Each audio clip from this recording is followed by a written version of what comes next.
Rumble. Heaven and earth quaked violently, the very fabric of the cosmos changing color. This was not annihilating lightning, but the Tao exulting the heavenly way resonating in unison. On the eastern shore of the boundless sea beneath Buzhou Mountain, the once desolate and barren land was now utterly submerged in endless cascades of resplendent divine light. High above the sky, nine-colored auspicious clouds hung like an inverted ocean, surging and spreading for billions of li. Purple chi surged from the east, spanning 30,000 li across the vault of heaven, dyeing the entire Honghuang world in an incomparably noble hue of violet gold. It was the oppressive might heralding the birth of a saint. This pressure was supreme and unapproachable, vast and unfathomable like an abyss. In an instant it swept through the 33 heavens and suppressed even the 9 nether underworld. All races of Honghuang, whether lofty demon clan, great sages high above, or the unruly great witches of the Wu clan, at this moment all lost control as their knees buckled, prostrating in reverent worship toward the direction of the eastern sea. At the heart of this heaven-shattering, earth-annihilating phenomenon, Feng Xuan slowly opened his eyes. His vision was at first slightly blurred, while faint sounds of crumbling earth still lingered in his ears. He lowered his head and looked at his own hands. They were long and slender, fair, yet etched with perfect muscular lines. No scales, no fur. This was the pure form of a Tao body. Feng Xuan stood bare-bodied upon the soft golden sands of the beach. The sea breeze brushed past his incomparably handsome jade-like features and stirred his ink-dark hair that cascaded like a waterfall down his back. He had crossed over into another world. Moreover, he was very clear about his identity. Emerging from that clump of 9 heavens breathing soil that shimmered with 9-colored divine light, he was the first innate human personally molded by Nuwa. Interesting. The corner of Feng Xuan's mouth curved in an almost imperceptible arc, his gaze devoid of any panic one might expect from arriving in an unfamiliar world. However, when he lifted his head and looked around, a hint of oddity arose within that composure. Upon the beach stood a dense mass of figures, 100,000 people. 100,000 sounded like a grand number, yet within the vastness of Honghuang it was but a drop in the ocean. What truly left Feng Xuan incredulous was the composition of this multitude. There was not a single man. All 100,000 newly awakened innate humans without exception were women, and not ordinary women at that. As the masterpieces of Nuwa's first act of creation, each one of them possessed a beauty so flawless it defied belief. Having only just been born, they wore no clothing. Only the aura of creation coiled around their bodies, along with a few enormous spiritual leaves drifting from who knew where. Seen at a glance, the scene was enough to set one's blood racing. Expanses of snow-white delicate skin shimmered with a tempting luster beneath the reflection of purple chi and auspicious clouds. Some possessed petite delicate figures, yet long straight legs. Some had waists so slender they seemed to fit perfectly within a single hand. Others radiated an icy aloof temperament, yet the charm at the corners of their eyes could not be concealed. At this moment, these 100,000 innate human women, each with a different bearing and an almost unbearably fiery allure, focused their gazes on Feng Xuan in unison. In their eyes there was the confusion and innocence of newborn infants, but even more so a bone-deep instinct derived from the laws of creation themselves. In this world containing only them, Feng Xuan's body, filled with masculine vigor and without a single flaw, was like the brightest star in the night, radiating a deadly attraction. They breathed lightly, full chests heaving violently, fragrant sweat sliding down from their snow-white collarbones. Those 100,000 scorching gazes, as if to devour him alive, intertwined into an invisible net that ensnared Feng Xuan completely. Had it been an ordinary man facing the stares of 100,000 peerless beauties, his legs would likely have gone weak long ago. Yet Feng Xuan simply stood there quietly, his deep black eyes as still as an ancient well, even carrying a hint of lofty appreciation. Just then an indescribable fragrance wafted over, overwhelming even the salty tang of the sea breeze. Sensing something, Feng Xuan lifted his head and looked upward. Ripples spread across the void as a peerlessly beautiful figure slowly descended amid 9-colored rosy clouds. It was Nuwa who had just attained the Tao and become a saint. She did not wear a loose, austere Taoist robe, but was draped in a gown of 9-colored rainbow gauze, thin as a cicada's wings. The semi-transparent nature of that gauze did not conceal her figure. Instead, it magnified to the extreme the tantalizing allure of what was faintly revealed and faintly hidden. Her countenance was so beautiful it left one breathless. Even if one exhausted all words in Honghuang, they would not suffice to describe 1/10 of it. Between her brows, she bore the unreachability of a saint, yet within those moist, luminous eyes flowed myriad charms even she herself had never noticed. Most fatal of all was her figure, a form that defied all reason in its ultimate fullness and sensuality. Her proud curves seemed about to tear through the thin gauze, the deep valley hinting at a glimpse of enticing snow-white flesh. Beneath a waist that could be encircled with a single hand was an exaggerated peach-like fullness whose curves were shocking to behold. She was barefoot, her crystal-clear jade feet wrapped at the ankles by a single red silk cord. With each step she took, her long straight legs appeared and vanished at the slit of her skirt. Nuwa hovered in midair, those beautiful eyes calmly fixed upon Feng Xuan. Gazing upon the most perfect male body in existence that she had molded with her own hands, this newly ascended saint felt her heart inexplicably skip a beat. My creation. Nuwa's vermilion lips parted slightly, her voice like celestial music tinged with a faint, barely perceptible huskiness and languor. She slowly drifted down from midair, those captivating jade feet lightly touching the sand before Feng Xuan. The saint's oppressive aura melted around him like a gentle spring breeze replaced by a heady, intoxicating fragrance. Nuwa extended a jade hand as smooth as congealed fat and gently stroked Feng Xuan's cheek. The cool, soft touch made his eyes narrow slightly. You are the first human under heaven and earth, and the only male I have created. Nuwa's eyes grew incomparably complex, as though she were gazing through Feng Xuan at some primal source of the Tao. Now that I have become a saint, I must enter the chaos to open the Wa Emperor Heaven and cannot remain long in Honghuang. Nuwa's body inclined slightly forward, that astonishing fullness nearly brushing against Feng Xuan's chest. Her breath was like orchids as her voice whispered beside his ear, "From this day forth you shall be the emperor of the human race." Boom. As Nuwa's words fell, heaven once more responded. From the vault of the sky, a dazzling beam of golden light tore through the clouds and plummeted straight down. Within that light descended a jade seal entwined by 9 golden dragons, exuding a terrifying imperial might capable of suppressing heaven and earth and ruling all seas. The human emperor seal. This was the supreme treasure of human fortune that heaven had condensed of its own accord upon sensing the birth of the human race.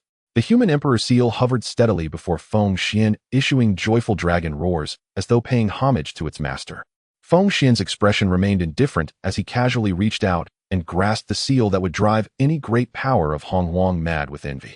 Feeling within it the vast fortune of the human race, his features did not ripple in the slightest, as though this were merely what he deserved.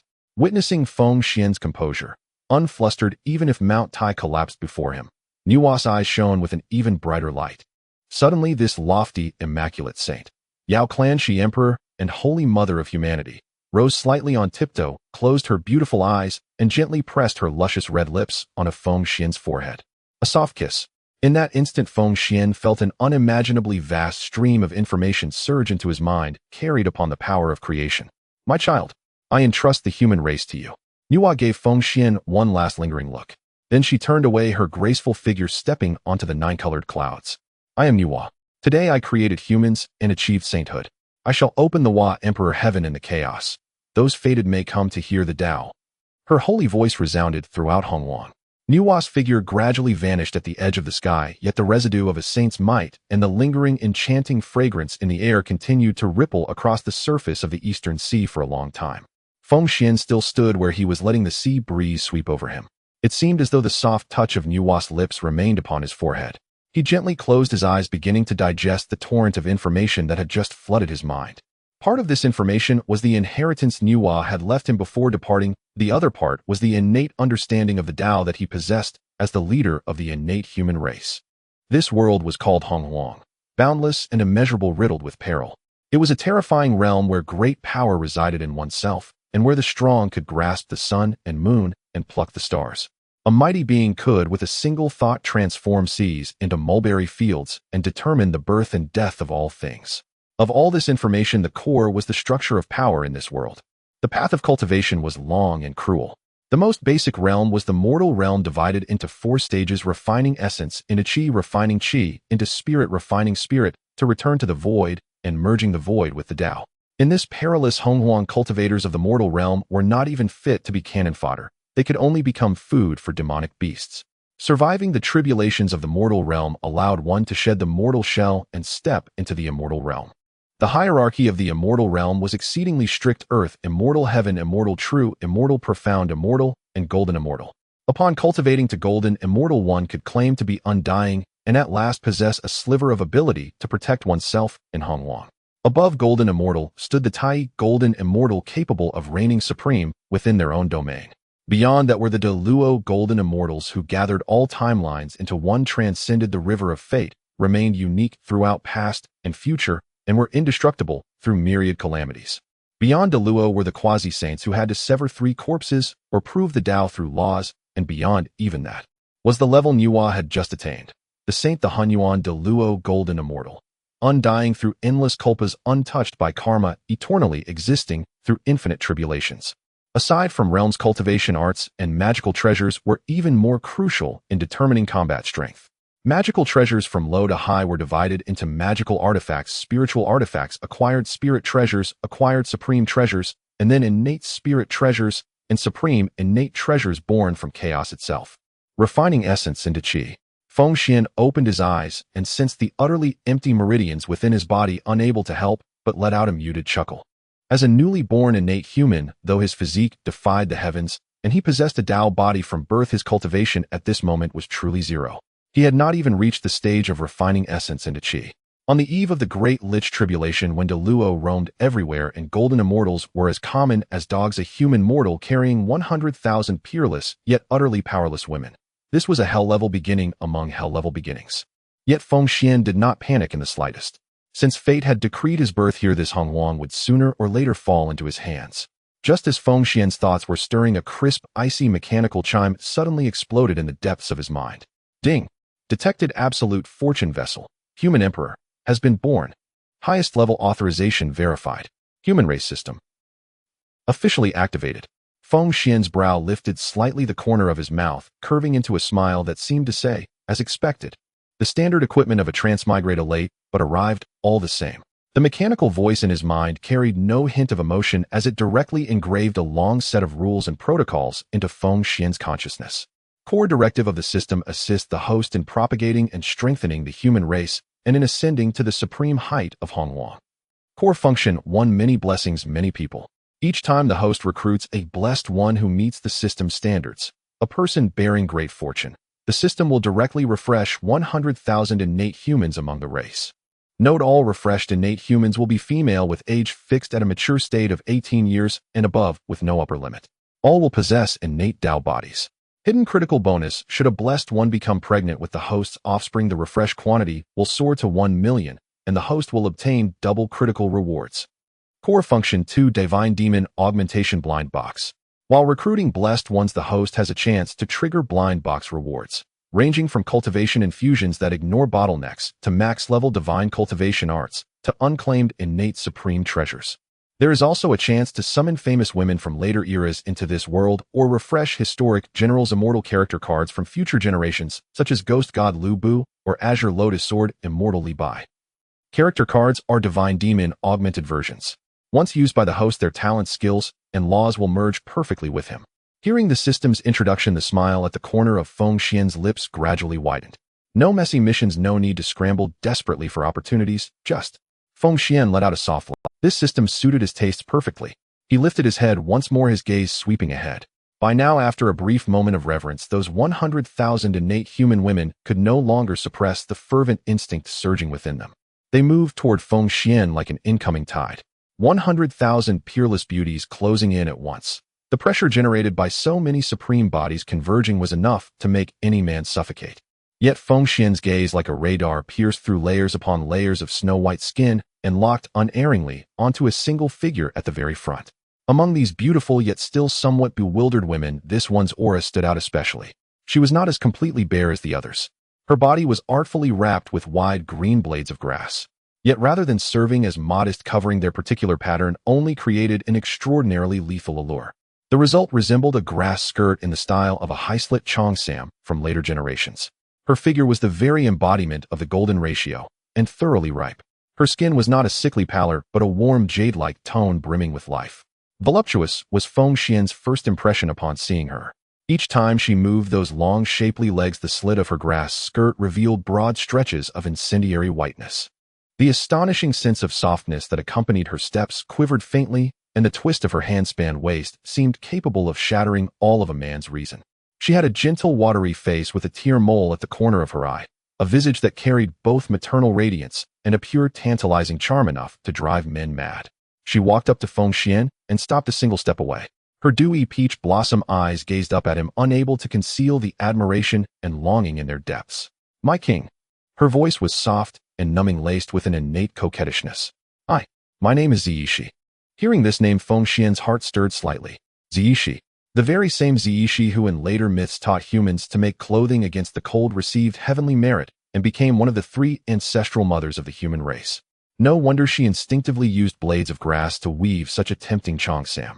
It was an attribute woven into her very fate. At that moment, the quiet system abruptly issued another prompt. Ding. High-quality blessed one detected near the host. Target data being collected. Target Ziyishi. Identity: one of the future 3 ancestral mothers of the human race, bearing the primordial fortune of humanity. Hint: as the only male of the entire race and holder of the human emperor status, all innate human women will develop an irreversible deadly attraction to and absolute obedience toward the host. Looking at the Ziyishi before him, whose beauty could topple realms and whose fortune value was exceedingly high, Feng Xuan's deep gaze turned into a domineering surge of possessiveness. He bent down slightly, his long fingers unceremoniously pinching Ziyishi's round snow-white chin, forcing her to lift her head and meet his eyes. Feeling the warmth of Feng Xuan's fingertips, Ziyishi's delicate body trembled violently. Her fair cheeks flushed with 2 intoxicating splashes of red, her breathing grew more rapid, and her chest rose and fell fiercely. "Since Lady Nuwa has entrusted the human race to me." Feng Xuan glanced at Ziyishi's lips, so close they seemed within reach, then swept his eyes over the 100,000 burning gazes around them. The corner of his mouth lifted into a cold smile, full of wickedness and dominance. "Then naturally how they are led shall be decided by me." In the depths of Feng Xuan's dark eyes was reflected Ziyishi's face, flushed like a ripe peach by her overwhelming passion. In this very moment, if he so wished, he could have yielded entirely to the instincts of his young, vigorous, innate Dao body, and upon this golden-sanded shore of the eastern sea, with the sky as his canopy and the earth as his mat, taken the bewitching body before him right on the spot. Yet he did not allow the desires of his lower body to rule his mind. Feng Xuan lightly rubbed the perfectly smooth snow-white chin of Ziyishi between 2 fingers, feeling the astonishing softness and warmth beneath his touch, like supreme mutton fat jade, then slowly, without the slightest reluctance, released her. Ziyishi's soft body, which had already collapsed bonelessly before him, suddenly trembled, losing the support beneath her chin. A clear flash of shock and immense loss crossed her limpid peach blossom eyes. Her red lips parted, releasing a faint, unbearable moan, while the towering curves that nearly tore apart her leaf-woven qipao heaved violently with her rapid breaths, as if voicelessly accusing her king of being utterly unromantic. Around them, the 100,000 innate human women were collectively stunned. Their wide, innocent eyes were filled with puzzlement, and their long, straight, jade-like legs rubbed uneasily against the sand, weaving together a breathtaking expanse of pale, intertwined limbs. Feng Xuan possessed burning desire, yet understood even more clearly what it meant to walk the king's path. A mere breeding stallion who knew only how to vent would never truly command this peril-ridden primordial wilderness. If he wished these 100,000 humans to submit to him completely and become his most loyal people, then first he had to establish an unshakable divinity and imperial majesty. A fierce sea wind howled past, whipping up a storm of golden sand. Feng Xuan stood unreserved beneath the heavens, his bare male body fully exposed, every explosive muscle and perfect line displayed without concealment. His expression was stern, his feet rooted solidly into the earth, his spine ramrod straight, like an unyielding god striding forth from the archaic wilderness. He slowly raised his right hand, in which he held the human emperor seal, a square block of dazzling gold light, around which 9 golden dragons of destiny coiled. From the seal, the 9 golden dragon phantoms suddenly soared into the sky, unleashing a dragon's roar that shook the 9 heavens. A vast, solemn, inviolable pressure of human destiny surged forth, like tangible golden ripples, with Feng Xuan at the center, sweeping out in all directions. This pressure carried no killing intent, yet bore an absolute dominion that rose from the deepest depths of their shared bloodline. Looking down from on high at the 100,000 peerless beauties, Feng Xuan spoke. His low, majestic voice boomed beside every ear like a great bronze bell. Procreation is indeed the foundation of our race's growth, and thus of utmost importance. Yet we are beings personally crafted by the Saint Nuwa, born between heaven and earth, and must be different from those beasts clad in fur and horns, or those slimy creatures that crawl wet from eggs. We must not live like unenlightened savages, bedding beneath open sky and feasting on raw flesh. The human emperor seal in his hand blazed with golden radiance, casting him as a sun too dazzling to look upon. Our urgent task now is to find a suitable dwelling in this danger-filled primordial land, to build houses for our people and establish a territory of our own. Silence. A deathly stillness. The 100,000 women whose bodies had moments ago been consumed by primal heat, with only the craving to reproduce left in their minds, suddenly froze. In that instant, under the immense pressure of the human emperor seal and Feng Xuan's thunderous rebuke, a certain latent spirituality in their blood seemed to awaken.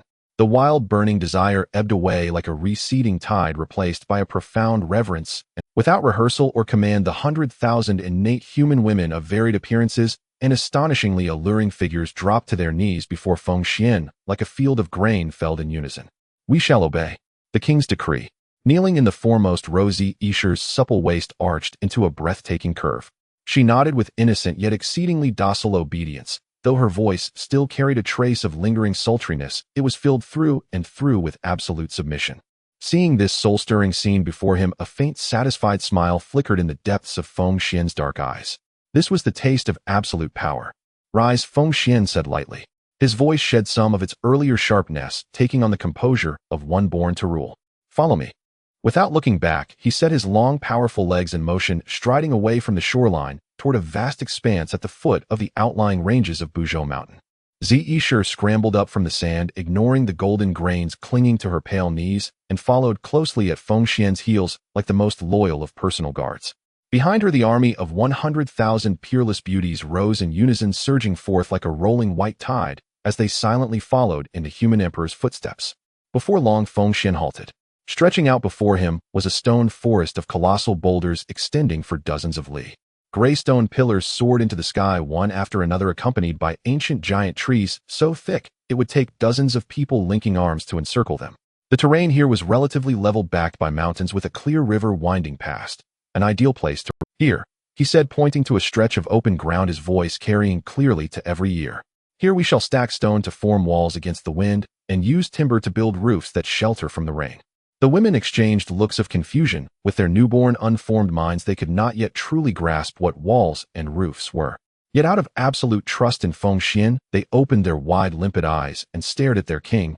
Feng Xuan knew that the best way to make this group of utterly ignorant women work was to demonstrate personally. He drew in a deep breath, fixing his gaze on the nearest ancient giant tree, whose trunk was more than 3 meters thick. He had never cultivated any technique, and there was not the slightest trace of magical essence within his body. But he understood well how terrifying the fleshly foundation of the first generation of innate pure-blood Dao bodies was, molded by Nuwa herself from 9th heaven earth soil and the divine waters of the 3 luminaries. It was a body that could tear ordinary great demons apart with bare hands. Feng Xuan bent his legs slightly, power coiling in his waist and abdomen, his flawless muscles tensed in an instant like a primordial azure dragon ready to pounce. He stomped forward, and the solid rocky ground beneath his foot shattered into a pit, half a meter deep, spiderweb cracks racing outward in all directions. Riding this terrifying recoil, Feng Xuan shot forth like a cannonball, arriving before the giant tree in an instant. He used no ornate techniques, simply extended his fair, slender arms and wrapped them brutally around the up. Feng Xuan growled in a low, explosive shout. The muscles of his arms bulged violently, veins standing out like coiled green snakes. Thunderous rumbles echoed, accompanied by the toothacheing sound of rending wood and violent shudders of the earth, and under the utterly stunned gazes of the 100,000 women, the sky-piercing giant tree that had been rooted in the soil for untold millennia was ripped from the ground, roots and all. Clods of earth mixed with thick, broken roots flew everywhere. Feng Xuan gave a shake of his arms, and the tree, weighing tens of thousands of jin, was lifted high above his head as easily as a matchstick. His face remained unflushed and breath steady as he displayed Godandava-like violence beyond comprehension. Then he slammed the massive trunk down savagely onto a nearby boulder weighing several hundred tons. With a sharp crack and a thunderous boom, the tree snapped into several lengths of appropriately sized timber, while the boulder shattered into fragments of various sizes. Dusting the wood chips from his hands, Feng Xuan turned to the women, who were already dumbfounded.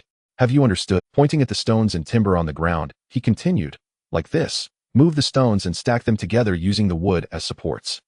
After a brief silence, unprecedented fervor erupted in the eyes of the 100,000 women. The king's might fiercely stirred their instinct to worship strength. The next instant, a scene to make one gasp unfolded. These 100,000 seemingly delicate, snow-white, scarcely clothed, peerless beauties exploded into motion like crazed worker ants obeying their queen's command, flooding into the stone forest and ancient woods. Yeth, a petite girl of the Pingxin clan, less than 1 meter 60 tall and exquisitely small, let out a soft cry.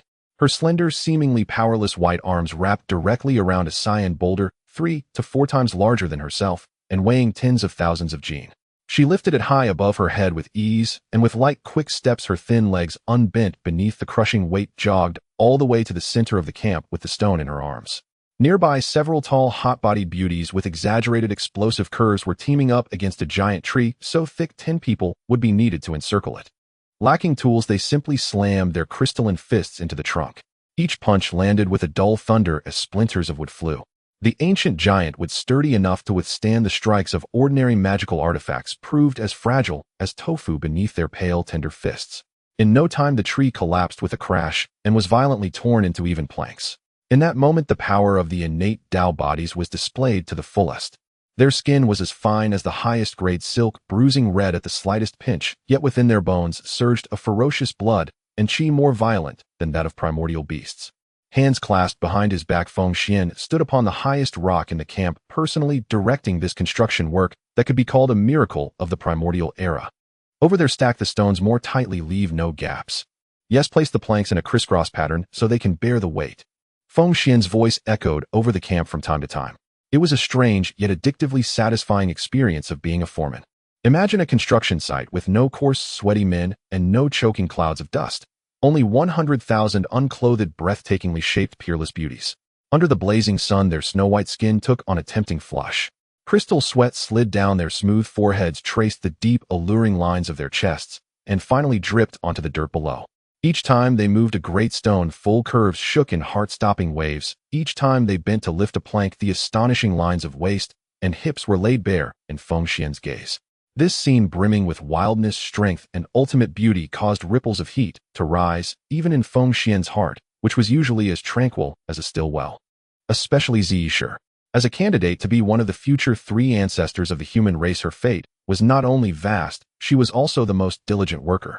She was commanding several hundred women as they erected the largest stone-endued structure in the center of the camp, the human emperor's palace built especially for Feng Xuan. By now, Xianxia was drenched in fragrant sweat from the work of building. Her simple high-slip qipao woven from broad green leaves had been soaked through. Wet with sweat, the leaves lost their former stiffness and clung closely to her mature, voluptuous figure. Instead of concealing, they created a deadly, taut, translucent effect. The 2 astonishingly round swells on her chest were faintly visible beneath the semi-transparent, damp leaves. Below, the extremely high slit, swaying with her constant strides and bending frequently, exposed more than intended, displaying her full snow-white thighs and rounded hips without reservation. Looking down from above at Xianxia's twisting waist and incendiary figure, Feng Xuan's Adam's apple bobbed involuntarily. This woman is truly a born enchantress, he thought to himself. Under the combined efforts of 100,000 tireless, innately gifted beauties, their efficiency was terrifying. In merely half a day, by the time the sun sank half its body beneath the western horizon and dyed half the sky in blood-red sunset clouds, a rough, vast stone village exuding an ancient, desolate aura had miraculously taken shape on what had once been an empty plain. Around its perimeter rose a tangi wall built from boulders weighing tens of thousands of jin, sturdy enough to withstand the charge of ordinary beasts. Within simple yet neatly arranged wooden huts sprang up row upon row, scattered in orderly fashion throughout the settlement. At the very center stood the largest structure, constructed from the flattest blue stones and thickest beams, Feng Xuan's own dwelling. Gazing at this settlement that, though crude, brimmed with vitality and hope, the 100,000 women ceased their labors, wiped sweat and grime from their faces, and their eyes shone with a light called home. At the very moment the houses were completed, heaven and earth once more manifested wonders. The once calm firmament of the 9th heaven rolled again with billowing seas of cloud. A vast swath of dazzling, shin-yellow light tore through the dusk like the first glow of dawn. It was the Tao's response, the descent of heavenly merit. In this peril-filled, primordial world, the human race, such weak beings of the clan, have managed to create shelters that can shield them from the wind and rain and defend against external enemies. This aligns with the laws of the Tao, which promote evolution and the cycle of life. Boom. A massive amount of golden merit transformed into countless golden raindrops cascading down from the sky. The largest ball of golden merit light accounted for approximately 40% of the total, falling straight into Feng Xuan's body. Another 30% landed on the head of the Z clan leader, who had contributed the most, and personally directed the construction of the core buildings. The remaining 30% transformed into 100,000 points of golden light merging into the bodies of every innate female of the human race present. Baptized by the golden merit light, the women felt their fatigue from labor dissipate, their vitality surging, and even their originally flawless skin gained a layer of divine luster. "We have a home. Thank you, King," praised the human emperor. The 100,000 female clansmen, feeling the surge of power within them, looked at the shelter from the wind and rain before them and could no longer contain their excitement, erupting in deafening cheers. They knelt once again in the direction of Feng Xuan, their eyes filled with intense admiration and faith. Feng Xuan stood atop a boulder, silently feeling the warm power of merit within him. Although this power was insufficient to allow him to instantly break through his realm, it greatly solidified the foundation of his pure-blood Dao body. He raised his head and looked at the sky, which had completely darkened. The stars began to twinkle in the night sky, and a massive silver moon slowly rose, draping the entire rugged stone tribe in a layer of silver veil. The first night belonging to the human race had arrived. Feng Xuan's gaze pierced through the cheering crowd, accurately locking onto the Z clan leader, who stood in front of the central hall, illuminated by the golden merit light, looking even more radiant yet pitiful. The last trace of restraint in his eyes completely dissipated at that moment. During the day, he was the exalted human emperor, leading the human race through adversity. But now as night fell, he was just a man facing 100,000 exquisite beauties, suppressing his primal desires for half a day. Feng Xuan flashed down from the boulder like an elegant leopard, surveying its territory, parting the kneeling women, and walking straight toward the Z clan leader. The Z clan leader was immersed in the joy of receiving merit when she sensed someone approaching. She lifted her head and met Feng Xuan's deep eyes, which sparkled with a dangerous glint in the night. "King." The Z clan leader's heart skipped a beat, and her legs felt weak involuntarily. Feng Xuan said nothing. Instead, he reached out and grasped her soft, delicate hand. The moment their hands touched, Feng Xuan felt as if he were holding a piece of exquisite warm jade, the astonishing smoothness taking his breath away. He suddenly pulled her up. The Z clan leader let out a soft cry, losing her balance and falling into Feng Xuan's broad, firm, and warmly radiant embrace. Feng Xuan paid no heed to the thousand wide eyes that suddenly widened around him. He held the Z clan leader's slender waist, half hugging, half carrying her, and strode into the wooden house that belonged solely to him as the human emperor. Bang! The heavy wooden door was kicked open by Feng Xuan, emitting a dull thud. But inside there was not a sliver of light. Only a few strands of cool moonlight seeped through the cracks in the wooden planks, barely illuminating the empty room. In the air, the atmosphere of ambiguity, thick as molasses that often arises when a man and woman find themselves alone, instantly escalated to its peak. Feng Xuan gently pushed the Z clan leader against the rough wooden wall. She gasped heavily, her peach blossom eyes shimmering with water in the dark. Nervously, she clenched her hands as her back pressed against the cold wooden wall, while her front was tightly against Feng Xuan's fiery body. This contrast of icy and fiery sensations made her shiver uncontrollably. Feng Xuan was not in a hurry. He was like an experienced hunter admiring his most perfect prey. He looked down at her from above, his gaze like a tangible flame, recklessly scanning the Z clan leader inch by inch under the dim moonlight. Her skin glowed with a breathtaking cold white sheen under the moonlight. Due to the sweat from her earlier labor, the simple garment woven from broad green grass leaves now appeared utterly ragged. The edges of the grass leaves were already withered and torn, and the originally high slit had further ripped to the root of her thigh due to her struggles. Most critically, the few grass leaves in front clung tightly to her proud curves due to sweat, outlining two exaggerated and overflowing arcs. This garment, originally intended to preserve modesty, was now not only ineffective in covering her, but also, due to its visual effect of half concealing the loot, accentuated her astonishing curves to a degree far deadlier than complete nudity. "Your garment." Feng Xuan suddenly leaned closer to the Z clan leader's ear. His tone was low, carrying a hint of magnetism and hoarseness echoing in the silent wooden house, as if infused with a magic that could soften bones. "Is woven quite roughly." As Feng Xuan spoke, the hot breath he exhaled sprayed onto the Z clan leader's delicate ear and her long snow-white neck. She shivered violently, a tingling sensation shooting from her spine to the crown of her head. Shyly, she lowered her head, not daring to look into Feng Xuan's eyes, which seemed ready to devour her. Her ears turned an instant fiery red, the blush spreading to her snow-white collarbone and the part of her chest that was half exposed. "King." "I." The Z clan leader's voice trembled, laced with a weeping softness. "I just felt instinctively that I should find something to cover." "Cover?" Feng Xuan smiled slightly, his smile revealing a hint of dominance and mischief. This is not enough. He slowly raised his right hand. As one of the future sacred mothers of the human race, how can you wear such tattered rags like wild grass? You need a real garment. Feng Xuan's gaze suddenly turned dark like a bottomless whirlpool. Come, this emperor will personally measure your size. Without waiting for a response, Feng Xuan gave the Zi clan leader no chance to refuse. Slap. His large dry hand radiating heat pressed directly against the Zi clan leader's slender yet remarkably soft side waist without any obstruction. The Zi clan leader's beautiful eyes instantly widened, letting out an unbearable muffle. The astonishing elasticity and smoothness transmitted through his palm, causing Feng Xuan's breath to involuntarily quicken. He tightened his grip, slightly feeling the water snake-like waist which seemed to have no bones writhing in his palm. His hand did not linger. Instead, it followed the deep curve of her waist, sliding slowly upward at a torturous pace through the thin, damp green grass leaves. The scorching heat from his palm seeped through the delicate grass leaves, burning the Zi clan leader and making her tremble violently. Her already taut body now resembled a beautiful bow drawn to its limit. Waist circumference. A perfect grip with no excess flesh, yet full of alluring softness. Feng Xuan quietly evaluated his tone, serious, as if he were merely recording measurements, yet the flames in his gaze nearly ignited. Exquisite. Upon hearing Feng Xuan's unreserved assessment, the Zi clan leader's defenses began to crumble. Her legs turned soft, barely able to support her body, and she could only slide helplessly down. But how could Feng Xuan allow her to have her way? His other hand suddenly wrapped around her lower back, pressing her firmly against himself. Then that measuring hand finally crossed her flat abdomen, reaching the heart, which was nearly bursting out of the soaked grass leaves.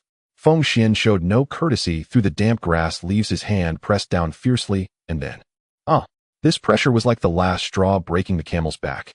The Zi clan leader tilted her head back, her long, elegant swan neck stretching into a stunning arc reminiscent of a dying swan. She let out a long, unbearable sound mixed with extreme pleasure and shame. Feng Xuan's fingers felt the incredible softness and remarkable bounce. Even through the grass leaves, he could clearly sense the heavy weight. Here. Feng Xuan lowered his head, his lips nearly touching her nose, his voice hoarse and terrifying. It's too tight. These worn leaves are constricting so tightly it will affect your breathing. King, I can't stand. The Zi clan leader had completely turned into a pile of mush, only able to wrap her delicate arms around Feng Xuan's strong neck, pressing her fiery, heated body against him without reservation. Feng Xuan's measurement was meticulous, almost to an outrageous degree. His fingers left her heart and traveled along her long swan neck, gently caressing her throat, which was swallowing nervously, then sliding down to her exquisite, enticing collarbone. His fingertips lightly traced around the indentation of her collarbone, each almost imperceptible touch, causing the Zi clan leader's breath to quicken. Next, Feng Xuan's hand traveled down her flat abdomen, skimming over her breathtaking abdominal lines. Finally, his fingers stopped at the split of her grass leaf dress that had ripped to the root of her thigh. Feng Xuan's fingertips brushed lightly against the skin of her inner thigh that was exposed to the air. Sizzle. In the subtle sound of friction, the already fragile grass leaves made a faint cracking noise under this fatal touch. The Zi clan leader completely lost her defenses. Her once clear and innocent peach blossom eyes were now swirling with desire, misty with tears, as if she were tied with rich syrup, pulling out an unbreakable emotional thread. At this moment, reason was thoroughly burned to ashes, replaced by the wildest instincts of her innate Dao body. She no longer passively endured, but actively rose onto her toes. She pressed her voluptuous, fiery, and blood-pumping body tightly against Feng Xuan. The immense weight and pressure yielded an exaggerated response. Feng Xuan clearly felt a suffocating sense of intense pressure from his chest. The full arcs and severe compression against his hard chest deformed like a water balloon and then spilled outwards due to their astonishing elasticity. The already torn green grass leaves under this extreme friction and pressure. Sizzle. They turned into countless green fragments fluttering down onto the wooden planks beneath their feet. No barriers. Pure skin against skin. That scorching, slippery, and extremely fleshy sensation instantly sent a roaring wave through Feng Xuan's mind, pushing the last strand of his rationality to the breaking point. King, please. The Zi clan leader rubbed against Feng Xuan's chest, her voice now tinged with a hint of pleading. Feng Xuan, feeling the warm and soft body in his arms, suddenly wrapped his hands around her astonishingly peachy backside, lifting her entirely. He lowered his head, blowing a breath that was scorching hot against her blushing ear. It seems clothing isn't urgent. We can discuss the future of the human race first. With these words, Feng Xuan gently, yet dominantly, pulled her completely into his embrace. The The Zi clan leader gasped. The sensation of weightlessness from being lifted off the ground made her instinctively tighten her legs. In that instant her body tensed like ice, but soon under Feng Xuan's gentle, yet absolutely aggressive reassurance, she completely melted into a pool of scorching lava. Their breathing intertwined violently in the dim wooden house, weaving a tightly knit web of desire. Feng Xuan hesitated no longer. He lowered his head, precisely finding those already slightly parted jelly-like plump red lips, and kissed down fiercely. The moment their lips met, the Zi clan leader's eyes widened in shock, but soon she closed her beautiful eyes tightly amidst the dizziness. Feng Xuan's kiss was exceedingly domineering, sweeping through all her senses like a storm. He easily pried open her slightly trembling pearly teeth, driving his tongue straight in and greedily tasting the sweetness within her mouth. It was a flavor that could not be described in words. It was devoid of the vulgarity of future cosmetics, instead carrying a purity that originated from the dawn of creation, nurtured by the laws of nature. Like the purest drop of morning dew, it carried a hint of intoxicating fragrance unique to the Zi clan leader's exquisite mature body. The Zi clan leader emitted a muffled whimper. Her hands weakly grazed Feng Xuan's broad back, her nails leaving faint white marks on his flawless skin. As the night deepened, when the moonlight had quietly slipped away through the cracks in the wooden planks, everything returned to tranquility. Feng Xuan tightly embraced the now completely limp and unresponsive warm body in his arms. A glint of satisfaction and danger flickered in his deep eyes. In that moment, a cold and mechanical system notification echoed in his mind like thunder. Ding! Congratulations to the host for leading the human race through the first night, triggering a critical reward. The cold and mechanical system prompt echoed like thunder, piercing through the ancient night, resonating violently in Feng Xuan's mind. In this quiet and dark wooden cabin, the air still retained a sticky warmth. In his arms, the Zi woman lay like a pool of melted spring water, her stunning figure nestled against his chest, without reservation. She exhaled gently, her delicate and beautiful face flushed, lost in a deep slumber, immersed in lingering warmth. However, at the moment the system's voice fell, Feng Xuan did not succumb to this intoxicating tenderness. He suddenly opened his eyes. From his originally deep black pupils, two piercing golden lights shot out, as if they were solid. The golden light tore through the dimness of the cabin, exuding an undeniable imperial majesty. Though he possessed emotions and desires, within his heart lay an overwhelming ambition that could swallow the primordial chaos, and he would never be distracted by mere feminine beauty. Extract reward. Feng Xuan silently chanted in his heart, his deep voice resonating in his mind with a hint of faint anticipation. Boom! At the moment his command was issued outside the cabin, a sudden change occurred above the giant stone tribe, which was originally shrouded in the cold brilliance of the tiny star. In the outside world, the 100,000 newly born innate female tribesmen, originally bare, with their snow-white bodies clustered around the emperor's wooden cabin in small groups. At this moment they were all in a state of blooming like peach blossoms. Suddenly a vast and boundless aura of creation descended from the sky. What is that? The sky has split open. The 100,000 female tribesmen all looked up, uttering exclamations of surprise. In the deep night sky, it seemed as if the void was being forcibly torn apart by invisible hands of creation, and a towering light gate, flowing with mysterious celestial brilliance, appeared out of thin air. Immediately after, a scene appeared that left the 100,000 natives dumbfounded, one that could be recorded in the annals of primordial history. Accompanied by a series of melodious cries like heavenly music from that gate of creation, fell down numerous enchanting figures like dumplings. These were a full 100,000 innate human women just birthed by the system, conjured from thin air. The newly arrived 100,000 women were even more exaggerated than the first batch. They were equally unclothed, resembling the most perfect works of art from the heavens. Yet under the system's special optimization their appearances varied, but all possessed extraordinary beauty. What was even more captivating was their figures, so alluring they could make any man's blood boil. Thump! Thump! Thump! The 100,000 white bodies fell like snowflakes onto the vast tribal square.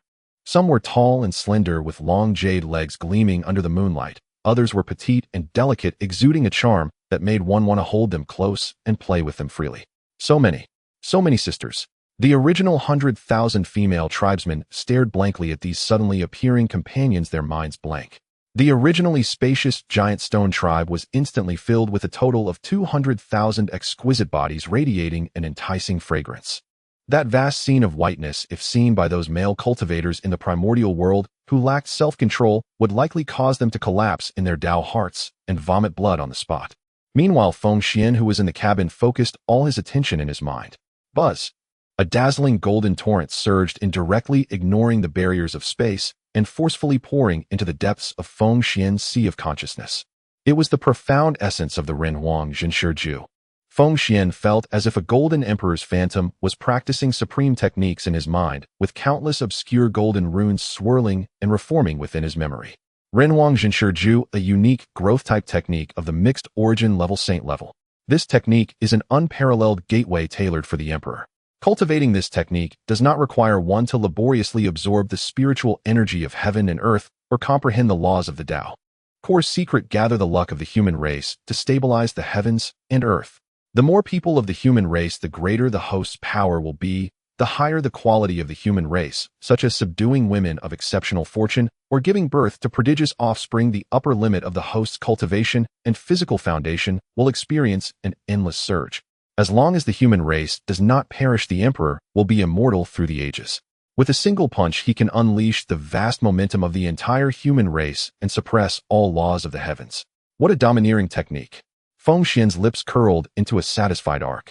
This was entirely a tailor-made cheat for him. He need not toil in cultivation. He only had to continuously expand the human race, create more people, and conquer those fated women to grow stronger endlessly. This was a perfect manifestation of gaining without effort taken to a level beyond common reasoning. Just as the technique of Renhuang Zhenshi automatically began to operate within him, the system's cold voice echoed again. Ding. Detected that the additional critical reward Pangu blood has been distributed. Note: Pangu blood contains unparalleled power capable of creating the heavens and the earth. Ordinary people would die upon contact. However, the host is protected by the system and has bound the fate of the emperor, allowing perfect absorption. Do you wish to merge immediately? Feng Xuan was well aware of what these 4 words represented. In this primordial world, the 12 ancestor witches merely fused a drop of Pangu blood along with some chaotic energy from the opening of the heavens and transformed into terrifying great witches capable of dominating the primordial lands, withstand the innate spiritual treasures with their physical bodies. If he could perfectly merge this pure drop of blood. Merge. Feng Xuan decisively issued. Boom. In the next moment, a drop of blood radiating a dark golden sheen, surrounded by endless chaotic energy, appeared before Feng Xuan. Just a single drop of blood seemed to contain a vast and boundless universe. It floated quietly there, and the surrounding space could not withstand its terrifying weight, producing a series of cracking sounds as fine black fissures formed. An ancient, vast, and overwhelming pressure that seemed capable of collapsing the ages permeated the small cabin. Feng Xuan opened his mouth, and that dark golden Pangu blood instantly transformed into a beam of light, shooting directly into his mouth. At the moment of swallowing, the blood hiss. Even Feng Xuan, with his remarkable composure, couldn't help. An indescribable torrent of heat erupted within him, as if 1,000 violent volcanoes had exploded, crashing down through his throat into his organs. Pain. This was the necessary remolding to break free from the mundane flesh and transform into an incomprehensible, chaotic, divine body. Feng Xuan's skin instantly turned bright red like blood, and layers of fine golden sweat began to seep out, only to be instantly evaporated into nothingness by the terrifying heat on his surface. His originally pure white bones, under the torrent of dark golden energy, emitted a series of thunderous blasts. Crack, crack, crack. The old bones were brutally crushed, and then under the miraculous vitality of the Pangu blood, they instantly reformed. The newly formed bones were no longer white, but transformed into a dark golden color radiating an immortal sheen, and the bone marrow became as viscous as golden magma. Feng Xuan's already flawless muscle contours seemed to come alive, twisting, bulging, tearing, and healing fiercely beneath his skin. With each reconstruction, his muscle fibers became 100 times more resilient than those of ancient fear. His blood surged through the meridians, and the sound it made was no longer a gentle flow, but a thunderous roar akin to a flood breaking its dam. This transformation from within made him tremble violently. Yet he gritted his teeth, not letting out a single cry of pain. On that stunningly beautiful face, a fervent and rebellious expression emerged instead. A full hour, when the last trace of dark golden light vanished beneath his skin, the chaotic divine aura that seemed capable of shattering the heavens gradually retracted back into Feng Xuan's body like a receding tide. Fusion complete. Feng Xuan slowly exhaled a breath of turbid air. This breath transformed into a white arrow in the air, directly piercing through the hard wooden wall, shooting towards the endless night sky. He lowered his head, slowly clenched his fists. Bang! In the palm of his hand, the air was compressed by this pure physical might, producing a terrifying sonic boom. Feng Xuan closed his eyes, carefully sensing his current body. It was a wonderfully unique experience. he still did not feel any flow of magical essence or true energy within. According to the classifications of the primordial world, his current realm was still the mortal realm, not even having stepped into the threshold of cultivation. But Feng Xuan was acutely aware that the lack of a realm increase was simply because Renhuang Jinshiju had not yet absorbed enough spiritual energy from heaven and earth and the momentum of the human race to condense the nascent soul. However, his body, under the baptism of Pangu blood, had completely transformed, taking a solid step towards the legendary chaotic divine body that transcends the three realms and is not bound by the five elements. He felt a strong confidence. If a so-called golden immortal stood before him at this moment, he would not need any flashy spells. With just this seemingly mortal body, a single punch could smash the opponent's celestial body and nascent soul into a mist of blood. Even more terrifying was that his potential had been infinitely elevated.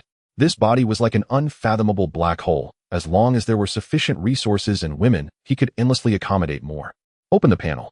Feng Xuan silently chanted in his heart. A virtual light curtain visible only to him instantly unfolded on his retina. Host information panel name Feng Xuan identity human race sovereign first emperor realm mortal realm nascent soul not yet condensed body strength chaotic divine body prototype pure physical power can shake a golden immortal. Cultivation technique Renhuang Jinshi Ju mixed origin level. Items held emperor seal 100,000 newly born exquisite female tribesmen deployed. Luck binding Z favorability life and death together. After glancing at the clear and concise panel, Feng Xuan satisfiedly closed the light curtain. The feeling of having such power at one's fingertips was utterly delightful. A voice filled with a thick nasal tone and endless affection echoed beneath Feng Xuan. It turned out that when Feng Xuan merged with the blood essence of Pangu, he had desperately restrained his aura, but a trace of the supreme Dao rhythm inadvertently leaked out, awakening the slumbering Ze clan. At this moment, the Ze clan was dazedly lying on a wooden bed covered with hay. Her originally hazy peach blossom eyes, after the tide of passion receded, were now fixed unblinkingly on Feng Xuan's face. In her gaze, although Feng Xuan was still the man who had just taken away her body and soul, his aura had undergone an earth-shattering transformation. If the previous Feng Xuan was a tyrant of unparalleled dominance, then the current Feng Xuan resembled a creator who had stepped out of the primordial chaos. The absolute suppression derived from the deepest part of his bloodline, from the level of life itself, made the soul of Ze tremble uncontrollably. She gazed at Feng Xuan's perfect jawline, at his deep black eyes that seemed to contain the cosmos, and an unprecedented fervent admiration crazily blossomed in her heart. She even had an absurd yet utterly real impulse. She wished to crush her flesh and blood, her very soul, and completely sacrifice them to the man before her to express her humble yet intense love. In that instant, her gaze spun a thick emotional thread, as if she were about to draw Feng Xuan's soul into her own. Seeing Ze's infatuated expression, as if she wanted to meld herself into his body, the cold arrogance in Feng Xuan's eyes gradually faded, replaced by a smile that intertwined charm and tenderness. He slowly leaned down. His large hands, radiating astonishing warmth, gently covered Ze's smooth back, which was glistening with fine beads of sweat. As his palm made contact with her skin, the touch akin to fine jade along with the astonishing slickness from the sweat made Feng Xuan's fingertips pause momentarily. He slowly traced down her slender concave spine. Ze let out a sultry, delicate moan, and her already weak body gently arched under his touch, her supple waist uncontrollably bowing upwards, presenting her ample bosom unreservedly before Feng Xuan. Feng Xuan chuckled softly, his long fingers leaving her back to gently pinch Ze's face, which was as soft and tender as a ripe peach. The incredible elasticity made him unable to resist.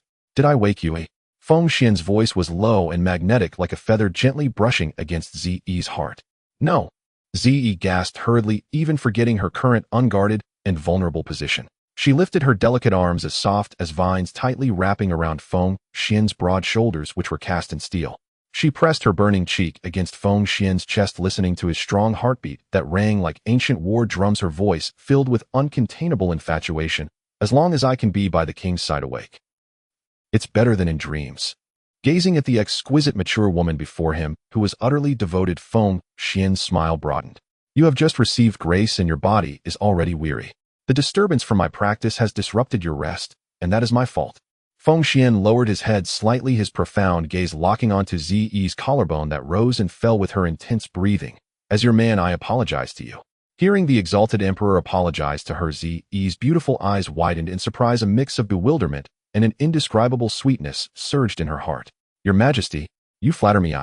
However, before Zi could finish her words, Feng Xuan silenced her in an overwhelmingly domineering manner. Feng Xuan's method of apology was simple, yet struck at a woman's instinct. He did not utter another word, but directly lowered his head, capturing Zi's plump jelly-like lips. This kiss was deeper and more fervent than the first. Feng Xuan, like a nimble serpent rudely pried, opened her lips passionately, claiming the sweetness within. Zi, who had been anxious over Feng Xuan's apology, felt her inner flame that had just calmed down reignite like it had been doused with boiling oil, bursting forth once more. Her stunning face flushed as if it would bleed. Without any restraint or resistance in this affair disguised as an apology, Zi displayed an astonishing initiative. She bit down on Feng Xuan's lower lip. Even as a trickle of blood escaped the corner of her mouth, she remained utterly unconcerned. Her hands trailed down Feng Xuan's back, greedily caressing the perfect, explosive contours of his muscular physique. Feng Xuan's hand that had just been pinching her cheek had now quietly slipped down, following her flat abdomen, without an ounce of excess flesh, directly reaching the breathtakingly enticing curve of her waist. He unreservedly grabbed the ample flesh of her peach-like bottom. "Ah, Your Majesty." Zi let out a sweet whimpering sound, as sweet as honey, almost tangible. She actively bent her long, slender legs, lightly rubbing her delicate pale knees against Feng Xuan's powerful waist. Her peach blossom eyes were filled with a hazy mist, the corners of her eyes flushed with a deep crimson. She slightly tilted her snowy white neck, her red lips parted, exhaling a direct invitation. "Your Majesty, please, continue to punish me in your way." Faced with such an alluring temptation that could make even saints blush, the fire in Feng Xuan's eyes surged. "As you wish." Sweat once again soaked both of them, glistening under the dim moonlight. When the first light of dawn finally broke on the eastern horizon, tearing through the long and frenzied night, the commotion in the wooden house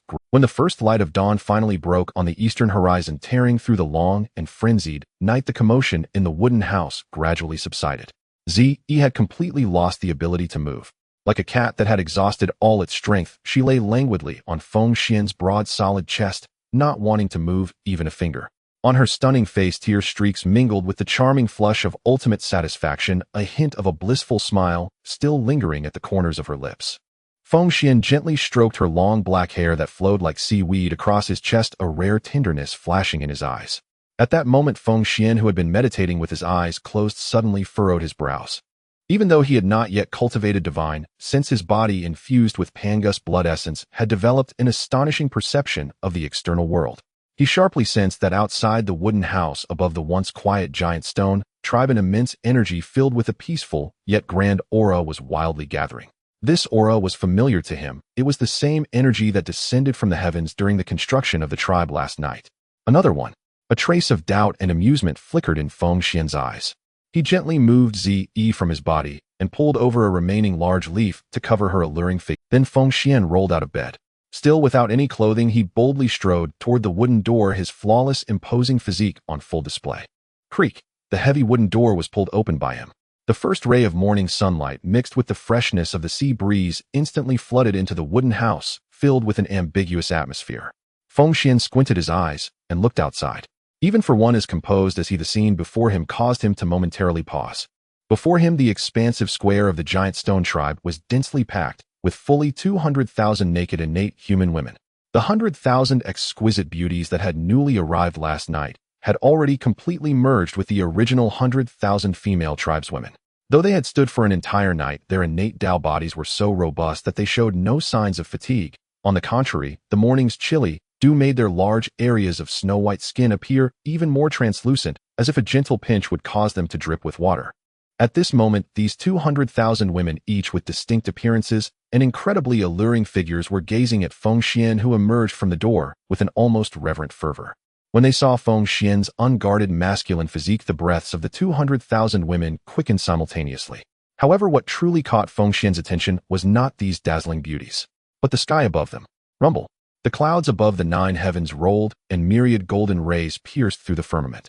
The vast and boundless will of the Tao once again descended. This time the phenomenon was even grander than when the houses were built last night. In the sky, endless yellow and black chi wildly gathered, morphing into enormous merit golden lotuses the size of water jars. These golden lotuses spun wildly within the clouds, radiating unparalleled divine light that brought peace to one's heart and dispelled all evils. Then, like a grand golden downpour, the countless golden lotuses rained down upon this small tribe at the foot of Buzhou Mountain. Among them, the largest surge of merit descended like a suspended golden waterfall pouring directly over Feng Xuan's head, bypassing the 200,000 women. Bathed in the golden rain of merit, the 200,000 female tribespeople let out another refreshing cry of delight. Their already flawless bodies became even more crystal clear under the nourishment of merit, and the qi and blood within them surged like a raging river. Standing at the wooden door, Feng Xuan felt the sudden surge of foundational strength within him, as well as the inexhaustible yellow and black merit merging into his bones, and blood. A rare look of astonishment flashed in his deep eyes. He glanced at the 10,000 exquisite women who appeared out of nowhere due to the system reward. Then he looked up at the sky where the yellow and black merit was raining down like it was free. Feng Xuan stroked his chiseled jaw, a peculiar expression appearing on his strikingly handsome face as he murmured, "What is going on?" Upon hearing the inquiry from the Emperor of Humanity, the crowd in the square, resembling a vast ocean formed by the gathering of snow-white skin, suddenly rippled. 200,000 heavenly human women, each with distinct appearances and figures so alluring that they stirred one's blood, paused their greedy actions of absorbing the golden rain of merit. Their large watery eyes, filled with endless admiration and uncontainable fiery passion, converged upon Feng Xuan's perfect, robust figure, radiating a deadly masculine aura. Several women standing closest to Feng Xuan, boasting exaggerated curves, boldly stepped forward. Their long, straight legs trembled slightly in the morning breeze, not out of fear, but due to the overwhelming masculine charm and the pressure of Pangu's blood igniting their bodies. One of the women spoke in a delicate voice, slightly arching her slender waist, intentionally or unintentionally angling towards Feng Xuan, a blush rising on her fair cheeks. She extended her finger as white as jade, pointing to an empty space in the center of the square, explaining softly, "We aren't quite sure what happened. It seems to be because of that." The women all echoed, clearing a path to follow the direction of Feng Xuan. Turned to look. Fire. His deep black eyes slightly narrowed, a hint of surprise flashing across his face. In the center of the space, surrounded by the crowd, a pile of dry branches and dead grass formed a bonfire burning with bright yellow flames. Though the flame was small, it danced in the gentle morning breeze, emitting a warm light that dispelled darkness. At the moment the flame ignited, Feng Xuan distinctly felt the luck of the human race surge dramatically. Next to this newly kindled flame squatted a woman unlike any other. Guided by the women, Feng Xuan's gaze immediately locked onto her, an awe and heat stirring deep within his eyes.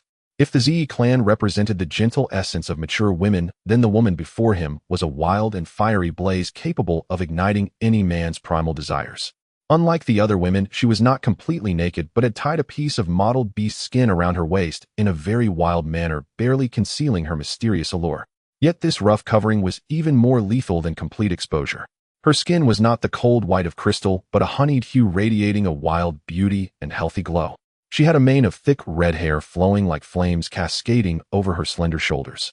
At this moment, she squatted on the ground, a posture that accentuated her already stunning curves, making her hips round and perky, resembling a ripe peach ready to burst free from its covering. Most striking was her upper body, completely without any covering. As she squatted, her hands busy manipulating a stick, her exceptionally full form was subject to gravity's pull, swaying with her breaths and movements, creating dizzying arcs. Her honeyed skin was dotted with fine beads of sweat seeping out from friction against the fire. These beads of sweat trickled down her deep grooves, shimmering under the morning light, with an exceptionally alluring sheen, exuding a wild and untamed femininity. Feeling Feng Xuan's almost tangible scorching gaze, the red-haired woman paused her actions. She slowly stood up and turned her head. Her face was strikingly beautiful, exuding an aggressive allure with a blend of defiance and wildness. She extended her finger, moistening her slightly chapped red lips from the fire, her eyes lively as a wild leopard, boldly met Feng Xuan's gaze. Buzz. In Feng Xuan's mind, the system's cold and mechanical prompt sounded at the right moment. A simple light screen unfolded instantly in his retina. Scanning target data. Name: Sui Ren. Identity: innate human race, one of the future 3 ancestors of humanity, ancestor of fire. Qualitative assessment: wild and hot, bold and untimedmeatier beauty. Physique assessment: wildly fit, honeyed skin with an extraordinarily exaggerated chest-to-hip ratio. Sui Ren. Feng Xuan's heart stirred, a satisfied smile curling at the corners of his mouth. It is indeed her. The Sui Ren clan represents the spark of civilization among the 3 ancestors of humanity. No wonder the heavenly path would bestow such immense merit for the act of fire creation. This was a definitive milestone for humanity to completely bid farewell to primal savagery and step towards civilization. Such a groundbreaking feat deserved the abundant merit it received. Feng Xuan stepped forward, parting the surrounding women, who gazed at him eagerly, and walked straight up to Sui Ren. He looked down from a lofty height at this woman radiating wild charm, his gaze boldly sweeping over her honey-hued ample bosom and pert bottom. "Did you create this?" Feng Xuan pointed to the dancing flames on the ground, his voice deep and authoritative. Sui Ren did not cower as the other women did, not daring to lift their heads when facing Feng Xuan. She raised her head, her wild eyes sparkling with admiration for the emperor, but more so with a desire to be acknowledged by this man. She puffed out her proud chest, her voice a bit husky and filled with pride. "In response to the emperor, yes. Last night was long. I felt restless, bored, and wanted to do something to pass the time. I noticed that the dry wood on the ground would generate heat when rubbed together, so I kept rubbing and rubbing." Sui Ren explained simply and bluntly, while demonstrating the rubbing gesture with her long, strong hands, making the scenery in front of her even more spectacular. And then, this scalding fire was born. Upon hearing Sui Ren's straightforward explanation, Feng Xuan couldn't help but chuckle. "What'd you say?" "It seems the noise he made in the wooden house with Z last night was too loud, causing these energetic, innate women to feel a burning desire with no outlet and take it out on the wood, inadvertently creating fire through friction. Good job. This fire can dispel the cold, cooked food and is the foundation for our survival as humans." Feng Xuan was generous with his praise. He extended his large, warm hand and gently patted Sui Ren's firm, elastic shoulder. The smoothness and fleshiness he felt made Feng Xuan's gaze darken slightly. Receiving such touch and public praise from Feng Xuan, Sui Ren's wild face instantly blossomed with an ecstatic smile. She abruptly knelt on one knee, in action that completely revealed her rounded, peach-shaped bottom to Feng Xuan's view, and she respectfully and fervently responded loudly, "To relieve the emperor's worries is Sui Ren's honor. Get up. From today onward, you must teach this method of creating fire completely to everyone in the tribe," Feng Xuan instructed casually. "Understood, Your Majesty." Sui Ren stood up, her gaze towards Feng Xuan seemed as if she wanted to. Feng Xuan nodded slightly, then shifted his gaze away from Sui Ren's fiery body, returning to the 200,000 exquisite women in the square. Yesterday, he had just been born, and the situation was chaotic, and in his eagerness to build the tribe, he hadn't carefully observed the first batch of 10,000 women rewarded by the system, let alone the second batch of 10,000 new exquisite individuals that had just dropped like dumplings last night. Today, facing the bright morning sun, he wanted to take a good look. He wanted to see how many talents with great fortune were hidden among these 200,000 innate human warriors capable of dramatically increasing his cultivation. Feng Xuan stood with his hands clasped behind his back, stepping with a leisurely gait, resembling a supreme king surveying his harem, slowly entering the ocean formed by the white bodies. Although the women were naive and unclear about what their supreme king was observing or searching for, yet driven by primal instincts and an intense desire for procreation, they collectively fell into a frenzied state of courtship the moment Feng Xuan approached. What a spectacular and sultry scene this was. A full 200,000 naked exquisite beauties trying to attract even a second of Feng Xuan's attention spared no effort in showcasing their most proud charms and curves. Some deliberately bent their slim waists without an ounce of flab, pretending to pick up stones on the ground, lifting their round, ample, and surprisingly elastic fair bottoms high directly facing Feng Xuan's direction, their stunning waist-to-hip ratio capable of taking a man's breath away. Others proudly thrust out their chests, which were even more exaggerated than Sui Ren's, hands clasped behind their heads, fully exposing their alluring cleavage and slim waists to the air, swaying violently with their breaths exuding a sweet fragrance. And some possessed legs, so stunning they could be models. They intertwined their legs, leaning against the boulder, toes slightly pointed, the delicate inner thighs faintly visible, their eyes sparkling like blooming peach blossoms, secretly casting flirtatious glances at Feng Xuan. "Your Majesty, look at me. Your Majesty, my body is so hot." Soft, delicate hands attempted to touch the contours of his perfect muscles as Feng Xuan passed. If it were a cultivator with slightly weaker resolve, facing a scenario where 200,000 exquisite beings collectively beckoned, they would likely lose their composure and transform into a wild beast. But Feng Xuan was different. Though desires surged within him, his mind remained absolutely clear. After merging with Pangu's blood, his will was as unshakable as the chaotic divine stone. He enjoyed the pleasure of being surrounded by 200,000 stunning beauties, all craving him madly, yet he would never be easily swayed. He wandered through the forest of flesh with the ease of a stroll, his gaze like radar, precisely scanning the fortune and traits of each woman. Suddenly he paused again. His gaze pierced through the overlapping white bodies, locking onto a woman standing to the left of the wooden house, her demeanor starkly different from the frenzy of the surrounding women. This woman was also naked, but her actions lacked any frivolity or deliberate seduction. She was focused on manipulating a few wooden sticks and a tough vine, seemingly studying the mortise and tenon structure of the wood. In contrast to Sui Ren's fervor and the other women's abandon, this woman emanated a tranquil aura of intellect, dignity, and even a hint of maternal radiance. Her figure was not as exaggerated and wild as Sui Ren's, instead it belonged to a perfectly standard hourglass shape. Her shoulders were rounded, and her collarbone exquisite. Her ample bosom was just right, not the most grandiose, but exceptionally upright and perfectly shaped, resembling an inverted jade bowl. Beneath her slim waist lay broad, full hips. Her thighs were curvaceous and very suitable for bearing offspring, exuding the charm of mature femininity. Her dignified and lovely face bore an expression of seriousness and focus reminiscent of a future female teacher, yet this very dignity, paired with her completely exposed, beautiful body, created an extreme contrast that made one want to shred her and ravage her. Buzz, a second light screen popped up in Feng Xuan's retina. Scanning target data. Name Yu Chao, identity, innate human race, one of the future 3 ancestors of humanity, ancestor of Nest. Qualitative assessment, intellectual and dignified, maternal radiance, absolutely stunning elder sister. Physique assessment, perfect hourglass figure, flawless pelvis, rich in mature charm. Yu Chao. Feng Xuan's eye sparkled. It came effortlessly. Zi Sui Ren Yu Chao. This represented the 3 ancestors of humanity from the dawn of civilization, who occupied a vast amount of the world's luck, now all gathered under his banner. With just one word from him, these 3 revered ancestors, worshipped by countless humans in later generations, could be lined up for a clean wash tonight at his disposal. This feeling of controlling history and desecrating the sacred brought a wicked curve to Feng Xuan's usually calm lips. However, just as Feng Xuan was about to call for Yu Chao to step forward, his peripheral vision suddenly caught sight of a corner at the edge of the crowd. In that instant, Feng Xuan's heart unexpectedly thumped wildly. What an enchanting being she was! The surrounding 200,000 exquisite women seemed instinctively fearful of that corner. They created a vast vacuum in that area, their eyes filled with vigilance and an indescribable inferiority, secretly glancing at the woman standing there. Feng Xuan turned, facing that direction. Just one glance felt like a pink lightning bolt striking deep into his soul. She was a woman of breathtaking beauty, her figure so alluring it transcended the limits of human imagination. Though she was not completely naked, she wore a thin garment made of unknown white gauze, which was completely transparent. It not only failed to conceal any of her beauty, but instead, with its elusive quality, highlighted her exquisite body, making her appear dreamlike and intoxicating. Her skin glowed white, truly like ice and jade, with no flaws to be found. Her bosom was perfect, gently trembling with her breath. Her waist was 3 parts slimmer and softer than Z's, seemingly boneless, easily enveloped by a single hand of a man ready to be broken. What drew the most attention were the 9 fluffy snow-white foxtails swaying lazily behind her like 9 blooming white lotuses.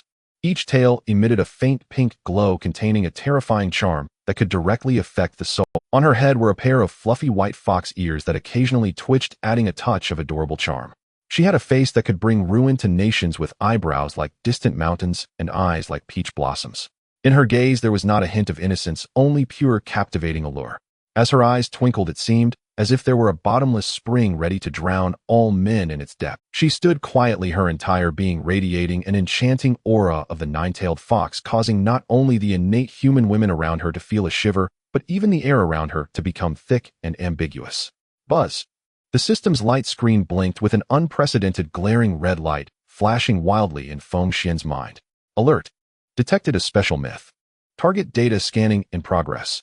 Name Su Daji, the complete version of the divine demon summoned across time and space by the system. Identity 9-tailed heavenly fox, unparalleled enchanting beauty. Body assessment, perfectly alluring, enhanced by 9 tails and fox ears, capable of unlocking movements beyond ordinary imagination. Special ability comes with the nation-wrecking charm ring, easily stirring the deepest desires of powerful beings. It possesses a divine demon physique, extremely resilient. Su Daji. Feng Xuan took a deep breath, forcibly suppressing the restlessness that almost the divine demon version of Su Daji. No wonder the system prompt last night said there was a chance to summon famous women from the future. Unexpectedly, it directly brought over this unparalleled beauty who had once ensnared the mighty Emperor Zhou, leading to the downfall of the Shang dynasty. Moreover, she comes complete with the exquisite features of 9 tails and fox ears. Watching Su Daji's extraordinary appearance, the women in the square whispered among themselves. Who is she? Why does she have a tail and ears? The aura she carries is strange. It makes me feel uncomfortable and anxious. Will the king be enchanted by this monster? The women's naive words revealed a natural sense of rejection and vigilance. Feng Xuan ignored the surrounding whispers. His deep gaze like two sharp swords pierced through the void, locking onto Yu Chao and Su Daji. Feng Xuan ignored the surrounding whispers. His deep gaze like two sharp swords pierced through the void, locking onto Yu Chao and Su Daji. You and you. Feng Xuan extended his long fingers, pointing at Yu Chao in the distance, and Su Daji in the corner, his voice carrying an unyielding dominance. Step forward and come to this emperor. Upon hearing the emperor's call, Yu Chao paused her actions. She first bowed respectfully to Feng Xuan, and the grace of her bow nearly made her imposing figure leap from her chest. Then she walked out of the crowd with dignified, unhurried steps. Even in her nakedness, her elegant demeanor made her appear as an intellectual queen surveying her domain. However, the atmosphere on the other side was entirely different. As a nine-tailed heavenly fox, Su Daji's divine sense was incredibly sharp. From the moment Feng Xuan cast his first glance at her, she had keenly sensed the extraordinary nobility of this man, as well as the terrifying aura that blended the essence of Pangu. This aura for a nine-tailed fox born to seduce and allure was 1,000 times more deadly than the world's most delectable elixirs. She didn't care about the wary gazes from the surrounding human women. In Daji's eyes, though these women were beautiful, they were merely a group of fledglings who had yet to grow their fur and lacked sophistication. And she was the ultimate enchantress, the one who truly understood how to capture a man's heart. Upon hearing Feng Xuan's call, Su Daji showed no signs of hesitation. She did not hide her ambition to completely drain this man before her. A sound like ringing silver bells, crisp, yet filled with endless seduction, spilled from Daji's luscious red lips. She moved. Instead of walking gracefully like Yu Chao, she approached Feng Xuan with an exaggerated serpentine swipe. Her waist, more delicate than a water snake, swayed violently from side to side with each step, drawing a breathtakingly exaggerated curve. With each step, she took her long legs hidden beneath the translucent white veil appeared and disappeared enticingly, while her voluptuous hips created waves that dazzled the eyes. The 9 fluffy white foxtails behind her seemed to have a life of their own, elegantly swaying in the air, exuding a sweet, enchanting aroma. The surrounding female clans retreated a few steps involuntarily, as they felt suffocated by her pure fox-like allure. Daji stood merely half a foot away from Feng Xuan. She slightly raised her devastatingly beautiful face, her peach blossom eyes seemingly on the verge of spilling water, unabashedly locking onto Feng Xuan's deep black pupils.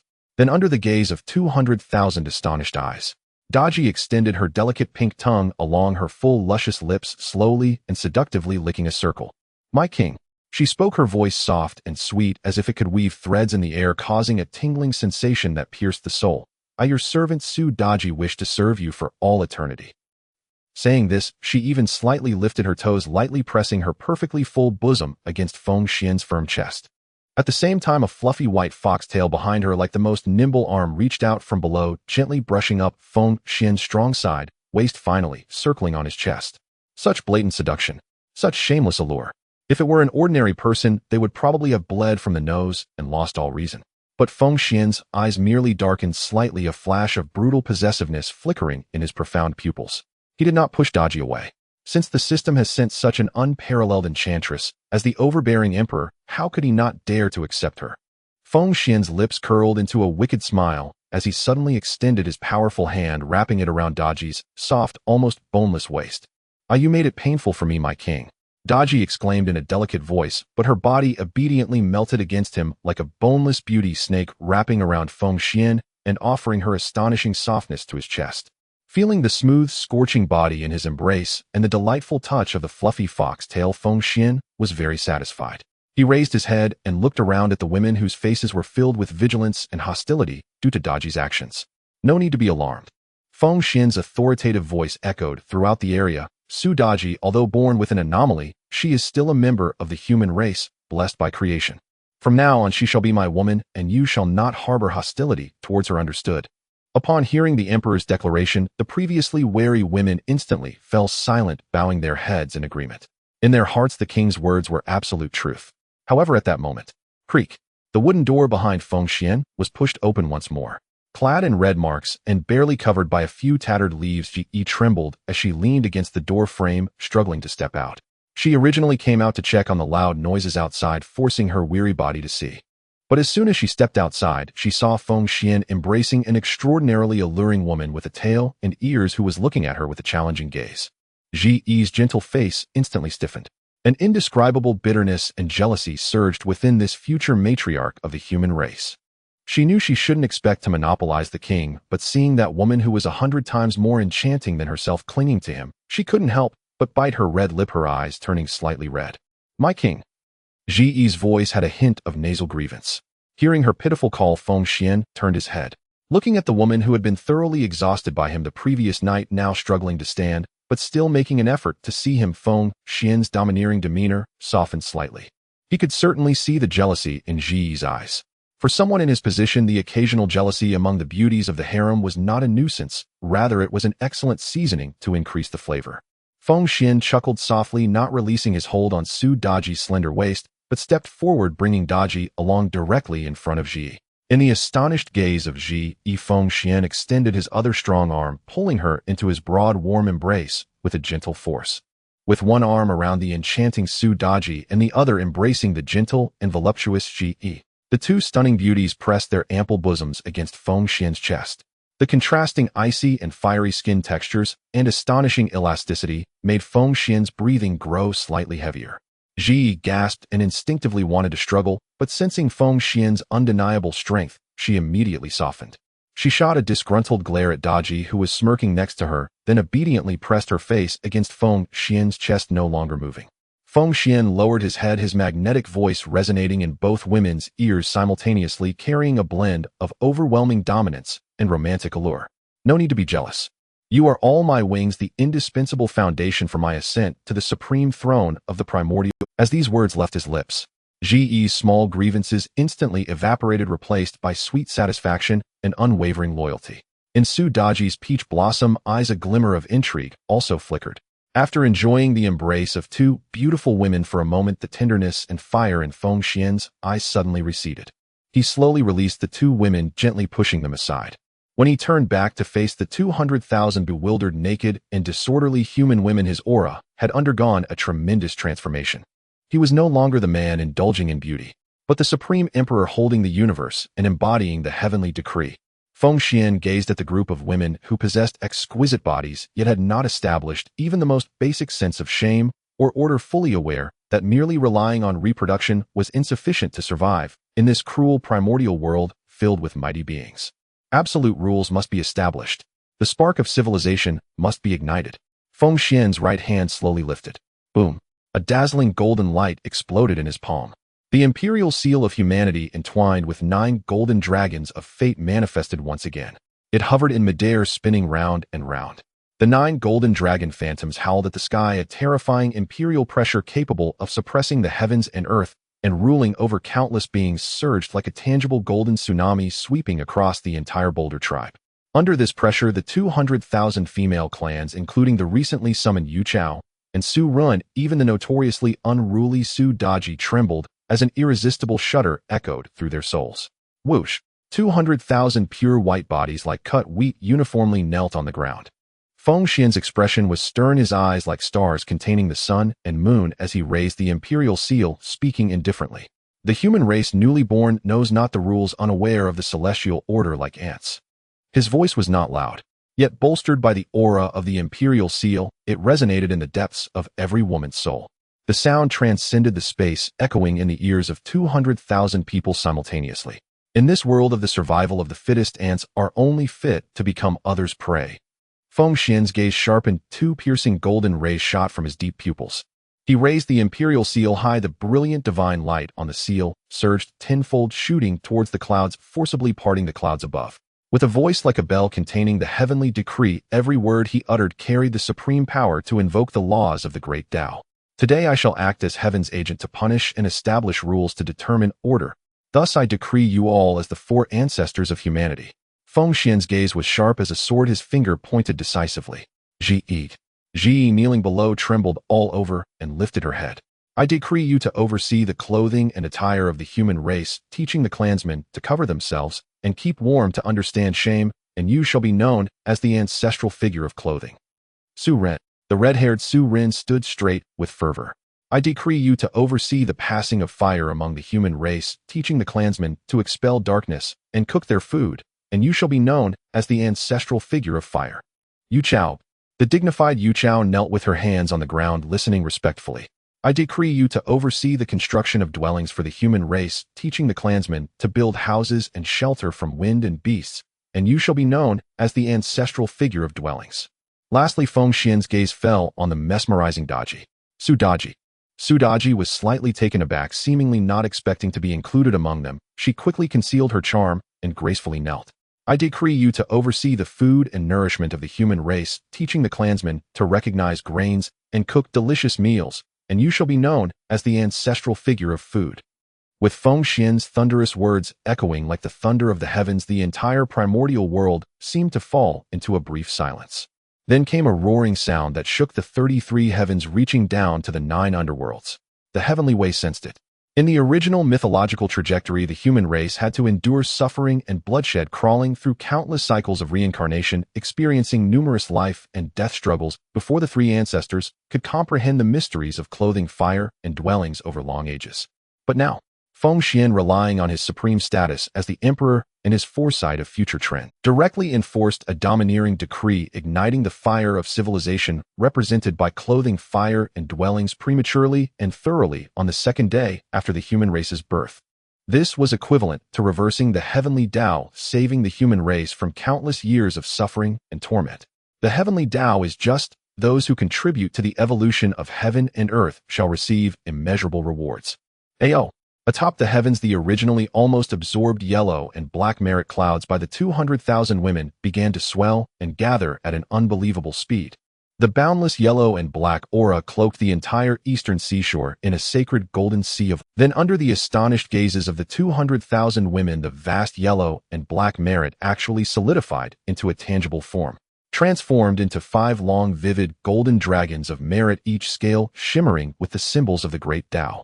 These 5 golden dragons roared deafeningly above the 9 skies, rolling and swirling in the sea of clouds, carrying supreme auspiciousness and overwhelming celestial might. In the next moment, the 5 golden dragons swooped down, the most robust and dazzling among them, accounting for more than 60% of the heavenly merit, charged straight towards Feng Xian, with a terrifying momentum instantly merging into his brow.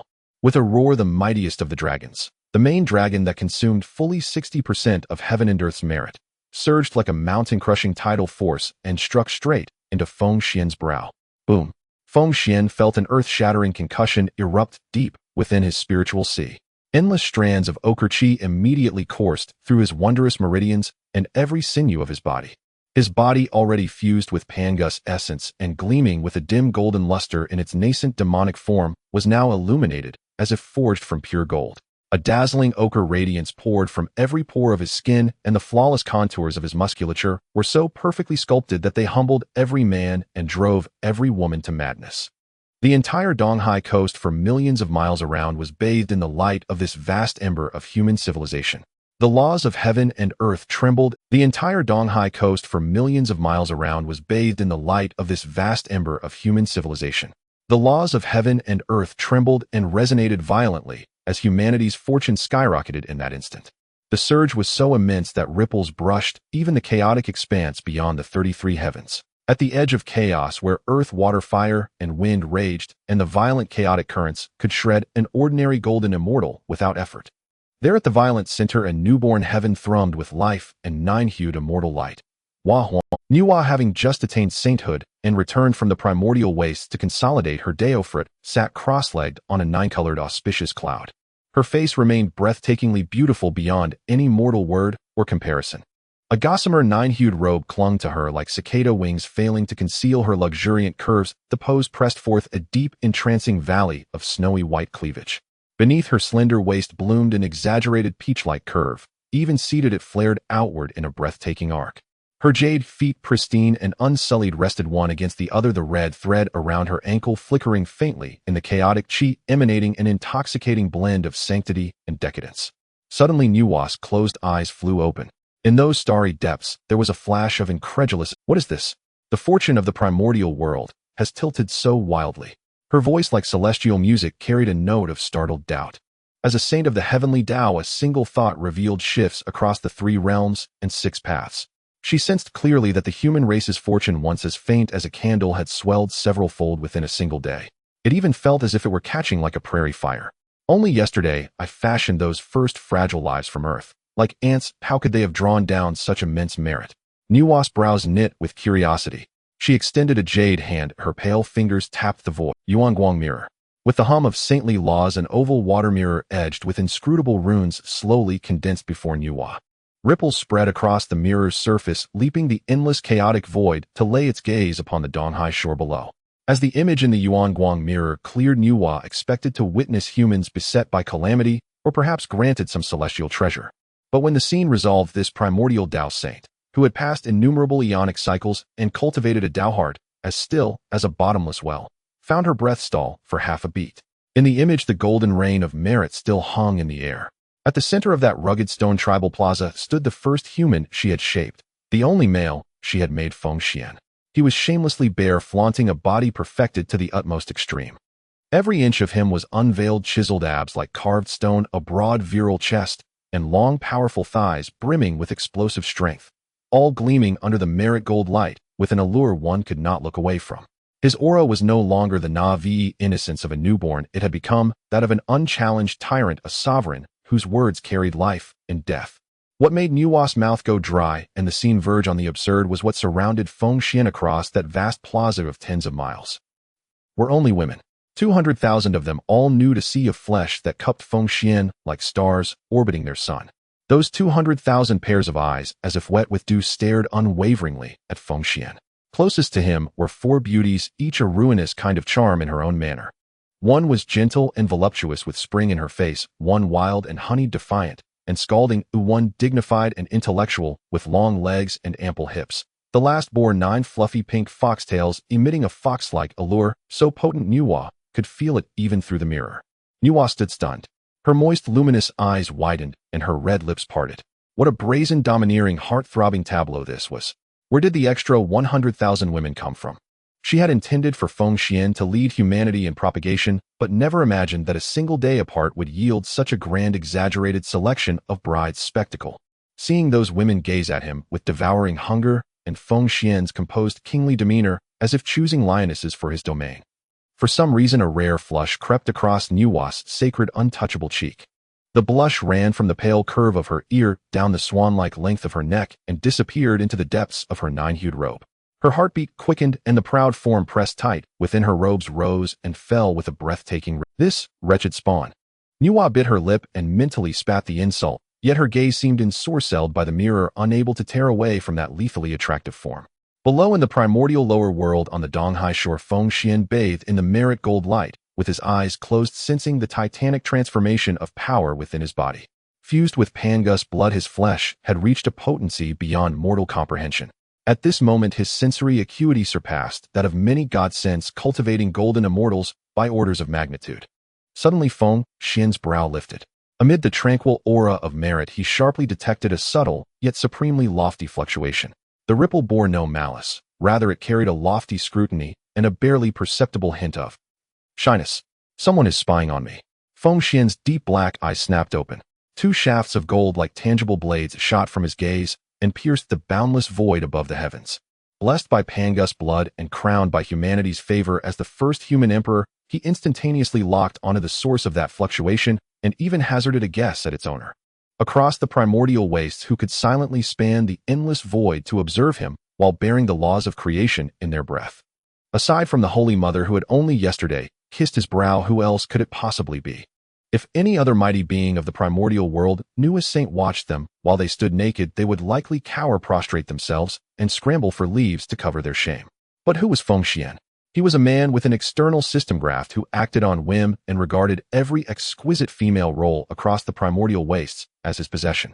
Saint or no saint, if the system decreed all beauties as his then lofty Nuwa was merely the brightest piece in his grand mosaic. Want to look?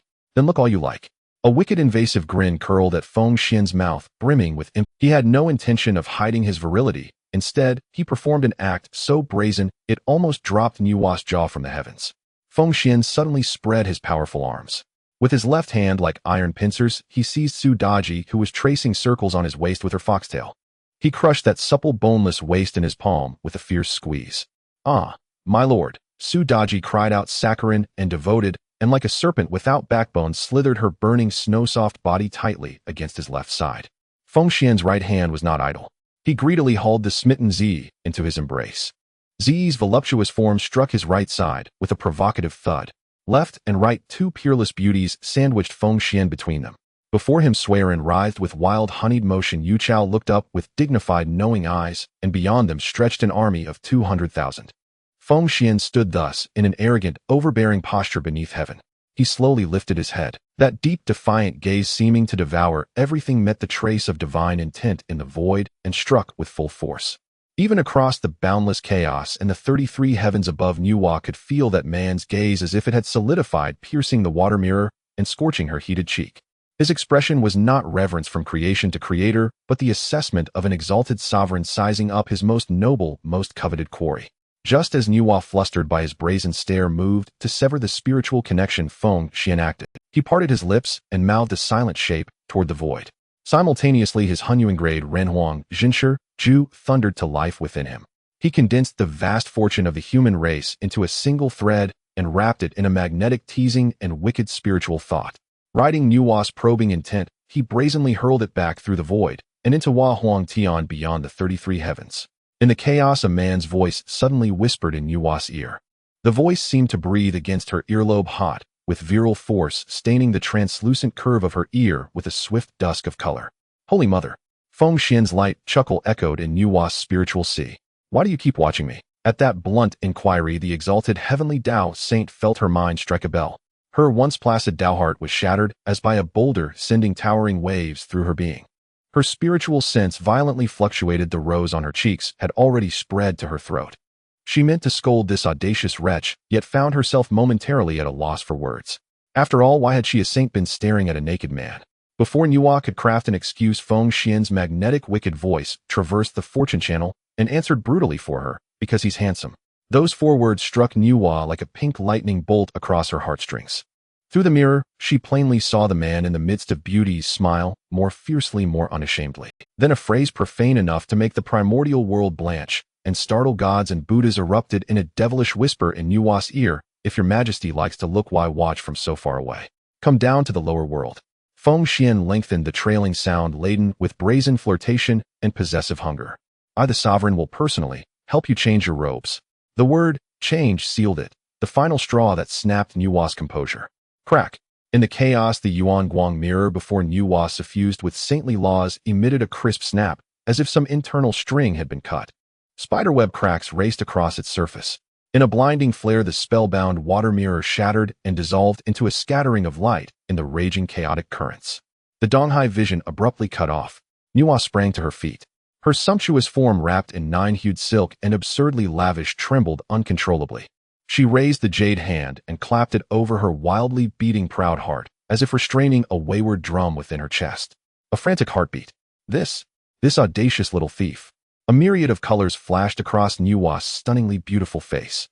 She gritted her teeth as she uttered those words, her usually tranquil water-like eyes filled with shame, anger, and a kind of panic she had never experienced in countless epochs.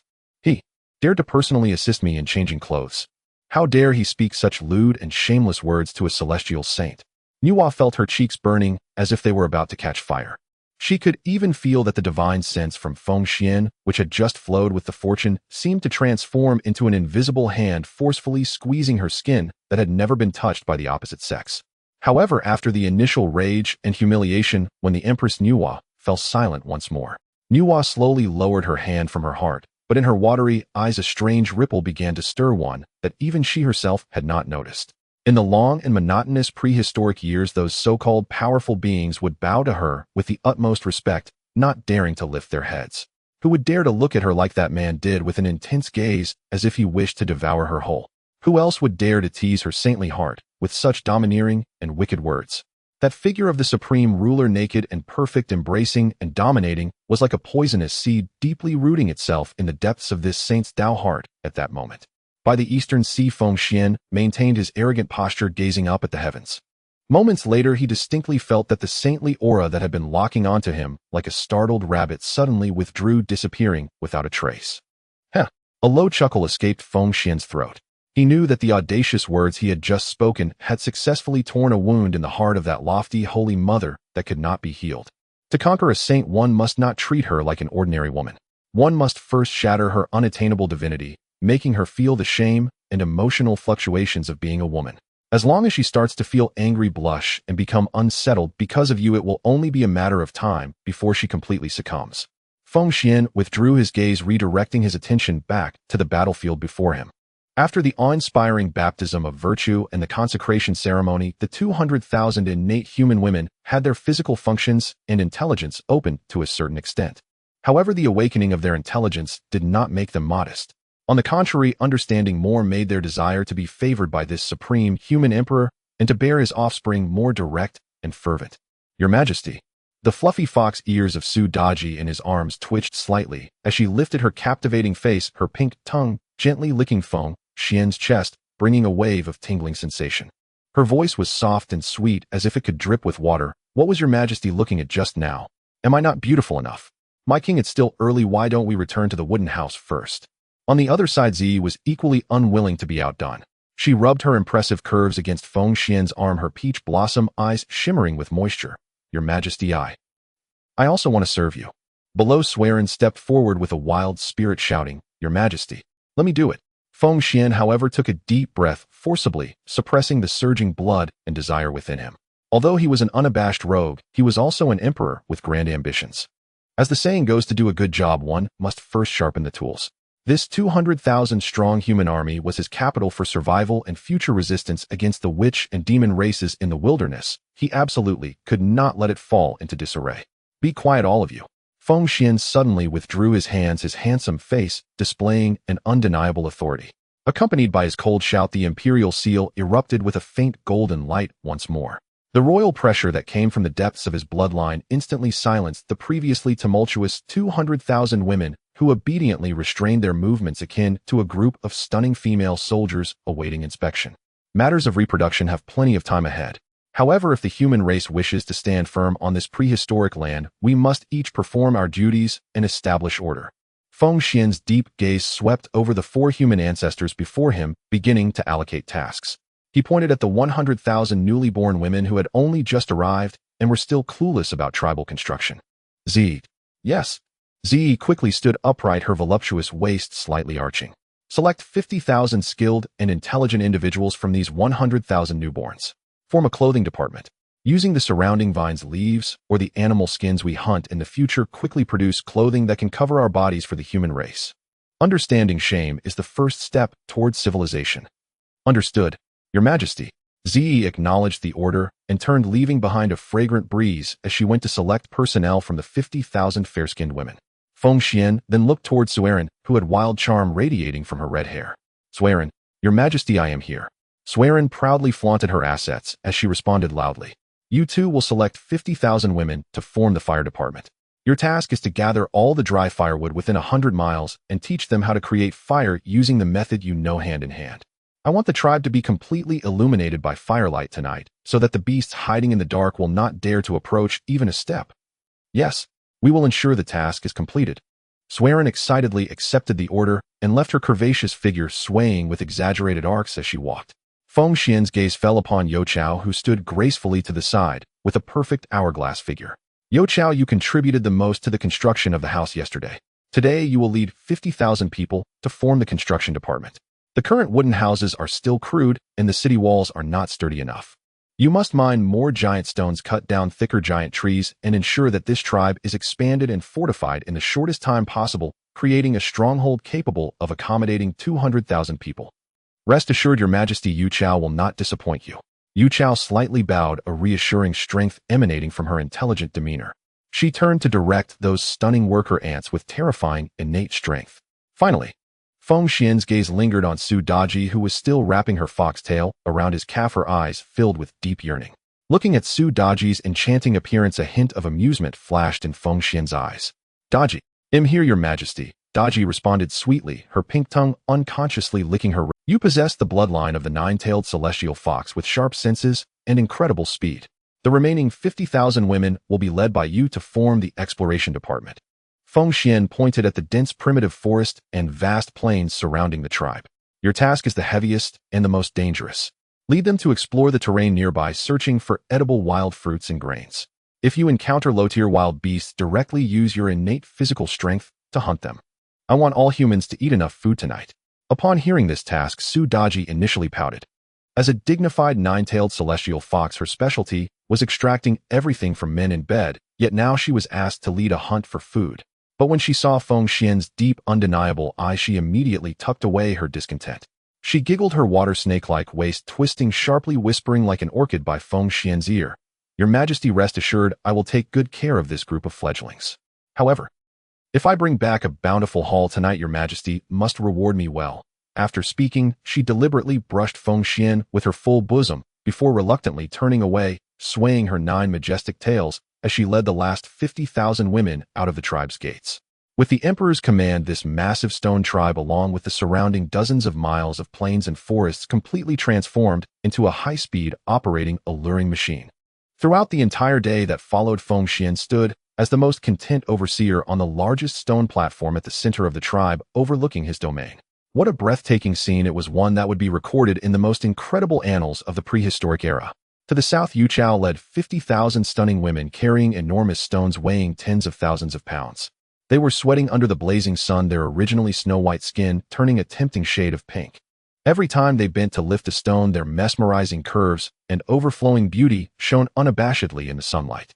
To the west, Z's 50,000 women sat on the grass, using clumsy but earnest movements to weave together enormous leaves and soft vines. The translucent leaves covering their proud bodies not only failed to serve any modesty, but instead created a half-concealed allure that was dangerously tempting. To the north, Swiren's subordinates were fervently creating fire through friction. 50,000 naked women drenched in sweat squatted on the ground, engaging in vigorous back-and-forth motions. The swaying waves of white curves combined with the green smoke produced from the friction of the wood intertwined to form a strangely beautiful scene filled with primal wildness. Meanwhile, in the eastern forest, one could occasionally hear Su Daji's crisp, enchanting laughter along with the anguished cries of wild beasts being mercilessly beaten down by those seemingly delicate yet immensely strong women. In this process, it was inevitable that some audacious women would come to the platform under the pretense of They either purposefully dropped half-woven grass skirts at Feng Xuan's feet, exposing their deep ravines as they bent to pick them up, or they held freshly picked crystal-clear wild fruits, pressing their soft bodies against Feng Xuan, insisting on feeding them to him personally, or even wrapping their long, straight legs around the platform's pillars, showcasing their incredible flexibility. The strings pulled in their gazes seemed to drown Feng Xuan entirely. Yet Feng Xuan displayed an astonishing self-control. Not only did he remain unfazed, but he also earnestly guided them on how to improve their tools and enhance efficiency. This contrast of being tantalized yet unable to indulge made those women anxious, their eyes turning red as they worked harder, as if they were trying to vent all their pent-up emotions into their labor. Time flowed swiftly amidst the fragrant sweat, physicality, and fervor of construction. When the blazing sun, radiating intense light, finally began to sink into the western sea, the horizon was dyed a hazy shade of purple and red. The night finally descended. At this moment, the stone tribe had undergone a tremendous transformation. The horizon was dyed a hazy shade of purple and red. The night finally descended. At this moment, the stone tribe had undergone countless bright bonfires blazed vigorously, dispelling the chill and darkness thanks to Swiren's effort. The air was filled with the fragrance of wild fruits and the aroma of the wild beasts roasted by Su Daji's team. Everything finally began to take shape. A prototype of a human civilization quietly stood up amidst this absurd yet grand construction. And Feng Xuan, standing before the central large house, was no longer in his naked state. He wore a simple robe woven by Zi herself, crafted from high-quality flexible vines and large spiritual leaves. Though the clothing was primitive and rough, it exuded an ancient, unrestrained nobility when worn on Feng Xuan's perfect, towering, chaotic god and demon body. The exposed muscular lines of his open chest radiated an even more lethal masculine charm under the firelight. At this moment, the 200,000 women had already enjoyed a satisfying meal and were resting around the bonfire. Yet before Feng Xuan's massive imperial house stood 4 stunning figures that could dim the night: Zi Sueren, Youchao, and Su Daji. These 4 human ancestors, who had exhibited exceptional leadership throughout the day, had completed their tasks. After a day of labor, they did not appear haggard. Instead, the circulation of their blood made their skin look even more rosy, radiating a unique charm from vigorous exercise. They were all dressed in the clothes hastily prepared by Zi. However, in light of their unique characteristics and alluring figures, the clothing appeared rather overly burdensome. Zi remained in the high-slit blue leaf robe, exuding warmth while radiating a ripe sensuality. Sueren only bound her critical areas with a few animal skins, wild and fiery, Yu Chao wrapped giant banana leaves around her waist and chest, accentuating her breathtaking hourglass figure, while Su Daji seemingly, without clothing, still draped in a transparent white veil that revealed all her 9 tails, swaying excitedly behind her. The day's work had concluded. Now it was finally time for another important matter. A night wind swept across the shore of Donghai, carrying the salt of the sea and the faint perfume of wildflowers. In the center of the giant rock tribe, before the most magnificent human emperor's great house, several enormous bonfires roared. The leaping yellow flames drove back the darkness and cast the 4 exquisite silhouettes waiting outside the door in shifting light and shadow. Feng Xuan wore a rugged robe woven from vines and broad spirit leaves, arms folded as he stood before the wooden door. His gaze slowly swept over the 4 ancestral women of the human race before him. Zishir's cyan high-slit leaf robe fluttered in the night breeze. Her moist, limpid eyes shone with gentle expectation, her fair, ample chest rising and falling with quick breaths. Xianxia had bound herself with only a few strips of beast hide. Honey-colored skin still bore the faint marks of daytime toil. Like a female leopard awaiting her lord's favor, she pressed her legs tightly together, eyes burning with frenzy. Yu Chao had wrapped huge plantain leaves around her waist and chest, revealing a perfect hourglass curve beneath the firelight. Her serene, intelligent face flushed with a delicate blush at what was to come. At their far right, Su Daji stood quietly clad in that nearly transparent white gauze. 9 pink fox tails unfurled lazily behind her, while her furry white fox ears twitched from time. That ruinous, beguiling face bore a half-smile. "You've worked hard today, come in with me." Feng Xian's lips parted, and his deep, magnetic voice sounded into the night. He turned, and with a broad hand pushed open the heavy wooden door, prepared to welcome the grand night that belonged to the human emperor. But the instant Feng Xuan turned, and his gaze left the 4 women, an anomaly occurred. In Su Daji's peach blossom eyes, a sly pink glint suddenly flashed. A surge of possessiveness rose on that peerless face. For a pure-blooded 9-tailed celestial fox, how could she tolerate other women sharing the prey she coveted? Moreover, the man's body contained a terrifying lifeblood that made her very soul roar. This feast was hers alone, no one would be permitted to touch it.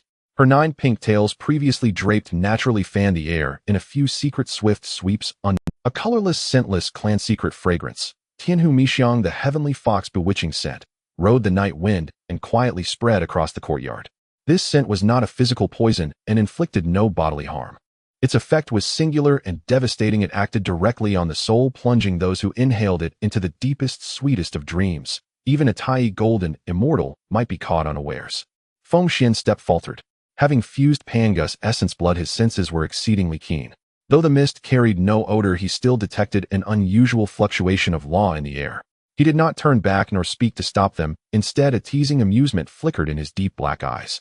Zishir had just lifted her right foot to follow when the bonfire before her blurred, and her mind felt suddenly weighed down as if filled with tons of sinking sand.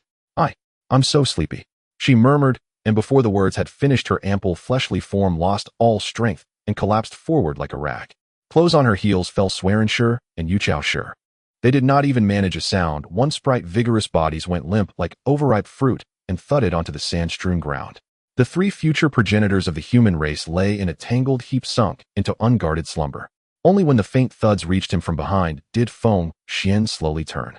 He cast a look at the 3 women on the ground, their chests still rising gently, then directed his assessing gaze at the sultry, smiling Su Daji, who remained standing.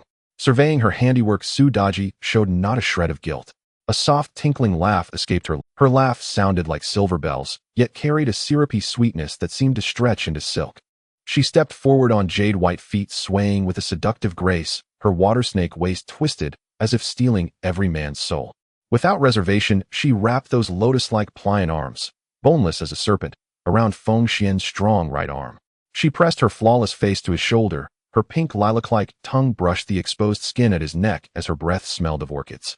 Her voice was thick with languid seduction and possessiveness. "My lord, tonight, I do not wish to share you with anyone." As she spoke, she ground her astonishingly full breasts against his arm, without restraint. Beneath the transparent gauze, the touch was astonishingly soft and springy. "Let me alone attend you wholly," she cooed. Feng Xuan's eyes grew more amused at the brazen offering of this world-shaking enchantress. "Oh, attend alone," he said, seizing her waist with a reverse grip, his fingers testing that shocking slippery. He lowered his head, his gaze aggressive as he fixed her peach blossom eyes. "I'm afraid, little fox, that your appetite may be too great, and you will spoil yourself." "My lord jokes. You have not yet seen my skills," she shot back without retreat, her furry ears tilted back, adding a playful wanton charm that invited brutal desire. She tugged on Feng Xuan's arm and led him into the wide, but plainly furnished human emperor's great house. With a heavy thud, the wooden door shut behind them, sealing off the outside bonfires and the three sleeping women. At the moment the door closed, Su Daji's 9 tails swelled and wove a dazzling pink curtain of light. In an instant the room's space felt utterly sealed. A thick pink mist poured from within her, like a living river streaming along the floor, the walls, and through the air itself. The mist carried a cloying, bone-softening sweetness. The air thickened, and the temperature climbed with an almost impossible speed. Even a single breath of that rose-tinted air kindled an unquenchable wicked flame deep within the belly. In that cramped, sealed space suffused with pink light, the intimacy of a lone man and woman was instantly magnified to a pitch that could strip away all reason. Feng Xuan stood in the center without making a move, like a sovereign enjoying a dancer's performance. His dark eyes watched Su Daji in calm appraisal.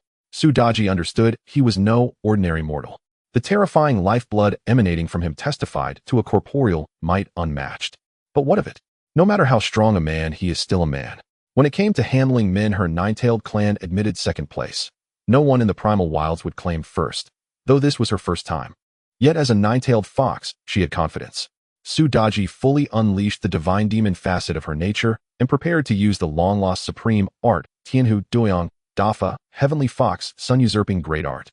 With the pink formations blessing each of her gestures, and even the rhythm of her breath conformed to a strange cadence capable of stealing souls. She did not rush, she stepped back 2 paces, keeping a teasing distance. "My lord, may I disrobe for you?" She extended hands fair as jade and pinched the edge of her already transparent gauze between long, delicate fingers. Under Feng Xuan's gaze, her eyes narrowed with seduction. Her fingertips gave a light flick. The gauze, thin as mist, slid like water down her swan-like neck and rounded, luminous shoulder. It passed over her proud, unyielding breasts, skimmed a flat belly sculpted with taut lines, and finally fell to the floor with a faint rustle.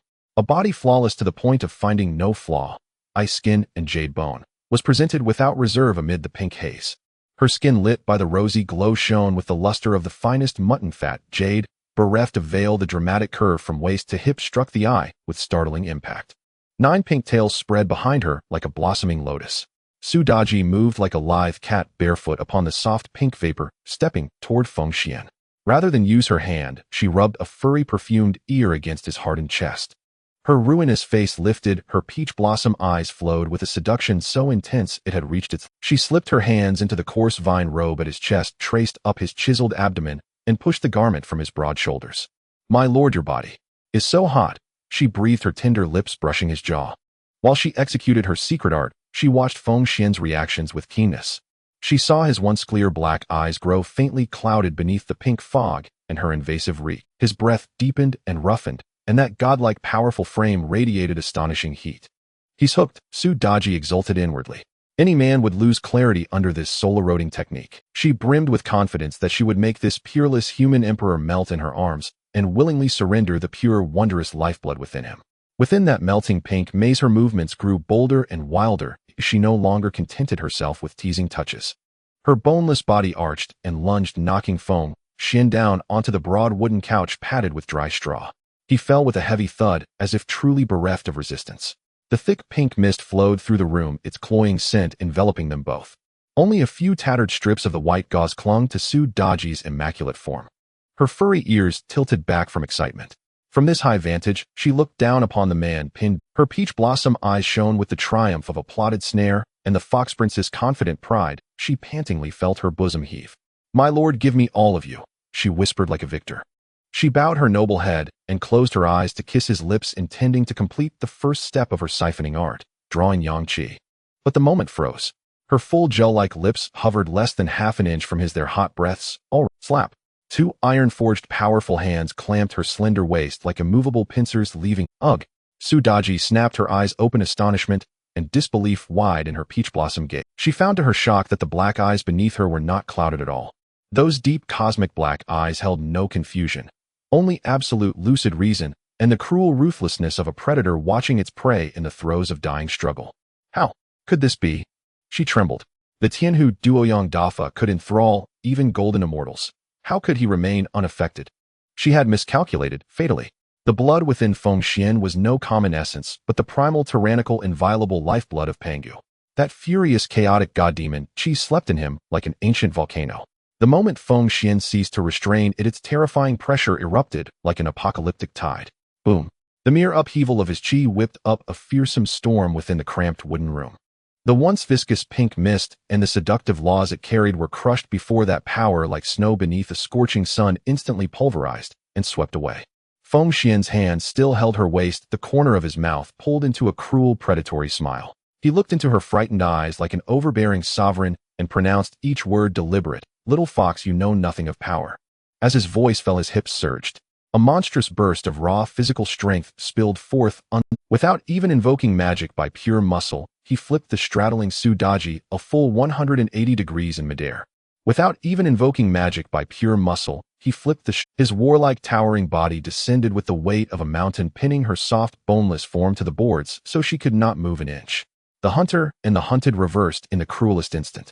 "Petty tricks," he sneered, "and you dare show off before me?" Feng Xuan towered over the trembling nine-tailed fox who quivered like a frightened rabbit beneath him. At the pale shock on her face, his cruelty transmuted into a blazing lust. He showed no mercy. Lowering his head with near-brutal force, he seized her quivering lips in a muffled whimper escaped her at the collision. His kiss carried no finesse, only absolute possession. His burning, imperious mouth crushed hers, and then roughly parted her teeth, invading like a conquering tyrant. There was a singular, intoxicating taste, the peculiar sweetness unique to the nine-tailed fox clan ascent that could unhinge a soul and compel surrender. Her saliva tasted like the richest immortal wine, threaded with cloying sweetness. Feng Xuan greedily tangled her trembling tongue into his domain.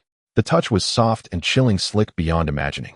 Under his storm-like assault, Su Daji rapidly lost all power of resistance.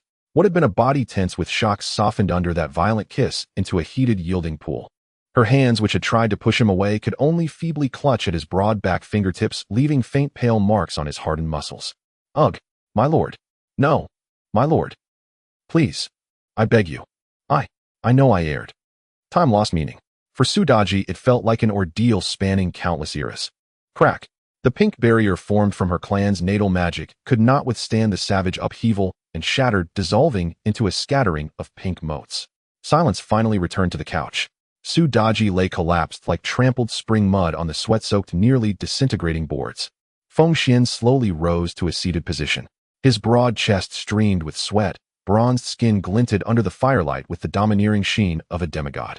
He casually took up a scrap of hide, wiped the sweat from his brow, and glanced down at the once-defeated enchantress.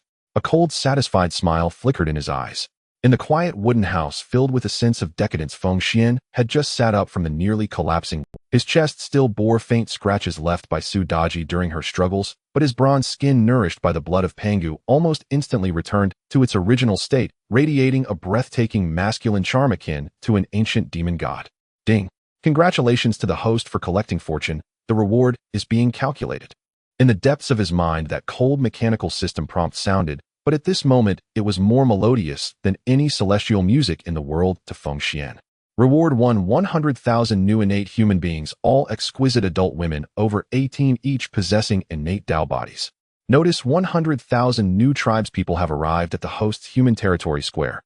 Outside the wooden house, the once quiet sky above the giant rock tribe once again resonated with that slight disturbance that tore through the void.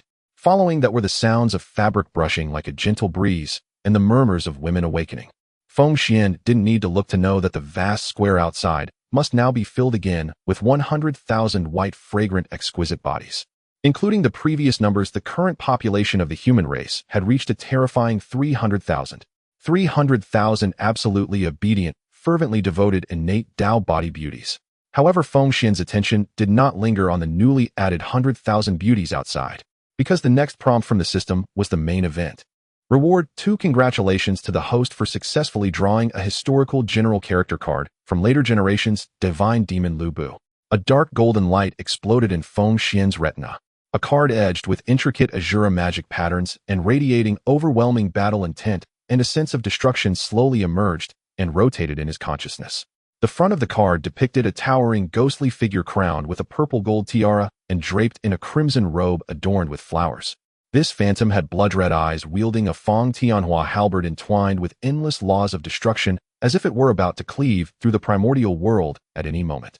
Item information: Divine Demon Lu Bu unique consumable tier Great Luo level can kill across ranks usage effect. Once the host merges with this card, he will perfectly inherit all the battle awareness laws of slaughter and unparalleled martial arts of the Divine Demon version of Lu Bu. Realm Boost directly forcefully raise the host's current cultivation to early stage Great Lu. Note this is the supreme realm that binds the timeline and transcends the river of fate, ignoring the heavenly tribulations of the primordial world and any bottlenecks or risks of losing control. Accompanying weapon enhanced version Godslaying Feng Tianhua halberd power comparable to top innate spiritual treasures with armor-breaking, blood-drinking, and soul-ripping effects. Divine Demon passive Ghostly Might. Once activated, it can exert absolute soul suppression over all beings with a cultivation lower than Great Luo Jinxian, causing their battle intent to collapse and reducing their full strength to less than 30%. Looking at this long string of attribute introductions, a fervent light suddenly burst forth from the depths of Feng Xian's eyes. Great Luo Jinxian. Divine Demon Lu Bu. Feng Xian took a deep breath. At this moment, just before the calamity of the Lich War, where Great Luo walked the earth and golden immortals were as common as dogs. Despite possessing a body transformed by Pangu's blood, his realm was still that of a mortal. If he were to encounter a true expert adept at utilizing laws, he would still feel somewhat restrained. But now this card directly granted him a trump card powerful enough to strut across this land, even able to confront ordinary Great Luo Jinxian's heathen. 300,000 stunning beauties in the harem. That was merely his diversion. Power was the absolute guarantee for him to rampage in this primordial world. Just as Feng Xian was preparing to carefully examine the details of that dark golden card. Suddenly, what is that thing? What is that in the sky? Outside the door, the square, which had been somewhat noisy due to the arrival of 100,000 new tribes people, suddenly erupted with screams laced with terror and panic. These screams were certainly not caused by seeing new companions. The tremors of dread and despair that emanated from their very souls made Feng Xian's brow furrow sharply. Whoosh! A violent whirlwind carrying a nauseating stench of blood and decay swept in without warning from the direction of the East Sea. This whirlwind was so fierce that it caused the heavy wooden door of the human emperor's house to rattle loud. The lingering scent of pink celestial fox incense inside the house was instantly blown away by this whirlwind filled with the breath of death. Feng Xian did not hesitate. He grabbed a vine robe and draped it over himself, striding towards the wooden door. My lord. On the bed, Su Daji, who had just regained a bit of strength, propped herself up with her weary body. A hint of shock flashed in her peach blossom eyes. As a member of the demon race, she understood better than Feng Xian what that aura outside represented. It's a great demon. And not just one. Daji's voice trembled, not from being toyed with by Feng Xian, but from the innate fear of higher-level demons. Feng Xian ignored her and kicked open the wooden door. The moment he stepped out of the wooden house, the scene before him made his gaze turn as cold as a blade. The starry night sky that had just been visible was now completely obscured by an ominous cloud so thick it seemed to drip with ink. The black clouds hung low, almost touching the newly erected walls of the giant rock tribe. Within those roiling clouds, three enormous mountain-like terrifying figures emerged. One was a massive ink dragon covered in black scales and sporting two horns. Another was a bloodthirsty lion with eyes like two blood lanterns and wings sprouting from its back. And there was a dark night poison spider, its body the size of a small mountain, with 8 long legs covered in sharp barbs. Each of these 3 great demons exuded a terrifying pressure capable of distorting the very void. That was a pressure that transcended the mundane, having passed through the tribulations of immortals and belonged to the incredibly formidable pinnacle golden immortal. For them who were merely a step away from achieving the Tao of Tai, these 300,000 unarmed innate humans, exuding an alluring fragrance of creation, were the most exquisite divine food gifted by the heavens. At that moment outside the door, the Ji clan, Sui Ren clan, and Yu Chao clan, who had originally fallen into a slumber due to the celestial fox incense, were jolted awake by this terrifying demonic wind and the pressure of the golden immortals. They opened their eyes in confusion. What met their gaze was not the reassuring face of Feng Xian, but 3 terrifying great demons in the sky, drooling and staring at them with greedy eyes, as if they were food. What kind of monsters are these? Ji's gentle face turned pale without a trace of blood. She instinctively hugged her voluptuous body, but that thin green leaf robe fluttered in the wind, unable to withstand the piercing demonic aura. Sui Ren's honey-colored skin also broke out in a layer of fine goosebumps. Though she had a wild and rebellious personality, even daring enough to start a fire from wood in the face of such overwhelming power, her recently awakened intelligence was reduced to nothing but fear. She bit her lip, trying to stand up, but her legs were rendered completely powerless by the pressure. Yu Chao was even more desperate. She turned her head looking at the 300,000 tribespeople in the square who were blown about by the demonic wind, crying out in despair, tears streaming down her intelligent eyes. They were not afraid of death. As newly born humans from less than 2 days ago, their fear of death was even less intense than that of people from later generations. But they were afraid, they were terrified that their newly built houses, the fire-making skills they had just learned, and the clothes they had just put on. All of this represented the spark of hope for human civilization was about to be extinguished in the bloodthirsty mouths of these 3 monsters. My lord. The 3 women, like all 300,000 female tribespeople, instinctively turned their gaze towards the wooden door that had been pushed open towards the tall figure draped in the vine robe, standing proudly. Though they knew their lord was strong, capable of uprooting towering trees with his bare hands, the 3 monsters in the sky could soar through the clouds and emanate an aura so overwhelming that it extinguished any thought of resistance. Can the lord handle this? The ink dragon circling in the black clouds lowered its massive head. Its cold, slitted pupils passed over the 300,000 trembling women, locking directly onto the only man standing straight in front of the human emperor's house. Oh, I didn't expect that among this tasty blood food there would be one unafraid of death.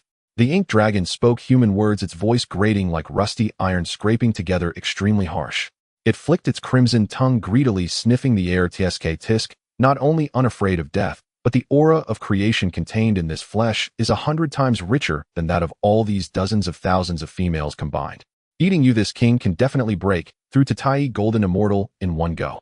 The bloodthirsty lion, sprouting wings on its back, let out a deafening roar, laughing arrogantly. Big brother, stop wasting time with him. He's just a mundane ant who hasn't even stepped into the immortal path. I could turn him into mush with a single breath. Let's dig in. These tender female sheep are making me unable to resist the urge to feast. Though the dark night poison spider did not speak, the cruel light flashing in its 8 compound eyes and the green venom dripping from its mouth, corroding the giant stone below with a sizzling sound, spoke volumes. In their eyes, these were merely a group of fresh meat to be slaughtered.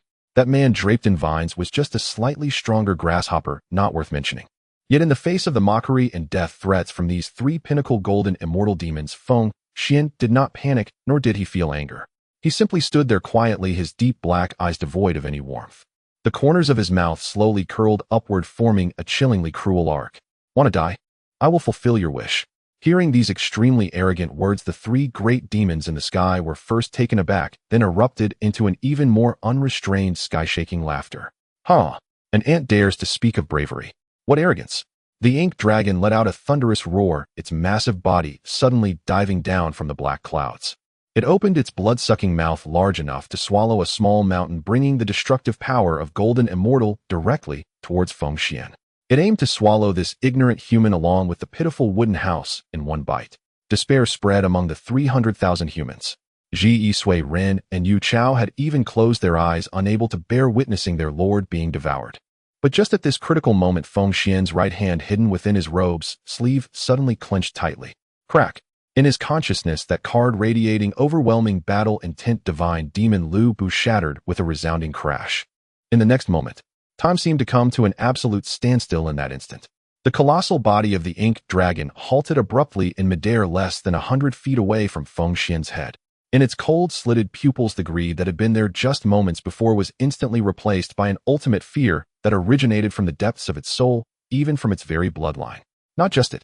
The entire primordial world at that moment emitted a painful groan, as if it were unable to bear the pressure. Boom. Beyond the 33 heavens, in the depths of endless chaos. In the Xiao Palace, that ancient and mysterious hall radiating the pressure of the heavenly Dao. An elder dressed in a gray Taoist robe and holding a fragment of the jade dish of creation, who had been closing his eyes to complete the final steps of merging with the Dao, suddenly opened his eyes. Those eyes contained no emotions of living beings, only endless indifference and the flow of laws predicting the heavenly secrets. Yet at this moment, there was a rare flicker of astonishment in those eyes. The gaze of Honghuang, who seemed capable of seeing through the past and future, instantly penetrated the endless chaotic void and landed directly on the shores of the East Sea of the primordial land. Who was disturbing the flow of time at this moment? Honghuang's voice, devoid of any ripples, carried a hint of disbelief. Could it be that someone has jumped out of the river of fate?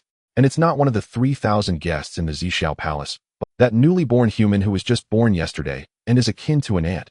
As one who was about to merge with the heavenly Dao, Hongzhen's predictive power was terrifying.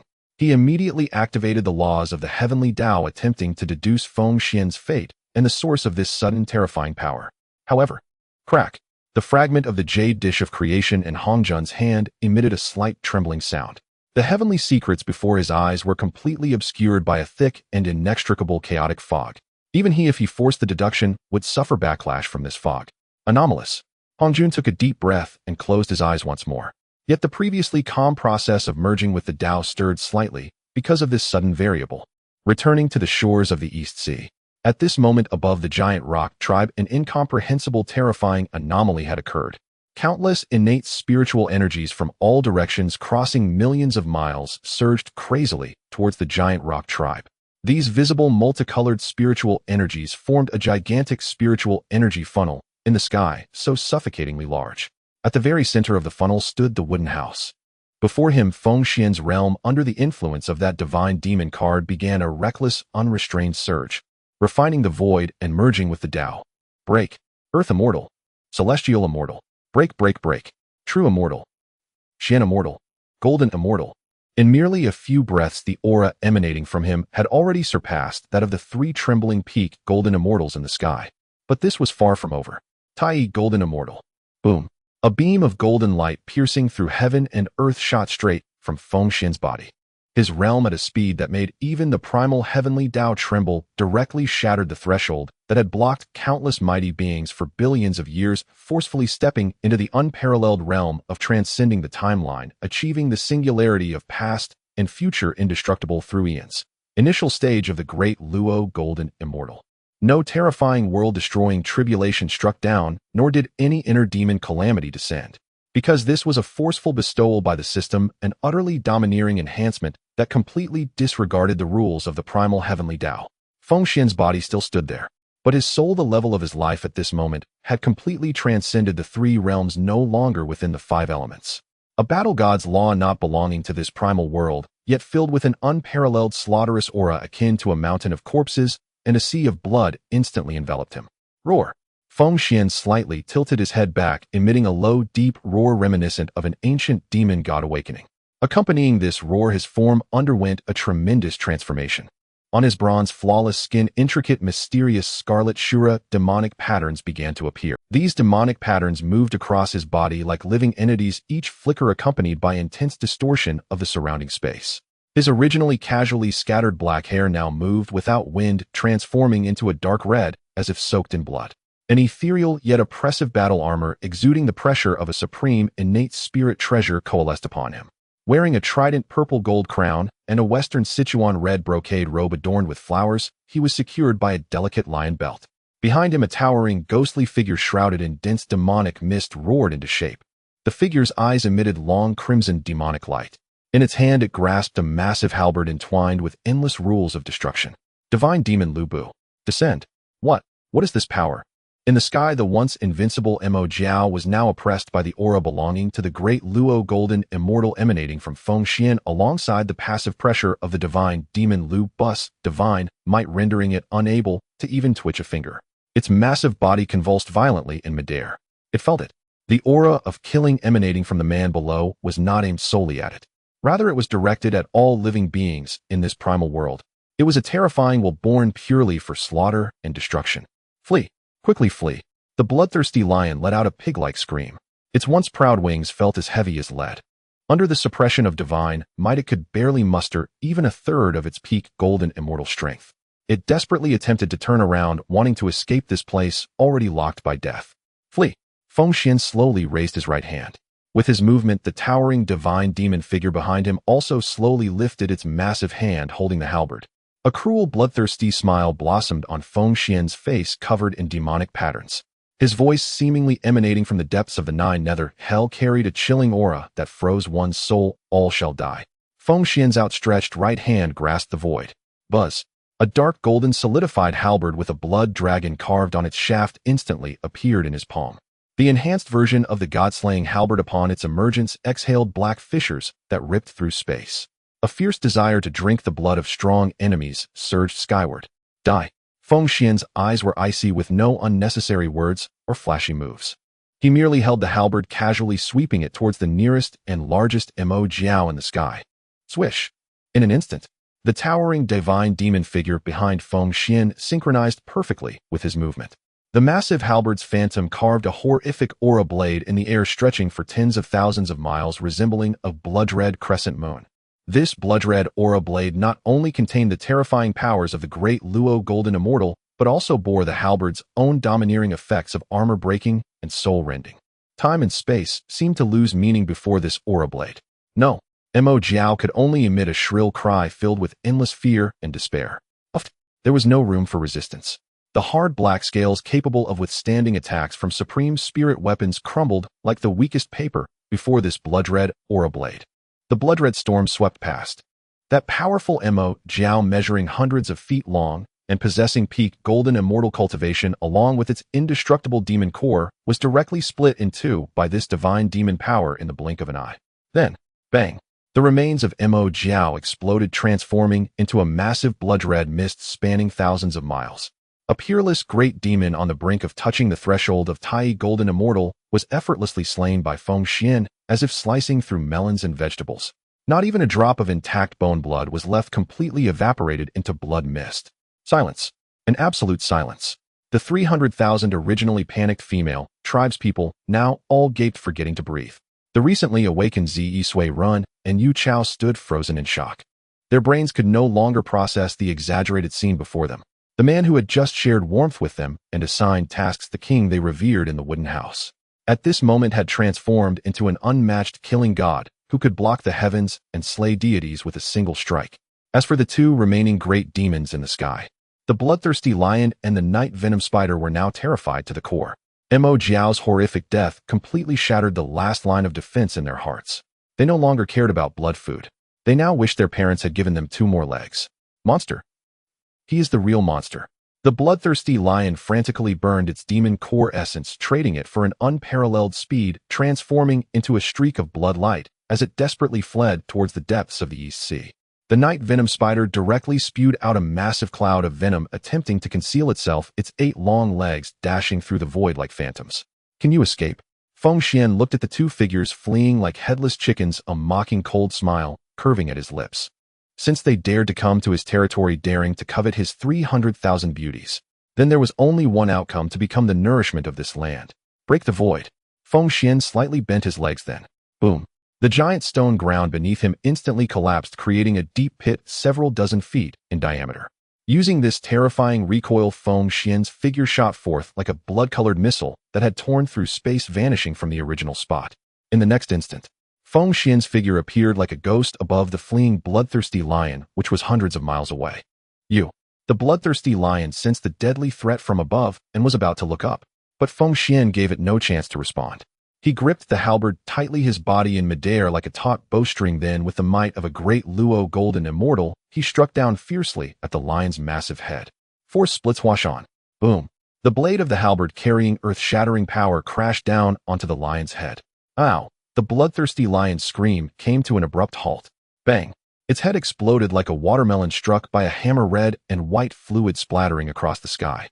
Immediately afterward, that terrifying destructive force traveled down its neck, directly shaking its massive body into a puddle of meat mush, instantly slaying the second one. At this moment, the night venom spider had already escaped over 1,000 miles, buying time thanks to its companion. Hiding within a thick cloud of demon mist, it trembled, believing it had escaped from death. But it did not know that before the combat intuition of the divine demon Lu Bu, its concealment was as glaring as a lamp in the night.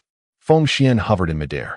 He did not even glance at the demon mist, simply slowly raising the halberd. His arm muscles bulged, aiming the halberd as if it were a spear targeting the void 1,000 miles away. Go! Feng Xuan whispered, his arm thrusting forward. Whoosh! The halberd transformed into a dark golden bolt of lightning, piercing through layers of space. A chilling shrill scream suddenly echoed from within the demon mist 1,000 miles away. The halberd accurately pierced through the night venom spider's hard carapace, pinning it tightly in the void. The halberd's soul-rending effect erupted instantly. The night venom spider's massive body convulsed violently in the void a few times before completely losing its life, transforming into a cold corpse that plummeted downward, instantly slaying the third one. In just half a stick of incense's time, Three peak, golden, immortal great demons that could dominate the outskirts of the primal world, causing countless weaker beings to tremble in fear, were entirely slaughtered by Feng Xuan in a manner akin to crushing with ease, almost like trampling ants. In the sky, the massive bodies of the three great demons once crushed spilled forth their blood, containing vast spiritual energy and pure demonic power, like a rain of blood cascading down upon the earth surrounding the giant stone tribe. This was no ordinary rain. This was the essence blood of peak, golden, immortal great demons. The crimson rain fell on the barren land, causing the originally withered grasses to grow wildly, transforming into luminous spirit herbs. The blood rain fell upon the newly constructed wooden houses, making the wood as hard as metal. The deaths of these three great demons had completely turned into the finest nourishment for this land, nourishing the foundation of human civilization. And at the center of the blood rain, Feng Xuan, holding the halberd, descended slowly from midair like a supreme deity emerging from the depths of the Shura hell. The towering divine demon phantom behind him, along with his armor and demonic patterns, continued to emit a suffocating terror until the time of the experience card expired. He did not deliberately avoid the falling demon blood. A few drops of boiling dark red demon blood splattered onto his handsome face, covered in demonic patterns, adding a touch of bloodthirsty allure and dominance. Feng Xuan's feet landed steadily on the highest platform of the giant stone plaza. Bang! The heavy tail of the halberd thudded against the rock, creating a dull echo. He slightly lowered his head. His gaze swept below. In the plaza, 300,000 exquisite female tribespeople previously engulfed in despair and trembling. At this moment, they had thoroughly entered a fervent emotion known as madness and faith. If during the day Feng Xuan could awe them by uprooting trees and shattering stones, then just now Feng Xuan's unparalleled grace in slaying three celestial great demons in the blink of an eye had indelibly etched the words Feng Xuan into their souls and bodies. This was their king. This was the supreme emperor, worthy of their lives and everything they offered. No, with a rustle, 300,000 white, plump, slender bodies interwoven with all sorts of exquisite curves once again kneeled down in unison under the illumination of the blood rain. This kneel was no longer ignorance, nor was it due to the pressure of the imperial seal, but rather from the deepest parts of their hearts an absolute submission and fervent worship, willing to go through fire and water for him. At the forefront, the four human ancestors. Su Daji had somehow crawled out from within the house, her transparent white gauze stained with some dirt. She looked up at the godlike man on the platform, her peach blossom eyes filled with shock that had transformed into an intense, unshakable obsession. She finally understood that this man had truly held back earlier. If he had used this kind of power just now, she would have probably turned to dust. Zi Sui Run and Yu Chao were in tears. They clutched the earth tightly with their hands, raising their voluptuous backs high, burying their heads deeply in front of their hearts. Praise the king.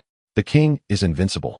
300,000 delicate voices converged, forming a fervent wave capable of scattering the remaining clouds in the sky. Within this wave there even subtly resided a faint yet pure power of faith, slowly converging towards Feng Xuan. Feng Xuan stood proudly on the platform.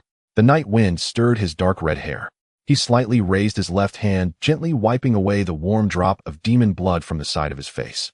The dark red blood left a glaring streak on his pale cheek. His deep, cold black eyes looked down upon the 300,000 fervent followers, as well as the perilous primal earth. Feng Xuan's lips parted slightly. His voice was not loud, yet it resonated clearly like heavenly decrees, imprinting itself in the hearts of every being. To offend the human race, this is the consequence. Those who dare to offend the human race shall meet this fate. Feng Xuan's voice, icy, sovereign, and utterly domineering, still reverberated across the night sky above the East Sea coast, echoing like an unassailable celestial decree, seared deep into the hearts of 300,000 female clansfolk. Yet the anomaly unfolding across this realm did not subside with the fall of the three golden, immortal demonic beasts.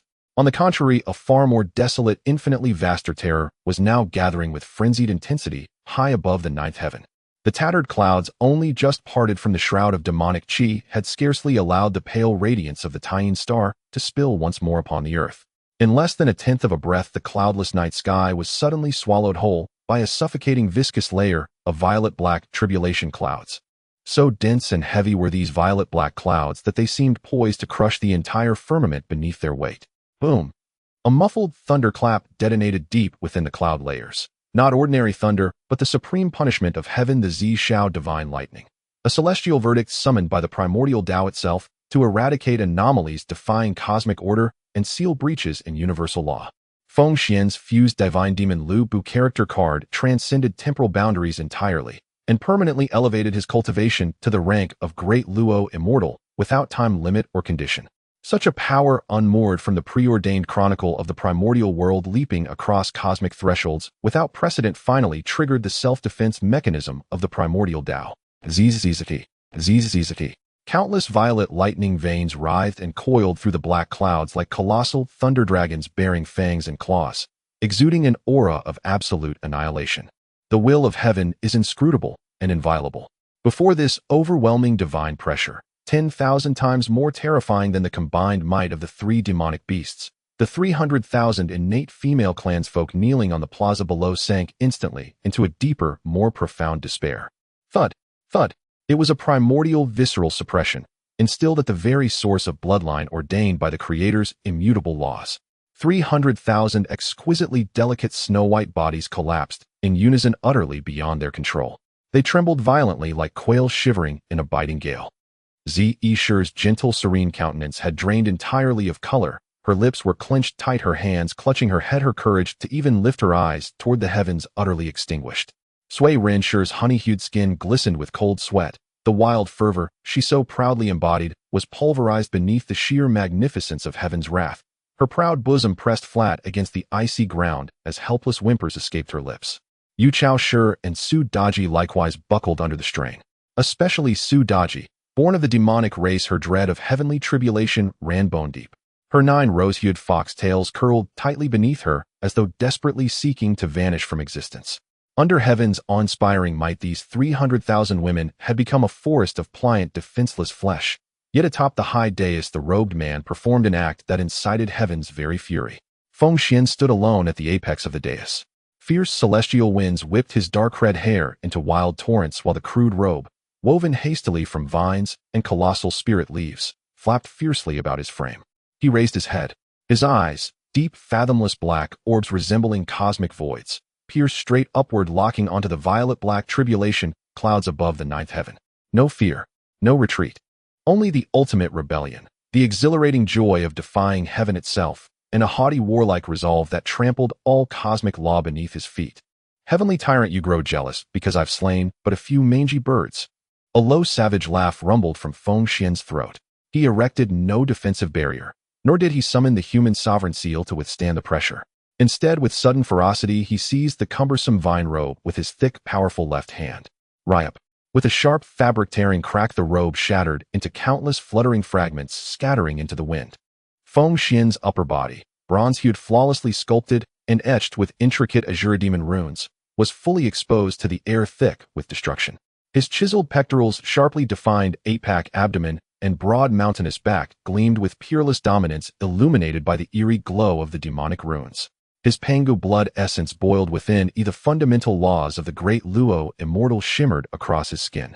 In his right hand, he held aloft the god-slaying Feng Tian halberd wreathed in crimson killing energy. He pointed its razor-sharp tip directly at the heavens, the blade's edge reflecting the violet lightning above. You seek to erase this sovereign?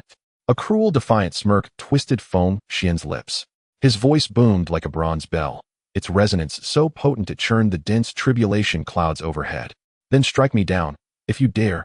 Boom. The will of heaven had been utterly enraged. Above the 9th heaven, the violet-black tribulation clouds convulsed inward, collapsing, imploding. Then, 9 bolts of Zishao divine lightning, each as thick as a water barrel, descended with deafening roars, clawing, snarling, bearing absolute merciless intent to obliterate all life without trace. Where these 9 thunder dragons passed, the void itself melted open into pitch-black fissures. Their blinding violet radiance bathed the entire east sea coast in light brighter than midday. Facing lightning capable of reducing an ordinary golden immortal to ash in an instant, Feng Xuan did not retreat. He surged forward. Excellent. His knees bent slightly, the massive stones beneath the dais instantly fracturing into dust. He raised the Feng Tian halberd high, using his own body as a lightning rod, deliberately inviting the storm's fury. Bang, bang, bang. All 9 bolts struck true, unrestrained, unyielding, hammering into both the upraised halberd and Feng Xuan's bronze-hued flesh. Zzz. Thousands of blinding violet lightning arcs, like frenzied silver serpents, crawled, bit, and devoured every inch of Feng Xuan's flawless musculature. Even a great Luo immortal relying solely on physical fortitude, without protective artifacts, would suffer excruciating agony when enduring the Xiao divine lightning. The violent lightning force tore at Feng Xuan's epidermis like countless razor-sharp blades shredding muscle fibers, and some currents slipping through his pores sought to roast his internal organs to cinders. Black smoke instantly billowed from Feng Xuan's scorched surface. Yet at the very moment this annihilating force threatened to erase him. Roar! Within Feng Xuan's body, the single drop of pure concentrated Pangu blood essence, stirred by this foreign destructive force, awoke fully. To Pangu, the primordial deity who cleaved chaos itself with a single axe stroke, such heavenly punishment was but trivial. His sovereign chaotic vital energy surged like a breached ocean, roaring through Feng Xuan's meridians and vessels. Pangu's blood essence clashed with the Xiao divine lightning, using Feng Xuan's flesh as the battlefield. Where lightning shredded skin, the chaotic essence repaired it within a tenth of a breath. Where lightning scorched bone, chaotic laws reforged it harder, denser. Destruction and rebirth cycled ceaselessly within Feng Xuan's being. Amidst this excruciating forging, Feng Xuan uttered not a single cry of pain. Instead, a look of fierce, almost sensual satisfaction flickered across his handsome, reneged face.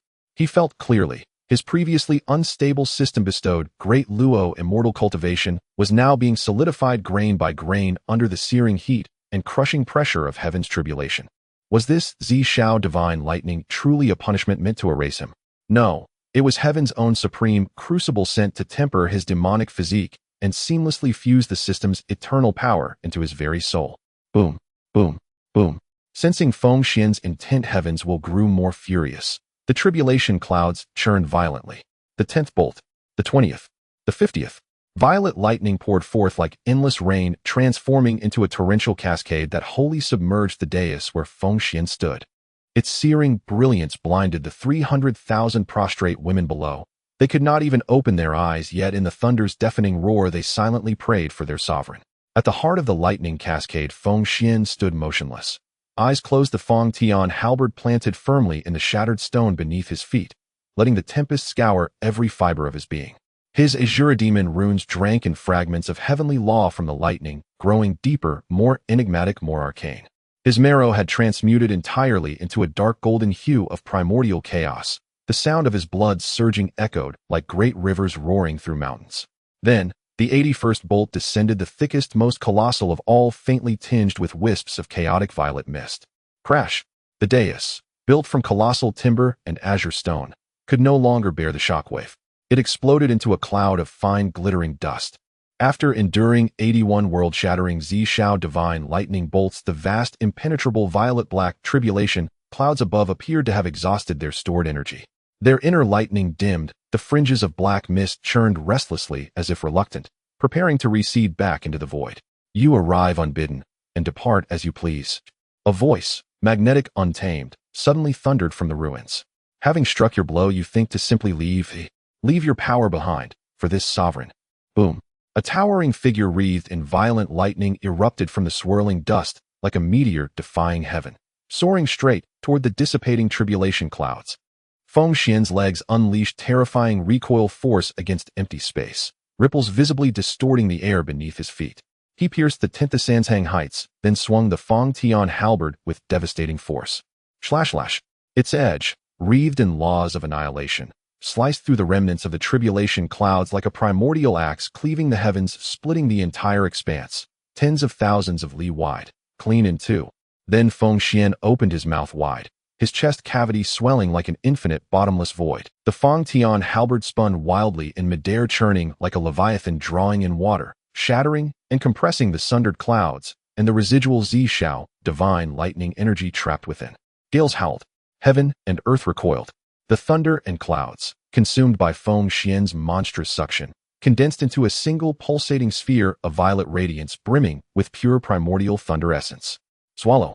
Without hesitation, Feng Xuan drew the sphere into his mouth, swallowing the thunder essence that could reduce even a supreme cultivator to scattered ashes.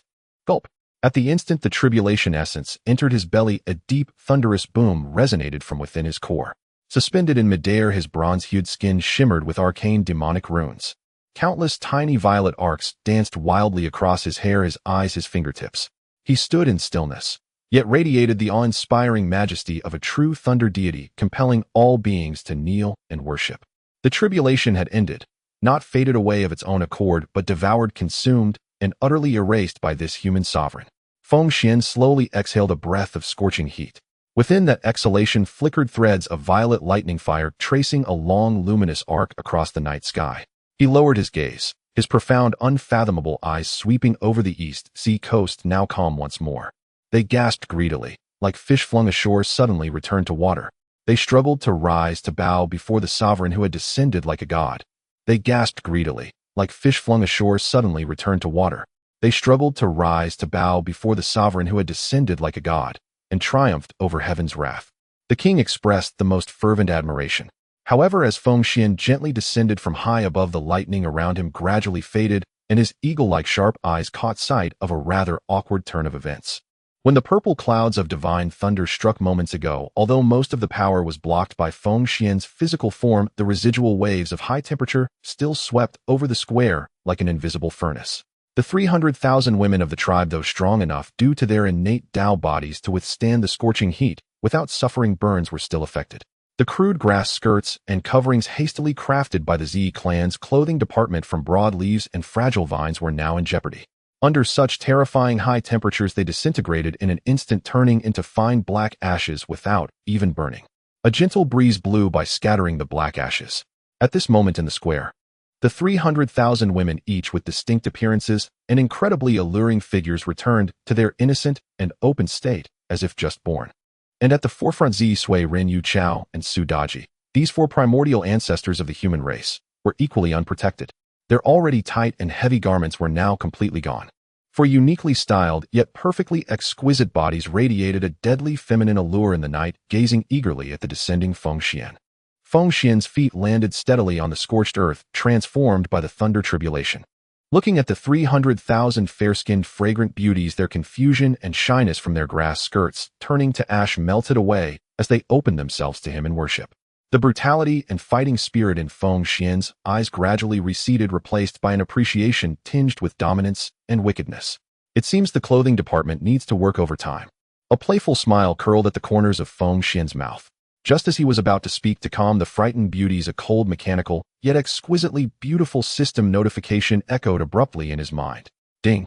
Detected that the host has defeated a great demon with an invincible stance and bravely faced the heavenly tribulation, successfully safeguarding the human race's flame. Congratulations, host. Triggered hidden achievement. First victory of the human emperor. Additional rewards being distributed. Congratulations, host, you have received a special military unit reward, 100,000 Great Snow Dragon Riders, demonic modified version. Upon hearing this notification, a hint of uncontainable surprise flashed in Feng Xuan's otherwise calm eyes. 100,000 Great Snow Dragon Riders. These were legendary iron cavalry that could sweep across the world and crush all enemies. The system's designation of demonic modified version further indicated that this army's combat power had been elevated to a terrifying degree suitable for the primal laws. In this world teeming with great powers, although he possessed a harem of 300,000 innate human women, they were merely delicate manpower and breeding resources with no combat capability. Even if Feng Xuan was strong, he could not personally deal with every minor threat on the fringes of the wilderness. He needed an army absolutely loyal, capable of trampling all thorns before him and suppressing all under heaven. Summon. Feng Xuan issued the command in his heart without any hesitation. Boom. The previously calm shores of the East Sea trembled violently once again. This time it was not due to the thunder tribulation, but because a pure chilling aura of slaughter was forcefully tearing apart the void.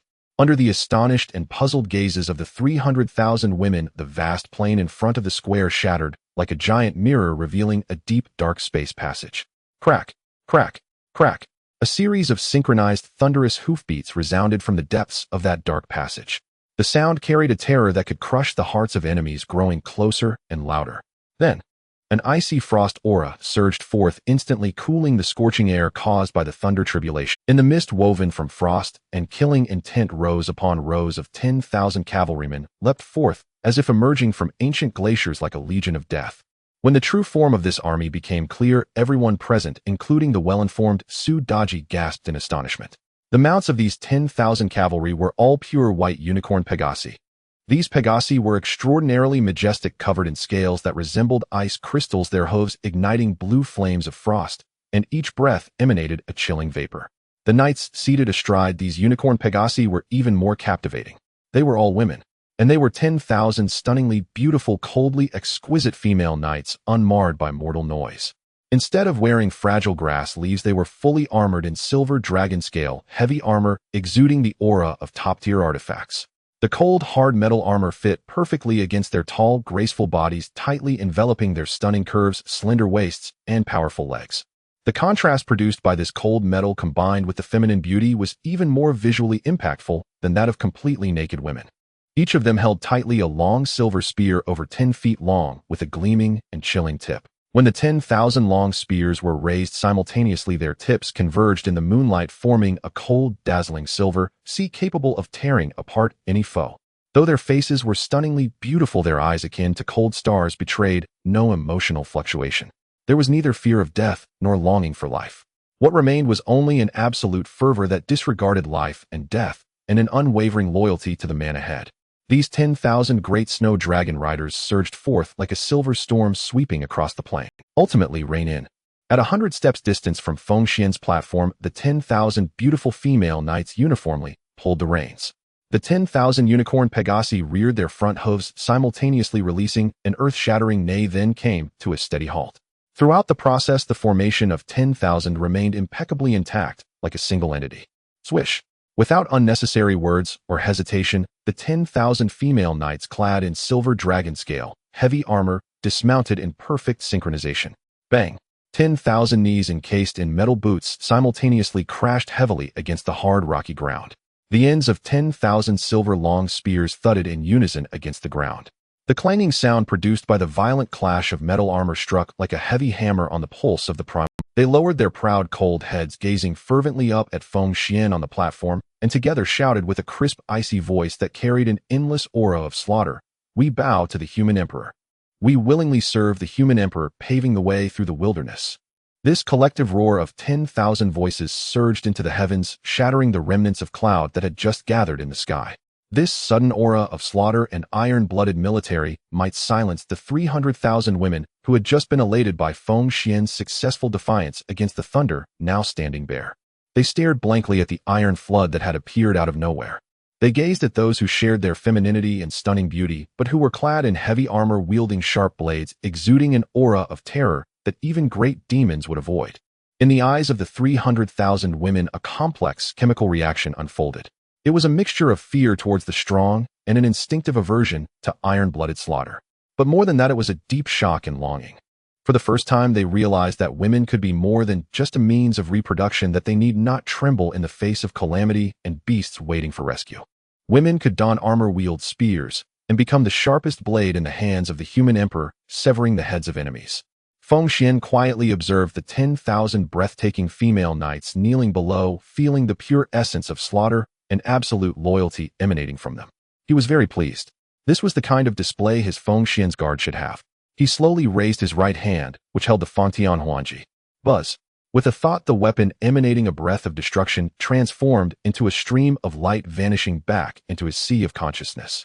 Feng Xuan stepped forward, pointing down at the 10,000 great snow dragon riders, exuding frost. Then his gaze swept over the 300,000 women, standing bare, their faces a mixture of shock and longing. Feng Xuan's voice was deep and authoritative, striking like a war drum in every woman's heart, announcing the first decree of the human race's armed forces. Behold, from this day forth they shall be the human emperor's direct guards, the great snow dragon riders. Feng Xuan's voice resonated in the night wind. I know that you have just been born, your minds are naive, and you feel fear before the heavenly might and beasts. This is the instinct of the flesh. I can protect you for a time. However, what I desire are not a bunch of lambs that can only tremble behind men waiting to be slaughtered.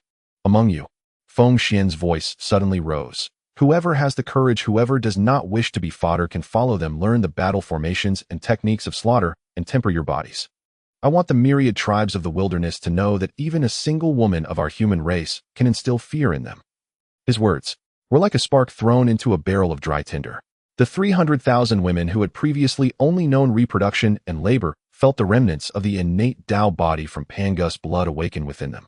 They looked at Feng Xuan's towering figure, gazing at the cold and slaughterous 10,000 great snow dragon riders. It was unclear who took the lead. A petite woman, her eyes exceptionally determined, suddenly clenched her delicate fist and shouted with all her might towards Feng Xuan on the platform. Then it was 10, 100, then 1,000.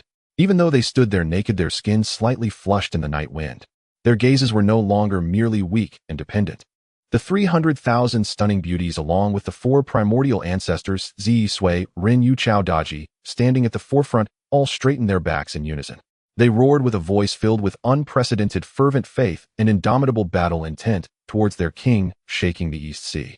When the first golden rays of the morning sun leaped over the horizon, casting their light upon the giant stone tribe that had just undergone the baptism of the tribulation, the entire world seemed to don a layer of sacred brilliance. Feng Xuan stood atop the ruins of the half-collapsed high platform, his deep black eyes gazing downwards. It was an extraordinarily spectacular scene, grand enough to cause any mighty being to lose their Dao heart. 100,000 snow dragon knights clad in silver dragon scale heavy armor, wielding long spears, and riding frost unicorns formed a cold silver wall, encircling the outer perimeter of the square. Their strikingly beautiful and cold faces reflected a chilling aura under the morning sun. Within the ranks of the snow dragon knights, there were 300,000 ordinary tribesmen. Feng Xuan admired this exquisite land that belonged solely to him, his eyes devoid of weariness, filled instead with an insatiable desire for control. The foundation has been laid yesterday. Oh, today the human race shall commence great construction. Feng Xuan's magnetic and authoritative voice resonated clearly in the ears of the 40,000 women. He extended his broad, powerful hand, pointing towards the 4 human ancestors standing at the forefront. Zi. The graceful and voluptuous Zi immediately stepped forward. The stunning curve of her waist swayed enchanting as she moved, her watery peach blossom eyes filled with infatuation for Feng Xuan. My king, I am here. The heavenly tribulation has destroyed the clothing of the tribesmen. Today your clothing department bears the heaviest task. 10,000 newborn tribesmen will all be assigned to you and a G for allocation. Before sunset, ensure that all the tribesmen are dressed in sufficient clothing to ward off the cold and maintain modesty. Understood, my king. Zi will not fail in her duty. Zi respectfully nodded. Feng Xuan's gaze shifted to the red-haired, wild, and charming Sui Ren. Sui Ren, your fire department must retain 50,000 to continue producing fire seeds and roasting food, while also allocating another 20,000.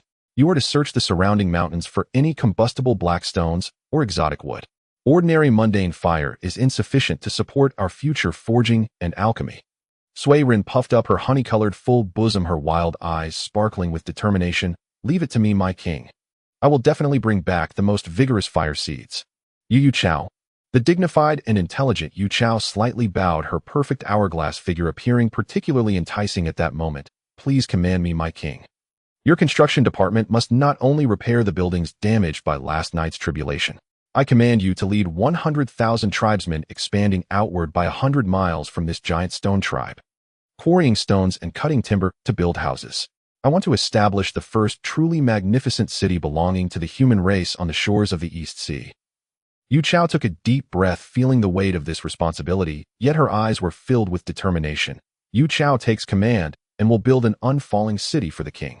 Feng Xuan finally turned his gaze to Su Deji, who still wore a transparent white veil with 9 foxtails swaying behind her. Despite last night's fierce storm causing her much suffering, after half a night's rest, this 9-tailed celestial fox appeared even more vibrant and alluring. Deji, your exploration department must continue to radiate outward. Besides searching for food, you must also map out the area within 1,000 miles. Immediately report any beast that has awakened its intelligence to the Snow Dragon Knights. Yes, my king. Su Deji replied sweetly, her pink tongue unconsciously moistening her red lips, and in her gaze towards Feng Xuan, besides charm, there was a deep sense of fear and dependence. Feng Xuan waved his hand, as if he were a commander directing the course of the world. The Snow Dragon Knights shall be divided into 10 teams of 10,000, taking turns patrolling and standing guard around the perimeter. Any daring beast tribe that approaches within 100 miles of the tribe will be executed without mercy. Understood. 100,000 female knights roared in unison, their long spears like a forest exuding an overwhelming killing intent. With Feng Xuan's orders, this massive and alluring national machine began to operate once more with a terrifying efficiency.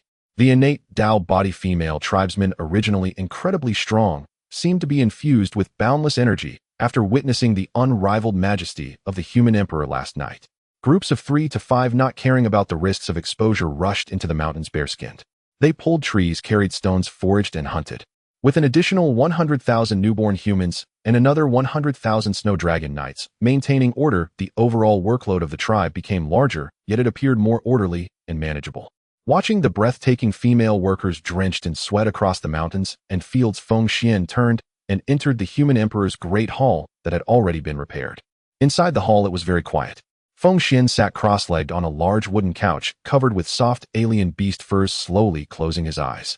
Open personal panel. He silently commanded in his heart. Buzz. A virtual light curtain visible only to him unfolded on his retina. Host information panel, realm, early stage, Great Luo, golden, immortal, permanently fused with the character card of Lu Bu, ignoring the suppression of the laws of the Great Desolation, strength assessment, nearly invincible within the Great Luo, golden, immortal realm.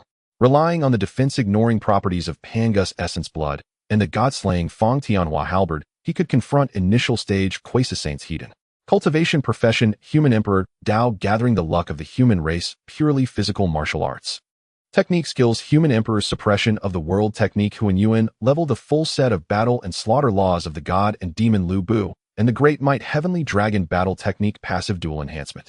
Held objects, human emperor seal, a treasure of luck, growing with the expansion of the tribe, god-slaying Feng Tianhua halberd, an exceptional innate spirit treasure with the properties of armor-piercing, blood-drinking, and soul-rending. Feng Xuan gazed at the information on the panel, a hint of deep light flashing beneath his calm eyes. Early stage, Great Luo, golden, immortal. If placed in the eyes of those scattered cultivators outside, this would already be a realm sufficient to establish a sect and roam freely in the world. However, in the upcoming calamity, this level of power is far from enough. Feng Xuan was very clear. The waters of the Great Desolation are too deep. He could instantaneously kill 3 golden immortals and even trigger heavenly tribulations to devour them thanks to the dimensional strikes provided by the system cards. But as time passes, the emperor of the demon race Di Jun and Donghuang Tai, wielding innate supreme treasures and commanding the celestial formation, are formidable Quasi-Saints. The 12 ancestors of Pangu in the Pangu Hall are formidable beings whose physical bodies are strong enough to withstand innate spirit treasures and command the polluted energy of the Great Desolation. Moreover, a figure riding an azure bull holding a bamboo staff emerged in Feng Xuan's mind. Laozi of Taiji. According to the original trajectory of the heavenly Dao, shortly after Nuwa became a saint by creating humanity, Laozi of Taiji would wander through the Great Desolation, ultimately arriving at the shores of the East Sea. He would pass down that nonsensical golden core Dao among the human race, subsequently establishing the human teaching, directly siphoning off 80% of the massive luck of the human race, and thereby achieving the Dao of Honghuang saint by eliminating 3 corpses. Establishing the human teaching. Feng Xuan's lips curled into an exceptionally cold and arrogant smirk filled with disdain. Where was I, the human race, when we were eating raw meat and drinking blood in the wilderness? Where was I when the human race faced the devouring of beasts and the bombardment of heavenly lightning? To want to steal the land I, Feng Xuan, have painstakingly built to take away the luck of my human race to fulfill your lofty Dao. It's simply a fool's dream. Feng Xuan's fingers gently tapped on the wooden couch, producing a rhythmic tapping sound. Since he had become the human emperor, the luck of the human race could only be completely controlled by him alone. Any celestial being or demon that dared to covet the luck of the human race must be prepared to have their claws shredded by him. However, to confront the destined saints of the future relying solely on the cultivation of Great Luo, golden, immortal would not suffice. Expand the population, expand the territory. Feng Xuan's eyes sparkled with brilliance. The core principle of the human emperor's suppression of the world technique is to gather the luck of the human race to stabilize the world. As long as the number of people under his command increases and the territory expands, his strength will experience an unlimited surge. At the same time, he must quickly enhance the strength of the women under his command. The innate Dao body, while physically formidable, would ultimately struggle against a true large-scale war of celestial beings and demons without the cultivation of spells. The Snow Dragon Knights, though elite, still appeared somewhat thin when facing the countless future demon armies. The system's more blessings for more people function is my greatest trump card to break the situation. Feng Xuan's mind conjured images of those unparalleled beauties possessing both breathtaking allure and great luck. For every one collected, he could generate an army of 10,000 receiving heavenly rewards. If he could get them to conceive offspring, it would directly create an army of 100,000 and rewards would double. With this in mind, Feng Xuan's deep gaze passed through the gaps in the wooden house, landing on the busy Sui Ren and Yu Chao outside. These 2 women are among the 3 ancestors of the future human race, and the luck they embody from the initial creation of humanity is undoubtedly no less than that of Z. Time always passes quickly amidst the fervent construction. When the sun, resembling a giant fireball, once again cast its cold light upon the shores of the East Sea, the vast giant stone tribe had undergone an astonishing transformation. A new, taller, and more substantial wall had begun to take shape. Countless brand new and spacious wooden houses had risen from the ground. Thanks to the efforts of Sui Ren's subordinates, piles of vibrant bonfires illuminated the entire tribe like daylight, dispelling the darkness and bringing a comforting warmth. The 300,000 female tribesmen who worked outside all day, along with the Snow Dragon Knights who finished their patrol duties, returned to their territory. They feasted on beast meat roasted by Su Deji and replenished their expended energy. At this moment, everyone's gaze converged towards the human emperor's great hall located in the very center of the tribe, which exuded a faint pressure. During the day, they were powerful, tireless, beautiful worker ants, warriors striving to build a home for humanity. But at night, creak, the heavy wooden door of the human emperor's great hall was slowly pushed open. Feng Xuan's tall and majestic figure, draped in a robe, appeared in the shadow of the doorframe. His deep star-like black eyes quietly scanned the densely packed ocean of women outside, stretched. With just a glance, the front row of tens of thousands of tribesmen felt their breaths quicken, and a charming flush bloomed on their pale cheeks. Feng Xuan's gaze did not linger on the ordinary tribesmen. He bypassed the crowd, accurately locking on his Sui Ren and Yu Chao, who stood by the bonfire, freshly cleansed of sweat and dirt. "You two come with me." Feng Xuan's low and undeniable voice echoed in the silent night sky. Upon hearing this, the entire tribe felt as if the air had solidified in an instant. Subsequently, countless envious, jealous, and even slightly sour gazes converged on Sui Ren and Yu Chao like searchlights. Standing not far away, Su Deji's peach blossom eyes flashed with unwillingness. She gently bit her full red lips, her 9 fox tails behind her flicking restlessly. She knew that tonight this man's boundless grace was not meant for her. Meanwhile, Zi beside her had a glimmer of realization in her eyes as she understood that as guides of the human race, the 3 ancestors must fully align their hearts with the king. Sui Ren and Yu Chao, who were directly called out by Feng Xuan, trembled slightly. An indescribable wave of immense joy surged through them like an electric current. A nakedly excited smile blossomed on Sui Ren's wild face. Her honey-colored skin gleamed enticingly in the firelight, rising and falling rapidly due to her hurried breaths. She couldn't wait to walk over, directly striding forward like an excited mother leopard, making her way towards the human emperor's great hall. And the usually dignified and intelligent Yu Chao could not maintain her usual calm at this moment. Her stunning, mature face turned as red as if blood were about to drip from it. She lowered her head, her hands awkwardly clutching the broad banana leaf meant to cover her modesty, stepping lightly with her snow-white feet closely following behind Sui Ren, under the fiery gaze of 300,000 women who would have given anything to take her place. Bang! The wooden door slammed shut, completely isolating the noise and jealousy from the outside. Inside the room, Feng Xuan leaned back against the edge of the broad wooden couch, one leg bent, his posture casual, yet exuding the demeanor of a ruler who controlled everything. His dark gaze roamed over the 2 women standing before him like a tangible flame measuring them.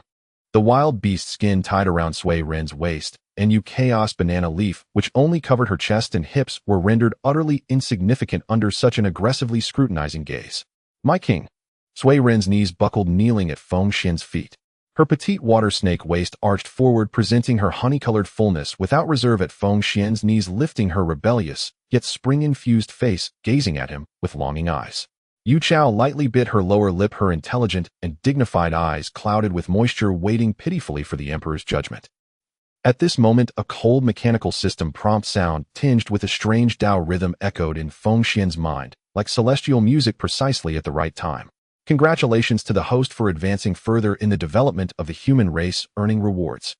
Inside the wooden hut, the air was thick with an intoxicating aroma as the cold yet exhilarating mechanical voice of the system echoed in Feng Xuan's mind. As the voice faded, a series of even denser notifications erupted. Reward 1 acquired 200,000 new innate human beings, all exceptional adult females over the age of 18, all possessing innate Dao bodies. Reward 2 acquired the heavenly wonder, the creation spiritual spring. The spring water contains supreme pure life energy, capable not only of cleansing and nourishing the bather, but also allowing women to retain their youth with skin as smooth as jade and beauty surpassing the past. Automatically deployed in the host's territory. Boom! As the system's voice faded, a heavy rumble akin to distant thunder suddenly erupted from the ground outside the emperor's residence. This sudden tremor caused the entire giant stone tribe to sway somewhat. The women who had been sleeping in their wooden huts or corners of the city walls were all startled awake by the massive. The great snow dragon riders immediately gripped their silver spears tightly, vigilantly, looking towards the center of the square. In the center of the originally flat and wide square, the hard rock surface suddenly collapsed without warning. Countless boulders turned to dust, and the soil rolled. In just a few breaths, a massive pit deep and several miles wide formed out of thin air. Then an even more incredible scene unfolded. With a crisp and pleasant sound of bubbling water, jets of hot spring water emanating a rich life essence, and crystal clear, with a faint milky glow, erupted violently from the bottom of that gigantic pit, like shimmering jade dragons. The speed of the spring water's eruption was astonishing. Within moments, it completely filled the vast pit, creating an enormous open-air hot spring pool that looked as beautiful as amber steaming with warmth. As the hot spring surged forth, an enchanting and alluring fragrance instantly spread throughout the tribe, even drifting on the night breeze towards the boundless East Sea. This fragrance was not floral, but rather a pure essence representing the origin of life and the mysteries of creation. Even a single deep breath made one feel every pore in their body open up, sweeping away the fatigue accumulated during the day and invigorating their qi and blood. Inside the wooden hut, Feng Xuan immediately sensed the changes outside and clearly felt the incredible effects contained within that creation spiritual spring, cleansing and rejuvenating. Feng Xuan's lips curled into a satisfied smile. For a vast army composed entirely of women, while strength was undoubtedly important, beauty was equally their pride, and a fundamental aspect that pleased Feng Xuan. The arrival of this creation spiritual spring was perfectly timed. He casually tossed on a vine robe, and ignoring the still sleeping Swearin and Yochao, strode out of the hut. With a creak, Feng Xuan pushed open the heavy wooden door and stepped onto the ruined platform in front of the emperor's residence. The square was already bustling with voices. The original 300,000 women combined with the newly deployed 200,000 stunning beauties made for a total of 500,000 innate human females densely gathering around that massive spiritual spring pool. They looked on with curiosity, even with a hint of instinctual desire, gazing at the surface of the water, which emanated enchanting fragrances and steamed with warmth. Had it not been for the lack of permission from the emperor, they likely would have already succumbed to their instincts and jumped. Surrounding them were the 10,000 great snow dragon riders, still mounted on their unicorn steeds clad in silver dragon-scale armor. Though their expressions were cold, a hint of yearning for the creation spring could also be seen in their beautiful eyes. "Your Majesty." Upon seeing Feng Xuan appear, the 500,000 women knelt in unison, their snowy backs and exaggerated curves shimmering under the moonlight. The 10,000 great snow dragon riders also bowed their heads in salute from their mounts. Feng Xuan looked down from above, his deep gaze sweeping over the 60,000 stunning troops. He gazed at the massive spring reflecting the starry sky, and without any small talk he gathered his energy and issued a decree from the emperor that brooked no disobedience. Summon all 600,000 women of the tribe. Whether they are newly born tribespeople or great snow dragon riders, all shall shed their clothing and armor and enter the spring to bathe and cleanse their marrow, wash away the impurities and reshape their jade bones. As this command was issued, the entire giant stone tribe seemed to ignite instantly. "Thank you, Your Majesty." The 500,000 women cheered joyfully, their voices ringing like Oriole song, extremely pleasant. They showed no shyness or hesitation, like a group of excited fledgling swallows plunging into that steaming hot spring one after another. Splash. Water splashed everywhere. Even the 10,000 cold and ruthless great snow dragon riders, upon hearing the emperor's command, elegantly dismounted. In an atmosphere filled with an oddly captivating contrast of abstinence, these iron-blooded female knights began to unfasten their heavy silver dragon-scale armor. With the crisp sound of metal plates hitting the ground, the figures once hidden beneath cold armor, appearing particularly tight, elongated, and exuding a powerful beauty from years of training, were fully revealed to the air. Though they lacked the exaggerated curves of ordinary women, their perfect abdominal lines, straight legs reminiscent of spears, and skin unusually pale from lack of sunlight exuded a deadly allure that made one want to conquer them in the water. Splash!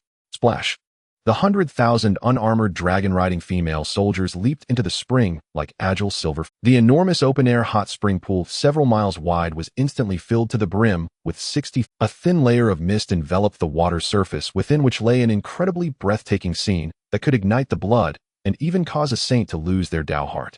Numerous exquisite bodies floated and sank in the water. Some frolicked in the water, their proud curves swaying violently with the waves occasionally surfacing like blooming lotuses. Others closed their eyes, enjoying the comfort brought by the springs, cleansing their long pale necks, arching back, emitting moans that made one's bones feel weak. Countless snow-white thighs intertwined beneath the water, while numerous plump peach-like rears peeked above the surface. This was no simple bath, it was a pure and boundless feast. Since it is a bath for the entire tribe. A wicked smile spread across Feng Xuan's lips, a hint of wildness flashing in his eyes. How could this emperor be absent? He casually discarded the vine robe he had just thrown on, tossing it aside. His robust body, infused with the essence of Pangu and covered in Shura demonic patterns, stood proudly against the night wind. The muscular lines, chiseled like they were carved from stone, contained a terrifying, explosive power capable of tearing apart the stars. Feng Xuan did not take the stairs. He directly stepped off the several dozen feet high platform, ruins leaping into the air like a descending demon god, plunging straight toward the center of the spring into the wide water area, intentionally and instinctively vacated by the 60,000 women. Splash! A huge splash echoed as Feng Xuan's steel-like body sank into the warm spring water. The pure life energy of creation surged into him through his pores. Although it had little effect on his Deluo golden, immortal-level demonic body, the warm and comforting sensation was still quite enjoyable. However, what pleased him even more was the subsequent change.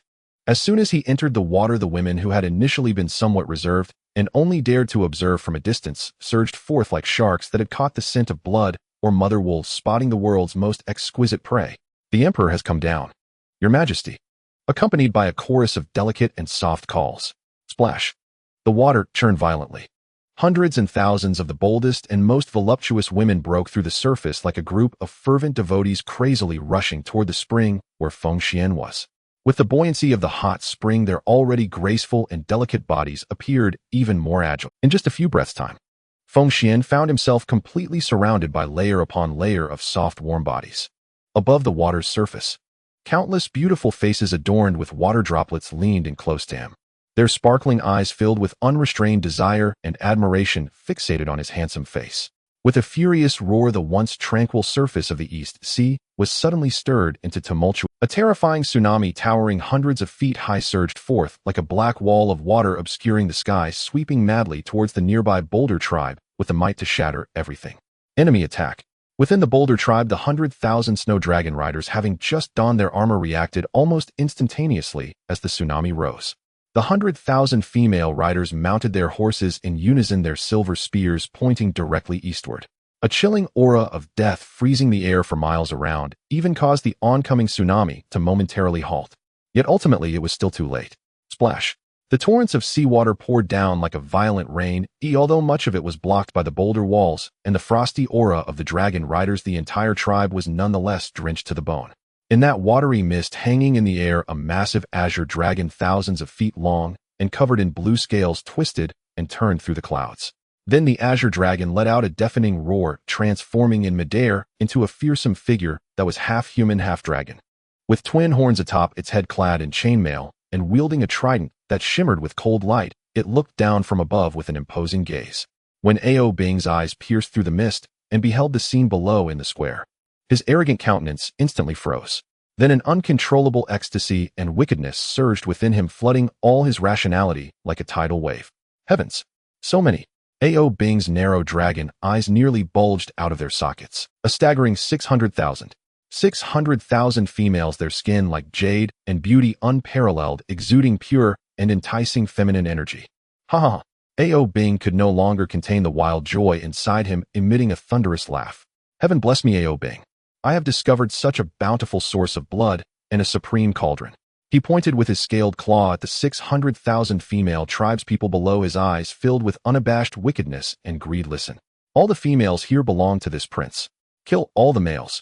Upon hearing such arrogant declarations, the 30,000 recently clothed female tribespeople below flashed fear in their eyes, but more was the fury.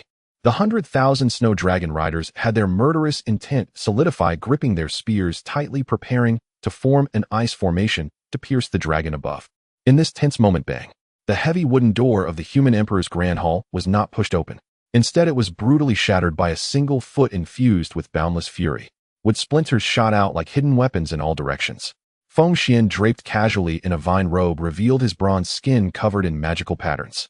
He took a step forward, The space beneath his feet seemed to fold his figure, defying gravity as he ascended, as though stepping upon an invisible staircase reaching the void parallel to Ao Bing. Feng Xuan's deep black eyes like an abyss fixated on the half-human, half-dragon monster before him. A cold, cruel smile slowly crept across his lips. Just last night he had effortlessly slain 3 golden immortal beasts and was troubled by the lack of fresh blood to honor the human race's banner.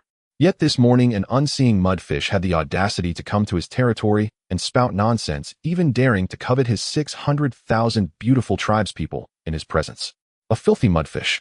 Feng Xuan's voice was not loud, but under the special amplification of spiritual power it thundered in Ao Bing's ears like rolling thunder. You dare covet my kin. Hearing such a disdainful insult, Ao Bing's proud face flushed crimson, his eyes shooting forth a murderous glare. He was the 3rd prince of the East Sea Dragon Palace, a scion of the ancient dragon lineage that once dominated the wilderness. Even if the dragon clan was in decline now, it was not the place for a mere newly established ant-like human race to humiliate him. You wretched creature.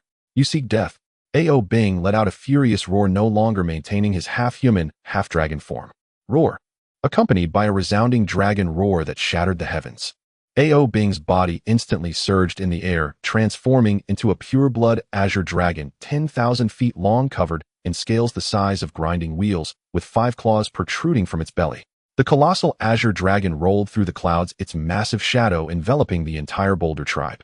Swallow them for me. Ao Bing opened his blood-red maw large enough to consume a mountain. His dragon fangs, sharp like divine weapons, glimmered with cold light, exuding a nauseating, intense sea stench and a destructive dragon aura as he lunged towards Feng Xuan, suspended in the air. With this bite he intended not only to swallow Feng Xuan, but also to crush the platform below into pieces. Facing such a terrifying strike that even ordinary Tai golden immortals would avoid, the 50,000 female tribespeople below turned pale with fear, and the 100,000 snow dragon riders were eager to ascend and rescue. However, Feng Xuan's gaze remained completely unmoved. He didn't even summon the immensely powerful god-slaying Feng Tianhua halberd from his sea of consciousness, nor did he activate the defensive aura of the human emperor seal. To deal with such a level of rubbish using a treasure would be an insult to his Deluo golden immortal demonic body. Just you. Feng Xuan snorted coldly. Boom. The terrifying physical power of his early Deluo golden immortal was unleashed without reservation in that instant. The Shura magic patterns on his bronze skin erupted in a dazzling crimson glow. Feng Xuan surged forward. He forcefully kicked off in the void, the air instantly exploding beneath his feet, producing a deafening sonic boom. Feng Xuan's figure shot up like a blood-red meteor, tearing through the firmament, boldly charging towards the massive azure dragon's head. Bang! A sound like 2 ancient divine mountains colliding erupted in midair. Ao Bing's proud azure dragon aura, which could withstand ordinary elite magical artifact attacks, was instantly shattered as it made contact with Feng Xuan's flesh. Crack! The protective dragon aura was smashed to pieces. What? Ao Bing's enormous dragon eyes were filled with disbelief. But he didn't even have time to react. Feng Xuan's demon-like figure had already forced its way into his gaping. Feng Xuan extended his bulging, powerful arms infused with the strength to pluck stars, and seized the moon, gripping Ao Bing's colossal horns that resembled towering pillars with precise and unyielding strength. Stop, your majesty. Feng Xuan's throat emitted a roar akin to an ancient fierce beast. The terrifying azure dragon, stretching 10,000 feet long and bearing the weight of descent, was actually forced to a halt midair by Feng Xuan's sheer physical strength. The immense recoil caused Ao Bing's dragon bones to emit a series of painful grinding sounds. Under the fervent, breathless gazes of the 100,000 dragon riders and 50,000 female tribespeople, Feng Xuan showcased to them, and to this primeval world, what true, absolute violent aesthetics looked like. You wretched ant, quickly let go of this prince. Ao Bing finally felt the terrifying fear emanating from the depths of his soul. He wildly thrashed his enormous dragon body, attempting to shake off Feng Xuan, his massive claws tearing at the void. But Feng Xuan's hands were, as if they were grafted onto his horns, unmovable in the slightest. Thinking of escaping now? It's too late. A cruel smile twisted Feng Xuan's lips. He suddenly released one hand, clenching his fist tightly. This punch contained the indestructible, chaotic divine energy and blood of a Deluo golden immortal. Boom. Feng Xuan's fist struck Ao Bing's massive head covered in azure dragon scales. Roar! Accompanied by Ao Bing's heart-wrenching dragon wail. The dragon scales capable of resisting the 9 heavens gales were shattered into countless fragments beneath Feng Xuan's punch, scattering like a hail of hidden weapons. A section of dragon flesh was crushed into a bloody pulp, revealing the stark white skull beneath, while torrents of scalding dragon blood gushed forth, like a waterfall staining Feng Xuan's vine robe a dark crimson. Yet Feng Xuan did not pause for an instant. He released his other hand and leaped into the air, resembling a great rock spreading its wings. Then his right leg came crashing down like an ancient pillar of heaven, mercilessly stomping onto Ao Bing's head as it bled profusely. Crack! The spine-chilling sound of bones cracking reverberated through the sky. Ao Bing's formidable dragon head was directly crushed, collapsing under Feng Xuan's foot. The two giant eyes exploded with a bang due to the internal pressure. Spare me. Please spare me, Ancient One. I am the third prince of the East Sea Dragon King. You cannot kill me. Ao Bing's massive dragon body convulsed and rolled wildly in midair. Once a proud prince of the dragon race, now faced with Feng Xuan's absolute violence, he was left with nothing but the most humble pleas and terror. The third prince of the Dragon King. In this emperor's eyes you are but a long worm. Feng Xuan's gaze was as cold as ice, devoid of any human emotion. He grabbed a piece of the thick vertebra at the back of Ao Bing's neck, following the indentation of Ao Bing's head. Today I shall let you taste the agony of being skinned and dismembered. Feng Xuan's fingers tightened sharply. Crack! That hard dragon spine was crushed to pieces by Feng Xuan's bare hands. Feng Xuan's hand delved into the flesh of Ao Bing through the shattered bone, accurately grasping the main dragon tendon that radiated a shimmering jade light, brimming with overwhelming dragon power. Come out, my emperor. Feng Xuan let out a thunderous roar. His arm surged upwards, unleashing terrifying strength instantly. Sizzle. Amidst the gaze of over 10,000 shrimp soldiers and crab generals who were utterly terrified and nearly wetting themselves, a dragon tendon 10,000 feet long, crystal clear, and resembling the most perfect jade ribbon in the world, was pulled out from Ao Bing's back, accompanied by torrents of hot dragon blood, and Ao Bing's final heart-rending scream that seemed to tear the heavens. Feng Xuan forcefully extracted it intact from Ao Bing's spine inch by inch. Deprived of the support of the dragon tendon, Ao Bing's massive dragon body, as towering as a mountain, instantly collapsed like a pile of rotten mud, life extinguished in that moment. Humph. Feng Xuan didn't even glance at the fallen dragon, casually storing the powerful dragon tendon into his storage space to be used later as the bowstring for the commander of the Snow Dragon Riders. Then he opened his right hand in midair. Buzz! The halberd of god-slaying entwined with endless malice and bloodlight instantly appeared in his grasp. Holding the halberd in one hand, Feng Xuan casually swung it at Ao Bing's descending corpse. A terrifying blood-colored energy blade flashed by. Bang! Ao Bing's massive dragon body, along with his fleeing dragon spirit, was completely shredded into a mist of blood beneath this strike, both body and soul annihilated, never to be reborn. This one-sided, brutal massacre occurred in less than the time it takes to burn a joss stick, until Ao Bing's rain of blood sprinkled down upon the surface of the East Sea. The over 10,000 shrimp soldiers and crab generals who had transformed from sea monsters finally snapped back to reality from their extreme shock and fear. Their third prince, the dragon, was a direct descendant of the dragon clan, untouchable. How could he have been skinned like a mudfish, his very soul shattered? Run! Run for your lives! He is a devil! Someone shrieked with a voice that had changed pitch. The over 10,000 shrimp soldiers and crab generals instantly collapsed in morale, abandoning their armor and fleeing madly towards the depths of the East Sea, wishing their mothers had given them 8 more legs. Feng Xuan hovered in the air. He couldn't even be bothered to pursue those shrimp soldiers and crab generals who were as insignificant as ants. He slowly lowered his head, pointing the dragon bloodstained Feng Tianhua halberd towards the retreating demonic army. His handsome, yet cold face bore no warmth as he calmly uttered a few words to the 100,000 silver female knights below, who could no longer contain their fervent anticipation. Kill. Not a single one left. Yes, below, the 100,000 snow dragon riders erupted in a thunderous, synchronized roar. Without hesitation or mercy, charge! At the commander's command, 100,000 frost unicorns simultaneously raised their hooves. Rumbling, 100,000 silver torrents of steel surged forth like an indestructible frost blade, bringing with them a terrifying, killing intent that threatened to freeze the entire East Sea, mercilessly crashing into the fleeing shrimp soldiers and crab generals.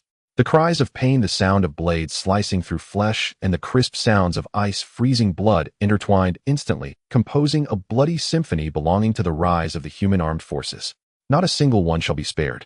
Feng Xuan's voice, cold and merciless, echoed across the eastern sea. The 100,000 snow dragon cavalry surged forward like a silver storm of steel, bearing an icy, killing intent so profound it froze souls. crushing without resistance into the ranks of shrimp soldiers and crab generals already paralyzed by terror.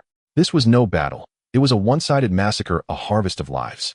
Their silver lances carved lethal arcs of frost through the void like scythes wielded by death himself. Each thrust pierced with the crystalline shatter of ice and the shrill, agonized wails of sea demons. Upon the cavalry's breathtakingly austere, otherworldly faces not a trace of mercy lingered, only absolute fidelity to the human sovereign's decree. In less than the time it took to brew a cup of tea, the beaches and shallow waters along the East Sea's coast were choked with severed limbs and broken bodies. The once azure sea had turned a horrifying viscous crimson, its thick metallic stench of blood rolled inland on the salt-laced wind. As the last crab general, desperate to vanish beneath the waves, was impaled alive upon jagged reef stone by a silver lance. The farce instigated by Ao being the third prince of the East Sea ended in total annihilation of the dragon clan. And in that very instant, the final scream fading into silence. A cascade of system alerts detonated within Feng Xuan's mind like firecrackers on Lunar New Year. Ding! Host has annihilated all invading forces, successfully defended territory without yielding a single inch. Hidden achievement unlocked desperate counterstrike. Congratulations! Additional critical reward granted 10 consecutive draws from the Divine Demon Enhancement Mystery Box. Hearing the rapid-fire chimes, Feng Xuan, standing atop the high dais, slowly curved his lips into a wild, unbridled smile. 10 mystery draws. Since activating the system, this was the first time he'd received such a lavish concentrated bounty. In this primordial world where supreme power resided solely within the self, and where artifacts and formations dictated the upper limits of life and death, he possessed the formidable demonic body of a great Luo immortal, yet among humanity, his mass combat defense and foundational strength remained tragically thin. Initiate 10 draw sequence. Without hesitation, Feng Xuan issued the command inwardly. Hum, hum, hum. 10 dark golden orbs instantly manifested in his spiritual sea, then erupted in rapid succession like cannon fire. The first 8 orbs burst in dazzling torrents of light. Ding! Congratulations! You have obtained 100 celestial-grade spirit fruits. Zhugua. Ding! Congratulations! You have obtained the supreme dual cultivation manual. Huangdi Naging Fragment. Ding! Congratulations! You have obtained the post-heaven spirit treasure, demon-slaying sword. Hearing the announcements for the first 8 rewards, Feng Xuan's deep black pupils did not flicker, not even a glance. He dismissed them all into the system's storage space without pause. To ordinary rogue cultivators, these treasures might ignite bloody wars, but to the human sovereign who aspired to swallow the entire primordial world and command all existence, they were little more than insignificant scraps. The main event begins now. Feng Xuan's gaze locked unblinkingly onto the final 2 orbs in his spiritual sea, radiating an aura of terror billions of times more overwhelming than the previous 8. Boom! At the instant the 9th and 10th mystery boxes detonated. A shockwave of such magnitude erupted from Feng Xuan's spiritual sea that even celestial laws trembled, and the surrounding space fractured and collapsed outright. Its intensity was so staggering that even the 100,000 snow dragon cavalry, fresh from slaughter below, and the 600,000 bare-skinned women gazing up at the dais felt an inexplicable wave of dread and suffocating pressure. Ding! Critical strike triggered in 10 draw sequence. Congratulations! You have drawn the supreme pre-heaven spirit treasure, the 12-petal karmic lotus of crimson flame. Item note: invincible defense. Seated upon its lotus platform, one remains untouched by all laws and arts. It unleashes boundless karmic crimson flames that incinerate all sins, and slays without accruing karmic retribution. Ding! Critical strike triggered again. Congratulations! You have drawn the primordial supreme slaughter formation, the Zhou-Tian Star Array Formation Fragment Edition. Item note: this is the core fragment of the supreme formation guarding the ancient Yao clan's heavenly core. No 365 great Luo immortals are required to hold its banners. The host need only channel his own vital chi as catalyst and install supreme tier artifacts as formation anchors to summon the primordial starlight itself, ensnaring and slaying great Luo immortals and intimidating even quasi-sages. Gazing upon those 2 peerless treasures radiating supreme Dao resonance within his spiritual sea, Feng Xuan tilted his head back and unleashed a roar of arrogant heaven-shaking laughter. Ha ha ha ha ha. In this primordial world where mighty cultivators walked freely and sages were as common as dogs, how could one possibly survive without a few top-tier divine armaments as bedrock? Feng Xuan well understood the adage, the tallest tree catches the fiercest wind. He had just slain 3 great demons, forcibly devoured heavenly tribulation lightning, and moments earlier ripped out the dragon sinews of Ao, being third prince of the East Sea barehanded. Each act alone was enough to shatter heaven and earth. Even in his arrogance, he knew full well should Emperor Jun or Tai E of the Yao clan's heavenly court, or the ancestral Wu tribe of Pangu sense the anomaly here, they would inevitably dispatch legions to probe or even eradicate. Feng Xuan himself feared nothing. He could simply depart at will. But the 600,000 exquisite, delicate women behind him, and the nascent cornerstone of human civilization he had just forged, were his greatest capital for dominating the primordial world. They must never be compromised. Now, however, with these two ultimate divine armaments, what had he to fear? Form the array. Feng Xuan's eyes flared wide. Chaotic cultivation energy of great Luo, immortal rank, surged like a tsunami through his meridians. His hands swiftly wove an ancient, intricate seal, one brimming with the profound mystery of creation itself. Boom! A scarlet divine beam radiant enough to illuminate half the primordial world erupted from his palm, blasting skyward above the stone giant tribe. Then, before the awestruck gazes of 600,000 women and the 100,000 snow dragon, a colossal 12-petaled crimson lotus, its petals wreathed in endless karmic crimson flame, slowly yet imperiously bloomed across the heavens above the tribe. The lotus was hauntingly beautiful, so exquisite it made souls tremble. As its final petal unfurled, countless translucent flame-veined red petals descended like divine punishment shields, the strongest, most indestructible barriers imaginable. Interweaving and merging, they coalesced into a hemispherical scarlet barrier, spanning hundreds of li, encasing the entire stone giant tribe and the creation spirit spring within an impenetrable dome. Yet this was only the beginning of absolute defense. Stars, heed my command. Feng Xuan's hands, etched with azure demon runes, shot upward in a thunderous thrust. The golden scroll inscribed with the Zhou Tian star array formation fragment edition instantly dissolved into countless golden runes, fusing seamlessly into the 10th San's Hang, Crimson Lotus. Using a supreme pre-heaven spirit treasure as the formation's anchor, and his great Luo demonic body's vital chi as catalyst, in less than a tenth of a breath, the cloudless dawn sky transformed into a boundless starless night. Within this inverted day-night cosmos, 365 phantom constellations of primordial stars blazed forth above the karmic lotus. Each stellar phantom projected a silvery column of starlight, 100 zhang wide, brimming with apocalyptic destruction. These 365 columns hung densely around the scarlet dome like celestial swords, 365 titanic blades suspended in air, their points aimed unerringly at the 8 directions and 4 corners of the universe.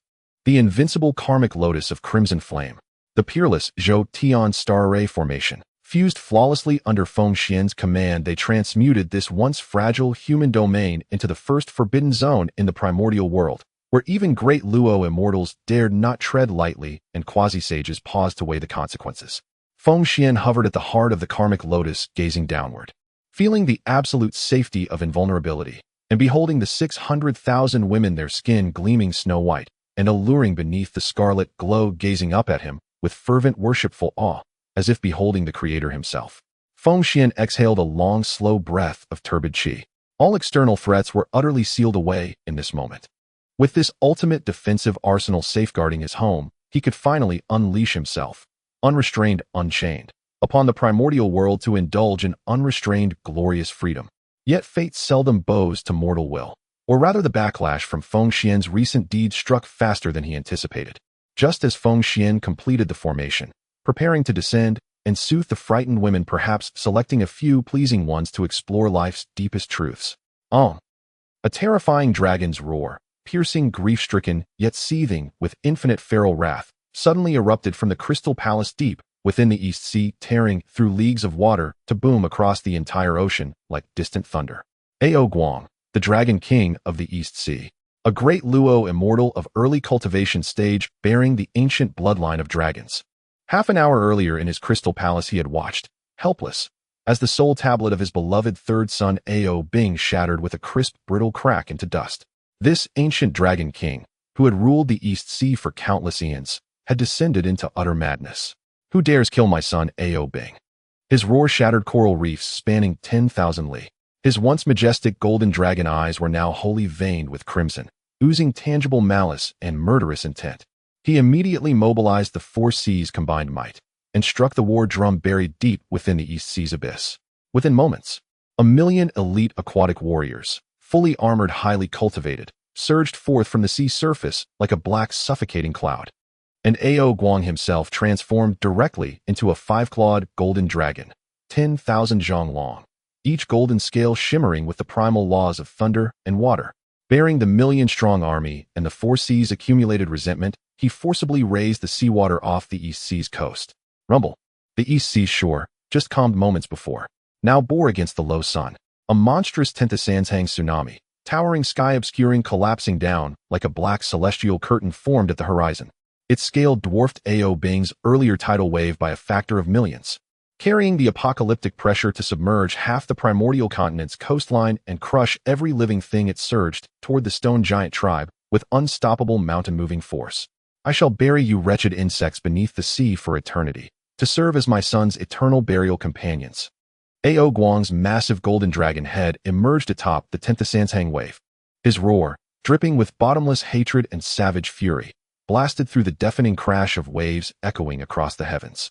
Gazing upon that sky-swallowing, world-devouring black tsunami, the 600,000 women, just beginning to taste security, once again felt the crushing helplessness of facing cosmic scale power. Their bare bodies trembled instinctively within the karmic lotus barrier, not from lack of faith in Feng Xuan nor disbelief in the miraculous lotus above. Rather, the sheer visual impact of that Tentasanshang tsunami descending like a mountain was too horrifying to comprehend. The primal terror, that they might be pulped into meat paste beneath billions of tons of seawater, was etched deep into their souls.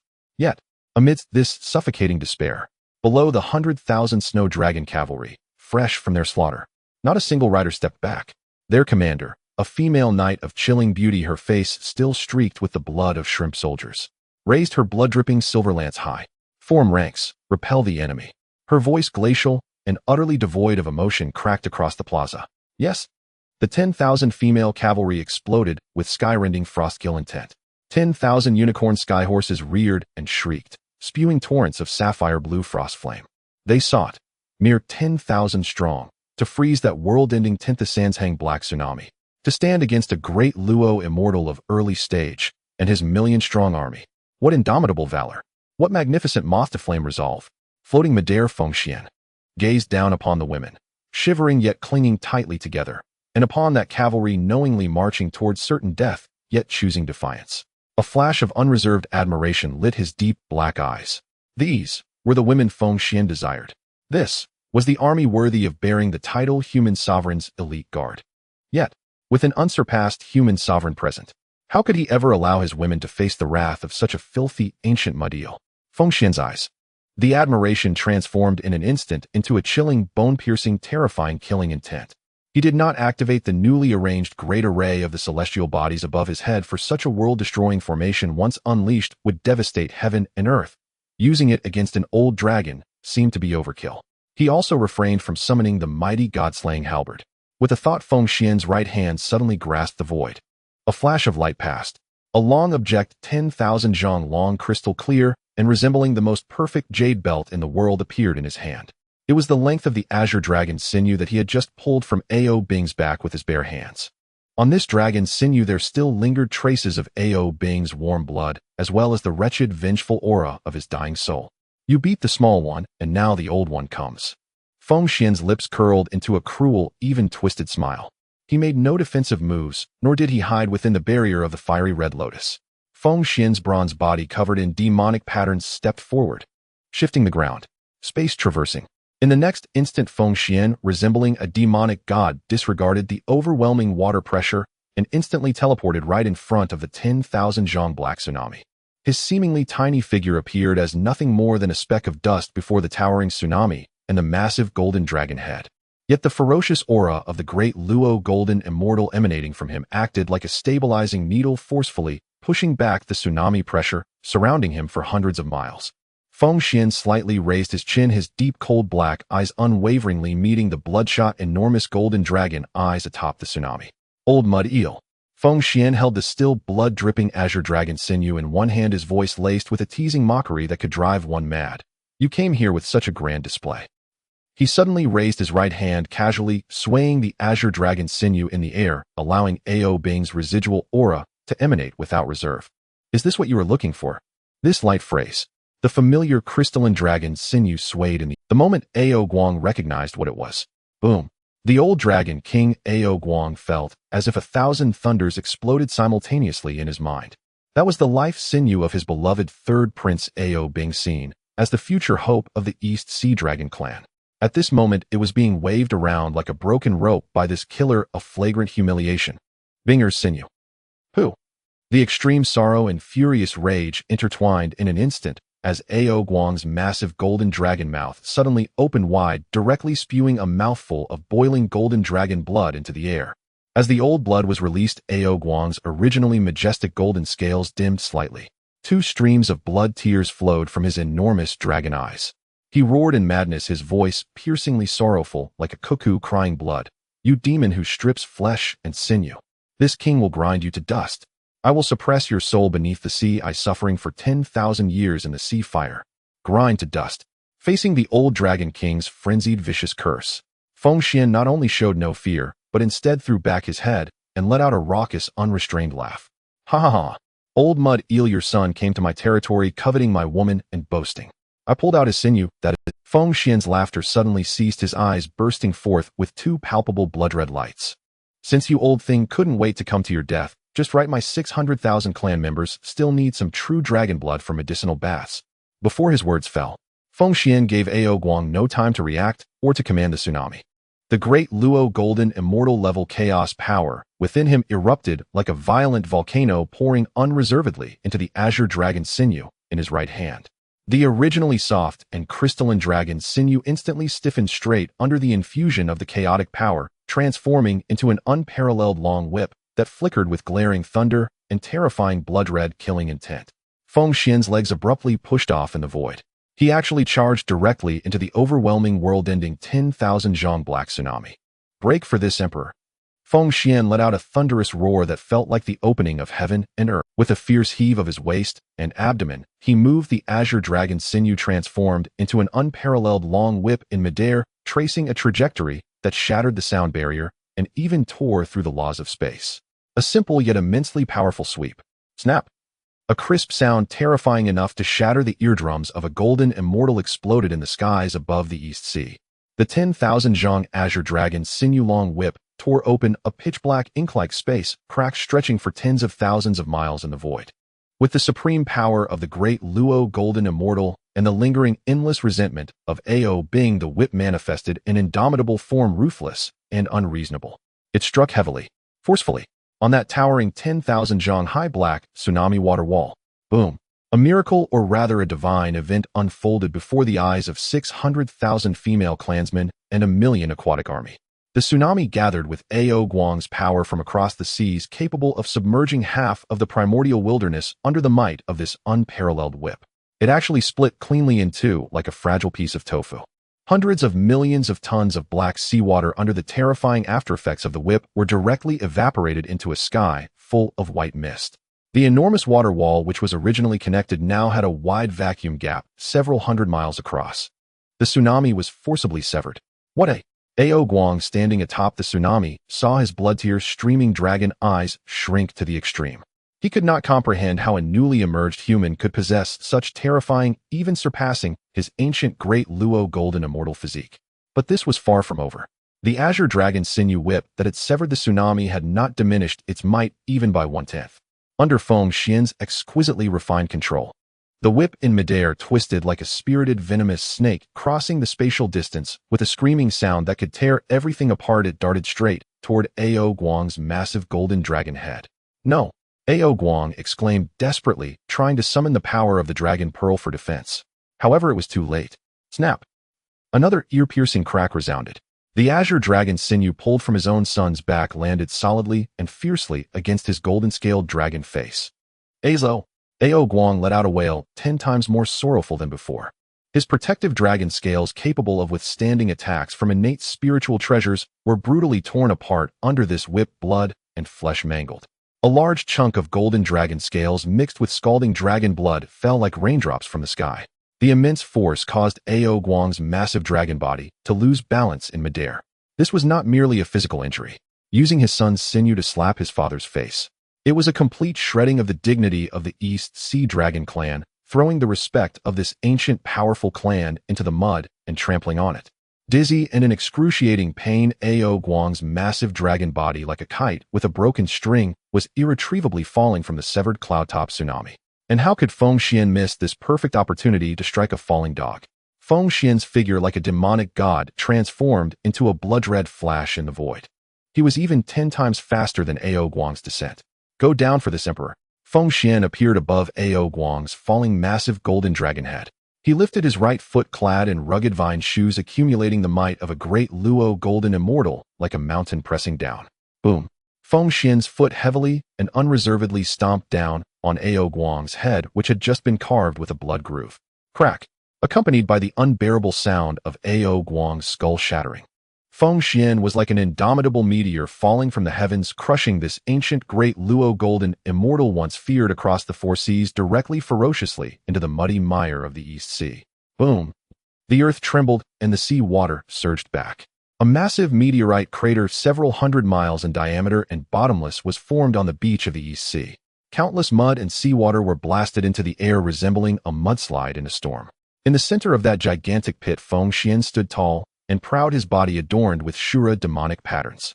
His right foot, like an immovable stabilizing needle, firmly pressed down on Ao Guang's blood-soaked golden dragon head, which was almost crushed on one side.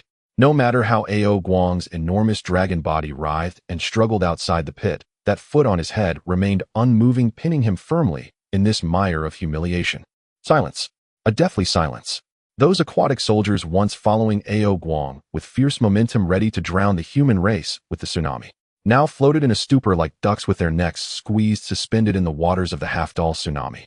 Their proud dragon king, their aquatic overlord from across the seas, was actually whipped in the face by a dragon's sinew and trampled underfoot like stepping on a dead dog in just a brief encounter. Has this world gone mad? And within the scarlet fire lotus barrier of the giant stone tribe, the 600,000 female clansmen and 100,000 great snow dragon riders witnessed this mythical scene.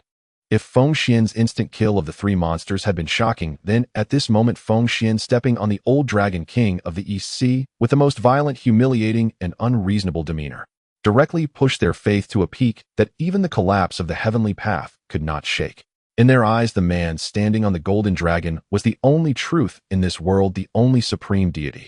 In the pit, Feng Xuan looked down from above, gazing into the golden dragon eyes filled with humiliation, pain, and endless fear. He casually tossed the azure dragon sinew, stained with Ao Guang's own blood, before Ao Guang's eyes. Feng Xuan's voice was cold, devoid of any warmth, echoing like the grim reaper pronouncing judgment upon life and death on this ravaged coastline. Old mud eel, I only give you one chance.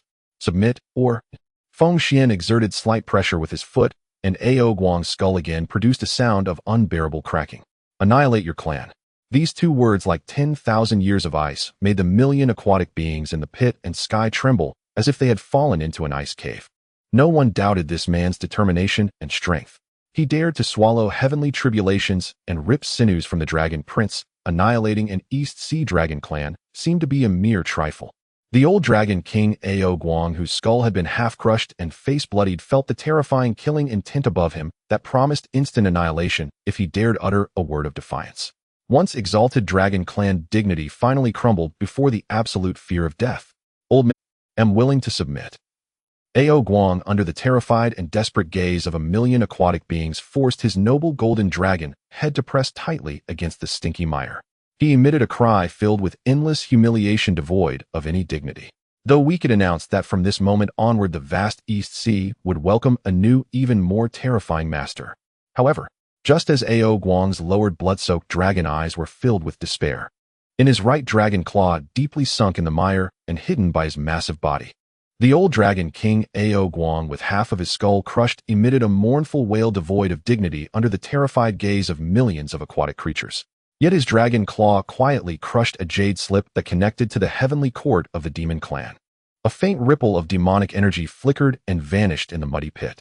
Such a covert action taken to the extreme might indeed deceive an ordinary Tai golden immortal, or even a typical Deluo golden immortal, especially after experiencing a fierce battle and letting their guard down. But Feng Xuan was different. At this moment, he merged not only with the unparalleled battle consciousness of the divine demon Lu Bu, but also with the absolute control over the spatial laws granted by a perfect Deluo Dao fruit. The moment the jade slip engraved with demonic script shattered, a glimmer of piercing insight flashed in Feng Xuan's abyss-like black eyes. However, he did not intervene. He did not even increase the pressure of his foot by half, merely allowing that plea for help to slip away silently, like a fish escaping through a net into the void of the 33 heavens. Since you wish to stir the waters, then I shall fulfill your wish. Feng Xuan's lips curled into a smile, filled with mockery and arrogance. What of the demon clan's heavenly court? What of Emperor Jun Tai? Since Feng Xuan dared to tear off the dragon clan's veil of shame on the shores of the Eastern Sea, he had no fear of those so-called demon emperors high above. On the contrary, he was eager to find an excuse to test the true limits of this Deluo golden immortal's demonic body. Get lost, old mudfish. Feng Xuan's gaze sharpened. His right leg planted on Ao Guang's enormous golden dragon had suddenly exerted force. Bang! A muffled sonic boom erupted in the muddy pit.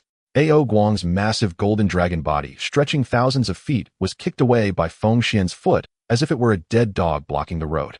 The gigantic dragon body traced a tragic parabolic arc in midair, accompanied by a spray of golden dragon blood, crashing heavily into the depths of the Eastern Sea dozens of miles away, stirring up towering waves. My king! Ao Guang rolled in the sea, emitting weak cries of pain, his dragon eyes filled not only with resentment, but also with deep fear. Feng Xuan did not spare Ao Guang another glance.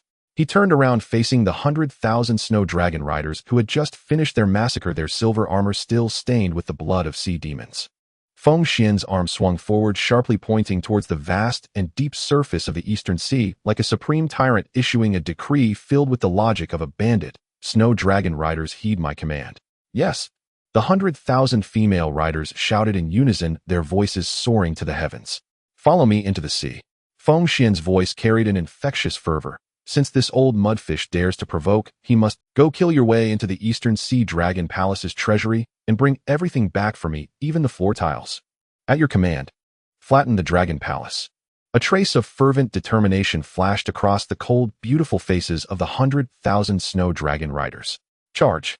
With a commanding shout from the leader, 100,000 frost unicorns simultaneously neighed, treading upon azure frosty flames. This iron torrent, formed by 100,000 stunning female riders, surged forward like a silver horde of locusts, unhesitatingly charging into the turbulent waters of the Eastern Sea. The frost law spread across the sea surface, causing the water to part automatically, clearing a wide path leading directly to the underwater Crystal Palace for this invincible guard army. And on the surface, the million aquatic warriors watched the 100,000 fierce female riders storming towards their lair, yet not a single one dared to step forward to obstruct them. They could only watch, helplessly trembling in fear.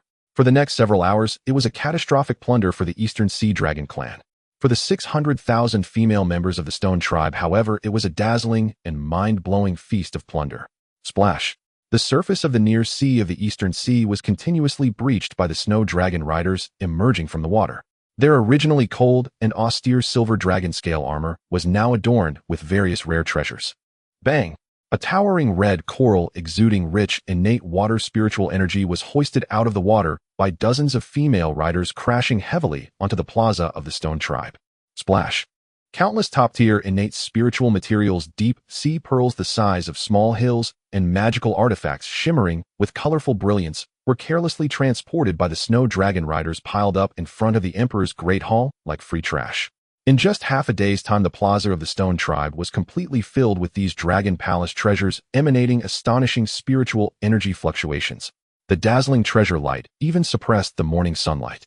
Feng Xuan took out the enormous dragon chair snatched from the depths of the Dragon Palace, crafted from tint of sandy-rolled sinking gold. He casually sat down on the dragon chair, his simple vine robe open, revealing the ancient bronze chest marked with demonic patterns. Propping his chin with one hand, his deep gaze like a lion surveying its territory, greatly enjoyed this plunder feast belonging to the victor.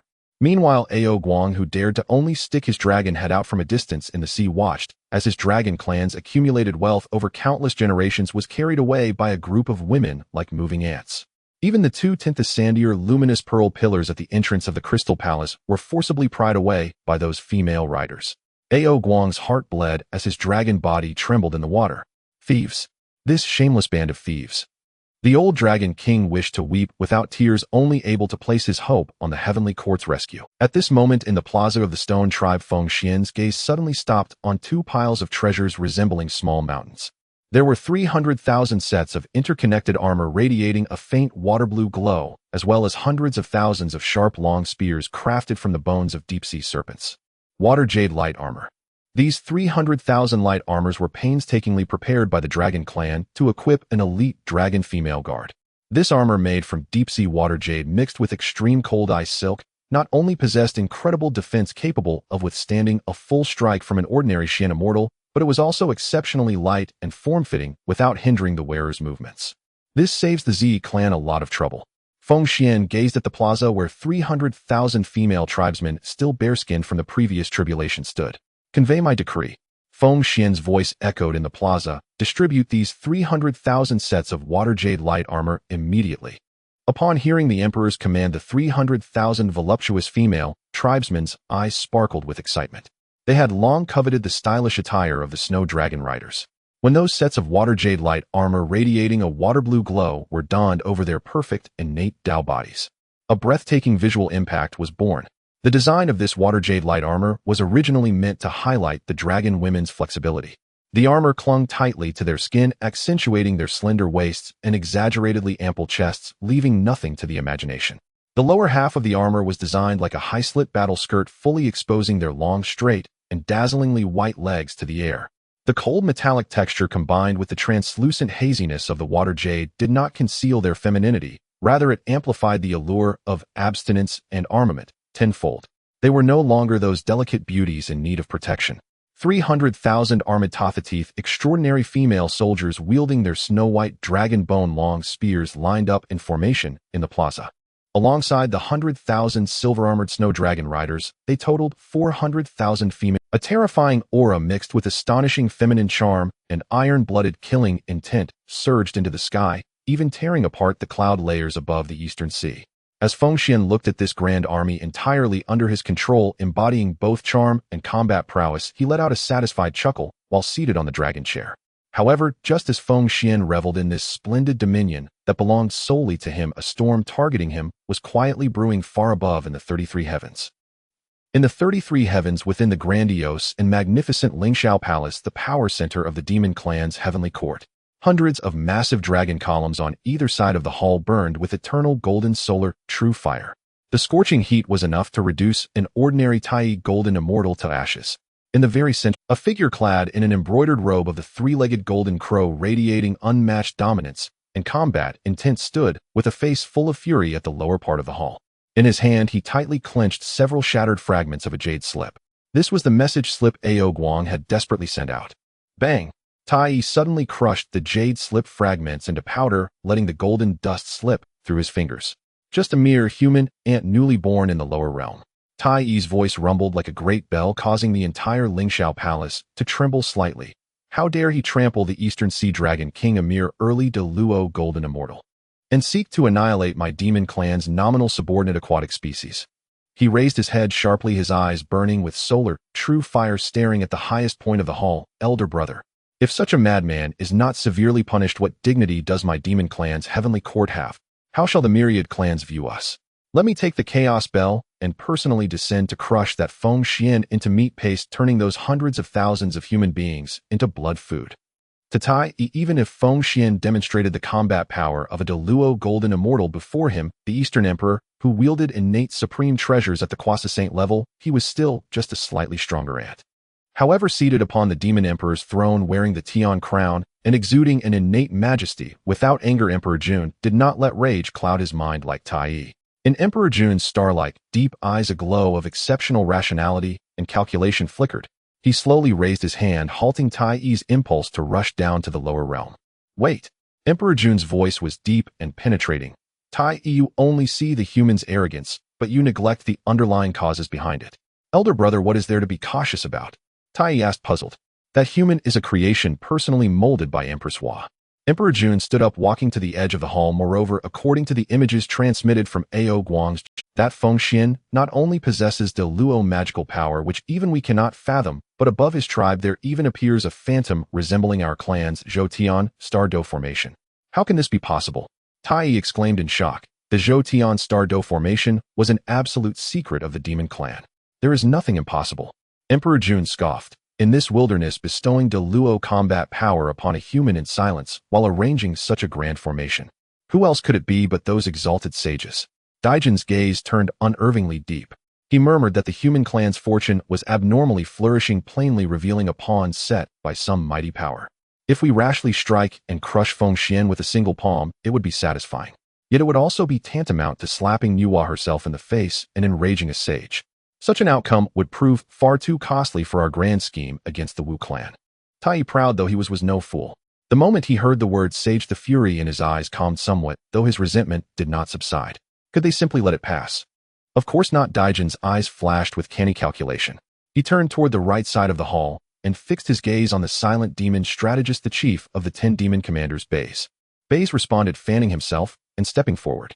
Depart at once, Dijuan commanded. Go to the Hundun Nuwa Tian beyond the 33 heavens. Report every detail of what occurred on the East Sea shore to Lady Nuwa without omission. Tell her that the humans she fashioned are slaughtering my demon kin. If this mess was of her making, then let her sort it out herself. Dijuan meant to wield another's blade, or more precisely, to force the sage to reveal her stance. Baze bowed and obeyed. He condensed into a streak of white light and sped into the endless Hundun. At the edge of chaos within Nuwa's heaven, the sage's sanctuary drifted in 9-colored clouds. Nuwa sat upon her cloud bed. The serenity that usually graced her divine face had vanished, replaced by utter disbelief. Below her, the demon god Baze had just recreated by sorcery every scene from the East Sea. Feng Xuan slaying 3 great demons in an instant, enduring a thunder tribulation, crushing Aobing's spine with bare hands and trampling Honghuang underfoot. After hearing Baze's report, Nuwa's moist, beautiful eyes showed a flicker of panic and shock that she could not. How could this be? She leaned forward, her full bosom heaving beneath her 9-colored robes, her entire being shaken by astonishment. He was merely a congenital Dao body I sculpted only yesterday, one to whom I did not even impart cultivation methods. Where could such terrifying power have come from? He could shatter with bare hands the bones of a pure-blood dragon at the early stage of Deluo Golden Immortal. That demands the corporeal strength of a Deluo peak, even near sage level. A tempest rose within Nuwa. What secret did the clay figure she fashioned conceal? Had Hongjun Daozu planted a hidden move, or was this some contingency left by Pangu? After Baze withdrew, Nuwa's mind involuntarily replayed the scene from the previous night, when peering through the round light mirror, she had seen a man with a perfect naked body, surrounded by lovers, his predatory black eyes fixed on her, as he spoke in an impious, wicked voice, promising to dress her himself. How presumptuous, that licentious intruder, Nuwa thought, biting her succulent lips as a shameful flush rose to her cheeks. If Feng Xuan were merely an ordinary mortal, she could have ignored him. But now this rake not only possessed power to slay great demons in a breath, he had stirred a storm in the East Sea that could sway the fate of the Wild Era. As both sovereign of the demon kin and matron of the human race, Nuwa could not in conscience or reason remain idle. She must summon him and probe the secrets he harbored, and at the same time, she would give this insolent madman a proper lesson. Nuwa drew a deep breath and forcibly tamped down the inexplicable panic surging within her. She slowly raised a jade-like hand. A law force suffused with the sage's will and the weight of creation gathered in her palm. Her finger traced the air, and a golden radiance coalesced into a scroll of sovereign decree. Go, Nuwa commanded, waving her hand. The golden decree became a blazing streak of light. It tore through the chaotic currents of Nuwa Tian, pierced the space barriers of the 33 heavens, and plummeted like a meteor wreathed in golden flame, carrying an irresistible radiant sanctity that descended toward the giant stone tribe on the East Sea shore. At the moment the sage's decree struck, the entire East Sea seemed to lose its voice. Time stilled. All paths bowed. An absolute pressure belonging to the Deluo Golden Immortal swelled down like 100,000 primeval divine mountains crashing onto the land. Before such unreasonable sanctified might weather the million-strong aquatic host on the distant sea, the 600,000 armed women on the giant stone tribe square, or the 100,000 snow dragon riders, every fleshly form instinctively, uncontrollably sank to their knees. This was not mere fear, but the soul's utter suppression when a lower-dimensional being confronts one of higher. They trembled so that they lost even the courage to lift their heads and look skyward. Even the famed defensive barrier, the 12-grade Yehua Red Lotus, emitted a faint tremor under the sage's radiance, its red light crushed close to the ground. The golden streak halted thousands of zhang above the tribe. Then the decree unfurled golden radiance, weaving into the lofty, inviolate, peerless apparition of Nuwa herself. Her phantom looked down with the cold dignity of a sage in her water-bright eyes. Then a chill, crystalline voice like the ring of the Great Way resounded across the East Sea. Feng Xuan of the human clan. Immediately proceed to the Hundun Nuwa Tian to pay respects to this seat.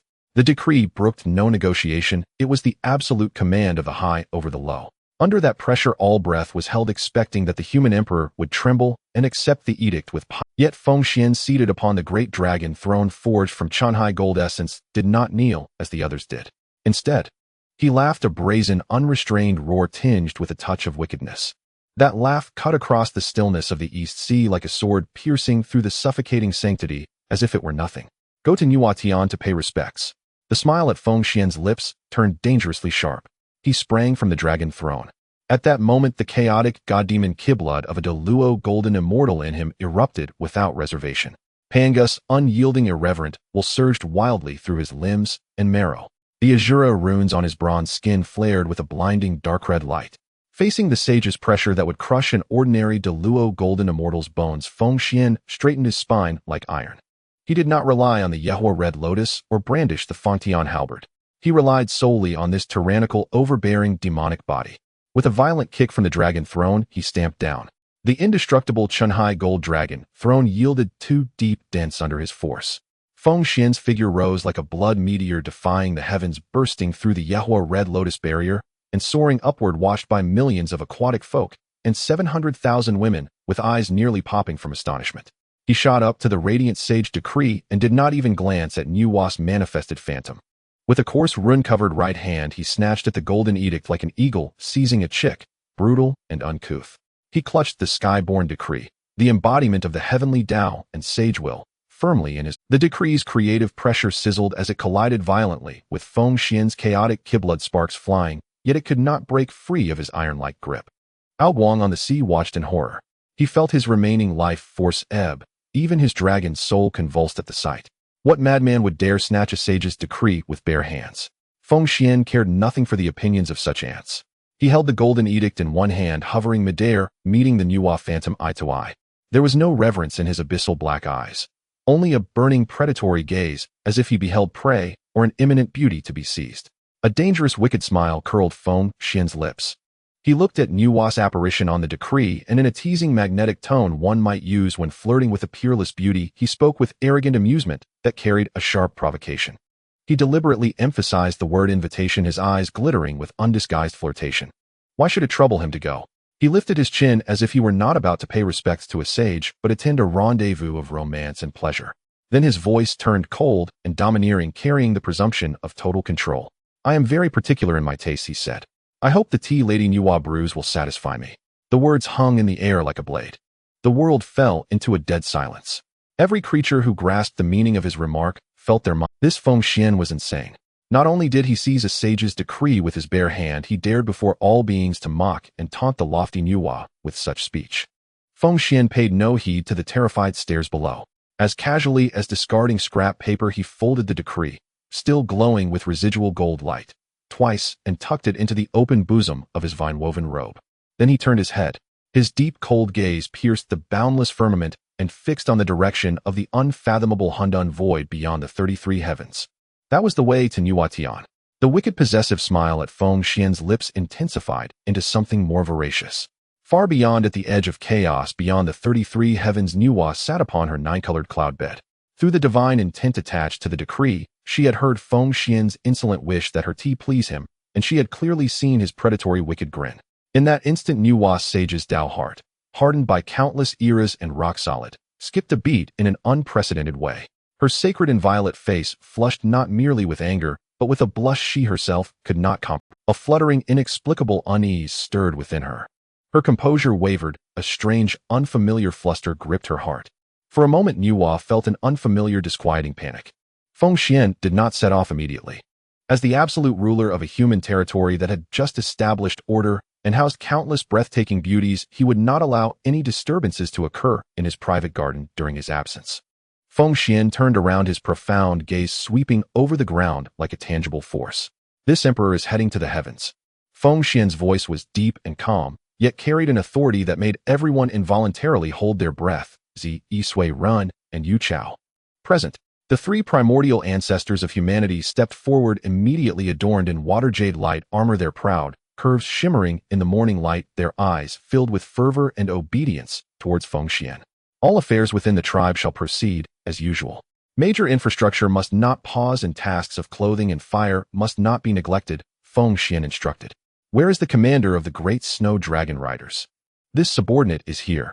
The stunningly beautiful warrior maidens exuding an icy murderous aura knelt on one knee, their silver spears striking the rocks with a clang.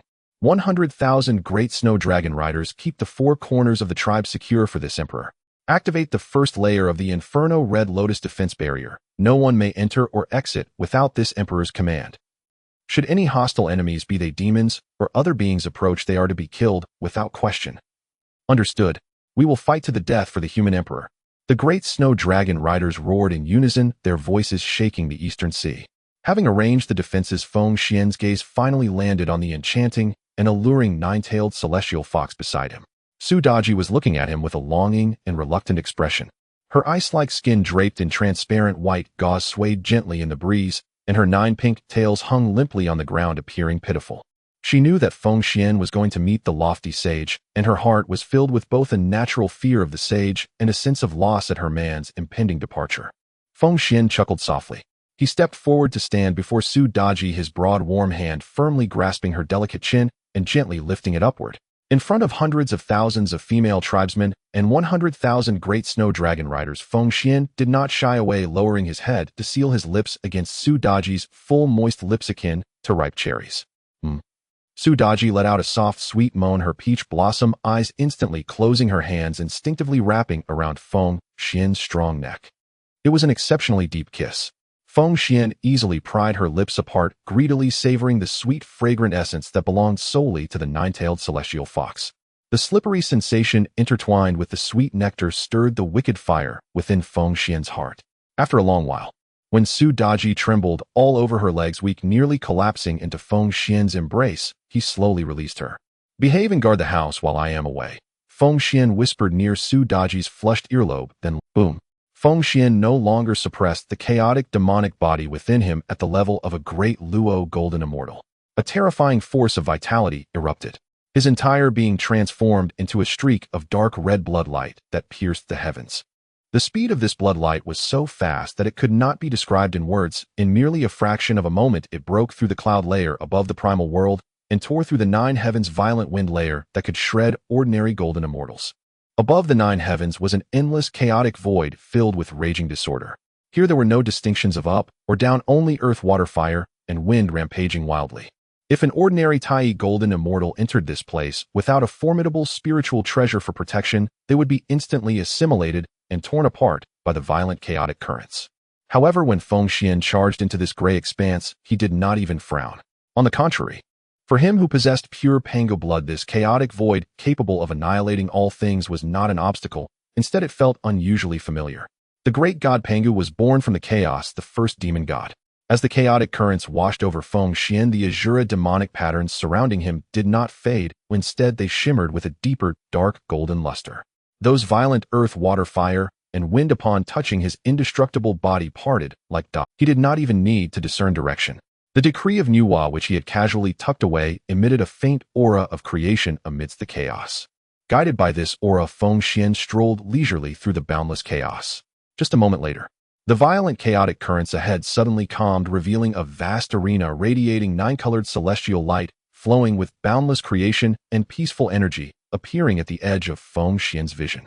The Nuwa Palace. Feng Xuan's lips curved into a playful smile, just as he prepared to accelerate towards the magnificent Nuwa Palace. Suddenly, chirp! A crisp, high-pitched phoenix cry filled with boundless pride and fervent energy erupted explosively at the entrance of Nuwa Palace. Following that, the sky full of 9-colored celestial light was cleaved apart by an overwhelmingly dominant South Mingli fire. A blazing red flame, resembling a small sun, directly obstructed Feng Xuan's path. The flames gradually receded. A graceful and fiery figure so stunning that it could cause even the most resolute to falter slowly emerged from that South Mingli fire. Feng Xuan halted, suspended in the chaos. His aggressive black eyes unreservedly scanned the beautiful figure blocking his way from head to toe. This was undoubtedly a perfect beauty that blended pride and sensuality to an exquisite degree. She was not dressed in traditional loose robes, but rather in a form-fitting dress woven from red phoenix feathers. This feathered attire tightly hugged her breathtaking figure. The vast expanse of her snow-white and deep cleavage set against the red feathers appeared especially striking. Beneath her tiny waist was a pair of long, straight, and entirely exposed legs. On her feet were high-heeled battle boots crafted from red divine gold, elongating her already perfect leg proportions. Most striking were the two small flame-like red phoenix ears atop her head, and behind her pert backside several long colorful phoenix tail feathers swayed gently. This outfit, with its obvious beastly characteristics combined with her stunningly beautiful face laden with frost and hostility, was simply the ultimate test for the male gaze. Feng Xuan recognized the identity of the woman before him, the Xianxia fire phoenix known as Jin Ning. She was no ordinary avian beast. Her true form was that of the Xianxia fire heart born deep within the immortal volcano of the south, which had existed for millions of years. In terms of bloodline, she was exceedingly noble. Her lineage could be traced back to the sister of the Phoenix King, the ruler of the skies, Honghuang, before the first catastrophe of Longhin, an illustrious figure in the avian realm. Back then, the Phoenix Maiden and the Kirin clans, Mo-Chi, due to an unexpected love affair, accidentally killed the son of the ancestral dragon, directly igniting the catastrophic conflict among the Dragon Phoenix and Kirin clans that swept across the primal world. After that great battle, the fortunes of the three clans waned, their experts dying or being severely injured, and they withdrew from the historical stage of the primal world. Jin Ning, possessing the purest royal bloodline of the entire Phoenix clan, was chosen as the next clan leader of the Phoenix tribe after the calamity. However, after the first catastrophe of Longhin, the prevailing forces of heaven and earth no longer belonged to the three clans. To sustain the nearly depleted fortunes of the Phoenix clan, they had to choose to align with the new rulers of the heavens. They chose Nuwa. The next clan leader of the illustrious Phoenix clan, a princess of noble blood, willingly suppressed her pride to come to the Nuwa heaven, becoming Nuwa's exclusive mount and personal maid. Though nominally a mount, even later disciples taken in by Nuwa had to treat Jin Ning with utmost respect, not daring to act rashly in her presence. Her status was second only to that of the sages, one person beneath, yet above 10,000 others. At this moment, this Xianxia fire phoenix of noble blood, revered in the Nuwa heaven, was coldly glaring at the man before her who exuded wild and arrogant energy. Just earlier in the Nuwa palace, she had witnessed this man teasing her lady. As the most loyal maid of the lady, Jin Ning's heart was already filled with hostility and disdain towards this audacious human ant. Halt! Jin Ning crossed her arms before her chest, the action accentuating her magnificent curves. She slightly raised her exquisitely white chin, coldly admonishing in a tone that looked down upon the lower beings, "The sacred grounds of Nuwa heaven are not for you, a mere mortal, to wander at will." Feng Xuan looked at this fiery and hot-tempered little phoenix blocking his way. Mortal. Feng Xuan's gaze unabashedly swept over Jin Ning's bare, long, beautiful legs, then lingered on her swaying phoenix tail, feathers, a wicked smile curling at his lips. "Little phoenix, your eyes are on your head. Did you not see the decree of your lady in my embrace? It was she who requested my presence. Do you dare to stop me?" Upon hearing Feng Xuan dare to call her little phoenix and gawk at her with such lewd eyes, a flush of anger surged onto Jin Ning's fair cheeks. "Impudent! Who do you think you are to look at me like that?" Jin Ning laughed in anger, and her red feathered garment instantly ignited into a blazing South Mingli fire. "The lady only said to let you come for an audience, but did not say you could just stroll in comfortably.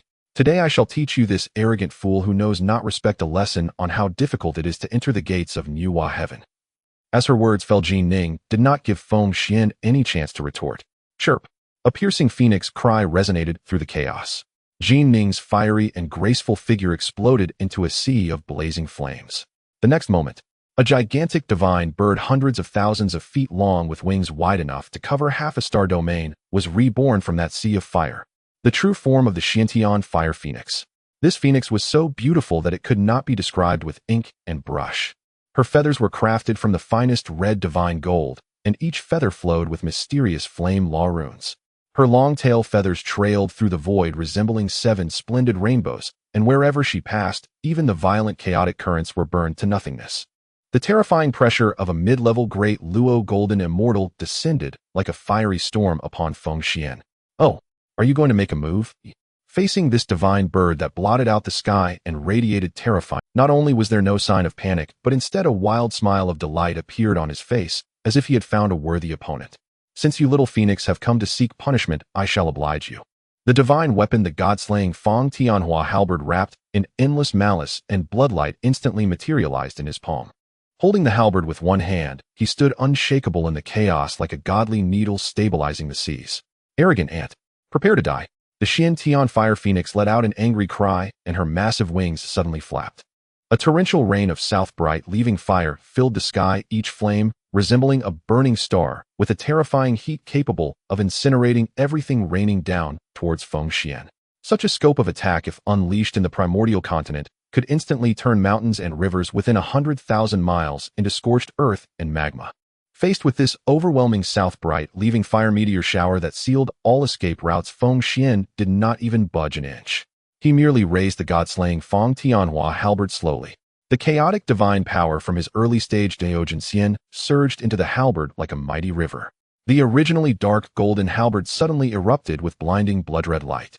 "Break!" Feng Xuan whispered a single word. He swung the halberd with one arm, drawing a perfect blood-red arc in front of him. Whoosh! A seemingly unremarkable, yet powerful blood-red blade of energy shot forth, containing the power to sever all laws.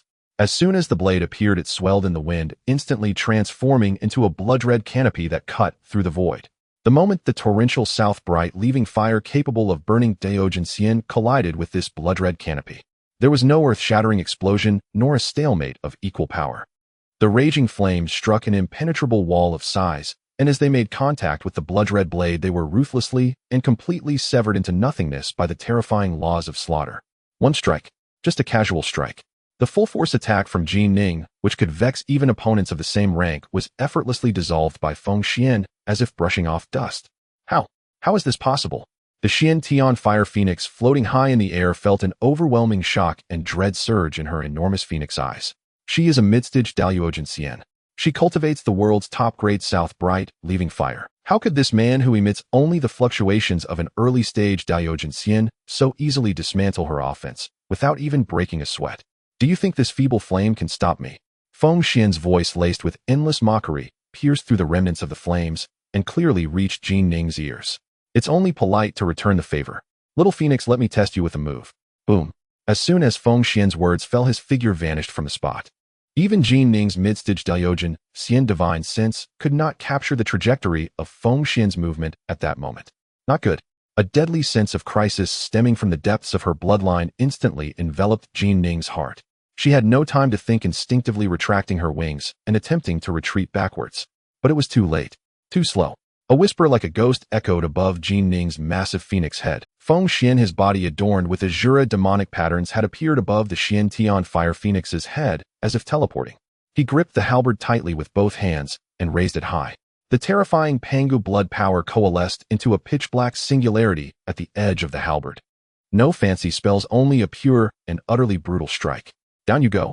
Feng Xuan let out a low roar, his arms swinging down like a giant axe of creation, bringing forth an overwhelming might that slammed the broad side of the halberd onto Jin Ning's sturdy back feathers. Bang! A sound that seemed to shatter the very void echoed, exploding with force. Screech! Jin Ning let out a heart-wrenching, incredulous scream filled with agony. She felt as if an immovable ancient divine mountain had crashed onto her back in a completely unreasonable. The force not only pierced through her protective south bright leaving fire, but also struck directly at her vital organs through her sturdy feathers. Her massive divine bird body, towering tens of thousands of feet, was rendered unable to fly under this terrifying power, akin to a fly swatted down. Boom!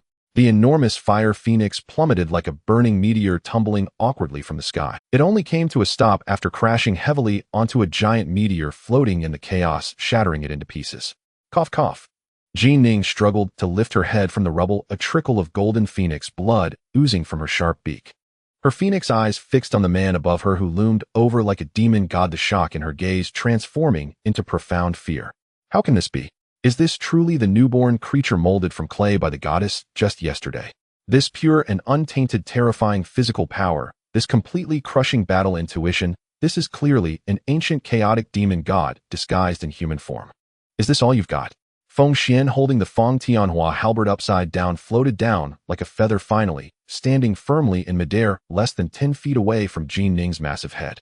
He looked at Jin Ning, who was desperately trying to gather her flames, his eyes filled with mockery. Weren't you just shouting about teaching me a lesson? Why are you now playing dead on the ground? Jin Ning trembled in anger at Feng Xuan's insulting words, stifling the pain in her back, and let out another furious cry, trying to flap her wings for a counterattack. But Feng Xuan gave her no opportunity. Whoosh! Feng Xuan's figure transformed into a bloodlight, once more beginning an unrelenting beating around Jin Ning's massive true form. Bang! Bang! Bang! Feng Xuan did not use the edge of the halberd to slash her, but treated the noble Xianxia fire phoenix as a gigantic sandbag. He would appear at Jin Ning's left wing, kicking down her freshly flapped wing, then at her abdomen, striking the soft feathers with the halberd's handle, making her roll and scream in the void. This was not a battle, it was a complete one-sided mockery. The young leader of the Phoenix clan at the entrance of the sacred place of the Nuwa emperor was toyed with like a mere poultry by a newly born human utterly powerless to fight back. Jin Ning's feathers flew everywhere, and the once brilliant South Bright, leaving fire, had dimmed. Her heart was filled with humiliation and despair.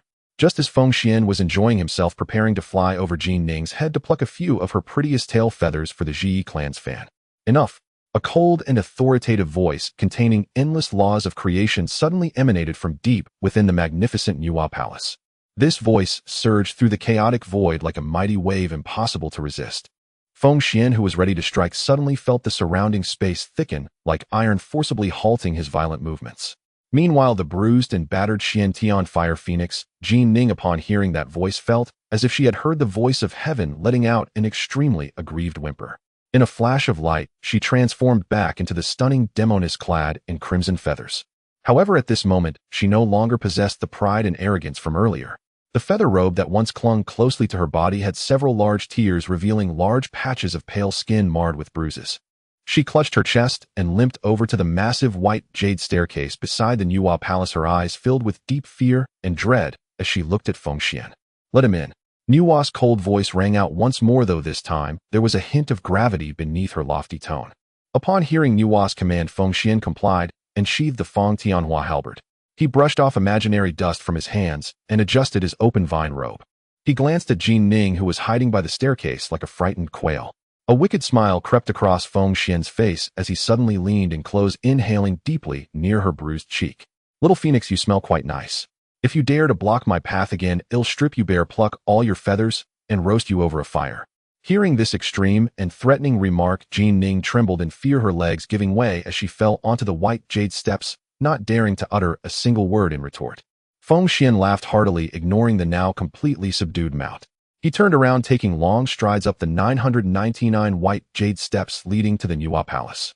At the top of the steps stood a towering gate crafted from chaotic divine iron and adorned with countless creation runes reaching 10,000 feet high.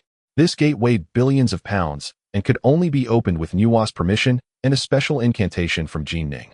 Yet Feng Xuan approached the gate without even knocking. He simply lifted his right foot. His bronze thigh muscles bulged and chaotic blood surged like a volcanic eruption. Boom! Accompanied by a thunderous sound that seemed to shake the very heavens, the gate of chaotic divine iron, symbolizing the authority of the saint's abode, was mercilessly blasted open by Feng Xuan's unreasonable and violent kick. The two massive gates flew inward, crashing against the palace walls, causing countless celestial glass to fall from above. In an instant, as the gates swung open, a vast and unfathomable might of the primordial Doge and Xian surged forth, enough to halt the movement of the sun and moon. Nuwa had long been prepared within the palace. When she saw Feng Xuan brutally assaulting her mount in such a reckless manner and even kicking open the gates to her sanctum, the saint, who was originally only somewhat curious and anxious about Feng Xuan, was finally provoked. She attempted to unleash her full saintly pressure to give this utterly ignorant and unruly creation a severe warning.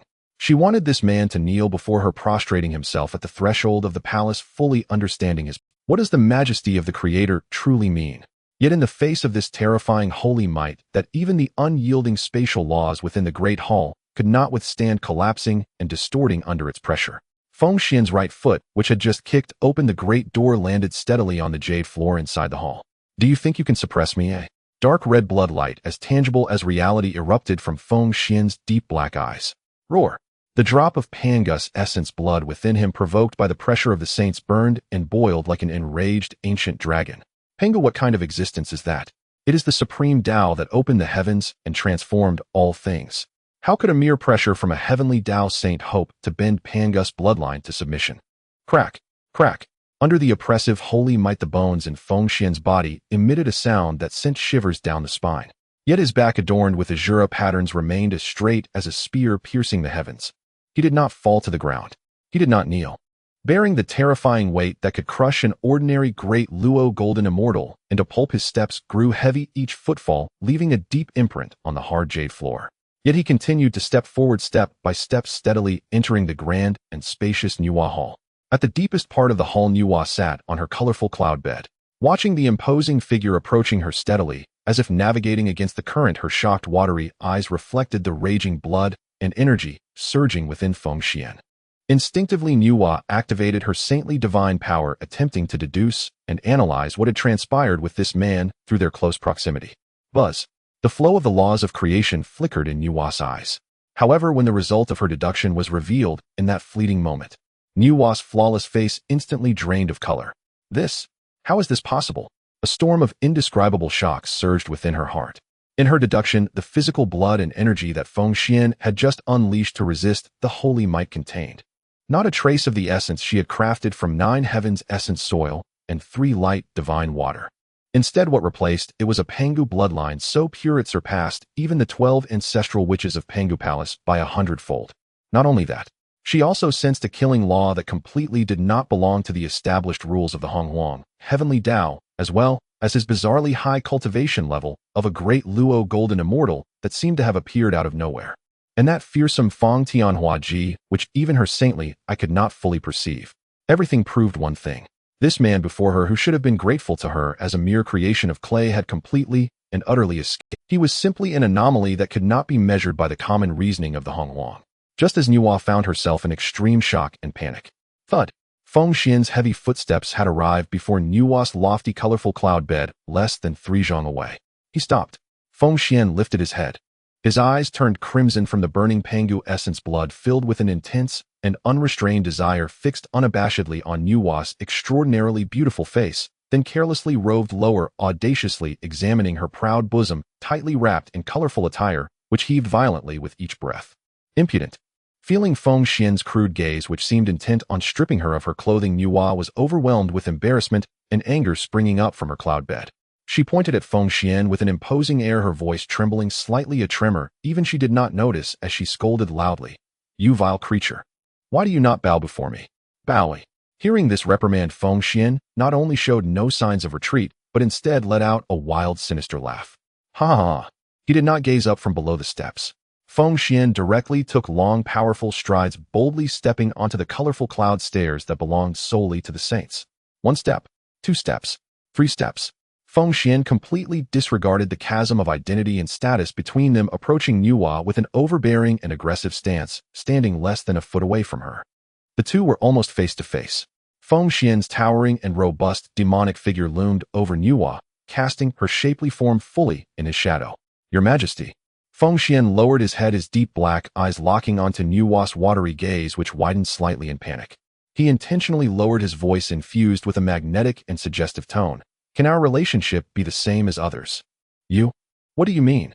Nuwa instinctively wanted to step back, but she was shocked to find that the saintly laws she prided herself on, capable of controlling the heavens and earth, produced a strange delay before this man, who exuded a strong Pangu aura even at such close range. Her legs, which should have been able to turn the tides, now felt as heavy as lead, making it extremely difficult to even take a half step back. Feng Xuan watched Nuwa's beautiful face, which attempted to maintain an air of calm while betraying her inner turmoil. A more pronounced smirk spread across his lips. "The human race is your child, isn't it?" Feng Xuan's audacious gaze slowly and provocatively swept over Nuwa's slender swan-like neck, glided over her alluring collarbone, and finally settled on her narrow waist. "Since they are your children, why must there be such distance between mother and child?" Feng Xuan's tone was filled with shameless nonchalance. You have no respect." "Shameless." Nuwa trembled with rage at Feng Xuan's twisted logic and nakedly lewd gaze, her beautiful face reddening as if it might bleed. Having lived through countless epochs, which powerful beings had she not seen who were not dignified and virtuous? Never had she encountered such a rogue who could wrap such lewd logic in such grandiloquent words. She took a deep breath, forcing herself to stabilize her crumbling Dao heart. "I ask you." Nuwa glared at Feng Xuan, attempting to reclaim her saintly authority. "What is the nature of this bizarre cultivation you possess? And your weapon? Also, why did such an inexplicable number suddenly surge in the territory of the human?" This was her greatest doubt, and a variable she must clarify. Facing Nuwa's barrage of questions, Feng Xuan appeared completely unfazed. He shrugged, feigning an innocent and reasonable expression. "I don't know either. Maybe it's talent, maybe it's a trait." Feng Xuan began his earnest nonsense. "When you crafted me, your Majesty, perhaps you accidentally added a bit more material." This cultivation came to me after a good night's sleep. As for those humans, perhaps they grew out of the ground due to good feng shui for the human race. Utter nonsense. Nuwa was so furious that she almost crushed her silver teeth. You think you can just wake up and become a great Luo golden immortal? Do you think dozens of beautiful innate Dao bodies just grew from the ground? Do you think I am a 3-year-old child? Watching Feng Xian's unyielding smiling face, countless speculations flashed through Nuwa's mind. Could it be? He is an innate chaotic god demon who fell during the great calamity of creation reborn through my act of creation. Nuwa pondered silently. Apart from this explanation, she truly could not think of any other reason that could cause such a heaven-defying change in a clay figure. Since she could not extract the truth, Nuwa did not intend to force it further. If the other party was indeed a reincarnated chaotic god demon, the entangled karma was too great, and even a saint would not wish to easily involve themselves. Humph. Nuwa snorted coldly, her icy, beautiful eyes now fixated on Feng Xian. You do not wish to speak, and I will not press further. Everyone has their own secrets. Nuwa's tone turned stern, carrying a hint of warning. However, you have gone too far in slaughtering the East Sea Dragon clan and plundering the Crystal Palace's treasury. Though I am the saint mother of the human race, I am also the Nuwa empress of the demon clan. The dragon clan still nominally belong to the demon clan's jurisdiction. Your unrestrained slaughter has crossed. Nuwa looked at Feng Xian's indifferent expression, feeling a surge of anger in her heart, but she gritted her teeth and said, this time, considering your recent birth, incomplete consciousness, and ignorance of the rules and social affairs of this Honghuang realm, I can suppress the anger from the heavenly court on your behalf, protecting you once. But if next time you dare to behave so recklessly and create more slaughter, I will no longer protect you in the slightest. Regarding Nuwa's evident warning that was also tinged with fear, a glimmer of amusement flickered in Feng Xian's eyes. It seemed that conquering a saint was slightly easier than he had imagined. Thank you for your guidance, Your Majesty, I understand. Feng Xian casually clasped his hands, his demeanor showing no trace of remorse. Clearly he was saying, I would do it again. Watching Feng Xian's defiant and unconcerned demeanor, Nuwa felt a rush of indignation in her heart. The anger she had just suppressed surged up again. Get lost. Nuwa could no longer endure. She suddenly waved her wide, colorful sleeve. An irresistible spatial law instantly enveloped Feng Xian. Whoosh. Feng Xian could not even utter another word before his figure disappeared in a flash of white light within the Nuwa hall. In the next moment, the space shifted. Feng Xian's feet landed steadily on the familiar ruins of the high platform in the giant stone tribe by the East Sea. He felt the fresh sea breeze around him and the female clansfolk below who cheered as soon as they saw him return safely. Feng Xian stroked his chin, recalling Nuwa's beautiful yet exasperated expression from just moments ago in the Nuwa hall, unable to do anything about him. He couldn't help but chuckle lightly, muttering, this woman has quite the temper. Meanwhile, outside the 33 heavens within the Nuwa hall, due to the lingering aura of Nuwa's spatial laws still on Feng Xian, his careless muttering rang back to Nuwa's ears like a thunderclap. Upon hearing this, Nuwa's beautiful figure shook violently, her face filled with anger and humiliation, her silver teeth chattering. This rogue, the lofty saint revered by countless beings, now resembled a small woman who felt deeply wronged and had nowhere to vent her frustrations. She looked at the empty hall, feeling as if the air still held the lingering scent of that man, a deep sense of self-doubt rising within her heart. How did I create such a person? Swish. Along with a slight ripple in space, the towering figure of Feng Xian, resembling a demonic god in a robe entwined with vines, suddenly appeared on the half-collapsed high platform of the giant stone tribe by the East Sea. Having just angered the lofty Nuwa saint, he still carried a faint, imperceptible aura of chaotic creation from the 33 heavens. As Feng Xian's feet landed on the hard rocks, he had yet to take a look around at the vast territory of his harem that he had left for an entire day. My king, a sweet voice dripping with affection and feigned servility called out from below the high platform. Immediately, a pink whirlwind filled with a strong, seductive fragrance swept in. Su Daji, like a clingy little cat waiting for her master to return, paid no heed to the hundreds of thousands of eyes around her and dove directly into Feng Xian's broad and sturdy embrace. My king, you have finally returned. I missed you so much that my heart nearly shattered. Su Daji's long, slender arms, as white as jade and devoid of any excess fat, clung tightly around Feng Xian's waist.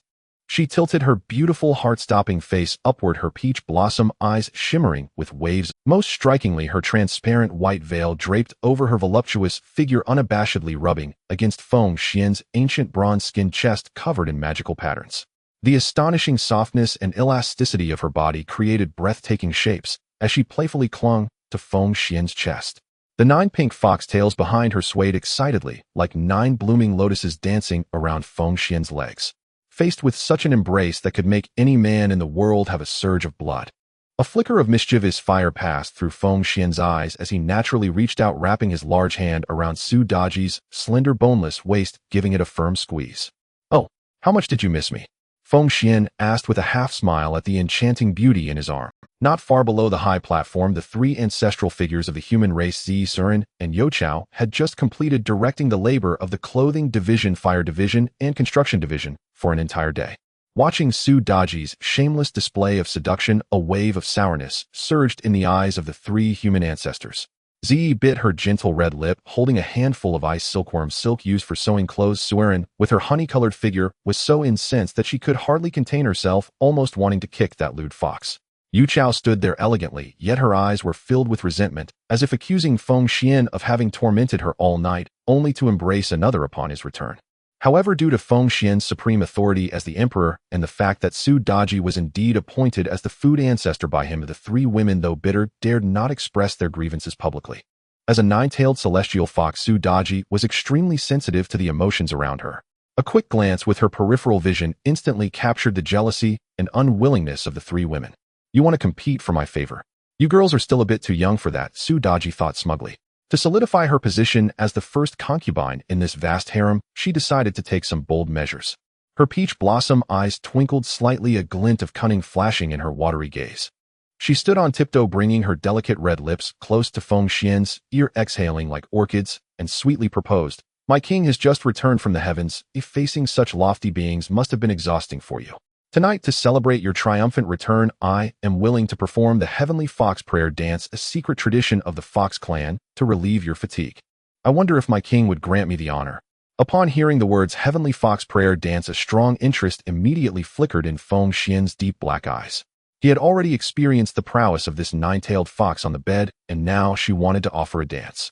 Naturally, Feng Xuan had no reason to refuse such an enticing opportunity that was presented so willingly. "Good." Feng Xuan pinched Su Daji's delicate chin, laughing heartily. "Tonight, I shall enjoy my beloved's dance thoroughly. If it is well done, I will reward you generously." That night, as darkness fell, bonfires towering several meters high were lit within the giant stone tribe by the East Sea.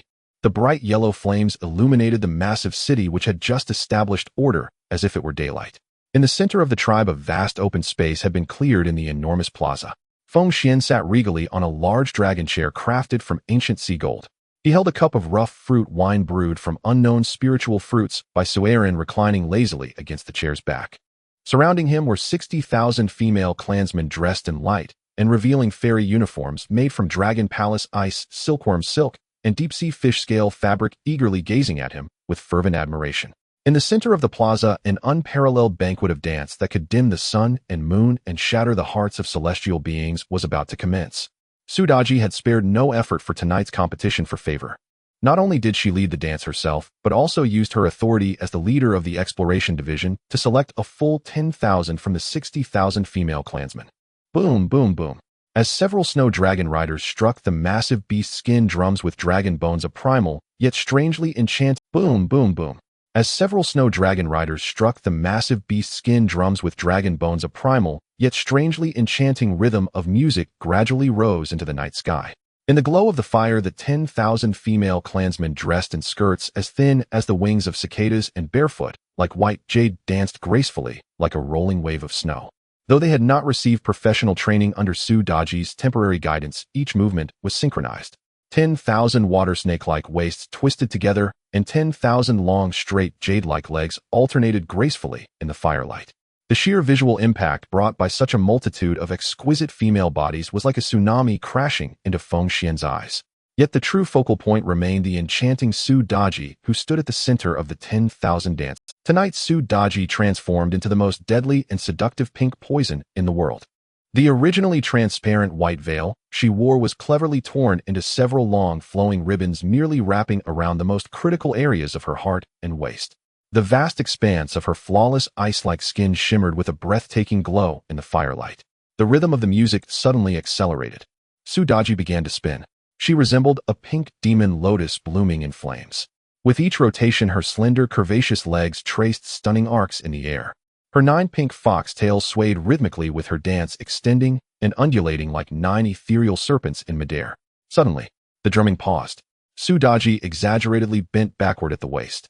Her slender boneless waist arched at an incredible angle. Her beautiful, devastatingly charming face, hanging upside down, had her peach blossom eyes slightly squinted, piercing through the firelight as she locked her gaze on a Feng Xuan sitting on the high platform. Due to this bending motion, the proud figure, barely wrapped in white silk, swayed like a ripe peach about to fall, creating dizzying ripples under the force of gravity. The bottomless white ravine was unabashedly displayed in Feng Xuan's line of sight. Each spin, each bend, and each gaze precisely struck the most primal aesthetic blind spots of men. The air in the entire giant stone tribe seemed to thicken and heat up at this moment. Countless female clansmen were captivated by the enchanting aura of the heavenly fox, danced their fair cheeks, flushed, breathing hastily. As the dance reached its climax, Su Daji did not remain in the center of the plaza. Her jade-like bare feet gently touched the ground as she gracefully ascended the white jade steps leading to the emperor's high platform. She did not stop dancing but swayed elegantly down the steps to Feng Xuan's dragon chair. At that moment, Feng Xuan held the rough fruit wine in his hand, with dark fire leaping in his deep black eyes. Just as he prepared to bring the fruit wine to his lips, Su Daji's delicate, fiery hot body boldly leaned over the armrest of the dragon chair, pressing against Feng Xuan's sturdy thigh without any hesitation. She knelt beside Feng Xuan's leg. Her watery, soul-stealing peach blossom eyes gazed up at Feng Xuan's handsome face adorned with magical patterns. A strong, sweet-scented fragrance of the Fox clan wafted into the air. Su Daji slightly raised her long swan-like neck, squinted her eyes, and softly whispered in Feng Xuan's ear, "My king, did my dance meet your expectations?" Such an audacious and blatant flirtation. Such extreme temptation, like fire and oil, completely ignited the restlessness of the Pangu chaotic blood within Feng Xuan. Heh! Feng Xuan let out a low, hoarse laugh akin to an ancient beast awakening. The dance was in. Feng Xuan's right hand shot out like a steel clamp, grasping Su Daji's delicate waist, lifting her off the ground and pressing her fiercely against his broad, warm embrace. Feng Xuan's warm hand showed no restraint, shamelessly kneading the astonishing curves of her waist and hips through the transparent white silk, savoring the shocking elasticity. "Since you dance so passionately," Feng Xuan looked at Su Daji, whose cheeks flushed from being held in such a compromising position. "Naturally, I must reward you with something special." Upon hearing the word reward, immense joy and fervor instantly erupted in Su Daji's eyes. She knew tonight she had won. She had successfully seized the supreme favor of the emperor once more in front of those 3 wooden figures. However, before she could express her gratitude, Feng Xuan's domineering lips came crashing down. Su Daji let out a soft, surprised gasp. This kiss was more ferocious than any prior encounters in the tribe's plaza. Feng Xuan's lips, exuding an irresistible force, pried open Su Daji's soft, jelly-like red lips. The moment they touched, an intoxicating sensation struck Feng Xuan's mind. Su Daji's lips were exceptionally tender and full, resembling the most perfect ripe peach that would ooze juice with the slightest touch. With a deep dive of flavor even more intoxicating than the earlier fruit wine enveloped Feng Xuan's. It was a sublime taste mixed with the original allure of the Fox clan and the pure essence of a virgin, sweet and fragrant, capable of making one forget all worldly troubles, wishing to sink into it forever. Su Daji's passion was completely ignited. While Feng Xuan kissed her deeply, he effortlessly swept her under the envious, jealous, and even resentful gazes of the 60,000 female clansmen and the 3 ancestral figures like Z. Feng Xuan cradled the enchanting beauty, who melted like a puddle of water in his embrace, and strode confidently, kicking open the wooden door of the emperor's grand chamber. Bang! The wooden door slammed shut, blocking out all gazes and the night breeze. As the first rays of sunlight streamed into the wooden house the next day, the wooden couch was already in disarray. Su Daji lay there like a fish out of water, rolling her eyes with her 9 pink foxtails sprawled around her. She had completely passed out. Feng Xuan rose from the couch, his bronze skin shining brilliantly in the morning light. He looked at the limp Su Daji and shook his head slightly. What a pity, Feng Xuan thought to himself. Because Su Daji had long been deemed by the system as a blessed person already collected. Moreover, it was uncertain whether it was due to the difficulty of pregnancy for the 9-tailed celestial fox and the innate human lineage, or due to the system's settings. After a night of intense activity, there was still no sign of life in Su Daji's belly. I failed to make her conceive and trigger the reward of 100,000 fierce warriors. Feng Xuan felt a hint of regret. Thus, after this night, the total number of the human race remained at 60,000 with no substantial increase. However, Feng Xuan was not in a hurry. In the primordial world, what was most abundant was time. In the following period, the giant stone tribe entered a relatively stable and orderly period of rapid development. The cleansing of the spirit spring along with the nurturing power of the ancient stars drawn in day and night by the remnants of the Zhoutian star array. These 600,000 female members of the innate Dao body are no longer as naive and ignorant as when they were first born, resembling puppets that can only follow commands. Their wisdom has been rapidly awakened. The clothing department can now weave highly defensive magical garments using various animal skins and spiritual herbs. The construction department not only expanded the giant stone walls by 100 miles, but also built a truly magnificent imperial palace for Feng Xuan at the center of the tribe using hard obsidian. In terms of combat power, they have made astonishing progress. The 100,000 great snow dragon riders practice military formations day and night under their leader's guidance. Although their cultivation has yet to break through to the immortal realm, the terrifying, icy killing intent they unleash when the formation is formed is sufficient to annihilate ordinary Xian immortals on the spot. Meanwhile, the ordinary 300,000 Shuyu female soldiers have also mastered the basics of spear thrusting and combined attack techniques. Everything is steadily moving towards a powerful mythical kingdom. However, one day, as Feng Xuan sat on the throne of the newly built imperial palace, he listened to the report from the nesting clan about tribal expansion. A look of gravity flashed in his deep, black eyes. He discovered a fatal issue that could stifle the development limit of the human race. With the continuous transformation of the physique of these 70,000 people and the awakening of their wisdom, the amount of spiritual energy they absorb and circulate during daily practice has reached a terrifying and astonishing level. 600,000 innate Dao bodies. Even if each person only inhaled one breath a day, it would be enough to drain the spiritual energy from an ordinary mountain range, turning it into a desolate wasteland. And the meager spiritual energy veins around the giant stone tribe, although barely maintained under the support of the Zhoutian star array, are already unsustainable and cannot support such a terrifying consumption akin to a bottomless pit. Over time, not only would the human race fail to produce true high-level cultivators, but they might even struggle to maintain their current realms. We must find a sufficiently vast and inexhaustible top-tier spiritual vein. Feng Xuan stood up, his gaze sharp as lightning. In his mind, he quickly recalled a damaged Eastern Sea map he had plundered from Honghuang, that old mudfish, a few days prior. On the edge of that map, marked in striking blood red by the Dragon Clan as absolute forbidden, his own Feng Xuan focused on a desperate place. The Eastern Sea vein, which can swallow the waters of the four seas and contains the primal essence of the Great Flood. A hint of wild laughter curled at the corner of Feng Xuan's mouth. The return to ruined Ci. Feng Xuan has always been an action-oriented person. Having set his goal, he did not delay at all. He did not take any great snow dragon riders with him, nor did he disturb the female ancestors who were training the troops. Such a perilous location would only mean death for them who have yet to ascend to immortality. Whoosh! Feng Xuan stepped out of the imperial palace. His body, covered in azure magic patterns, transformed into a stream of dark golden light, directly ignoring the barrier of the flame lotus of retribution.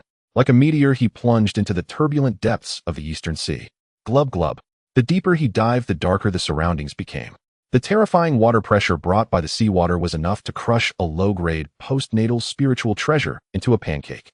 But for Feng Xuan, who possessed a primordial, chaotic, demonic body at the early stage of the great Luo golden immortal realm, this water pressure did not even qualify to tickle him.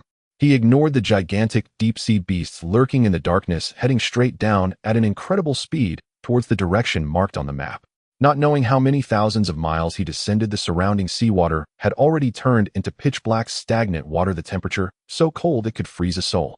At that moment, a huge and despairing, terrifying vortex suddenly appeared in the darkness ahead.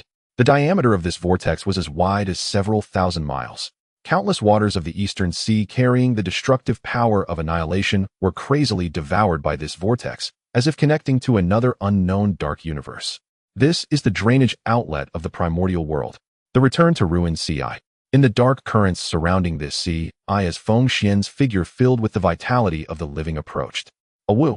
A series of mournful cries as if from the nine hells erupted violently in the dark seawater. Those were the resentful souls of countless ancient evil dragons who, during the Dragon Han primordial catastrophe, committed unspeakable atrocities and were suppressed by the ancestor dragon in this return to ruins, never to be reborn.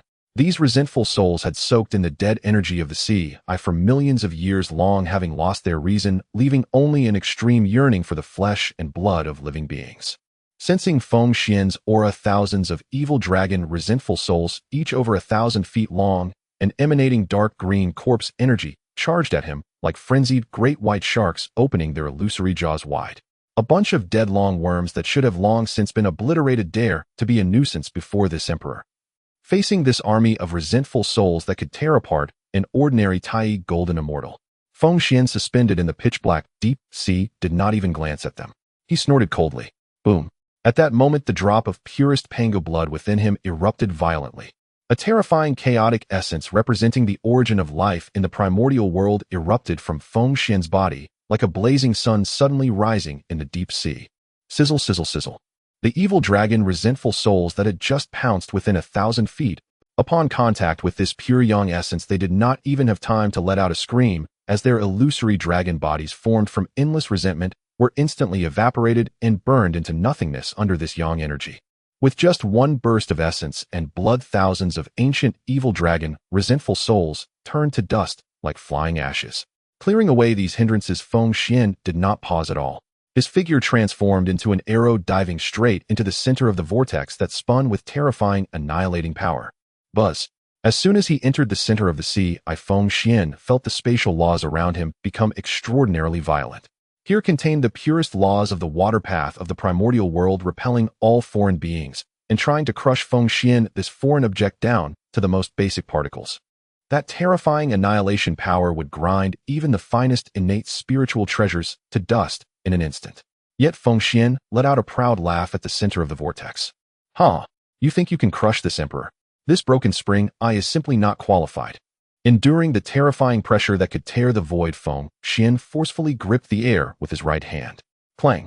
The god-slaying halberd infused with overwhelming murderous intent instantly appeared in his hand. For this emperor settle. Feng Xuan tightened his grip on the halberd shaft, the chaotic mana of the great Luo golden immortal surging violently as he thrust the halberd deep into the vortex formed by the source laws. Boom! The destructive laws of the halberd collided violently with the annihilation laws of the CI. The previously wildly spinning center of the return to ruin CI was momentarily halted by this unparalleled weapon. Seizing this rare opportunity, Feng Xuan directly sat cross-legged in the center of the violent vortex of the CI. He actually intended to perform his supreme cultivation method, the human emperor's dominance technique, here in this deathly place that made the entire eastern sea dragon race tremble. Buzz, buzz, buzz. As the human emperor's dominance technique operated wildly within Feng Xuan's body, a massive golden emperor's phantom exuding supreme imperial majesty slowly emerged behind Feng Xuan, fiercely protecting him. Feng Xuan's ambition was extreme. He was not aiming to destroy this CI, but rather sought to forcefully refine it into a super spiritual energy pump dedicated to his human tribe. Such a rebellious act immediately provoked a furious counterattack from the essence of the return to ruin sea. Boom! The surrounding waters held in place by the halberd went berserk once more. The endless pressure of the deep sea and sharp shards of water laws assaulted the golden emperor's phantom behind Feng Xuan like a torrential downpour. Each strike caused Feng Xuan's essence and blood to churn violently. If it were an ordinary cultivator, even a great Luo golden immortal facing such a battle against the entire source of the eastern sea, they would have long since exhausted their mana and perished. But Feng Xuan was different. He possessed the Pangu blood that continuously provided vitality. He had the great Luo demonic body that ignored all bottlenecks and was permanently solidified. More importantly, although separated by thousands of miles behind him were the 70,000 human tribesmen from the giant stone tribe, providing him with immense and unceasing human luck and momentum. Refined for this emperor. Feng Xuan's eyes widened, a trace of dark red bloodshot appearing at the corners. He drove his domineering spiritual power like an indestructible sword, fiercely stabbing into the deepest part of the CI's water path origin. This frenzied contest lasted for several hours. In the pitch-black depths of the sea, Feng Xuan, like a tireless blacksmith, hammered his spiritual imprint onto that unyielding origin time and time again. Finally, as the first ray of sunlight attempted to pierce through the surface of the eastern sea once more at the deepest part of the sea, a faint cracking sound echoed. The origin of the return to ruin CI, which had been repelling Feng Xuan, could no longer withstand the pressure of Feng Xuan's unreasonable dominance and Pangu blood. It was forcefully marked with an indelible dark golden spiritual imprint. Buzz! At the moment this spiritual imprint took form, the entire violent return to ruin CI suddenly fell eerily silent. Its annihilation power, originally used to consume and destroy everything, instantly reversed under Feng Xuan's will. Boom! The entire Eastern Sea erupted with unprecedented violent tremors. In the horrified gazes of countless Eastern Sea aquatic races, the originally vast and boundless surface of the Eastern Sea actually descended by several feet in just a few breaths. Where did the absorbed seawater go? It was all purified and compressed by the return to ruined sea, turning into the purest and most concentrated water spiritual energy in the world. Immediately after, above the Eastern Sea, in the sky above the giant stone tribe. What is that? The female tribesmen who were preparing to start a new day's work in the square suddenly stopped their actions, looking up in disbelief. They saw a massive crack as if split open by a giant axe appearing above the vast flame lotus barrier. Splash! A stream of water spiritual energy, pure to the extreme and almost liquid blue, poured down like a celestial river cascading from the ninth heaven. It traversed endless distances in the void, directly ignoring the barriers of space, violently pouring down onto the central square of the giant stone tribe. The richness of this spiritual energy was such that in an instant it transformed into a rain of blue spiritual energy in the sky. This blue spiritual rain fell upon the 60,000 female tribesmen and the 100,000 great snow dragon riders. They felt their pores bursting with joyful hums at that moment. The meridians that had dried up from their cultivation were instantly filled with this immense spiritual energy, even causing a feeling of being on the verge of bursting. Even more terrifying was that this suspended river of spiritual energy penetrated the entire tribe like a divine needle, deeply embedding itself several thousand feet into the ground beneath the giant stone tribe.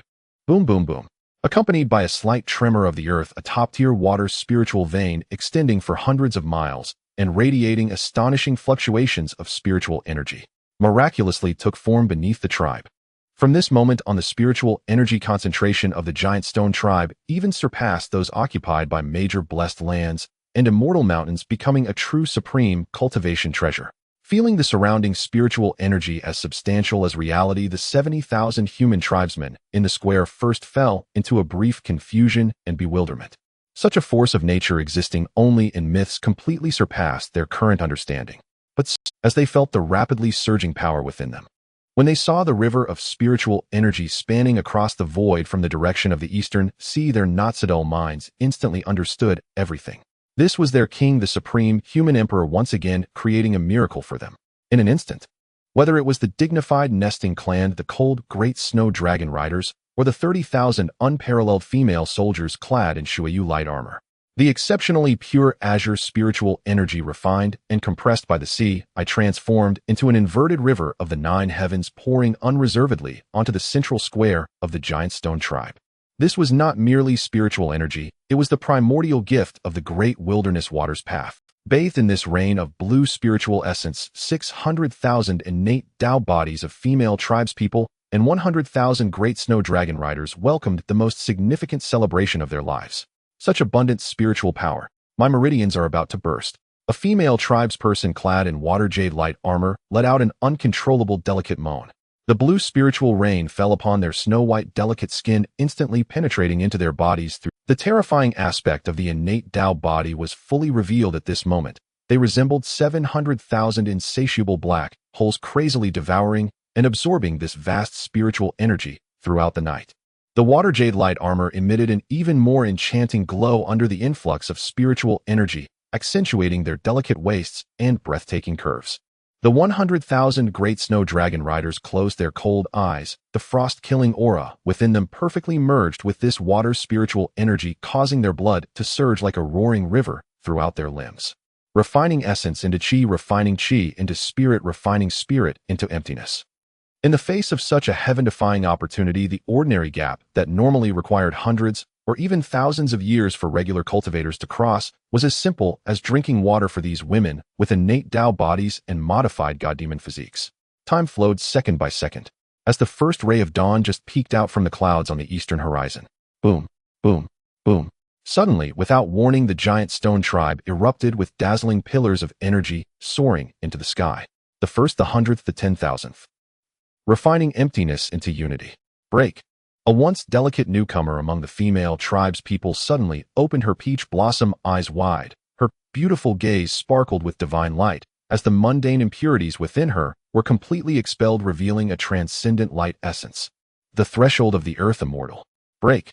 The great snow dragon rider let out a delicate shout, her silver spear emitting a crisp ringing sound, as her mundane blood instantly transformed into celestial spirit blood. This was merely the beginning. It was as if a terrifying chain reaction had been triggered. A full 70,000 people, 60,000 female tribespeople plus 100,000 great snow dragon riders. They collectively crossed the barrier that had blocked countless beings undergoing a transformation from mortals to earth immortals all at once. However, this insane act, which defied the laws of the great wilderness and shattered the balance of heaven and earth, led the heavenly Dao of the great wilderness into complete madness. For one person to transcend the mortal tribulation was simply a normal operation of the heavenly laws. Even if 100 or 1,000 people transcended simultaneously the heavenly path, could still impose corresponding tribulations for testing. But 70,000 people, triggering the great tribulation of immortals and mortals collectively at the same place, and at the same moment, was a blatant provocation and trampling of the great wilderness heavenly laws. Rumble. The morning sky, which had just shown a hint of dawn, fell into a terrifying silence and darkness deeper than the deepest night in an instant. The sky within a million-mile radius was suddenly covered by endless heavy purplish-black calamity clouds that felt as tangible as substance. This was no longer an ordinary immortal mortal tribulation. The calamity energy of 70,000 people piled together, resulting in a terrifying quantitative and qualitative change. Thunderclouds stacked high above in the 9 heavens, rolling with not ordinary azure thunder, but mutated into a dark red waterfall of annihilation, exuding an aura of endless destruction. That terrifying heavenly might not only cause the seemingly indestructible stone walls of the giant stone tribe to crack, but also stop the surrounding seas from flowing. At this level of thunderstorm, let alone the newly ascended earth immortals, even a tiny golden immortal, if careless, would be instantly reduced to ashes. Under such a magnificent world-destroying, might the 70,000 breathtakingly beautiful women who had just celebrated their breakthrough instantly felt an endless despair that penetrated to their very bones. Thud, thud. It was a complete suppression on the level of life. 70,000 enchanting bodies could not withstand the wrath of the heavenly will. Their bodies instinctively trembled, collectively collapsing onto the ground of the square. Though the great snow dragon riders gritted their teeth, desperately propping themselves up with their long spears, the heavy silver armor seemed to weigh tens of thousands of pounds under the heavenly might, forcing their knees into the rock. They had just begun to experience the beauty of power just envisioned following the human emperor to conquer the great wilderness. Could all these beautiful dreams turn to ashes in this merciless world destroying? They had just begun to experience the beauty of power just envisioned following the human emperor to conquer the great wilderness. Could all these beautiful dreams turn to ashes in this merciless world-destroying thunderstorm? Just as the first wave of dark red thunderstorm capable of leveling the entire tribe was about to brew to completion in the clouds and crash down. Splash! A figure as mighty as a demon god and draped in a robe of vines burst through the air. Feng Xuan hovered in midair. He slightly raised his handsome face adorned with faint azure patterns, his deep black eyes coldly observing the terrifying sea of thunder above him that seemed poised to devour the world. He frowned slightly. As the absolute master of this tribe, he was acutely aware of how perilous the current situation was. With a mere thought, he could instantly activate the invincible defensive barrier composed of the 12-grade fiery red lotus and the remnants of the great star array. With these 2 max-level divine artifacts in place, even if the 9 heavens annihilating thunderstorm were 10 times stronger, it would not harm a single hair of the 70,000 women below. However, Feng Xuan understood the iron laws of the cultivation world very well. The thunder tribulation was a punishment from the heavenly path, but also the most precious baptism and gift provided to the breakthrough. If he completely isolated this thunder tribulation with formations, the 70,000 women might survive, but their earth immortal foundations would be as flimsy as castles in the air, forever unable to receive the tempering of the heavenly laws. Their future would be forever stalled here, unable to take even half a step forward. What Feng Xuan desired was an invincible army of gods and demons that could march through the 33 heavens and conquer all races. He wanted a group that could not only warm his bed, but also stand shoulder to shoulder with him atop the great wilderness, not a bunch of sheltered flowers that could only hide in their shells and could not withstand the wind and rain. Since we are to undergo tribulation. In Feng Xuan's eyes a surge of bloody light erupted, more violent and rebellious than the thunderclouds above. Then let this emperor have a swift tribulation. Feng Xuan made a decision that left everyone unprepared and driven to the brink of madness. He not only did not activate the defensive formation, instead, he waved his hand. Scatter! The fiery red lotus barrier, which had originally covered the giant stone tribe and emitted a faint red light, granting endless security to all female tribespeople, suddenly vanished without a trace under Feng Xuan's command. My lord. No. Having lost the protection of the barrier, the terrifying world-destroying might descended directly upon the 70,000 women without hindrance. Feeling the dark red thunderstorm about to fall, the women let out terrified screams. They could not understand why their king, who had always protected them, would withdraw the defense at this moment. Yet before their screams could subside, Feng Xuan's war godlike figure had transformed into a meteor burning with dark golden flames soaring straight into the sky. He all alone faced the world-destroying thundercloud, encompassing 1,000,000 miles, charging fearlessly. Pangu bloodline opened for this emperor. Feng Xuan let out a thunderous roar in midair. He directly spread his strong arms beneath the vast sea of thunder. Boom. His initial stage, the Luo golden immortal chaotic body, was pushed to unprecedented extremes. At that moment, a drop of pure Pangu blood completely ignited. A dark golden aura, fierce and overwhelming, erupted from Feng Xuan's body. This aura rapidly expanded and spread in midair, transforming into a massive dark golden curtain of light spanning tens of thousands of zhang, resembling a heavenly canopy. Feng Xuan intended to use his flesh and blood to stand as a barrier above the 70,000 women. Boom. Just as the dark golden light curtain took shape, the will of the heavenly path seemed to sense this provocation from the ant. The first wave of the 9 heavens world-destroying thunderstorm rained down like a waterfall. Countless dark red thunders as thick as water buckets and carrying the laws of destruction crashed violently and unreservedly upon that dark golden light curtain and upon Feng Xuan's mighty body. Ugh! Even the Luo golden immortal body, while enduring the amalgamated tribulation of 70,000 people, felt a terrifying pain that seemed ready to tear his very soul apart. Zzz! The violent, thunderous power surged crazily through the light curtain into Feng Xuan's body. His bronze-like muscles, resembling perfect works of art, were instantly charred, black skin torn and flesh shredded. Golden blood seeped out only to be vaporized into blood mist by the terrifying heat. His indestructible dark golden skeleton emitted a series of painful grinding sounds under the thunder strikes as heavy as mountains, as if it would break at any moment. Yet Feng Xuan's arms remained firmly raised in midair, not retreating even half an inch. He resembled an unparalleled monument standing between heaven and earth. He bore and swallowed the most lethal and destructive thunderous essence of the storm with his flesh, and the thunders that had been filtered through his body, weakened by 90% of their lethality, turned into gentle arcs of silver lightning, cascading through the light curtain and softly landing upon the 70,000 women below. This is... On the square below, those female tribespeople who had originally closed their eyes awaiting death suddenly felt that the thunder falling upon them was not as torturous as they had imagined. On the contrary, these gentle arcs of lightning traversed their skin, not only causing no harm, but also quickly solidifying their newly ascended earth immortal realms, making their celestial spirit bodies increasingly clear and their foundations more stable. They opened their eyes in confusion and looked up.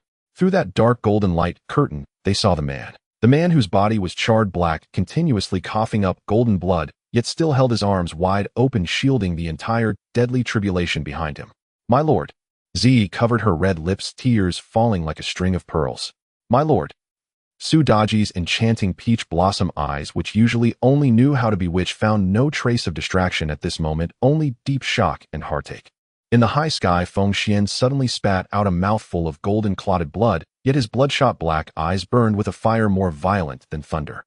Facing the vast sea of thunder, he let out a wild laugh that shook the great wilderness. Ha! Heavenly thief!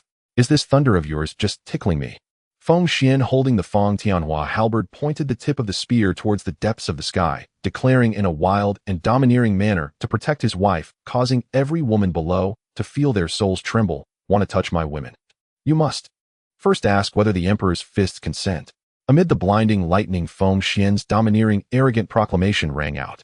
Below, a full 700,000 stunning women stood. Whether the gentle first ancestress, the stern Dashu Alongqi, or the hundreds of thousands of female soldiers clad in waterjade light armor. Their defenses were utterly and completely shattered in that instant. In their eyes there was no longer fear of heavenly power nor despair at the prospect of death. Only 2 hot streams of clear tears, brimming with endless gratitude and unwavering devotion, slipped down their exquisite cheeks. For such a man who would stand between them and heaven with his body, were he to command them to die at once, were he to bid them fight the saints to the death, they would not hesitate in the slightest. The anomalous thunder tribulation that had shaken the entire east seashore endured for a full 3 hours. When the final bolt exploded upon and dispersed from Feng Xuan's charred back, The heavy purple-black calamity clouds above the nine heavens seemed to have exhausted every ounce of strength, emitting a grudging rumble as they slowly dissolved. Golden sunlight once more poured unobstructed over the land. Feng Xuan exhaled a long horn. With the dispersal of the heavenly tribulation, the formidable Pangu-born vitality within him surged and circulated. The charred dead skin began to flake away piece by piece, revealing beneath it tougher new flesh that gleamed with a dark golden luster. His great Luo demonic physique in this mad act of taking the thunder for 700,000 souls was not harmed. On the contrary, by drawing upon the vast origin of the thunder, he had his flesh honed into ever more perfect flawlessness. Feng Xuan withdrew the dark golden veil of qi and blood and slowly descended from the sky. The instant his feet touched the plaza's ground. "Sovereign, my king!" cried the crowd in choked voices, each exclamation full of boundless affection and fervor. No command was needed. The 700,000 beautiful women who had just passed the thunder tribulation and consolidated the earth immortal realm surged forward like a breached dam, rushing crazily toward Feng Xuan. What a frenzy of embraces this was. Leading the charge were Su Daji Zi Shi Swearenshire and Yu Chen. The four human progenitors threw themselves into Feng Xuan's arms, tears mingling with excitement as they clung to him and would not let go. Daji's 9 pink fox tails wound tightly around his waist as if afraid he might run. Then came wave upon wave of female tribeswomen wearing water jade light armor. They showed no restraint, their bodies made even more icy and jade-like, and exuding a faint fragrance by the tribulation's baptism layered around Feng Xuan until he stood at the very center. Those at the outer edges who could not push through clutched the waists of the sisters inside, desperately striving to edge. Even the usually cold Dashu Alongchi lowered their silver spears, eyes reddened, squeezing into the crowd to try to touch this commander who seemed like a god. For a moment, Feng Xuan felt himself sink into a haven fashioned from countless soft silky bodies that emitted an alluring purine scent. Countless tear-streaked, exquisite faces rubbed against his chest and arms. Countless tender hands groped him as if to check whether he had been injured. The astonishing spring of thousands upon thousands of full bosoms pressing in made even the recently triumphant, awe-inspiring Feng Xuan feel as if these frantic women might squeeze him dry. Enough, Feng Xuan laughed, his hands casually kneading the slender, graspable waists and succulent peach-like hips pushed before him, soothing these overexcited little enchantresses. "Am I not perfectly fine? Why are you all crying?" One of them sobbed. "My sovereign, you did this for us." Zisha raised her head. Her peach blossom eyes were swollen like walnuts, her gaze saturated with a devotion ready to melt herself away for Feng Xuan. Feng Xuan bowed his head and pressed a heavy kiss to those tender red lips. "You are the emperor's women," he declared. "Protecting you is only right and proper." Those words once more drew waves of ecstatic trembling sighs from tens of thousands upon tens of thousands of women around him. At that moment, these 700,000 of the human race had not only achieved a qualitative leap in cultivation, but had attained a loyalty to Feng Xuan so absolute that not even the heavenly Dao saints could sway them. While the giant stone tribe on the east seashore reveled in the triumph of passing the tribulation and the heady sweetness of affection in the deepest reaches of the East Sea. Within the Crystal Palace, once magnificent, and now rendered desolate by the Dashu Alongki's plundering with more than half the floor tiles pried away. The atmosphere pressed down like a weight upon the chest. The East Sea Dragon King Ao Guang bore atop him a golden dragon, head half-crushed by Feng Xuan and only barely mended by dragon's secret arts, still grotesquely deformed. In the empty great hall, he paced like an ant on a hot pan. Heavy sighs escaped him one after another. His once imposing dragon eyes were bloodshot and deeply tired. The humiliation was suffocating. Just yesterday, driven by that humiliation, he had crushed the jade message to the demon court. He had thought that demon emperors Dijuan and Tai would thunder with rage, dispatching the 10 demon marshals and millions of demon soldiers to the lower realms to rend that man Feng Xuan to pieces and wipe the human race from the world. Yet he could not have imagined the heavenly court's reply would be so light. "This matter concerns the Saint Nuwa. The court cannot interfere. Empress Nuwa has issued an edict summoning that human for questioning." And then, there was nothing more. Ao Guang learned through his informants on the sea that Feng Xuan had indeed gone to the 33 heavens, yet he was not slapped to death by the saint. Instead, he returned unscathed and swaggered back to the east seashore. Moreover, upon his return, he grew bolder, even forcibly refining the Guishu Sea beneath the seabed. The human race was created by Empress Nuwa. How could she severely punish the clay figures she herself shaped? Ao Guang closed his eyes in pain, 2 rivers of old tears streaking down his face. But, poor my Binger. He was wrung and flayed, he died so miserably. And my East Sea treasury amassed over countless eras, the finest spirit materials, those water jade light armors. were all looted by those female brigands. Who will compensate the dragon clan for this debt? Ao Guang grew angrier, his heart bleeding with every thought. Father. Just as Ao Guang was lamenting in the hall, a clear warbler-like voice, full of concern, sounded from outside the empty chamber. Moments later, a woman of such surpassing beauty that she brightened the dim, ruined palace walked slowly into. She was Ao Tingxin, the East Sea Dragon King's fourth princess. Ao Tingxin's face was exceptionally pure and winsome, her delicate features carrying the grace and liveliness of a classical beauty. Forming a stark, almost fatal contrast with that innocent face was a body nurtured by the dragon clan's special aquatic spiritual qi, ripe, moist, and dangerously voluptuous.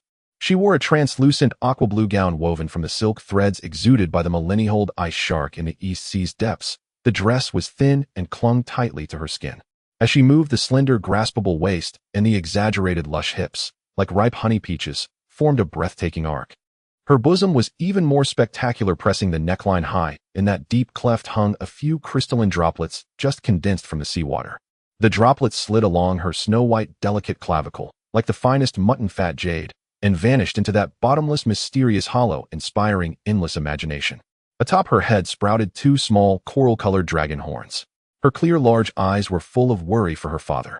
She moved beside Ao Guang, an asked voice scented like orchids. Father, please stop sighing. Seeing you like this pains me. Is there anything your daughter can do? He looked at this daughter who was not only breathtakingly beautiful, but clear-minded, and one of the few truly talented among his many offspring. Ao Guang's eyes flickered with a trace of comfort, but then darkened. He sighed and shook his head with a bitter Tingxin, I know you are filial. But the problem is, that human emperor is a thoroughgoing monster. He possesses a terrifying body that even I cannot contend with. Ao Guang looked at Ao Tingxin's figure, one that could drive any man to madness, and felt a stab of bitterness in his heart. You may be beautiful and clever, but before such absolute power, what can you do as a girl? Would you have your father send you to be debased by that demon? At her father's words, Ao Tingxin's moist eyes flickered with a complex light. She bit her lip and said nothing more. Ao Guang paced twice more in the hall, recalling Ao Bing's gruesome death and the humiliation of being trampled in the mud by Feng Xuan. Bloodshot veins of hatred and madness flared in Ao Guang's eyes. No, I will not swallow this indignity. If the heavenly court will not help, if Nuwa will not punish him, then I will act myself. A cornered beast's ferocity twisted his expression.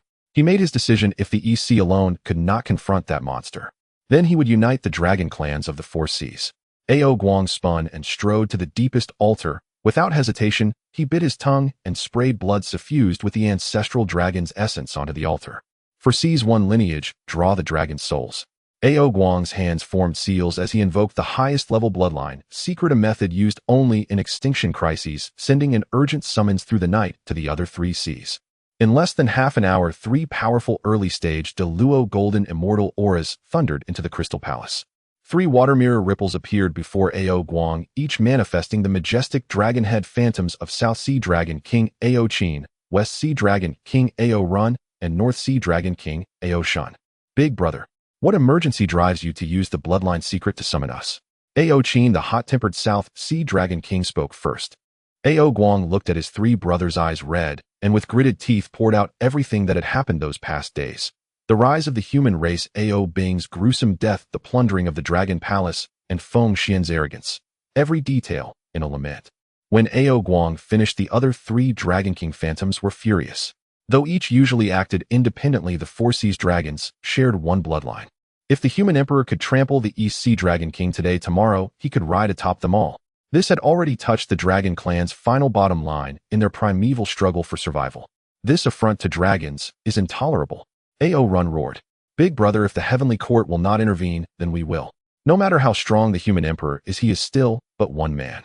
If the Four Sea Dragon Kings unite and deploy the Four Seas formation, I do not believe we cannot subdue him. Ao Shun added with a grim face. Exactly. We must wash the Dragon clan's shame with the blood of his tens of thousands. The four Dragon Kings swore blood oaths before the water mirrors united in hatred. They resolved to muster the elite aquatic forces of the Four Seas and combine the power of the four Deluo golden immortals to teach this presumptuous human emperor a lesson. Beneath the East Sea undercurrents seethed. A vast storm sweeping the Four Seas was quietly brewing. The storm was coming. The morning sea breeze brushed against the shores of the East Sea, carrying with it the unique fragrance and sweetness of the spiritual energy of creation. In the central square of the giant stone tribe, 600,000 female tribespeople having just bathed once again in the river of spiritual energy, reveled in the joy of their cultivation progress and their fervent adoration for the human emperor. The layer of water jade light armor on them shimmered with a captivating aquamarine hue under the morning light. This cold and hard material clung tightly to their delicate forms, perfectly outlining their slender waists and the breathtaking curves that seemed to beckon with fullness and grace. Beneath the high-slit battle skirts, countless long and straight, blindingly white legs stood intertwined, resembling a mesmerizing forest that quickened one's pulse. Standing below the high platform, Ze's gentle face carried a hint of alluring blush. She breathed slightly heavier, her ample bosom rising and falling, straining the collar of her water jade armor as if it might burst at any moment. Next to her, Su Daji exuded charm in abundance, the transparent white gauze already soaked with spiritual energy clinging tightly to her slim waist without an ounce of excess flesh. Behind her, 9 pink foxtails swayed lazily, and her captivating peach blossom eyes were fixed intently on the towering man clad in a vine robe on the high platform, her gaze as sticky as if it had drawn a thread of affection. However, this tranquility and beauty lasted for less than half a stick of incense. Boom! A thunderous roar akin to the collapse of heaven and earth suddenly erupted from the distant horizon of the East Sea. This sound was not thunder, but the terrifying roar of hundreds of millions of tons of seawater being violently torn apart and lifted. Accompanied by this deafening noise, the originally calm and blue surface of the sea was instantly covered by a suffocating black, demonic aura and the murderous energy of the aquatic race. "What is that?" a female tribesperson exclaimed, her clear eyes widening in shock, reflecting the chilling sight in the distance. At the edge of the horizon, 4 terrifying tsunamis of different colors, blue, red, black, and white, towered 10,000 zhang high, resembling 4 walls of water that could end the world, rushing towards the giant stone tribe with a violent momentum that could crush all in its path. Within these 4 towering waves, countless heavily armored and fierce-looking aquatic troops stood densely packed, overlapping each other. Shrimp soldiers and crab generals, as well as nightmarish sea monsters numbered in the millions blocking out the sun. There were roughly 400,000 of them. At the very top of the tsunami, 4 pureblood true dragons, each tens of thousands of zhang long, and exuding terrifying pressure akin to early-stage Deluo Jinxian, were rolling and roaring amidst the At the very top of the tsunami, 4 pureblood true dragons, each tens of thousands of zhang long, and exuding terrifying pressure akin to early-stage Deluo Jinxian, were rolling and roaring amidst the clouds and waves. Leading them was Honghuang, the East Sea Dragon King, who had suffered a humiliating defeat yesterday when Feng Xuan shattered half of his skull. However, at this moment he was flanked by 3 equally formidable brothers: Ao Qin, the South Sea Dragon King, Ao Run, the West Sea Dragon King, and Ao Shun, the North Sea Dragon King. The 4 Sea Dragon Kings gathered. Such a display at the edge of the primordial chaos could easily destroy a sect with a million-year legacy. "Feng Xuan, you little brat." Ao Guang's massive golden dragon head emerged from the water wall, his remaining good eye filled with a fierce and vengeful glint, his voice booming like thunder across the East Sea shores. "You dared to pull the dragon tendons from my son, stepped on my face, and allowed your subordinates to plunder my East Sea Crystal Palace." Ao Guang laughed in rage, that laugh laced with endless cruelty and madness. "Today my 4 brothers and I join forces, mobilizing 400,000 aquatic troops from the 4 seas. We will turn your human tribe into a vast ocean. We will capture all of you humans and bring you back to the Dragon Palace to be used as cauldrons and blood food." Faced with such overwhelming might, had it been yesterday, the female tribespeople of the giant stone tribe would have surely been paralyzed with fear. But at this moment, having been purified by the fountain of creation and under the protection of Feng Xuan, who withstood the lightning, they had just crossed the barrier between immortals and mortals, achieving the body of an earth immortal. These 70,000 originally delicate female tribespeople felt not a shred of fear. Instead, Ao Guang's words about capturing them for the Dragon Palace ignited an endless fury within them to protect their tribe and their human emperor. Clang, clang, clang. The sound of weapons being drawn rang out in perfect unison across the square. 70,000 unmatched female warriors in water jade armor did not retreat an inch. Their fair and exquisite faces were set with cold determination as they seized the dragon bone-long spears beside them. Their slender waists stood straight, and the 30,000 pairs of delicate hands gripping the spears turned pale from the effort. At the very outskirts of the tribe, 100,000 frost unicorn steeds neighed in unison. 100,000 snow dragon riders soared into the sky without hesitation. Their cold and austere silver dragon scale armor shone with a blinding cold light in the morning sun. The 10,000 female knights wore expressions as solemn as water, forming an impenetrable silver wall directly between the towering tsunami and the giant stone tribe. They tightened their grips on their silver spears, their combined frost-killing intent and earth-immortal power erupting fiercely. Even knowing they were outmatched, they prepared to sacrifice their lives to fill the approaching tsunami. Dare to disturb the human emperor's tranquility, kill. The beautiful leader of the snow dragon riders raised her long spear, her eyes as cold as the stars, her voice piercing through the roar of the waves, aimed directly at the 4 sea dragon kings. Kill, kill, kill. 100,000 dragon riders roared in unison, the frost laws spreading wildly across the sea, forming a massive ice shield 100 miles long in the air. Watching the group of women below who seemed like ants trying to resist, Ao Qin, the South Sea Dragon King, scoffed disdainfully, a bunch of sheep from the lower realm daring to block the might of the 4 seas. Simply overestimating yourselves. Big brother, stop wasting words with them, just drown this broken stuff. Ao Run, the West Sea Dragon King, was hot-tempered. With a massive swipe of his dragon claw, the 4 towering walls of tsunami crashed down upon the giant stone tribe with the force to shatter everything. The overwhelming shadow instantly enveloped the giant stone tribe, the suffocating water pressure even causing the air to emit explosive sounds under the unbearable weight. At that moment when tension reached its peak and battle was imminent, boom! A sound even more violent than the tsunami erupted suddenly from the direction of the human emperor's palace. A dark red beam of blood light shot into the sky like a world-splitting sword, directly and violently tearing apart the shadow of the towering tsunami rising into the air. Feng Xuan, his body covered in Shura demonic patterns and exuding the terrifying aura of early-stage De Luo Jinxian, floated slowly above the giant stone tribe. He wore no armor. His simple vine robe was open, revealing his perfectly sculpted bronze chest and abs that were breathtaking. His dark red hair whipped wildly in the fierce wind, and his deep black eyes, resembling cosmic black holes, looked down with icy disdain at the 4 boasting dragons. King! It's the king! Upon seeing Feng Xuan appear, the 70,000 ready women below burst forth with a fervent glow in their eyes. As long as this man was present, even if the sky were to fall, they would not feel an ounce of fear. Feng Xuan hovered before the 4 sea dragon kings, facing the overwhelming aura of the 400,000 aquatic troops without a hint of fear. Instead, a cruel smile, tinged with amusement and disdain, slowly curled at the corner of his mouth. For old mud eels.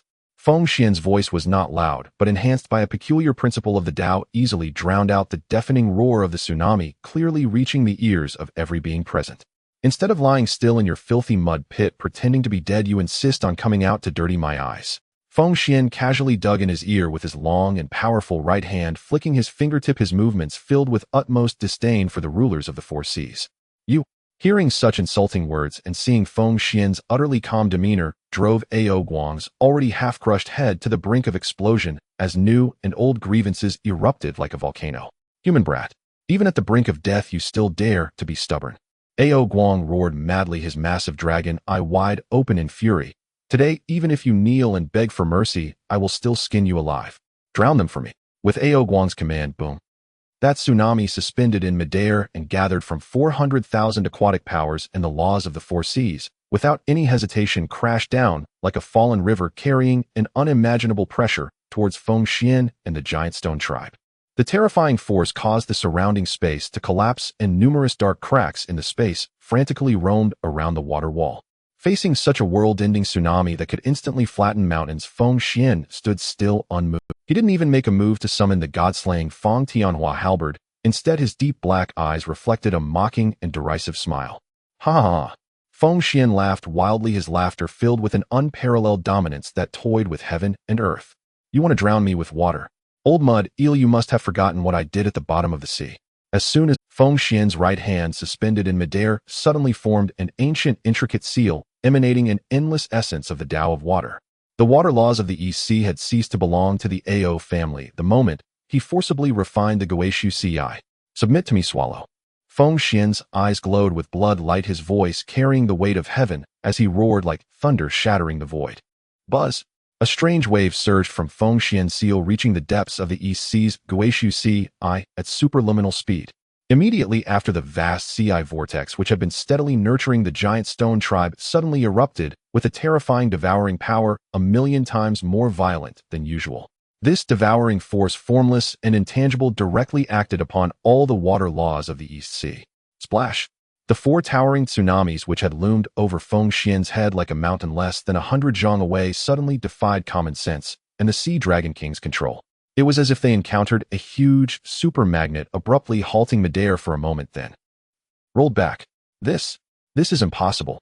Ao Guang let out a high-pitched scream, desperately urging his dragon pearl within, trying to regain control over the water, only to find in despair that his once proud water-controlling talent had completely failed at this moment.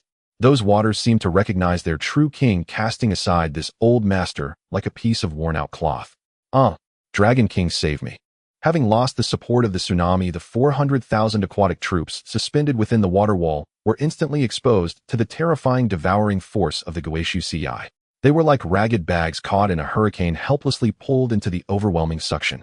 Countless shrimp soldiers, crab generals, and nightmarish sea monsters flailed in midair, letting out desperate and mournful cries before being drawn into the dark depths of the East Sea, like dumplings heading straight for the merciless Guishu Ci. In just a few breaths of time, the once mighty 400,000 aquatic troops had been devoured by 7 or 8 tenths, leaving only chaos and echoes of their cries on the sea surface. Even the 4 Sea Dragon Kings were swept away by the terrifying suction, their colossal bodies uncontrollably flying backward. They desperately flapped their dragon claws, tearing the space with sparks, the 4 old dragons struggling like lost dogs in midair, barely stabilizing themselves and avoiding being sucked directly to the seabed. Feng Xuan stood proudly in the air, the wind whipping through his hair. He looked down at the 4 dragons who had just been so imposing, now reduced to the sorry state of long worms hanging on a clothesline. He slowly raised his right hand, a flash of dark golden light appearing in his palm. Buzz! The enhanced god-slaying Feng Tianhua halberd entwined with endless blood-red aura and laws of destruction instantly materialized in his grasp. Feng Xuan held the halberd with one hand, pointing its tip at the 4 old dragons. He tilted his head slightly, his handsome face filled with mockery and derision, as he coldly uttered 2 words, just this. These light words, combined with the tragic scene of the 400,000 troops, turned to ashes, resonated like 2 thunderous strikes. A bright slap ruthlessly struck the face of the Dragon King of the 4 Seas. Below the Stone Tribe, the 70,000 female tribespeople watched this scene, and their originally tense nerves relaxed instantly. The Zi clan covered her small mouth, her watery, peach blossom eyes filled with shock and infatuation. The king is too powerful. Su Daji was even more excited, her 9 foxtails wildly swaying behind her, her beautiful face flushed, and she couldn't help but rise on tiptoes, exclaiming loudly, "Great king, how majestic!" The 100,000 snow dragon riders were also filled with admiration as they gazed at the man who manipulated the heavens and earth, their worship beyond words. However, in midair, Ao Guang looked at the 4 million elite troops he had brought, now utterly destroyed, and at Feng Xuan's mocking gaze. He understood that if he did not kill this person today, the Dragon Clan of the 4 Seas would become the laughingstock of the myriad tribes of the wilderness, with no chance of resurrection. Second, third, fourth. In Ao Guang's blood-soaked dragon eyes, a flash of determination and madness flickered. With the suction force of the sea pressing down on him, he roared at the other 3 Dragon Kings. This little beast has refined the sea, i.e. the water control technique, is useless against him. We can only use that. Upon hearing the word that, the eyes of the South Sea Dragon King Ao Qin, the West Sea Dragon King Ao Run, and the North Sea Dragon King Ao Shun flashed with pain and reluctance, but soon transformed into a ruthless determination. Use it. Kill him. The Dragon Kings of the 4 Seas collectively issued a dragon roar that shattered the heavens. As soon as the voice fell, buzz!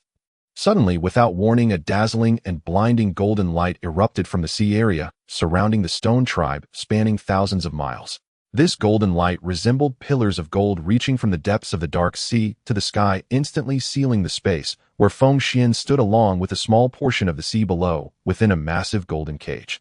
Before coming here, Ao Guang had united with the 3 Dragon Kings to ensure absolute certainty, exhausting the last resources of the Dragon Clan of the 4 Seas, leading tens of thousands of pure-blood true dragons, and spending countless heavenly materials and earthly treasures to set up an ancient killing formation. 10,000 dragons locking heaven great array around the Stone Tribe. This formation was an unparalleled ferocious array used by the ancestral dragon to trap and kill chaos gods and demons during the early calamity of the ancient Dragon Han. Once activated, it could not only seal space, but also gather the life essence of tens of thousands of true dragons, transforming it into an indestructible killing law, the terrifying power of which could make even quasi-saint powers feel their scalp tingling. Human brat. Ao Guang's enormous body coiled above the center of the golden array, his scarred dragon face filled with ferocity and delight. He gritted his teeth and roared, "Do you really think this king came to seek death? Today this king will use this ancient killing array to turn you into dust. You will never be reborn." With Ao Guang's roar, roar, roar, roar, in the depths of the sea, tens of thousands of pure-blood true dragons hidden in the nodes of the formation simultaneously roared in anger. The formation roared to life. The originally calm golden barrier instantly coalesced into countless golden blades, as if they were tangible. Each blade contained the life essence of a pure-blood true dragon and the sharpest golden law of this world. Whoosh, whoosh, whoosh. A dense, endless storm of golden dragon breath blades fell like a golden rain tearing through the void, with a terrifying sonic boom madly attacking Feng Xuan, who stood at the center of the great array. This density of attack was utterly unavoidable, though any attempt to dodge was futile. The female tribespeople below turned pale at the sight of this world-destroying formation. Several human ancestors clenched their fists in anxiety, their nails digging into their palms. However, Feng Xuan at the center of the golden killing intent remained calm and composed, unaffected. He stood in the air holding the Feng Tianhua halberd upside down, without even raising a hand to block or summon the fire lotus for defense. He stood there like an immovable mountain, allowing the multitude of golden dragon breath blades to slam against his body. Clang, clang, clang. A series of sounds akin to rain on banana leaves but sharp and piercing echoed around Feng Xuan's body. Those terrifying law blades capable of easily wounding ordinary golden immortals and tearing apart high-grade postnatal spirit treasures when striking Feng Xuan's ancient bronze skin, which was exposed beneath the vine robe covered in azure magic patterns. They actually erupted into a large display of brilliant sparks.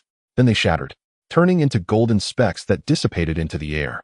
Not even the slightest white mark was left on Feng Xuan's body, which fused with Pangu's essence.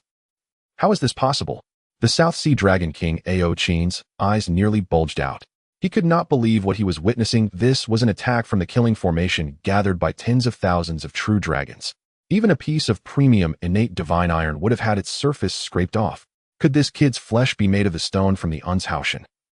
In the eyes of the four sea dragon kings filled with horror, Feng Xuan bathed in the fragmented golden. He casually raised his left hand, lazily twisted his stiff neck, making a chilling sound of cracking bone. His deep black eyes gazed through the golden array's light curtain at the four old dragons outside, his gaze filled with disdain and mockery. "I say, you four old dogs gathered together, is this all the ability you have?" Feng Xuan scoffed, the upward curve of his lips filled with extreme insult. "Is this a massage for this emperor?" If so, the force was barely acceptable. Being scolded as an old dog by a human who had just been born for a few days and mocked that the ancient killing array was a massage. This was more unbearable than killing them for the once dominating four sea dragon kings. This ultimate sense of humiliation completely burned away their remaining sanity. "Ah, little beast, you are too much." Ao Guang completely went mad. His one good dragon eye shot out a reckless determination. "Second, third, fourth. Follow me, burn your life essence. Activate the strongest killing move of the great array. Today either he dies or we perish. Let's fight." The other three dragon kings' eyes turned red. Roar. The four old dragons at the golden immortal level let out a mournful wail. Without hesitation, they forced out the most original and precious drop of ancestral dragon blood from within them. For drops of blood radiating dazzling red light instantly merged into the core of the 10,000 dragons locking heaven great array. At the same time, the tens of thousands of pure-blood true dragons hidden in the depths of the sea also received orders and began to burn their bloodlines and lifespans frantically. Rumble. The entire 10,000 dragons locking heaven great array underwent a terrifying transformation after absorbing such immense life essence. The vast golden barrier began to shrink and twist wildly. Above Feng Xuan's head, countless golden law runes and dragon energy intertwined, gradually coalescing into a massive golden grinding disc that was several tens of thousands of zhang tall, blocking out the sun. This golden grinding disc was engraved with patterns of 10,000 dragons roaring.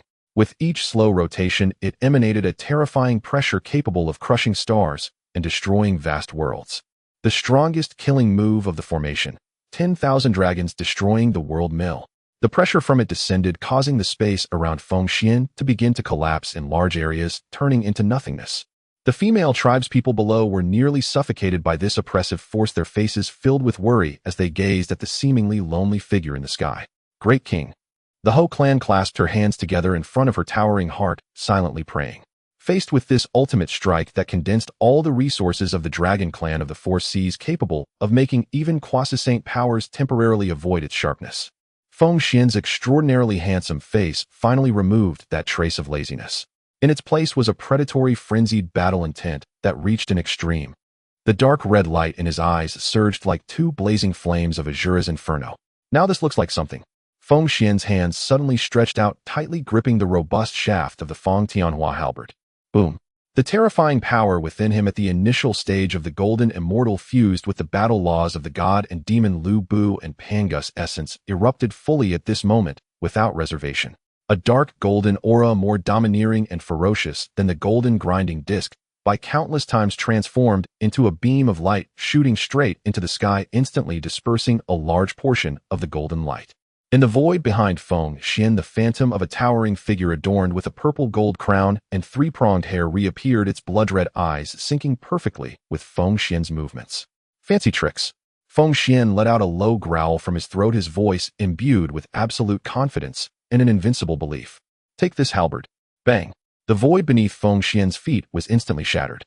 He shot up from the ground like a blood-colored lightning bolt, defying the heavens, charging towards the massive golden grinding disc that was about to crush everything. He raised both hands high, wielding the Feng Tianhua halberd. The power of this top-grade innate spirit treasure was pushed to its limits.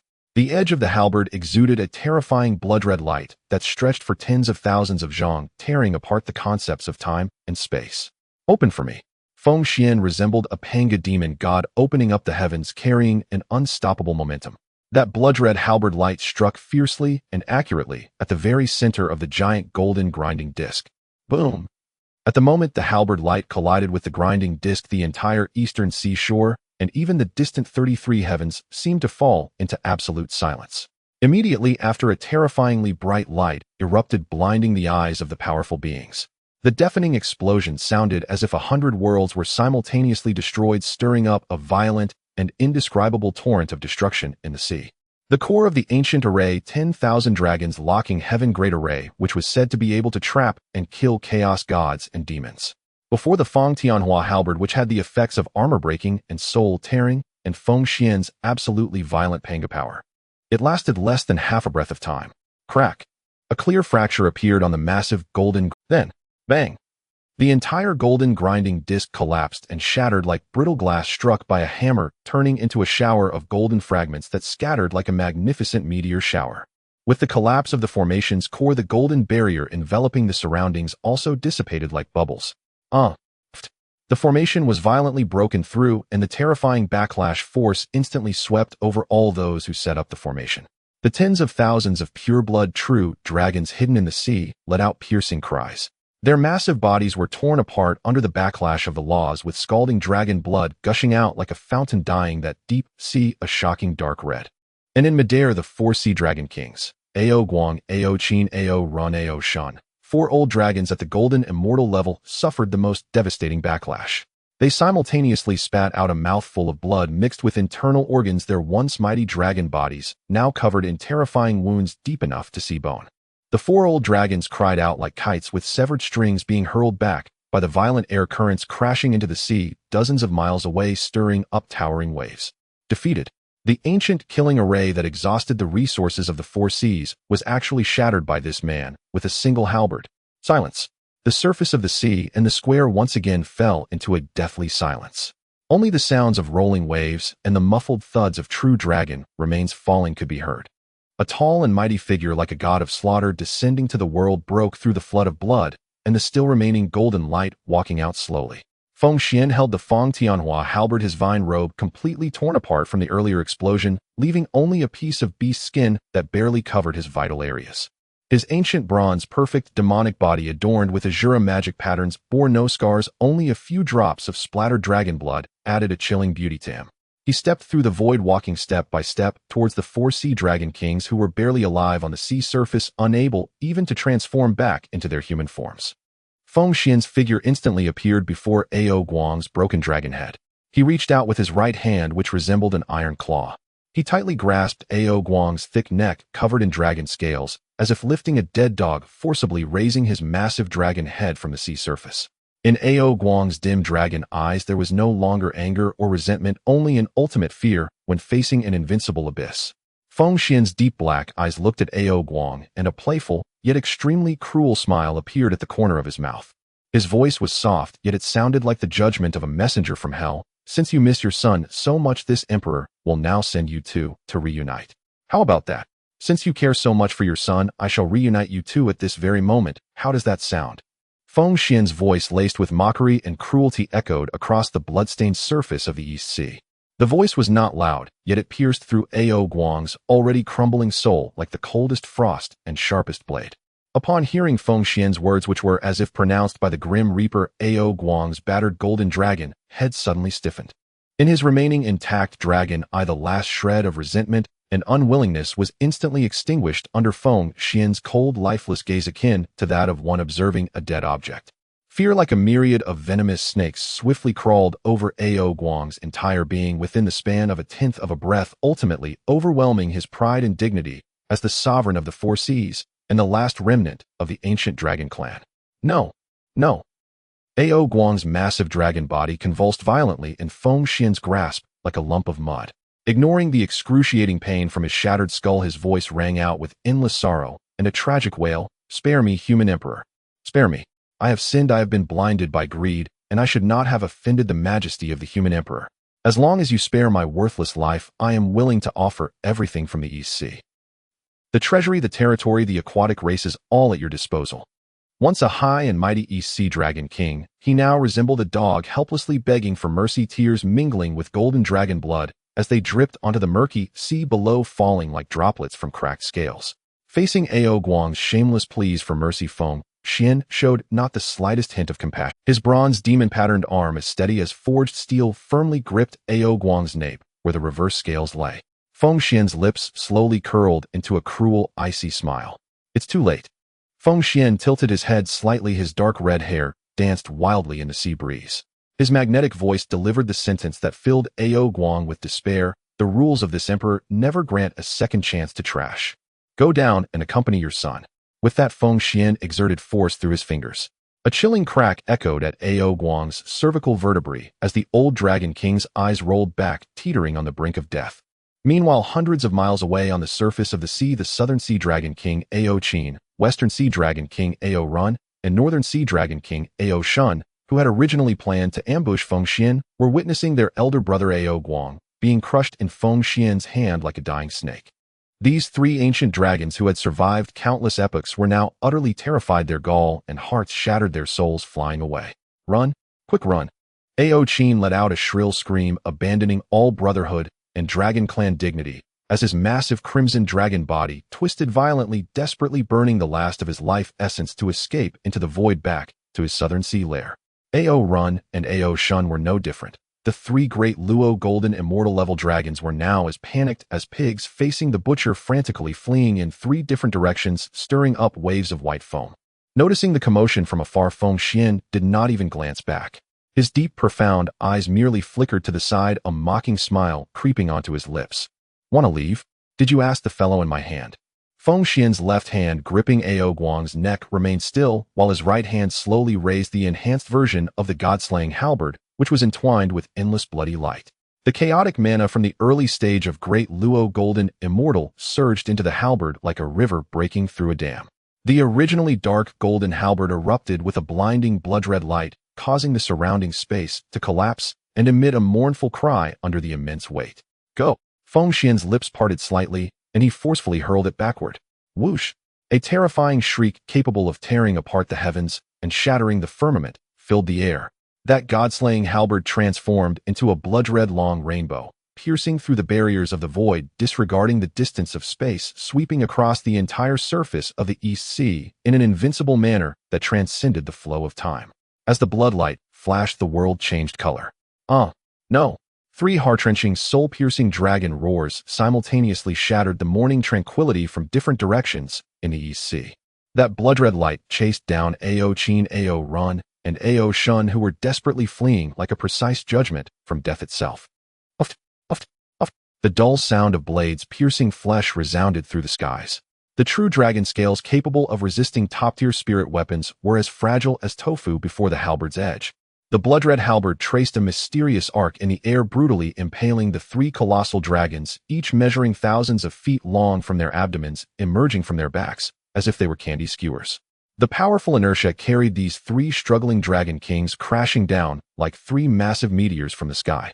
Boom, boom, boom. The halberd's blade sank deep into the hard seabed of the East Sea, pinning these three legendary dragon kings firmly and unyieldingly onto the surging sea surface. Scalding dragon blood poured down the halberd like a waterfall, staining a vast expanse of the sea red.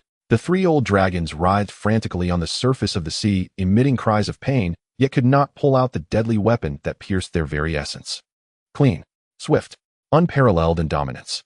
Below the Great Stone Tribe, the 70,000 elite female warriors who had just been on high alert now stood transfixed, gazing at the scene unfolding on the distant sea. In an instant, the entire square fell silent. Countless female tribe members tightly covered their delicate cherry lips, their watery peach blossom eyes filled with uncontainable shock, their minds blank from the sheer terror of such a ruthless act that pinned three dragons with a single blow. The voluptuous figure of Zi trembled slightly, her gentle eyes misty, murmuring, "The king is truly invincible." The honey-colored skin of Sui Rin glistened with beads of sweat as she tightly gripped her spear, her breath quickening, her ample chest rising and falling violently, her gaze towards Feng Xuan filled with a fervor that seemed ready to ignite. Just as Feng Xuan's fingers began to close, ready to snuff out Ao Guang's last breath, splash. A crisp sound of water breaking suddenly rang out from the sea, not far from Feng Xuan. Accompanied by the sound of water, a figure emanating a pure aura completely different from the stench of sea monsters and radiating a refreshing ethereal fragrance burst forth from the murky waters like a mermaid disregarding everything. The newcomer was none other than the fourth princess of the East, Ao Tingxin. At this moment, Ao Tingxin appeared rather disheveled, yet exuded a deadly allure that could drive any man in the world to madness. Her water-blue gown, originally woven from 1,000-year ice silk, now clung to her delicate jade-like skin without a single gap due to the soaking of seawater. The translucent fish silk material, once wet, displayed a breathtaking perspective effect. In her sight first was a face of classical beauty, pure and lovely, akin to an orchid in a secluded valley, adorned with glistening water droplets and tear stains, looking utterly pitiable. But as one looked down her long swan-like neck, the tightly clinging wet neckline revealed her exaggeratedly ample curves, which seemed ready to burst forth from the fish silk at any moment. Beneath her slim, delicate waist was a breathtakingly exaggerated, voluptuous figure. That perfect hourglass shape wrapped in the wet fabric displayed an exquisite contrast of purity and ultimate seduction. She had two crystal-clear, coral-colored little dragon horns atop her head, stumbling through the void, flying towards Feng Xuan. Thud! Ao Tingxin heavily knelt in the void, her white jade-like calves faintly visible beneath her skirt. "Your Majesty, human emperor, please have mercy and spare my father's life." Ao Tingxin cried, her eyes filled with despair and pleading like rain-soaked pear blossoms. She tilted her head back, her hands clasped together, her voice soft and melodious, carrying a deep sorrow akin to a cuckoo, crying blood, evoking sympathy. Feng Xuan paused slightly, his grip around Ao Guang's neck momentarily faltering. His deep black eyes scanned the pure dragon maiden kneeling before him, observing her innocent face and her alluring wet body, a playful glimmer flickering in the depths of his gaze. At the same time, in the depths of Feng Xuan's mind, the system's notification sounded at an opportune moment. Ding. Target character detected to meet the blessed person criteria. Name: Ao Tingxin. Identity: fourth princess of the East Sea Realm. Early stage: golden immortal. Occupation: Dragon Clan Saintess. Oh, a blessed person. Feng Xuan's cold smile gradually morphed into an aggressive, wicked grin. He loosened his wrists slightly, allowing the nearly breathless East Sea Dragon, King Ao Guang, to flop down like a dead dog onto the surface of the sea, emitting a dull sound as he fell. Feng Xuan did not look at the struggling Ao Guang on the surface, but slowly took a step forward, half-crouching his powerful demonic form. He extended his long, strong right arm, still retaining a hint of the warmth of dragon blood, and gently pinched Ao Tingxin's delicate white chin with his clearly defined fingers. Ao Tingxin let out a soft cry, forced to tilt her head back, meeting Feng Xuan's gaze. That pair of bottomless black eyes, so profound they seemed capable of drawing in one's very soul. The sensation beneath his fingertips was unervingly smooth and delicate, like the finest grade of Yangji jade. Feng Xuan's gaze slid unabashedly down from her pitifully delicate face, past the water-beaded clavicle, until it settled brazen and unrelenting upon the magnificent swell barely contained by her drenched collar. His voice, deep magnetic and edged with gravel, whispered like a demon's incantation against Ao Tingxin's translucent ear, spare his life. Very well. At those two words a flicker of desperate hope ignited in Ao Tingxin's despairing eyes, only to be instantly extinguished by what followed. Yet he has ruined this sovereign's mood, and dared spout insolence upon my own domain. His fingers pressed gently but firmly against her chin, savoring the softness of the dragon princess's jawline. This debt must be repaid by someone. Leaning forward slightly, Feng Xuan exhaled, a searing primordial breath laced with the essence of Pangu's blood, directly onto Ao Tingxin's flushed cheeks. Little dragon maiden, what will you offer in exchange for your father's life? The raw, unvarnished threat struck Ao Tingxin's heart like a thunderous blow. Ao Tingxin trembled violently. Before her stood a man of unearthly beauty, almost demonic in grace, yet terrifying as a sovereign of chaos. In his eyes burned an unmasked, ravenous hunger, possession absolute and inevitable. How could she not grasp the meaning behind those words? In this world, no boon came freely. And upon the plaza of the giant stone tribe, hundreds of thousands of female tribesfolk watched the aerial spectacle unfold, the air thickening with sudden palpable tension.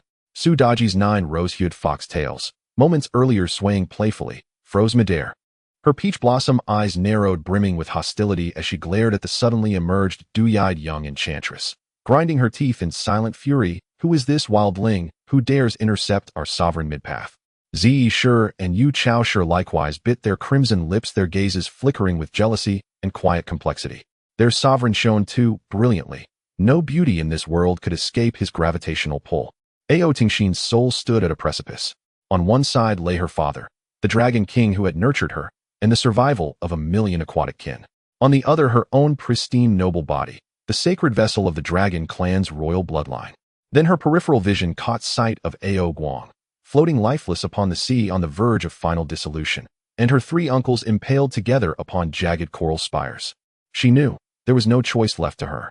Closing her limpid, wide-set eyes, Ao Tingxin let 2 scalding tears trace slow paths down her alabaster cheeks. Her pearly teeth sank deep into her tender lower lip, drawing a single exquisite line of blood, before she whispered, trembling yet resolute, like an offering laid upon the altar. Tingxin humbly offers this unworthy body in service to His Imperial Majesty the human sovereign. Only if your majesty would deign to spare my father's life. At that surrender, Feng Xuan erupted into unrestrained, thunderous laughter.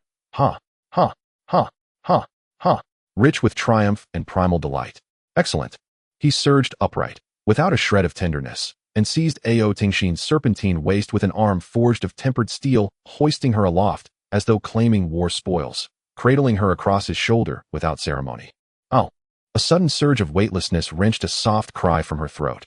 Instinctively she struggled, then stilled, overwhelmed by the iron certainty of his strength.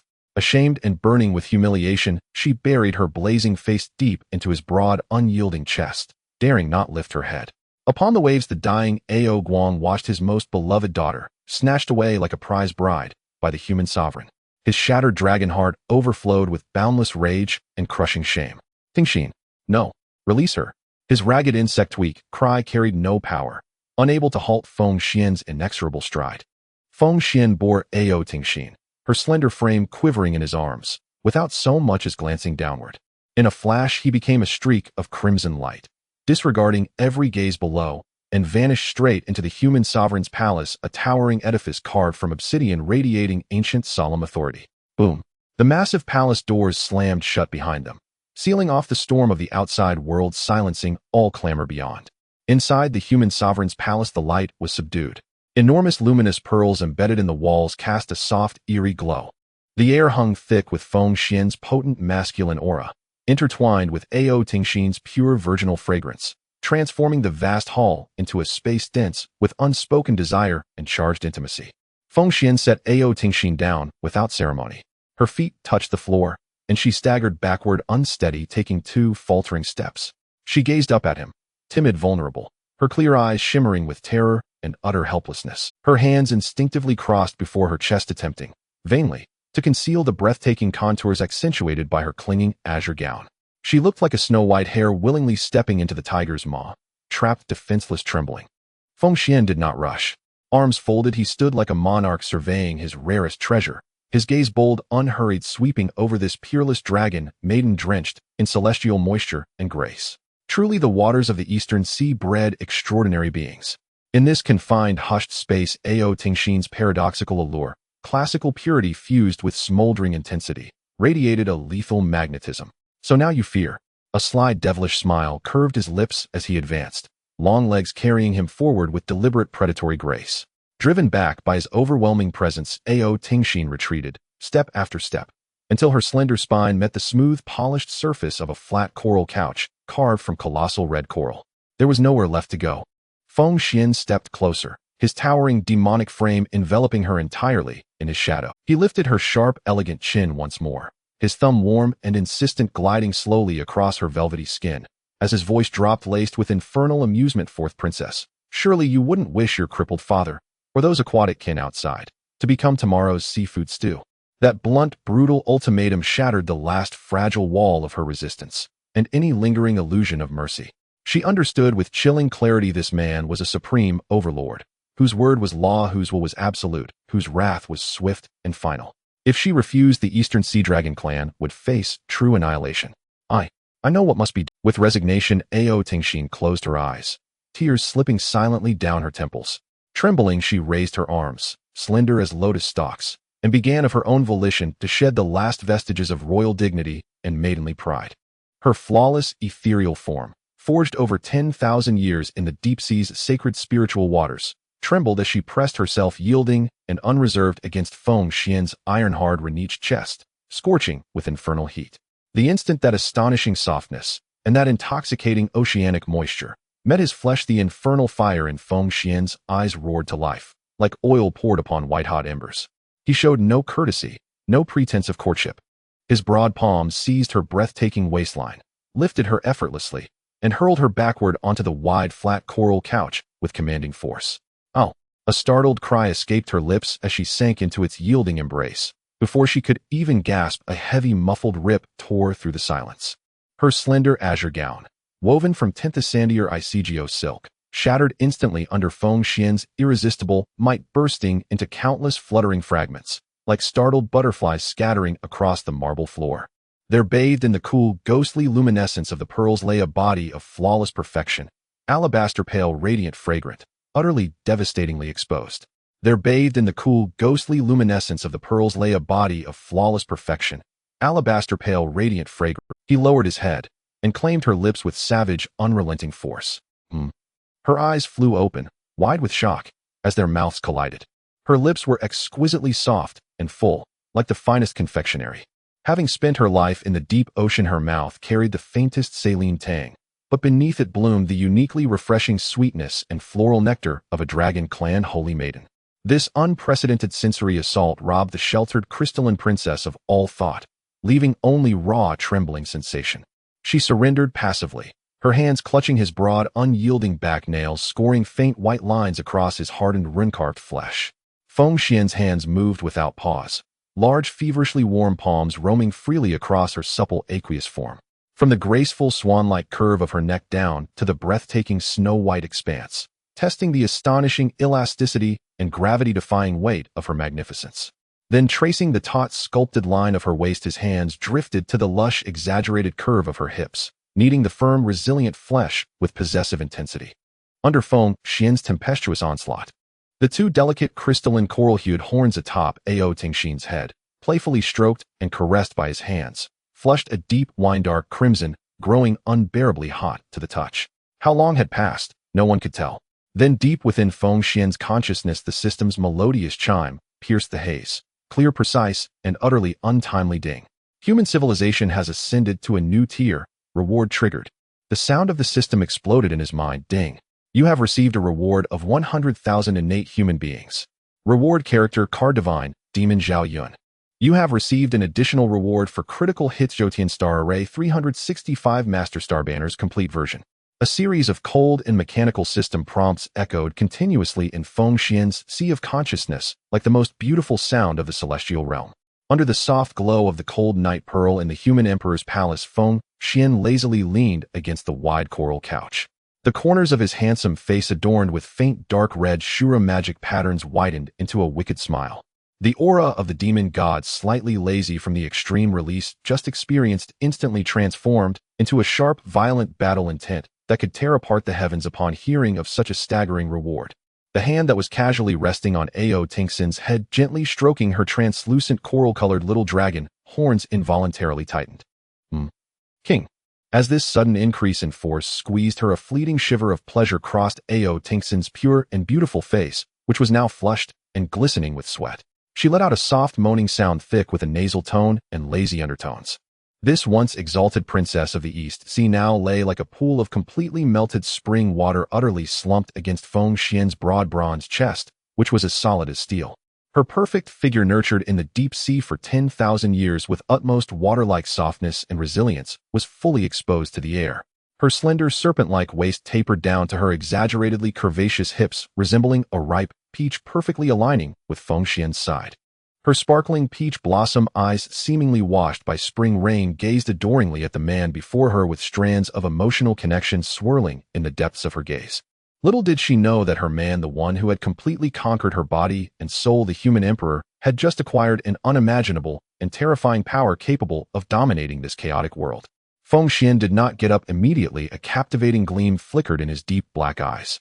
He simply tightened his hold on Ao Tingxin's incredibly soft waist with his other hand, then slowly closed his eyes, sinking his consciousness into the vast system space to assess the breathtakingly extraordinary rewards.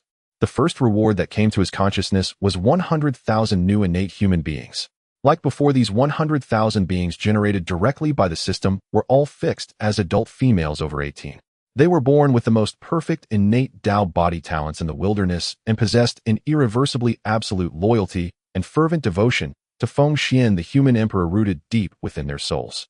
Feng Xuan understood very well that the population base was the fundamental source of the explosive power of the human emperor's town world technique. The addition of these 100,000 stunning beauties would not only advance the infrastructure and reproduction of the human race, but also deepen his foundation within the realm of the great Luo Golden Immortal. Feng Xuan's consciousness skimmed over this reward and locked onto the next divine object, exuding overwhelming brilliance. It was a card floating in the center of his sea of consciousness. The card's border was forged from the purest frost divine gold, radiating a dazzling and piercing silver spear light. On the front of the card was an etched image of an invincible war god clad in a white robe and silver armor, with a handsome and cold visage holding a silver spear. Beneath the war god's feet was a frost giant dragon roaring skyward, as if with just one person and one spear, he could overturn the celestial gods and demons.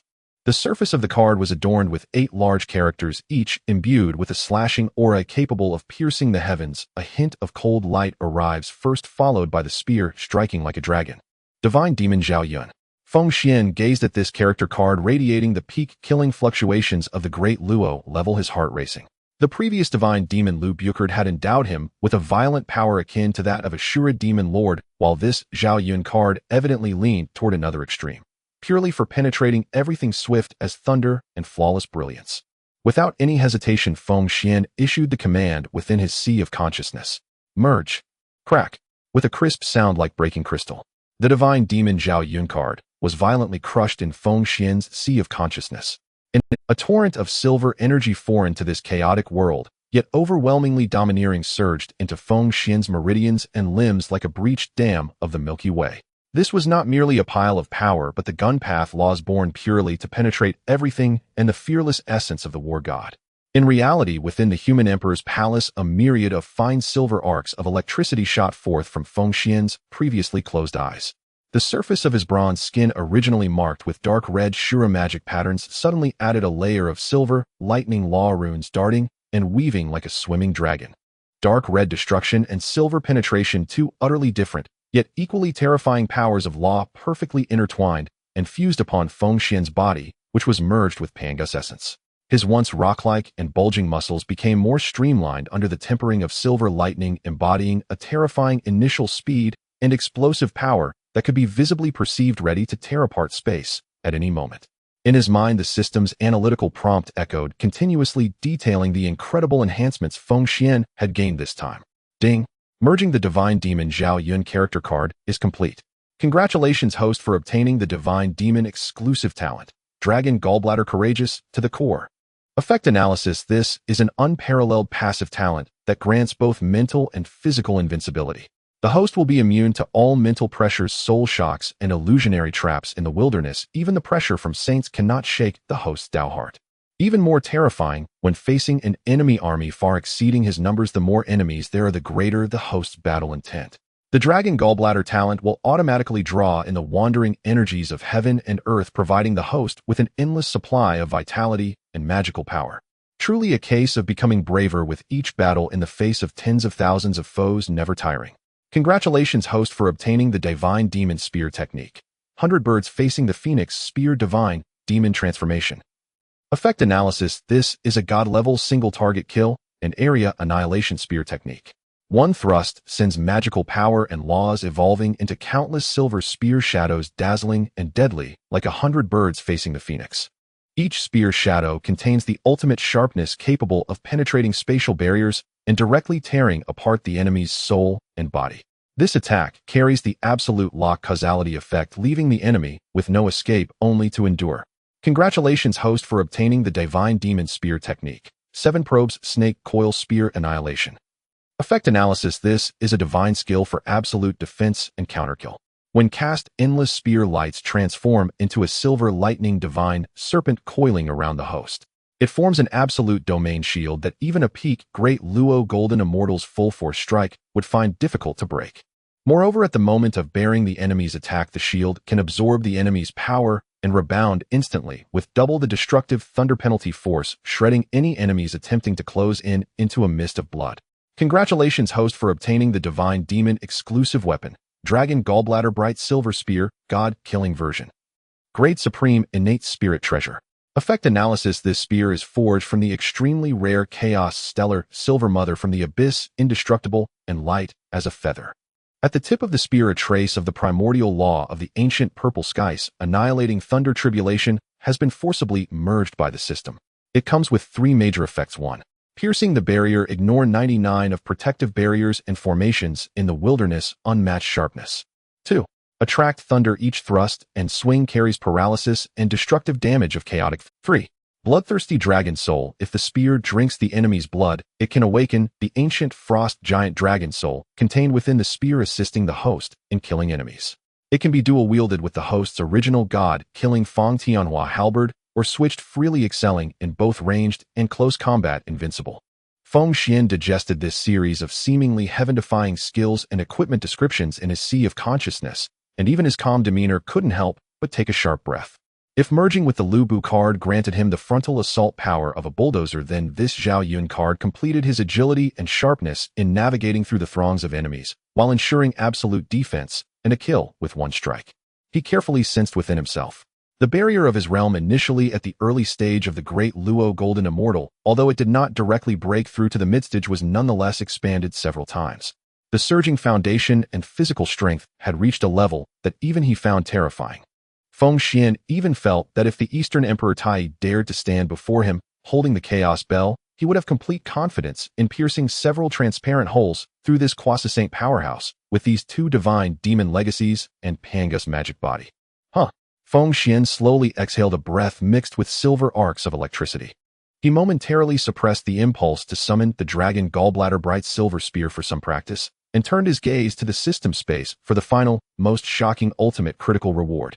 Zhoutian Star Array 365 Master Star Banners Complete Version.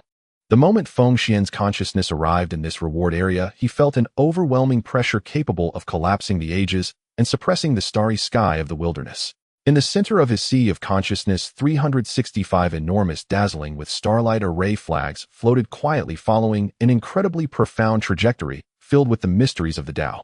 Each pole of the Master Star Banner was forged from the heaviest and most precious stellar mother gold from the wilderness starry sky, its surface shimmering with a cold and deep metallic luster.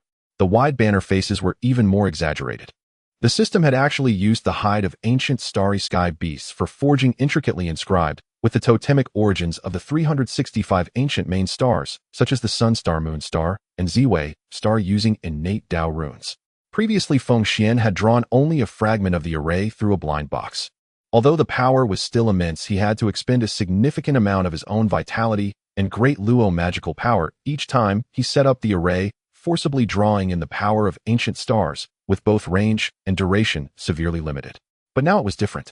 With this complete set of 365 Master Star banners directly bestowed and refined by the system, this not only meant that he possessed the complete version of the Demon Clan's Heavenly Quartz Clan Suppression Array, but also that this array now had a true core. As long as he arranged these 365 star banners in various positions of the giant stone tribe, the array would automatically draw in the spiritual energy of heaven and earth, continuously operating in resonance with the ancient stars high above. There would be no need for him to expend a single drop of vitality. Once the array was fully activated, this giant stone tribe on the East Sea would instantly transform into an absolute dead zone connected to the cosmic universe. Not to mention a great Luo golden immortal like the Dragon Kings of the Four Seas, even those peak Quasi-Saint powerhouses who had severed their 3 corpses would find it impossible to break in. As soon as they stepped into the array, they would be ground to cosmic dust and have their souls obliterated by the primordial killing intent of the 365 ancient main stars along with billions of sword energies. What an incredible complete version of the Zhoutian star array. A smile grew increasingly intense on Feng Xuan's extraordinarily handsome face, a confidence that grasped the safety of the entire world. With this array's protection, my human foundation is truly solid as a rock. Even if the heavenly court were to come in full force, I can ensure they come and go without a trace. After reviewing all the rewards, Feng Xuan's consciousness swiftly exited the system space and returned to reality. His deep black eyes suddenly opened, and within the depths of his pupils 2 fine silver arcs of electricity flickered like swimming dragons, adding an air of noble elegance and unapproachable majesty to his presence. Feng Xuan straightened up, rising from the wide and disheveled coral couch. His perfectly sculpted, flawless triangular demon body displayed a breathtaking beauty of masculine strength under the cold glow of the night pearl. Bronze skin, well-defined abs, and the newly added silver lightning patterns all exuded a deadly. Ao Tingxin, lying beside him, keenly sensed the change in Feng Xuan's aura. A hint of deep obsession and reverence flickered in her slightly swollen, yet still clear eyes. This princess of the East Sea, after experiencing Feng Xuan's overwhelming and unreasonable conquest, had now completely become the most submissive possession of the human emperor. She struggled to rise from the couch, her delicate body feeling like a pile of mud. 2 flushes of shyness rose on Ao Tingxin's pure and lovely face as she gently bit her tender lower lip, using her delicate fingers to pick up a clean, spacious garment woven from ice silkworm silk. She knelt on the cold jade floor like the most virtuous little wife. The slender waist she held bent down due to her kneeling position, creating a stunning curve behind her that resembled a full moon. Her originally proud magnificence was further revealed as she leaned forward to serve, exposed without reserve to the air, swaying slightly with her breaths emanating an incredibly enticing fragrance. "My king, allow Tingxin to assist you in dressing." Ao Tingxin's voice was soft and sweet, carrying a hint of huskiness that stemmed from her emotions. Her delicate fair hands trembled slightly as she carefully draped the garment over Feng Xuan's broad shoulders, her gaze filled with obedience, submission, and a deep affection that came from being utterly conquered. Gazing at the dragon maiden before him, a blend of innocence and sultriness that made one unable to resist wanting to cherish her fiercely. Feng Xuan's heart, like an ancient well, rippled once more. He extended his long, strong fingers, gently pinching Ao Tingxin's face, which seemed as though it could yield water, feeling its astonishing smoothness and elasticity. "You've worked hard, my beloved. Your body is still quite frail, so rest well on the bed." Feng Xuan spoke gently with a hint of domineering tenderness. "I will handle matters outside myself.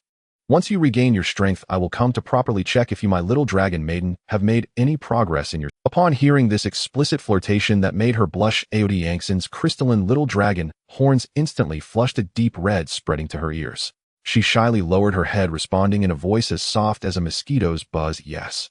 Tingxin will wait for the king to return." Feng Xuan smiled slightly, saying no more. He donned a white ice silkworm robe and strode towards the heavy black obsidian door of the human emperor's palace. Creak. Accompanied by the door being slowly pushed open. The dazzling golden sunlight of the morning suddenly flooded into the dimly lit hall, casting Feng Xuan's tall and upright figure in a long, imposing shadow reminiscent of an insurmountable mountain. Feng Xuan stepped over the threshold and walked leisurely out of the human emperor's palace. When he stood atop the high white jade steps looking down at the central plaza of the massive stone tribe, even with his grand Dao heart, a hint of amazement and satisfaction could not help but rise in his eyes. The sunlight bathed the wide, flat, blue stone slabs. On the outermost layer there still stood 100,000 snow dragon riders clad in silver dragon scale, heavy armor, wielding long spears riding frost unicorns. Their faces were cold and fierce, guarding their territory like an ice and snow fortress. One layer inward were the original 600,000 female tribespeople. They wore a tight-fitting translucent outfit that shimmered with water-blue radiance. 300,000 female soldiers stood in neat rows armed with dragon bone-long spears. The other 300,000 female workers responsible for construction and garment-making, though unarmed, had their tall, graceful figures, long white legs, and voluptuous curves shining brilliantly under the sun, forming a dazzling sea of beauty. However, what truly caught Feng Xuan's attention was the vast space intentionally cleared at the very center of the plaza. There stood exactly 100,000 newly arrived innate human female beings, densely packed and layered upon one another. These 100,000 women, like newborns, were completely unclothed, with no garments to cover them, the 100,000 pure, delicate bodies radiating a rich aura of creation and pure feminine charm basked openly in the morning sunlight. Expanses of skin as white and delicate as the finest mutton fat jade gleamed with a healthy and enticing luster. Each of these 100,000 bodies varied in shape, yet reached perfection. Some women were tall and slender, their straight, long legs standing together like an aloof swan, exuding an aura of cold beauty that kept others at bay. Others were petite and exquisite, with small faces full of innocence, though their waists were small enough to be held in one hand. Their flat, unblemished bellies and tender skin radiated a desire to hold and squeeze them protectively. And most were those with exaggerated shaped curves, voluptuous and resembling ripe peaches. Their ample forms swayed gently in the morning breeze, while their profound cleavages seemed capable of drawing in men's souls. The full, rounded, peach-shaped rears contrasted sharply with their slender waists, with every inch of skin exuding incredible elasticity and tension. These 100,000 breathtaking beauties, their intertwined jade legs, dazzling whiteness, and the strong aroma of their bodies in the air wove together a picture capable of draining all rationality from men. With the addition of these 100,000 new tribespeople, the total population of the human race under Feng Xuan's command officially surpassed 800,000. An army of 800,000 comprised entirely of exceptional adult women of innate Dao bodies. This absurd imbalance of femininity over masculinity is a unique miracle unparalleled throughout the ages. King. The king has come out. It was unclear who first spotted Feng Xuan on the high platform, letting out a cry, filled with fervor and delight. Immediately, it triggered a chain reaction. Rustle. Whether it was the cold snow dragon riders, the armored female soldiers, or the 100,000 newly arrived naked tribeswomen. All 80,000 women at this moment kneeled in unison, either on one knee or both, willingly and adoringly toward the direction of Feng Xuan, like wheat cut down in the fields. 80,000 proud heads bowed low, with 80,000 ample perky curves exposed under the sun. The sound of their worship echoed like a mountain roar, shaking the entire eastern seashore. We pay our respects to the human emperor. We are willing to follow the human emperor into fire and water, unafraid of 1,000 deaths. Feng Xuan stood with his hands clasped behind his back, looking down at the grand empire that belonged to him. His handsome face remained calm, but deep within his eyes burned with boundless ambition and a desire for control. He slightly raised his right hand, and an invisible wave infused with the fate of the human emperor and the laws of the Deluo swept across the entire area. Everyone rise. Feng Xuan's voice, empowered by his magical force, gently entered the ears of every woman, calming the confusion of the newly arrived tribespeople, while carrying an undeniable authority of a superior. Our human race, everlasting and ancient. Today another 100,000 kin are born here, a sign of our great flourishing. Feng Xuan's gaze turned to the several human ancestors standing at the forefront, their faces a mixture of excitement and jealousy. Zed. My king, here I am. The Zi clan member, dressed in water jade light armor that tightly accentuated her ample figure, hurriedly stepped forward, her watery peach blossom eyes glistening as she fixed her gaze on Feng Xuan. These 100,000 new tribespeople will still be managed by your garment department. Immediately allocate the stockpiled animal hides and ice silkworm silk, and ensure they are clothed by sunset. Hao Chao Swearin. You two cooperate fully to provide the new tribespeople with housing and distribute cultivation resources. I want these 100,000 newcomers to integrate into the tribe and embark on their cultivation journey as quickly as possible. Understood. We will strictly follow the king's orders. The three human ancestors replied in unison. Su Daji also swayed her foxtail as she stepped forward, intentionally puffing out her ample bosom, coquettishly saying, Rest assured, my king, I will also teach these new sisters how to better serve you. Seeing the four women's hidden rivalry, Feng Xuan shook his head and chuckled. He chose not to dwell on these trivial matters. For today, there was another significant event that could truly change the fate of the human race and establish an everlasting dominance awaiting him to accomplish. All tribespeople heed my command. Feng Xuan's voice suddenly deepened, the previously gentle aura vanishing, replaced by an overwhelming atmosphere of killing intent that could change the color of heaven and earth. Step back 10 miles. Look up at the heavens. Upon hearing the undeniable command of the human emperor, the 80,000 women, despite their confusion, swiftly and orderly retreated to the outskirts of the plaza, completely clearing the vast space in the center. Feng Xuan stood alone in the center of the plaza, slowly closing his eyes with his hands naturally hanging by his sides. An ancient and vast aura seemingly transcending countless epochs began to brew wildly within Feng Xuan, directly connecting to the terrifying energy of the ancient starry skies. Rise! Feng Xuan suddenly opened his eyes, and within those black pupils reflected an entire expanse of the vast and boundless cosmic star river. His long, powerful hands, as if lifting two ancient divine mountains, forcefully hurled towards the clear blue morning sky above. Star flags returned to position. Boom! Accompanied by Feng Xuan's thunderous shout seeming to invoke the power of words. An unexpected change occurred. Deep within his consciousness, the complete main star flags forged from star mother gold, containing the primordial power of ancient main stars, transformed into 365 terrifying star-like columns of varying colors, each 1,000 feet wide. These 365 light columns shot up from Feng Xuan's body like world-ending giant swords breaking through the sky with a dominant force that disregarded all spatial barriers. Heavens! What is that? The 80,000 women who retreated to the outskirts raised their beautiful faces, dumbfounded, gazing up at the sky. A miracle unfolded before their eyes. The originally bright, cloudless morning sky, at the moment the 365 starlight columns surged into the clouds, was seemingly forcefully obscured by a massive black curtain. In the span of a tenth of a breath during the day, it was forcibly transformed into a deep, vast, and boundless dark starry sky. Above that pitch-black sky, 365 enormous main star flags slowly revealed their true forms.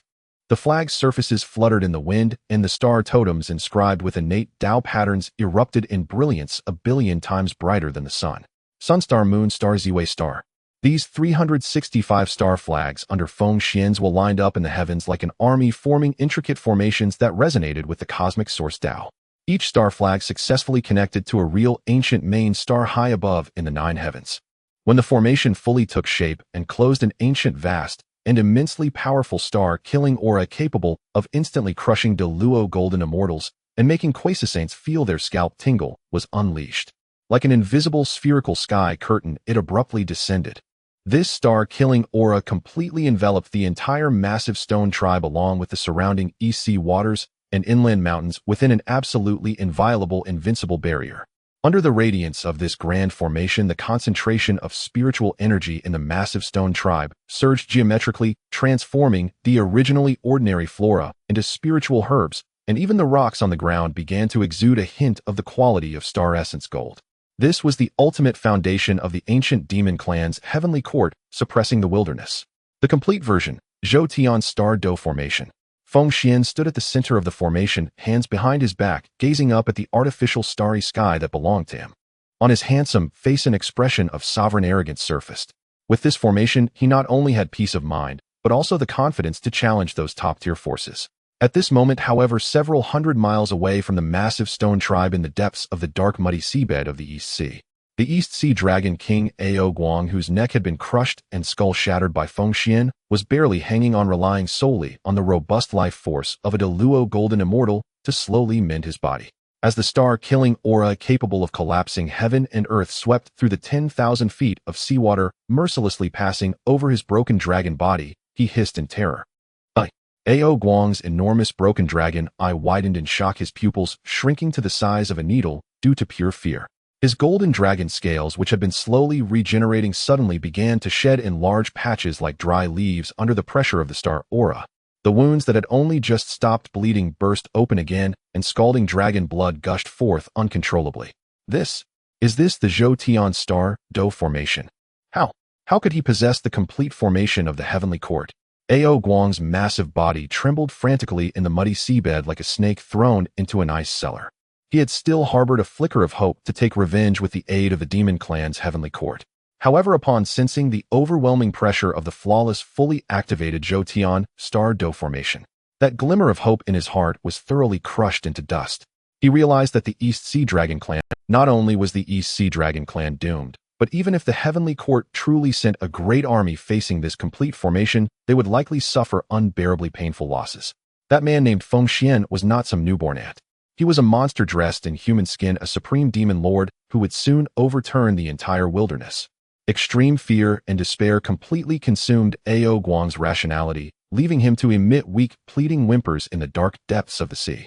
On the shores of the East Sea, the morning sea breeze mingled with the lingering spiritual energy of creation, its refreshing fragrance akin to the richest celestial brew nourishing this ancient land that had recently undergone earth-shattering changes.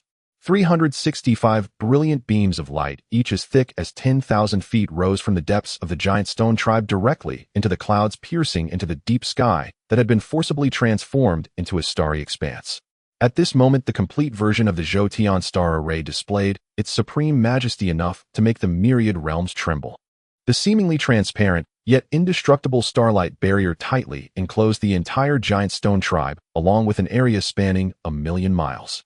In this vast square shrouded in the interplay of starlight and dawn, the human race was gradually progressing with their daily developments. 80,000 unparalleled beauties of innate Dao bodies formed a grand tableau capable of causing any powerful cultivator to have their Dao heart collapse and their blood surge. 300,000 female soldiers clad in watery jade light armor held dragonbone spears, practicing their formations in unison at the edge of the square. The icy and hard material of the azure armor was designed by dragon craftsmen to fit snugly. The cold metal tightly wrapped around their delicate forms, leaving no gaps in their slender waists. With each coordinated thrust, the proud curves constrained by the armor rippled with breathtaking grace, as if the hard armor would burst under the pressure of their fullness. Beneath the high-slit battle skirts, 300,000 pairs of long, straight, and dazzlingly white legs intertwined under the starlight, revealing the supple flesh squeezed by the edges of the armor, with each step exuding a deadly allure that blended restraint with iron-blooded ferocity. Inside the tribe, the women of the construction department and clothing department were also busily and methodically at work. The 100,000 newly arrived female tribeswomen, not yet dressed, were obediently queuing in a long line to receive their garments. 100,000 pristine ketone bodies, completely exposed without any cover, basked unreservedly in the spiritual energy. Large areas of skin as delicate and smooth as the finest mutton fat jade glimmered with a charming pink sheen under the sunlight. Among these 80,000 women, regardless of what they were doing, their clear eyes would often gaze toward the central palace of the tribe, crafted from obsidian and exuding overwhelming majesty. In their gazes there was not a shred of distraction, only a fervent admiration and devotion, as if they were beholding the Creator. Outside this prosperous and harmonious tribe, in the pitch-black mire near the East Sea. After yesterday's battle, which could be described as a one-sided massacre, the once proud and imperious dragon King Ao Guang of the East Sea lay helplessly in the muddy shallows, devoid of dignity. His golden dragon head, half crushed by a kick from Feng Xuan, had barely stopped the blood gushing forth using Dragon Clan secret techniques, yet it appeared misshapen and grotesque. The dragon scales that were once as resplendent as gold now lay dull and peeling, exposing the fresh, bloody flesh beneath. Ao Guang's massive dragon body was submerged in the cold seawater, and with every movement, he felt the strain of broken dragon tendons and bones emitting painful groans. However, at this moment, Ao Guang no longer dared to harbor any resentment or rebellious thoughts toward the human emperor. In his one remaining intact dragon eye, gazing at the giant stone tribe shrouded in starlight, there was nothing left but a deep fear akin to facing an endless abyss. It's terrifying. Simply a demonic god beyond comprehension. Ao Guang's massive body trembled in the muddy waters. The horrific scene of Feng Xuan shattering the 10,000 dragons locking heaven array yesterday was imprinted in his dragon soul like a nightmare from which he could never awaken. He understood all too well that he, along with the entire dragon clan of the Four Seas, had no qualification to be opponents before the man named Feng Xuan. If the other party wished to kill him, a mere flick of his finger would unleash the killing intent of the stars to obliterate him into ashes. Moreover, Ao Guang's broken lips curled into a bitter smile. His only hope, his dearest fourth daughter, Ao Tingxin, had already willingly offered herself to preserve his life, taken into the palace by that human emperor. Tingxin has already become his woman.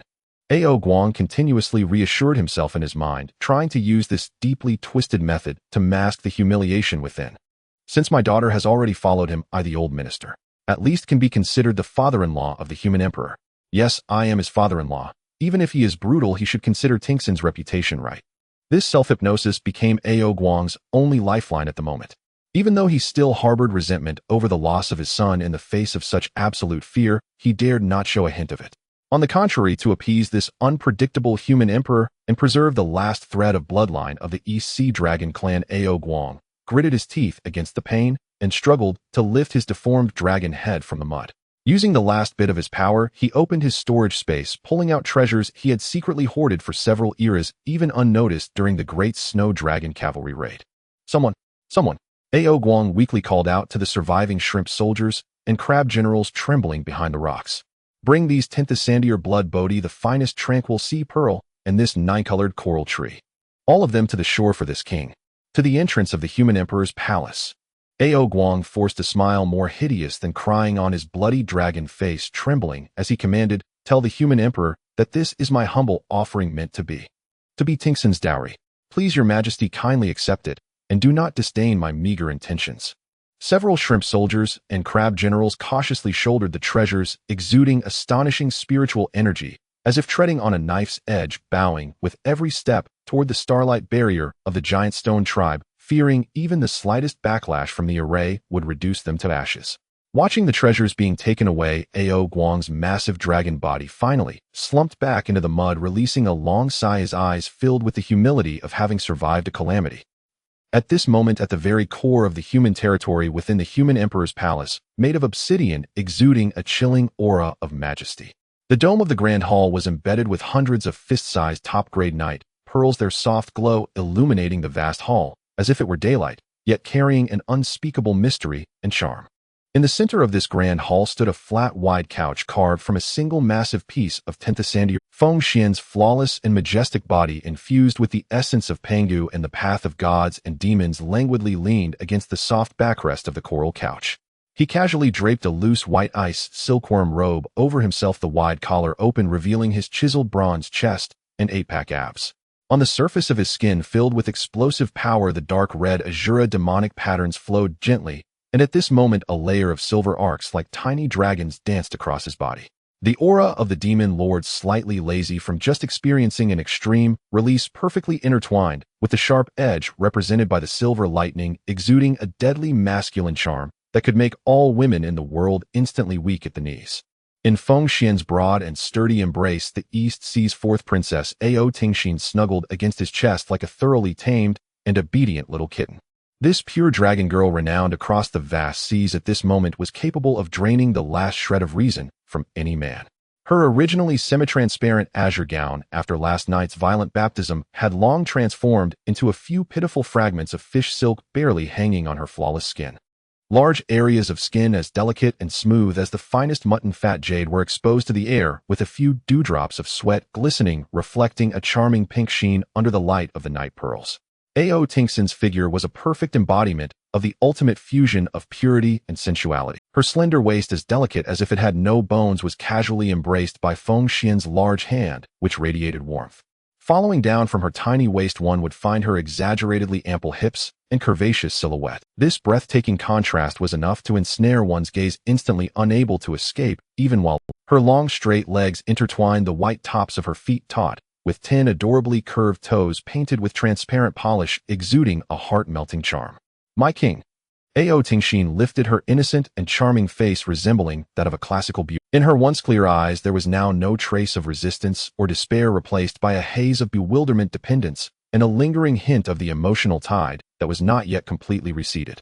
She breathed softly, the remnants of the torn fish silk rising high, brushing rhythmically against Feng Xuan's chest, bringing waves of astonishing softness and slickness.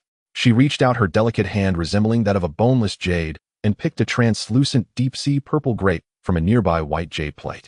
Ao Tingxin slightly straightened her body, her ample waist forming an alluring curve.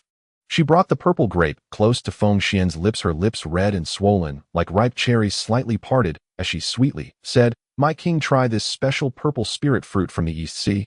It's very sweet." A hint of a smile flickered in Feng Xuan's eyes as he slightly opened his mouth, taking in both the grape and Ao Tingxin's 2 juice-covered fingers. The warm and moist sensation from her fingers made Ao Tingxin's delicate body tremble suddenly, letting out a soft moan. Her exquisitely beautiful face instantly turned as red as fire, yet she could not bear to withdraw her fingers, instead daringly tracing Feng Xuan's lips lightly before reluctantly pulling back. Feng Xuan chewed on the sweet spirit fruit, and his left hand naturally moved upward, gently pinching Ao Tingxin's two small translucent coral dragon horns atop her head. Dragon horns are vital points for the dragon clan. When Feng Xuan lightly rubbed them with his fingers, Ao Tingxin felt an indescribable tingling sensation shoot from her head down to her tailbone. Her already limp body instantly lost all strength, collapsing back into Feng Xuan's embrace. Like a melted spring, her eyes filled with alluring charm, her breathing quickening. Feng Xuan enjoyed the occasional feedings and gentle service from this exquisite dragon girl, his gaze revealing endless contentment.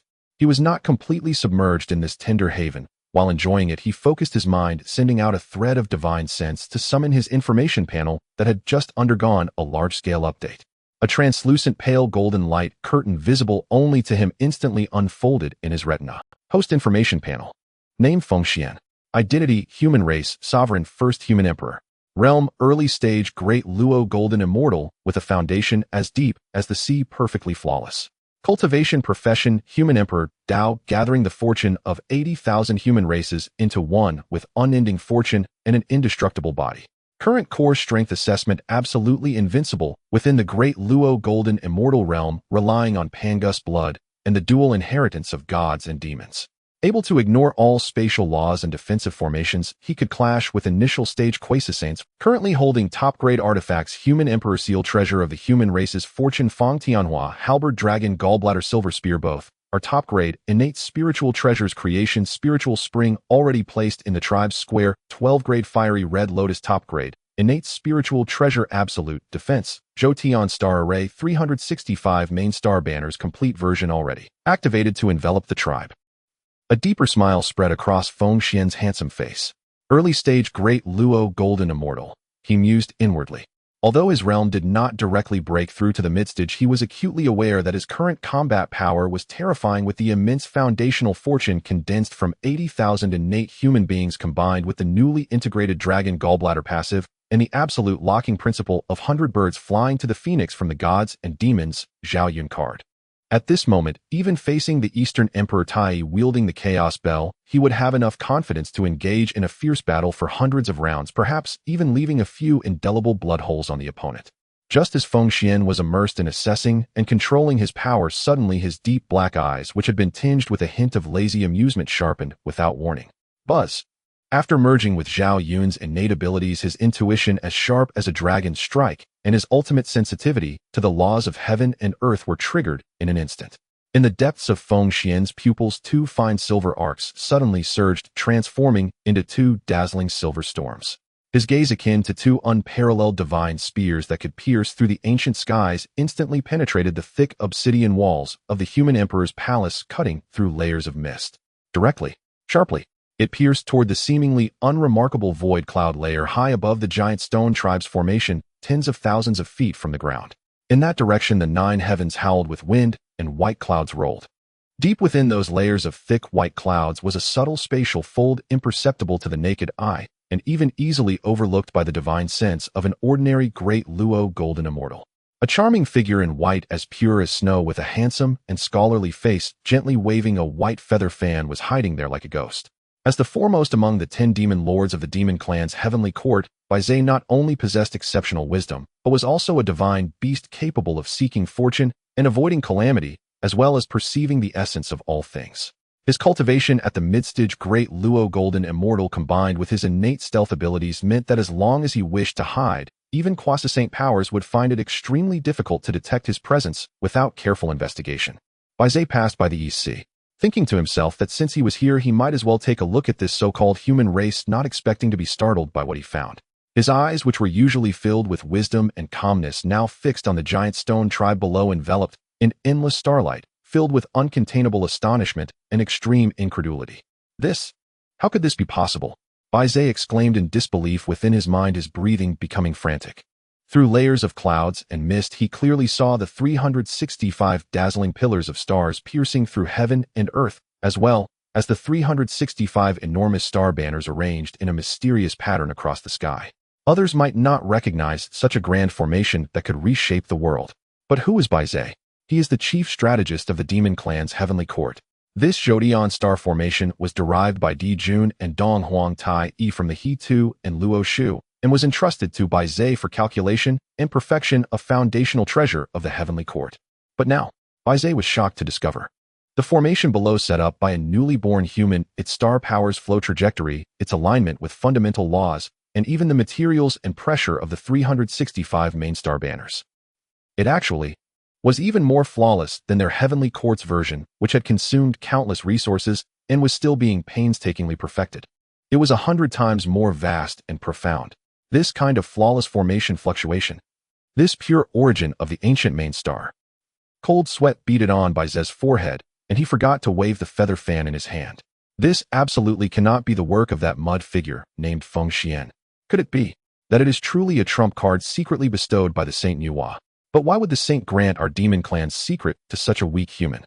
A tumultuous wave surged in Bai Zhe's heart as countless conspiracy theories clashed in his mind. A strong curiosity and the hope of exploring the formation led this demon lord known for his caution to take an action he would regret for life.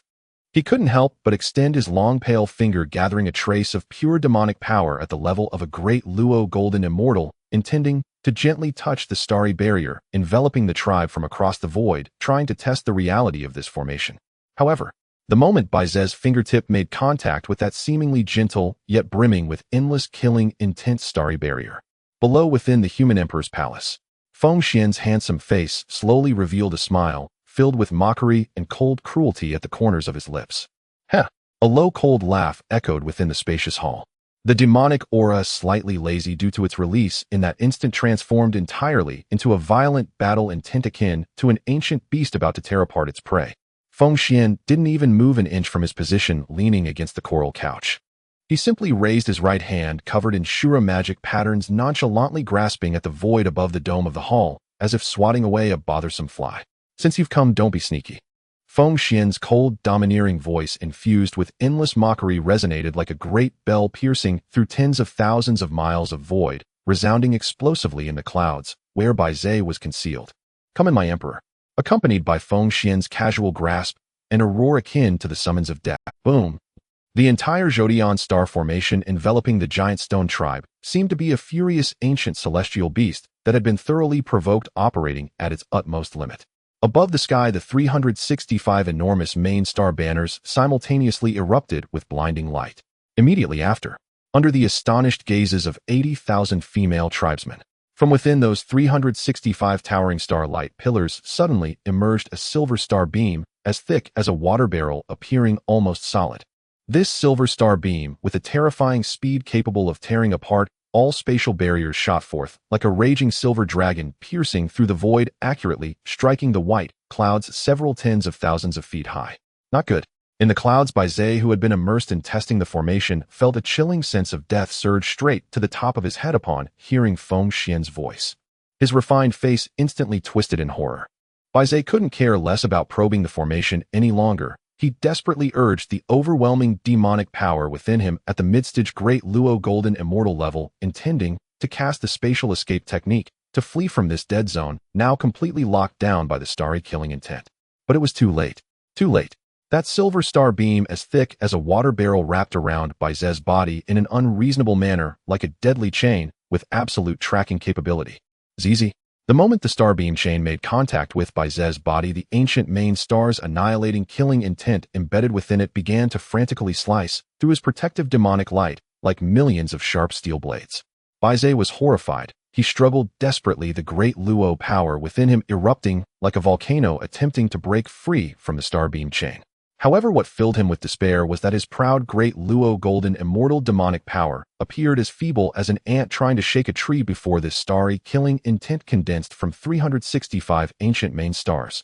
As soon as his power surged to the surface, it was directly crushed and assimilated by the silver star beam in an overwhelming manner, unable to mobilize even a bit for effective defense. Crack, crack. The bones throughout Bai Zhe's body emitted a series of unbearable cracking sounds under the strangulation of the starbeam chain. His pristine white robe was instantly shredded to rags. Crimson, demonic blood sprayed forth, staining the clouds. This was not a contest of the same level. Before this complete version of the Zhoutian star formation, a great Luo golden immortal truly felt as weak as an ant. No. Feeling the vitality within him being rapidly extinguished, Baizé let out a high-pitched scream. In his intelligent eyes there was now only a deep fear of death and endless shock at the human emperor below. This was no ordinary newborn human. This was clearly a mighty demon god who mastered the supreme killing formation. At this critical moment of life and death, Baizé could no longer care about the dignity and face of a demon lord. He bit his tongue fiercely, directly spitting out a mouthful of blood burning with the fire of his soul. Demon form disintegration. Escape. Baizé roared in agony. He was willing to destroy thousands of years of cultivation foundations to unleash the demon clan's most desperate life-risking secret technique. Boom. The mouthful of blood erupted in midair, transforming into a dense blood-colored mist. Using the brief recoil generated from self-exploding this essence, Baizé's gravely injured dying body slipped out from the slightly loosened starbeam chain like a slippery loach. Swish. Without any hesitation, Baizé didn't even dare to look back. He transformed into a dim blood-colored streak of light, fleeing like a frightened dog, smashing through the barriers of the void and heading in the direction of the demon clan's heavenly court beyond the 33 heavens. His speed was so fast that one would wish he had 8 more legs from his parents. Above the giant stone tribe, the silver starbeam chain that lost its target circled in the air like a dragon that was somewhat dissatisfied after failing to catch its prey, then transformed into countless stars dissipating back into the barrier. Inside the human emperor's palace, Feng Xuan's right hand, which had been suspended in midair, slowly descended, lightly tapping the edge of the red coral couch twice.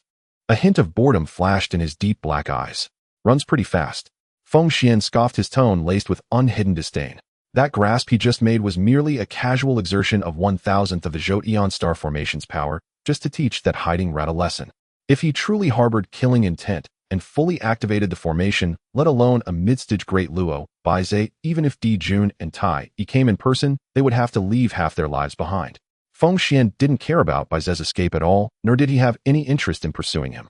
He retracted his gaze, the sharp battle intent instantly receding, returning to his lazy, devilish, domineering king demeanor. He lowered his head, looking at the pure dragon girl in his arms, who was somewhat startled by the earlier commotion.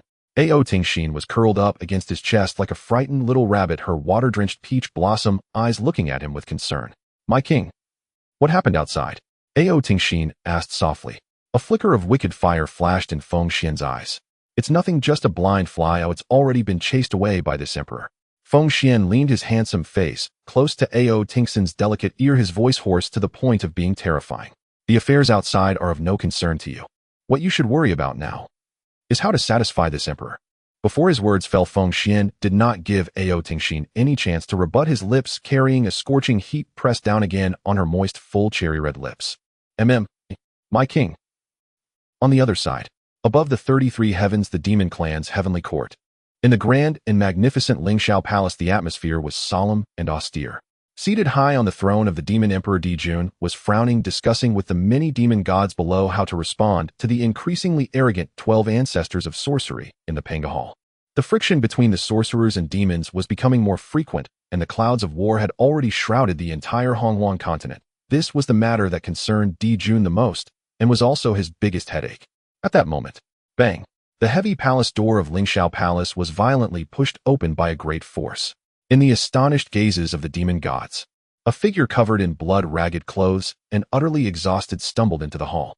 Your Majesty, save me." The newcomer was none other than the demon lord Baizé, who had just fled back from the East Sea. At this moment, Baizé was nowhere near the calm demeanor he usually displayed with his feather fan and elegant demeanor. His meticulously arranged long hair was in disarray, and his face was filled with the horror of shock and the pallor brought on by using secret techniques. "Baizé." Di Jun abruptly stood up, a hint of surprise flashing in his eyes. How could he end up in such a miserable state? Who did this? Could it be that the saint is angry? Donghuang Tai Yi beside him, gripping the chaos bell, erupted in blazing solar true fire, angrily shouted. "No, it's not the saint." Baizé fell to his knees with a thud on the cold jade floor, gasping for breath, his voice trembling, as if he had just seen the most terrifying nightmare in the world. It's that human emperor named Feng Xuan." Baizé swallowed a mouthful of bloody saliva, struggling to stabilize the injuries rolling within him, raising his head to stare directly at Di Jun, with fear still in his eyes, reporting in a shrill voice. "Your Majesty, that human must not be underestimated." absolutely must not be underestimated. I passed by the East Sea and saw it with my own eyes. Above Feng Xuan's tribe there was actually a complete and flawless Zhoutian star formation set up. As soon as these words were spoken, the entire Lingxiao palace fell into a deathly silence. Di Jun and Tai Yi's expressions changed drastically. The Zhoutian star formation was the foundation for their heavenly court to establish itself in Honghuang. How could it possibly be in the hands of a lower realm human? Moreover, Bai Zhe continued to tremble as he spoke that Feng Xuan didn't even show himself. He merely reached out casually within the formation, and a star chain descended, instantly destroying my great Luo demonic power. If I hadn't desperately used the demon form disintegration technique, I would have likely been obliterated by now. And furthermore, in that fleeting glimpse, I sensed the aura emanating from that human emperor. That depth of vitality was like an ancient chaotic demon god awakening. The depth of its foundation is something I have never seen in my life. Bai Zhe heavily knocked his head against the ground, pleading hoarsely. Your Majesty, this human named Feng Xuan is definitely not an ordinary mud figure. He commands a supreme killing formation. His physical body is unmatched in strength. If he continues to develop, he will surely become a grave threat to our demon clan. I implore your Majesty to mobilize troops immediately and crush him in the cradle. After listening to Bai Zhe's tearful and terrified report, the atmosphere in Lingxiao Palace became extremely tense. The demon gods exchanged glances, each heart stirred by turbulent waves. A human who had just been born for a few days actually almost killed their heavenly court's chief demon lord. Moreover, he had even grasped their heavenly court's untransmittable secret. This sounded like a tale from a faraway land. However, contrary to everyone's expectations, Di Jun, who sat high on the throne after experiencing the initial shock, his deep star-like eyes did not erupt with the furious wrath of Tai Yi, who wanted to instantly kill in the lower realm. Instead, Di Jun slowly sat back down on the throne, his brows slightly furrowed, as if weighing the larger interests at stake. The Zhoutian star formation.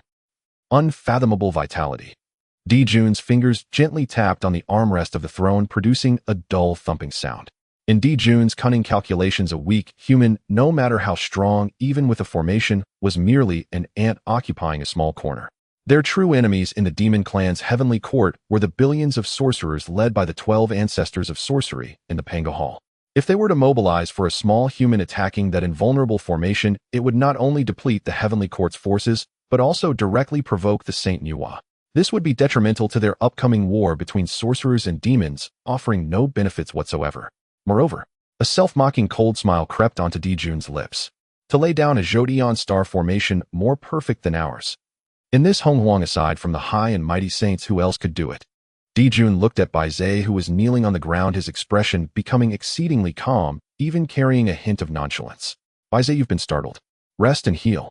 Di Jun's voice echoed in the hall, yet there was no indication of ordering troops to be mobilized. Your Majesty, that human. Bai Zhe reluctantly raised his head, wanting to persuade further. Enough. Di Jun slightly raised his hand, interrupting Bai Zhe's words, his deep eyes gazing into the endless void, his tone carrying a sense of deep apprehension and compromise to the greater situation. Though Feng Xuan is arrogant, he stands behind the Saint Nuwa. Di Jun's voice was so calm that it was chilling, having such a heaven-defying formation and creation. After all, he is a creation of the one who fashioned the race. It's only natural that he is somewhat special. Since he is hers, he is essentially half a demon. There's no need to worry too much. Listening to the demon emperor's words, Bai Zhe opened his mouth, wanting to say that Feng Xuan would definitely not be willing to be subservient, but upon seeing Di Jun's unquestionable expression, Bai Zhe felt helpless, yet he could not say anything further. He could only drag his broken body and slowly exit the hall, but in his heart the shadow of fear towards the human race lingered and could not be dispelled. Another day has dawned. Under the vast and boundless starry light of the Zhoutian star array, the giant stone tribe by the East Sea continues to develop steadily and prosperously. The supreme water spirit vein, forcefully captured by Feng Xuan from the Guishu Sea, tirelessly spews forth azure creation water spiritual energy day and night, transforming the entire tribe into one of the few sacred cultivation sites in the wilderness. 80,000 extraordinary beauties clad in various ceremonial robes and light armor of water jade are meticulously engaged in the expansion of the city, the planting of spiritual herbs, and the practice of formations under the guidance of the three human ancestors. The old dragon king Ao Guang, who suffered a crushing blow to half of his skull from Feng Xuan in a series of battles just days prior, no longer dares to voice any grievances or opinions against this unparalleled and tyrannical emperor. In order to preserve the last vestige of bloodline for the East Sea Dragon clan, and to curry favor with this supreme overlord who has taken his daughter into his household, Honghuang has gone to great lengths to ingratiate himself, displaying extreme flattery. Every day, he not only sends the surviving shrimp soldiers and crab generals to deliver the finest spiritual fruits and seafood treasures from the depths of the East Sea on time, but even scrapes off his own golden dragon scales, cleans them, and sends them to the garment department as corner material for armor. Honghuang is fully aware that his initial stage of Deluo golden immortal cultivation is not even worth a slightly larger insect in the face of a creature capable of tearing apart ancient killing formations and forcefully refining the Guishu Ci. Moreover, his most beloved daughter, Ao Tingxin, has already become a cherished beauty on the emperor's bed. If he dares to show even the slightest disrespect, he is likely to be ruthlessly stripped of his qualification to be an old man-in-law. Even though he still harbors the pain of losing a child in his heart before absolute violence and the instinct for survival, he can only crush that hatred deep down and swallow it, displaying the most humble obedience. At this moment, in the most central and majestic human emperor's palace of the giant stone, tribe, the cold glow of luminous pearls spills onto the mirror-like jade floor. In the center of the hall, on a broad flat couch carved from a single block of 10th of sandy-rolled red coral Feng Xuan's towering body, fused with the essence of Pangu's blood and the laws of the divine and demonic, Zhao Yun's spear technique lazily leans against the edge of the couch. On his bronze skin, dark red azura demonic patterns and shimmering silver lightning runes intertwine and flicker. Aside from refining his profound Deluo power daily, Feng Xuan spends most of his time in the human emperor's palace, tirelessly working with the women for the great cause of the human race. At this moment, nestled in Feng Xuan's arms is the East Sea's fourth princess, Ao Tingxin, who embodies both purity and allure. After several days of tumult, Ao Tingxin has shed the initial timidity and awkwardness she had upon arrival, resembling a ripe peach nourished by rain, exuding an astonishing charm and a unique contrast of purity as a dragon girl. She is draped in a half-transparent garment woven from ice silkworm silk, as delicate as a cicada's wing. Her slender waist, as if lacking bone support, is casually embraced by Feng Xuan's large hand, radiating warmth.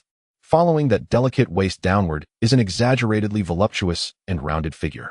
The breathtaking contrast showcased by her half-transparent attire presents an intoxicating allure. On Ao Tingxin's classical beauty face, two blushes bloom like vibrant flowers.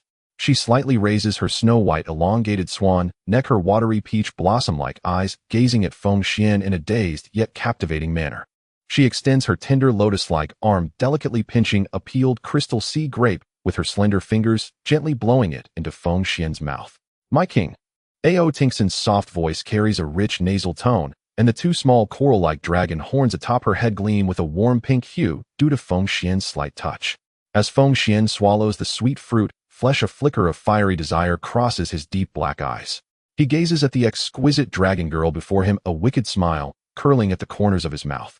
"Tingxin, it seems that our time together these past few days has taught you how to win this emperor's favor more and more." Feng Xuan's large hand suddenly flips over and tightly wraps around her astonishingly soft waist. With a slight exertion, he pushes Ao Tingxin's graceful form back onto the wide red coral couch. Ao Tingxin lets out a delicate cry, instinctively placing her hands against Feng Xuan's iron-hard chest, but her hesitant posture ignites the air in the hall to a fiery intensity. Feng Xuan looks down at her from a commanding height, preparing to lower his head to savor her cherry-like, plump, and moist lips, continuing the grand endeavor that remains unfinished. However, at this critical moment, creak, the two heavy doors weighing thousands of pounds and crafted from obsidian are suddenly pushed open gently by a cunning force. As the doors swing open, a breeze filled with various exquisite fragrances sweeps into the spacious hall. "Giggle. My king, I've come in." A voice sweet and charming to the bone breaks the atmosphere in the hall. Leading the charge is the incomparable beauty Su Daji, clad in a scanty fired short skirt of fish scale fabric, her 9 pink fox tails swaying behind her. Following her are 3 other stunning figures, each with distinct, yet equally captivating qualities. The gentle and voluptuous clothing ancestor Zi, the wild and fiery ancestor Sui Run, and the dignified and intelligent nest ancestor Yu Chao. The 4 beauties, each at the level of the initial ancestors of humanity, clearly coordinated in advance. They enter one after another under the pretense of reporting the morning affairs of the tribe to the emperor, stepping gracefully into the hall. However, when their 4 pairs of beautiful eyes simultaneously catch sight of the pure dragon girl, Ao Tingxin, half-dressed and blushing on the coral couch, the air in the hall seems to freeze in that instant, the temperature plummeting to freezing point. but merely a tenth. This coldness is ignited by a terrifying fire known as jealousy and competition for favor. As women, especially the first batch of concubines in Feng Xuan's harem, how can they tolerate an outsider like a young dragon girl claiming all the emperor's affection? Su Daji's eyes, once filled with smiles, narrow slightly, a glint of fox-like cunning and bitterness flashing in her gaze. With bare feet that rival the frost and snow, she steps lightly, twisting her delicate waist into a captivating curve, directly walking to Feng Xuan's side. Oh dear! Su Daji naturally knelt beside the edge of the coral couch like a boneless beauty snake. Her arms, as white as jade, wrap around Feng Xuan's left arm, which is propped on the edge of the couch. Furthermore, without any attempt to hide, she deliberately presses her voluptuous figure, barely covered by the red fish scale fabric, against Feng Xuan's muscular arm. The astonishing softness and elasticity under the dual pressure of gravity and compression instantly morph into a dizzying shape, with the deep white valleys directly thrusting into Feng Xuan's line of sight. My king! Su Daji slightly tilts her face, a visage that could bring nations to ruin, her pink lips delicately enhanced with a hint of color, her tone dripping with sweetness, laced with a hint of green tea flavor. How can this new dragon sister be so unaware of the rules? Why cling to the king so early in the morning, making him work so hard? If you were to harm your dragon body, we would be heartbroken. Upon hearing Su Daji's veiled criticism, Ao Tingxin pressed beneath Feng Xuan instantly feels like a startled little rabbit. Although she is a dragon princess, she feels quite insecure in front of these seniors who have followed Feng Xuan for a while. Tears of grievance well up in her large watery eyes, and her delicate body instinctively shrinks into Feng Xuan's broad warm embrace. This shrinking presses her exaggeratedly voluptuous hips and the water-drop-like fullness tightly against Feng Xuan, presenting a tragically pitiful and alluring posture. Behind Su Daji, Zi bites her plump rosy lips, dressed in an ice-blue water jade light armor that highlights her mature and voluptuous allure. The heavy grain storage in front of her seems ready to burst out of the armor, and her eyes, full of emotions, reflect a mix of grievance and resentment, as if silently accusing Feng Xuan of favoritism. Sui Ren, with her brow raised, shows a wild gleam on her honey-colored skin, her legs tightly together, and the full curve of her peach-like buttocks creates an exaggerated arc beneath her animal skin skirt, revealing her jealousy. Yu Chao still maintains a dignified posture, but her long, straight jade legs are anxiously intertwined, her wide hip curve subtly twisting, a blush rising on her intelligent face as she gazes at Feng Xuan, clearly stirred. Faced with this unexpected scene, a battlefield of jealousy and competition among 5 exquisite women, Feng Xuan feels not the slightest headache or anger. On the contrary, a fiery wild light suddenly bursts forth from his deep black eyes. Ha! Feng Xuan suddenly throws back his head, letting out a hearty laugh that reverberates through the hall. He straightens up, sitting boldly at the edge of the vast red coral couch. Jealous are we? A wicked smile spreads across Feng Xuan's face. His left hand still firmly holds the pure and enchanting dragon girl, Ao Tingxin, not allowing her any room to retreat. With his right hand like an iron claw, he suddenly reaches out. With a single irresistible motion, Su Daji's delicate body is pulled into Feng Xuan's right side, with his left arm around the pure and lovable East Sea dragon girl, and his right hand grasping the alluring Su Daji, both women of vastly different styles, yet equally capable of causing chaos in the world, pressed tightly against Feng Xuan's tattooed chest. The two contrasting sensations of softness and elasticity press against his arms, the mixed fragrances of dragon purity and fox sweetness flooding into his nostrils. Feng Xuan's gaze, like that of a lofty ruler, brazenly sweeps over the 3 women standing below. His eyes glide over Zi's heart, seemingly about to burst from the armor's pressure, slide down Sui Ren's wild and explosive honey-colored thighs, and finally rest on Yu Chaos' exaggeratedly full hips. His tone carries an unassailable dominance and a playful teasing that makes hearts race, since my beloved consorts feel this little dragon girl does not understand the rules. Feng Xuan's fingers fiercely pinched Su Daji's slender waist, eliciting a soft, sultry hum from the enchanting demoness. Then why don't you several seniors stay here in the human emperor's palace today? Feng Xuan's gaze instantly darkened and deepened, resembling a burning dark red inferno, locking onto the 5 unparalleled beauties before him. Teach her well.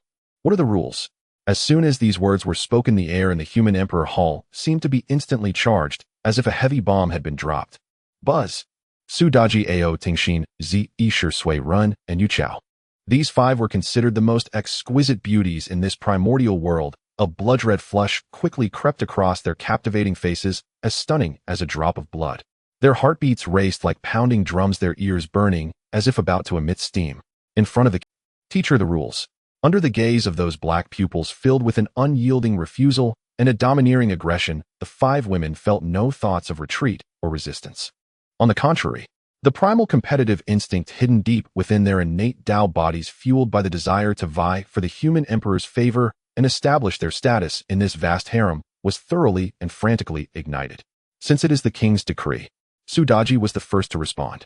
The shyness in her peach blossom eyes was instantly replaced by a bold, seductive charm. She extended her delicate fingers, gently caressing her red lips, the 9 pink foxtails behind her fully unfurling like a peacock's tail. Her fair, supple hands slipped down the neckline of her fiery red, gauzy skirt, gently tugging. So the originally sheer fabric, which had been barely there, instantly slid down to her ankles. A body that was unreservedly perfect, with skin as smooth as ice and emitting a lethal sweetness, bloomed in the ethereal glow of the luminous pearl, radiating a breathtaking light. Your servant naturally needs to teach Sister Longwell. With Sudaji leading the way, the 3 human ancestors below felt their last traces of restraint completely crumble. My king, you mustn't be biased. Ziyishur bit her plump lower lip, her eyes glimmering. She extended her hands, unfastening the ice-blue jade light armor.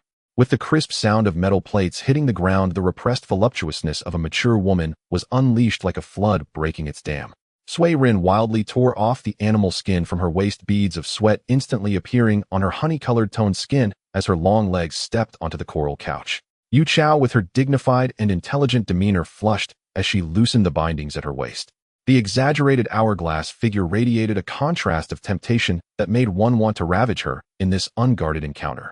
As for the bashful Ao Tingxin, caught in the middle, her pure little face turned as red as if it were about to drip with water, and she could only close her eyes in shame and anger, trembling in Feng Xuan's embrace.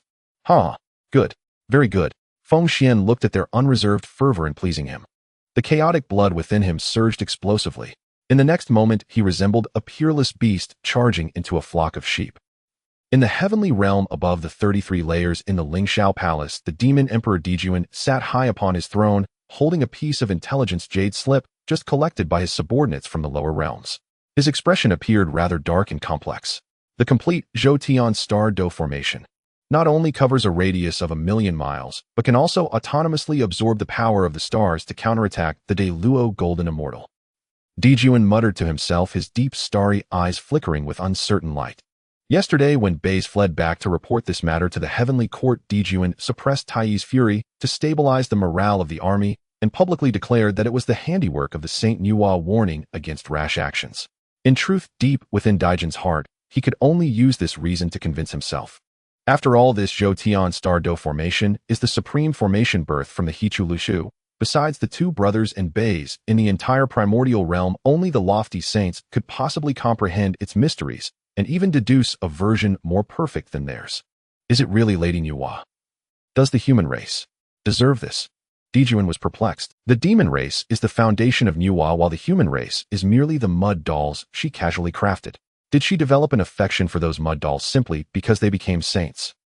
At the edge of chaos in the realm of Nuwa, the saints' dojo, surrounded by rainbow clouds, should have been a peaceful and harmonious place filled with the vitality of creation.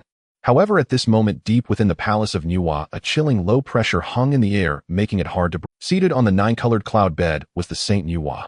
Her face, more beautiful than the heavens and unapproachable, was now filled with shock, astonishment, and an unmistakable hint of anger and annoyance. Below her, the Xiantian fire phoenix, Jin Ning, knelt on the ground, trembling as she reported the intelligence just received from the heavenly court. What did you say?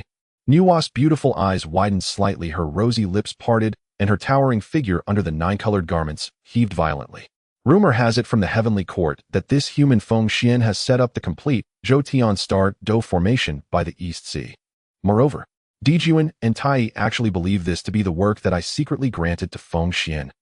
Nuwa felt her mind buzzing. What on earth is going on? When did I ever bestow the Zhoutian star Do formation to the human race? I haven't even seen the complete formation map. What on earth is going on? When did I ever bestow the Zhoutian star Do formation to the human race? I haven't even seen the complete formation. Understanding the Zhoutian star Do formation is not that simple. What made her even more furious and speechless was, ever since a few days ago, that audacious and arrogant Feng Xuan brazenly declared his words in front of her in the palace of Nuwa, even leering at her with that lascivious gaze, forcing her to drive him away. Nuwa's heart had been like a restless deer unable to calm the saintly heart that had experienced countless epics. Several times during meditation, the imposing figure of that man relentlessly pressed on her mind. Every time she thought of this, the lofty saint would be embarrassed and angry, wishing she could slap that mud doll to pieces. And now, this rascal not only remained unruly, but had also stirred up such a huge commotion. He possessed a Deluo cultivation that even she could not see through, and now he had even set up the clan protecting formation of the Heavenly Court. Moreover, he made the entire Heavenly Court believe that it was Lady Nuwa supporting him from behind. This was a blatant attempt to frame her the saint. This troublemaking scoundrel. A lecher. Nuwa gritted her teeth in anger, her jade-like hand gripping the edge of the cloud bed tightly. She could no longer sit still. Since the human race was created by her, within just a few days they had undergone one bizarre change after another. From the birth of 100,000 women to the instant ignition of the spark of civilization to the current eruption of a foundation that even saints could not comprehend. Everything seemed to be driven by an invisible hand madly manipulating the gears of fate. I must personally see what this Feng Xuan is up to. Nuwa suddenly stood up. The translucent gossamer, nine-colored garment swayed slightly with her movement. Her voluptuous figure and astonishingly exaggerated curves showcased an exquisite beauty that would make even the heavens pale in comparison. She glanced at Jin Ning kneeling below her. Jin Ning, come with me to the lower realms. Upon hearing this, Jin Ning shivered in fear. The terrifying images of being beaten like a sandbag by Feng Xuan and even threatened to be plucked and roasted flashed in her mind, causing her long jade legs to go weak. Your servant. Can I not go? Jin Ning's voice trembled, her small phoenix ears. Useless thing. Nuwa glared at her impatiently. With me here, what are you afraid of? However, Nuwa's gaze flickered as if she thought of something. She knew that if she descended to the lower realms in her true form, the overwhelming heavenly might would surely cause a stir throughout the primordial realm. It might even alert that slippery little brat, causing him to hide his true secrets. Moreover, just thinking about facing the man who had once teased her in her true form filled Nuwa with an inexplicable sense of panic. To uncover the truth, I must keep a low profile and go incognito. Nuwa made up her mind. Seal. With a soft command. The vast and unfathomable Deluo golden immortal mana within Nuwa was completely sealed deep within her soul through her own supreme sealing technique. Not only that, she even retracted her sacred and inviolable saintly aura and presence entirely.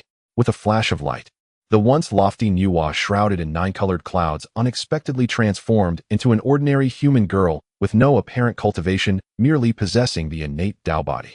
To disguise her identity, Nuwa deliberately used the laws of creation to reduce her beauty, which could overshadow the heavens by a third. Yet, even with just 70% of her original beauty, her face remained breathtakingly captivating, capable of bringing disaster to nations. Her eyes, sparkling and pure, radiated an otherworldly serenity. Most critically, although Nuwa sealed her powers and changed her facial features, her voluptuous and astonishingly exquisite body could not be completely concealed. She donned a rough hemp long skirt, the most ordinary attire for human women in the lower realms. Yet this clothing that should appear loose on a slender woman was being put to an unprecedented, disastrous test on Nuwa.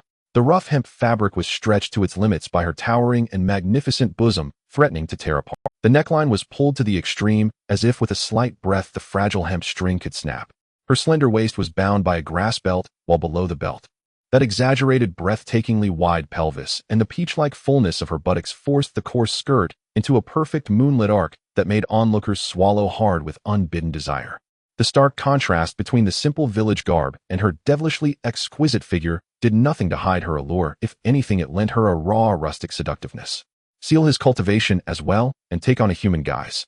Nuwa turned to Jin Ning and commanded. Jin Ning dared not refuse, and with evident reluctance performed the sealing spell. Moments later, the proud, blazing Xianxia Huafeng transformed into a human maiden in a short beast-skin skirt, her long, slender legs exposed, fiery, arrogant, and unmistakably mortal in appearance. Though her features had been suppressed, those impossibly long legs and the wild, explosive strength in her form still drew countless eyes. Let us go. Nuwa drew a deep breath, took Jin Ning by the hand, and stepped out of Honghuang. They arrived at the Donghai coast, then slipped into the outer belt of dense forest, dozens of li from the vast starry barrier surrounding the Jusher tribe. The void trembled with a faint ripple. Two graceful silhouettes descended soundlessly to the ground. Nuwa and Jin Ning disguised, and on a private errand. To avoid attracting attention, they relied solely on the physical prowess of their innate Dao bodies, threading through the thick wood and quietly approaching the city shrouded in starlight. My lady. How can the spiritual energy here be so dense? Jean Ning could not help but whisper as they neared the tribe's edge. Her long legs pressed into dew-soaked grass as she stared in shock at the rocks beginning to crystallize and the spirit herbs growing with wild abandon around them. A deep astonishment flashed across Nuwa's beautiful eyes. She raised her head and gazed upward. Through the thick canopy, she clearly saw 365 enormous star banners covering the heavens, each exuding the vast primordial origin aura of the ancient principal star. This truly is a flawless Jotian celestial array. Nuwa inhaled sharply, her chest bound by coarse cloth heaved with a fierce, sudden rhythm. As a sage, she discerned the array's nature at a glance. This was no illusion, but a supreme, killing formation that had truly drawn upon the star origin itself. Where on earth did he obtain something like this? Nuwa's doubts thickened into a storm. At that very moment, the measured heavy thud of iron hooves rang along a forest path not far away. Nuwa and Jean Ning held their breath and pressed themselves behind a massive rock. Through the crack between stone, they saw a patrol of more than 100 female riders, each mounted upon unicorn skysteeds that exhaled a blue frost-like aura, slowly patrolling the edge of the barrier. It was Feng Xuan's great snow dragon cavalry. The women wore silver dragon scale heavy armor and gripped silver lances. Their faces were stunningly beautiful, but as cold as ice. Each rider emanated Zion-level pure magical power and a terrifying battle-hardened killing intent, the kind forged in mountains of corpses and seas of blood. The hundredfold aura rolled like a single tide. Even Jean Ning, normally a mid-stage Deluo golden immortal whose power had been sealed, felt a chill crawl up her spine at the army's murderous presence. All of them are women. Jean Ning's eyes widened as she whispered in disbelief. Nuwa's shock matched her companions. Nuwa fixed her gaze on the disciplined, ferocious great snow dragon cavalry and felt tumultuous waves surge within her heart. The human race has existed for only a few days. How could they possibly possess such a well-trained, well-equipped army with every member at Decisive level? She could scarcely believe her eyes. In Nuwa's expectation, the human folk should still be trembling in the wild to avoid beasts struggling merely to make fire. Yet what lay before them, protected by a star array and patrolled by elite cavalry, was not the remnant of a newborn race but the beginning of a mythic realm already capable of challenging second-tier Honghuang powers. Let us enter the city and see for ourselves, Nuwa said, curiosity driving her. She had to learn what Feng Xuan had wrought within this place. Thanks to the sage's instinctive grasp of spatial law, even with their powers sealed, Nuwa and Jean Ning deftly avoided the array's alarm and slipped into the fringe of the Jusher tribe's plaza like two lost village women. From the plaza's rim, they looked out over a vast plain where 800,000 women of varied faces and striking figures, clad in colorful water jade light armor and robes, worked and cultivated with orderly precision. Nuwa and Jean Ning's worldviews were again shattered and ground into dust. 800,000. Jean Ning swallowed hard, staring at the sea of pale thighs and proud curves until she felt faint with dizziness. Nuwa, however, fixed her gaze on the obsidian human emperor palace at the plaza's center, a structure radiating a cold, dignified majesty. Because the palace gates stood open, the two of them perched above could faintly glimpse the hall's interior. But when Nuwa saw exactly what was happening inside the main hall, the high and lofty Tiandao sage's face, still breathtaking even under suppression, flushed as if scorched by flame, red to the ears. On the broad red coral couch at the hall's center, Feng Xuan's towering demonic frame reclined lazily, supremely at ease. Around him clustered Zi Shi Suaren Shi Yuchao Shi Su Daji and the newly arrived pure dragon maiden Ao Tingxin. He and they acted as if no one else existed. This shameless lecher. Nuwa trembled with fury. Her once clear, beautiful eyes seemed poised to breathe fire. The neckline of her coarse linen garment strained under her heavy breathing, and with a tearing rip split open to reveal a wide expanse of dazzling pale flesh. Jean Ning watched aghast, and flushed, her heartbeat quickening and her legs instinctively pressed together. Nuwa, burning with shame and anger, wanted to break the seal and rush in to strike this shameless scoundrel. Yet Nuwa's keen perception suddenly detected a terrifying fluctuation emanating from Feng Xuan, one that sent a chill through her heart. Wait, she breathed, forcing down her indignation. She stared intently at the man at the center of the hall, the one who was now indulging in the pleasures offered by many. His aura. What is happening? Nuwa's lively eyes narrowed as she concentrated. She clearly felt that the Deluo golden immortal fluctuation around Feng Xuan had become vastly deeper and more terrible than when she had last sensed him at Wawangtian, multiplied many times over. Beneath the dark red Shura demonic runes there flowed barely perceptible a layer of silver lightning law that represented lethal sharpness and utter destruction. He has grown stronger again. How can this be? Nuwa's heart was tossed by a storm. Advancement within the Deluo golden immortal realm usually demands tens of thousands of years, even whole epochs of arduous cultivation. And yet this Feng Xuan, who squandered his days on wine and women and lived with utter profligacy, saw his strength surge at a rate that seemed to defy the very laws of heaven and Dao. What sort of monster could he be? Nuwa was so shaken by Feng Xuan's rampant growth that she momentarily forgot to disguise the slight heaviness of her breaths. Inside the hall, as Feng Xuan lazily savored Su Daji's ministrations, his deep black eyes, like cosmic voids, shifted without warning.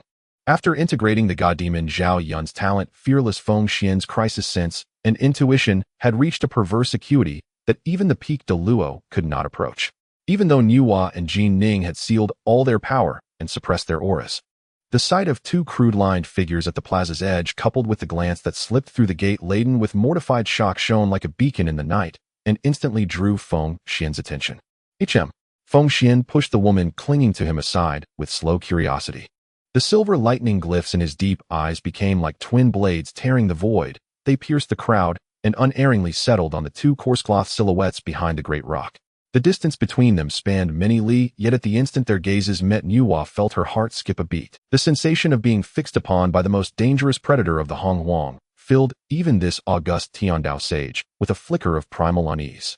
We have been seen. Nuwa reflexively stepped back. Inside the human emperor hall, Feng Xuan's previous nonchalance vanished in an instant. A cold mechanical prompt detonated in his mind. A system had detected special targets that met the criteria of blessed persons. The scan of their data began. Name Nuwa sealed. True identity Tiandao Saint Honghuang of the Yao race, matron of the human people. True realm Hunyuan Deluo golden immortal saint. Occupation creator. Fortune assessment bearer of supreme creation, fortune and dual human-demon origins. Name Nuwa sealed. True identity Tiandao Saint Honghuang of the Yao race, matron of the human people. True realm Hunyuan Deluo golden immortal saint. Occupation creator. Fortune assessment bearer of supreme creation, fortune and dual human. Staring at the two information panels that had flashed across his inner sight, Feng Xuan paused for a heartbeat before a wild, arrogant smile, tinged with madness and insolence, bloomed across his face like a demonic flower. He looked again at the two village girls in coarse linen, awkward and clutching at the torn neckline that bared a swath. Interesting. Most interesting. Feng Xuan laughed inwardly, a sound drenched in conceit. A venerable Tiandao saint has sealed her cultivation, disguised herself as a mortal woman, and come to my domain for a private visit. His black eyes flared like twin infernos. Since you have come into my palace. The blaze in his gaze promised to consume the entire Honghuang. If I failed to be a gracious host to such honored guests, would I not be spurning the matron's goodwill? On the shore of Donghai, the morning sea breeze still carried a faint providential scent. Far above, a crimson red lotus barrier of searing fire hung like an inverted bowl, sealing the human domain with impenetrable precision. Feng Xuan hovered in midair, his obsidian eyes as deep as cosmic voids pierced the layers of emptiness, a half-smile of predatory amusement fixed on the two figures skulking at the edge of the formation. How entertaining, Feng Xuan murmured, a cruel, playful smile curling his lips. With a thunderous roar, he did not even bother with formalities as the chaotic kiblood of an early-stage Deluo Jin Xian surged within him. In an instant, he became a streak of dark crimson, tearing the air asunder, and with a deafening sonic crack hurtling toward the rim of the array. At that moment, in a shadowed corner of the formation, Nuwa and Jin Ning were carefully concealing their. Nuwa had taken the guise of an ordinary village woman clad in a coarse gray-brown hemp gown of the poorest make. Yet that humble garment intended to hide and humble was being subjected to an unprecedented and catastrophic trial. Her defiance of proportionate expectation, an extravagant voluptuousness at odds with reason, could not be concealed by mere coarse cloth. The fullness strained the fabric tight, the fibers stretched as if on the verge of snapping. Beneath a waist slender enough to be enclosed in a single hand, her exaggerated moon-like hips and peach-soft haunches lifted the hem into a breathtakingly rounded arc. Beside her, Jin Ning wore the guise of a rustic girl as well, yet his tall frame and undeniably long, elegant legs still exuded a provocative allure. Your Majesty, are we truly going to sneak in like this? Jin Ning whispered, his voice threaded with lingering fear. Silence. Nuwa said, a rare gravity settling on her exquisitely beautiful features. Lowering that voice like celestial music, she added that she intended to see what secret this little thief might be hiding on the Donghai shore. Before her words had fully fallen, a low, hoarse voice detonated at Nuwa and Jin Ning's ears. What are you looking? Nuwa startled, her once wary, moist eyes widening into round moons of alarm. She whirled and found a towering demonic silhouette, somehow already there and unbearably close, looming like a sculpted god of war. Feng Xuan wore only a vine-patterned robe left carelessly open. His bronze chest was traced with infernal sigils radiating a primeval beastly heat. Startled by the sudden turn of events, Nuwa instinctively retreated, and the cloth that girded her bosom tightened and billowed with violent motion. The heavy, supple flesh rippled beneath the rough fabric in dizzying waves. Several fragile hemp threads at the neckline snapped with a sharp tear. A blinding milky whiteness, smooth as sheep-fat jade, threatened to burst free from the coarse collar, so startlingly luminous it made one dizzy. Nuwa halted, but horror dawned. The space for hundreds of zhang around them had already been completely sealed by Feng Xuan's domineering Deluo Kiblat. The air grew viscous as mire. She had sealed away her saintly powers under the suppressive weight of that demonic Kiblat. Her legs sank like lead, and even a half-step backward became impossible. "You!" Jin Ning's face drained of color, nearly crying out, but Nuwa gripped his wrist to silence him. Nuwa understood that if her identity were exposed now, if a lofty heavenly Dao saint had been discovered skulking in the mortal realm, her reputation would be ruined to the ends of the primordial world. She forced down the panicked beat of her heart, striving to make her expression resemble that of an unworldly, naive mortal girl.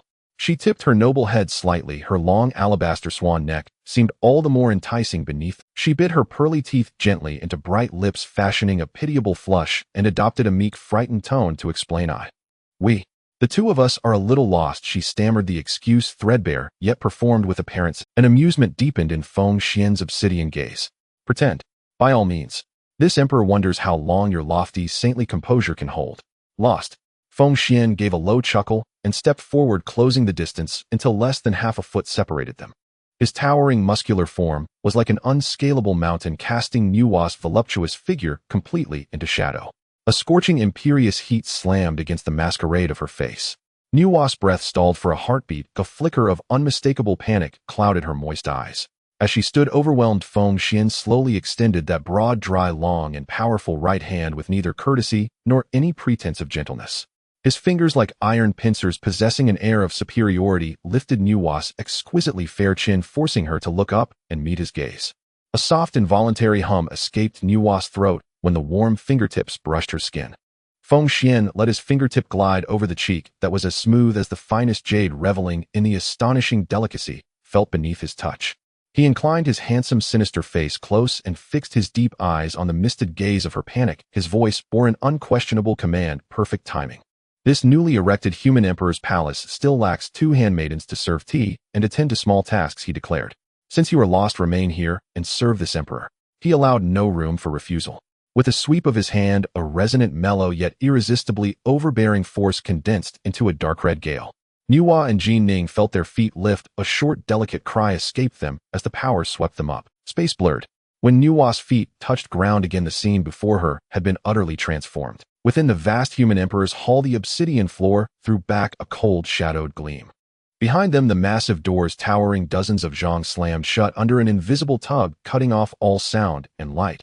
Only rows of stout beast oil torches flickered with ambiguous flame. Nuwa had barely steadied herself when several hostile, appraising gazes, sharp as searchlights. On either side of the hall stood Zi Shi Swearan, Shi Yuchao, Shi Su Daji, and Ao Tingxin, the 4 princess of Donghai. 5 peerlessly beautiful concubines, each with distinct temperament, all present. They wore the semi-transparent water jade light armor woven from ice silk and deep-sea shark thread. A water-blue luminescence flowed across their pale jade-like skin. High-slitted battle skirts revealed 5 pairs of long, straight, dazzlingly white legs in a forest of allure. When the concubines saw their lord return with 2 women whose curves were so audaciously abundant as to feel threatening, an immediate tension rippled through them. The hall thickened with a sour, indelible scent of jealousy. Zi Shi's gentle brows knit slightly as she bit her lip. Swearan Shi's honeyed bosom rose and fell with alert, almost animal vigilance. As for Su Daji, the 9-tailed celestial fox who knew the arts of winning favor best, her peach blossom eyes narrowed and the pink fox ears atop her head twitched. She immediately made a move. "My lord," she cooed, a voice so saccharine it melted the bones. Daji glided forward on bare feet, like a boneless beauty snake swaying with an alluring, sinuous. Her waist arced into a breathtaking curve, and behind her 9 pink tails fanned out like a lotus. And Feng Xuan took his seat on the vast sunk gold essence throne with the easy assurance of one accustomed to command. Daji leaned close, kneeling by the armrest and pressing her warm, supple body, cloaked in translucent shark thread, seamlessly against his muscular arm. She extended a pale, tender finger and traced idle circles across his bronzed, reniched chest. Daji cast a sidelong watery glance at the embarrassed Nuwa and Jin Ning, and lips parting with a mixture of petulance and scorn asked why he brought strangers into the palace. She deliberately thrust forward her astonishing fullness so that the deep cleft pressed against Feng Xuan's arm, and taunted that such women surely did not know the delicate art of service. Nuwa was nearly apoplectic, she who was the exalted heavenly Dao, Saint the Honghuang of the demon clans, when had a lower world nine-tailed fox come to look down on her. She clenched the jade hand hidden in her coarse sleeve until the knuckles whitened, a cold flash of menace passing through her gaze. Were it not for her mission to probe the secret upon Feng Xuan, a mere thought would have reduced that impudent fox to ash. Watching Nuwa's furious restraint only deepened the amusement at Feng Xuan's lips. He wrapped an arm about Daji's taut waist and pinched the slick skin with force, drawing a soft, coquettish. His dark gaze slid past Daji like a sharpened blade and fixed on Nuwa in the hall's center. "If my beloved thinks they lack discipline," he said. His voice was low and hoarse, laced with an imperial aura that seemed to lower the pressure within the entire hall. "Then today I shall personally teach them the rules of the human emperor's palace." Feng Xuan leaned forward, elbows on knees, his gaze like that of a lone wolf upon its prey. He raised a hand and pointed to a bronze side table where a pot of freshly brewed spirit tea steamed. Then his finger swept and landed upon Nuwa's cold, exquisite face. "You," he said icily, "go pork, and then kneel and present it to this emperor." The words struck Nuwa's mind like 1,000 thunderclaps. Her moist eyes stretched to their limits, incredulous and suffused with humiliation. He dared to demand that a dignified saint kneel and serve tea like a mortal from the lower realms. Such audacity felt 1,000 times more unbearable than death. Nuwa clenched her teeth, lips trembling, the usually placid depths of her eyes now brimmed with a film of... She fixed him with a killing stare, attempting to slay the insolent lecher with her gaze. "What," he sneered, "cannot you understand my words?" His eyes sharpened, a terrifying Deluo Jin Xian-level blood chi descended like an invisible mountain and crushed down upon Nuwa's shoulders. Beneath that oppressive might, her sealed mortal form could not contend. Her legs began to betray her, going weak and unsteady. Reason told her she should break the seal, and with the might of a saint level this hall. Yet to unseal would spread the scandal of a saint in disguise, being humiliated across the primordial world. Moreover, her intuition insisted that the secret this man harbored was tied to the destiny of the world. She could not abandon the inquiry now. I will." Nuwa's lofty, chilly voice faltered, threaded with a choked tremor. Under Jin Ning's terrified, desperate gaze, and the concubine's high scrutinizing stares, the exalted heavenly Dao saint finally bowed her noble head. She advanced with stiff, deliberate steps to the bronze side table, lifted her slightly trembling jade-like fingers, and took up a warm cup of spirit tea. Then she turned, facing Feng Xuan on the throne, inhaled deeply the coarse fabric at her chest, carving a striking rounded outline through her gown. She bent her slender waist and knelt. Encased in the coarse hemp, her perfectly full legs folded inward and descended. When her long, fair calves pressed against the cold obsidian floor and her knees finally touched the ground, a visual shock hard to capture in words exploded through the vast hall. Because of the kneel, Nuwa's already wide, extraordinarily ample hips bulged outward beneath the coarse skirt, carving 2 exaggerated semicircles. Her slender-shaped waist, with the torso inclined forward, hollowed into a deep, beguiling waist dimple. The extreme contrast of generous hips and a delicate waist, paired with her face flushed to the verge of bleeding from humiliation, created a corrupting dissonance capable of turning any man into a beast. She raised the teacup above her head, tears gathering at her eyes, her voice barely the whisper of an insect. "Please, my lord, accept the tea," she murmured, the scene a sacred fall recorded in the annals of the primordial. Feng Xuan's dark eyes flared with an infernal hunger. He did not take the cup. Instead, he suddenly lunged forward. His colossal hand, as if forged from tempered steel, swept past the teacup in a brazen, utterly lawless motion and clamped onto Nuwa's slender, yielding waist. "Oh!" Nuwa cried, a sound mingling coquettishness and alarm. The cup tumbled, warm tea splashing, and the porcelain shattering crisply on the floor. Muscles on Feng Xuan's arm bulged as a terrifying pulling force erupted. Under that sheer violence, Nuwa's ripe, sensual, utterly mature form lost all balance. She rose like a captured swan, and then, thud, there came a dull collision upon the ample throat. Nuwa's full body slammed solid and seamless against Feng Xuan's steel-like thighs and broad chest. In an instant, ice met fire, softness met hardness. Feng Xuan felt a suffocating elasticity and a weight so pressing that it swept across his entire being. The fullness of Nuwa, tightly wrapped in coarse cloth, grotesquely deformed on impact, and then with astonishing rebound spilled to either side, pressing firmly against his bronze. His chest muscles, her exaggerated peach-like hips, had completely nestled between Feng Xuan's thighs. In that instant, Nuwa's mind went utterly blank.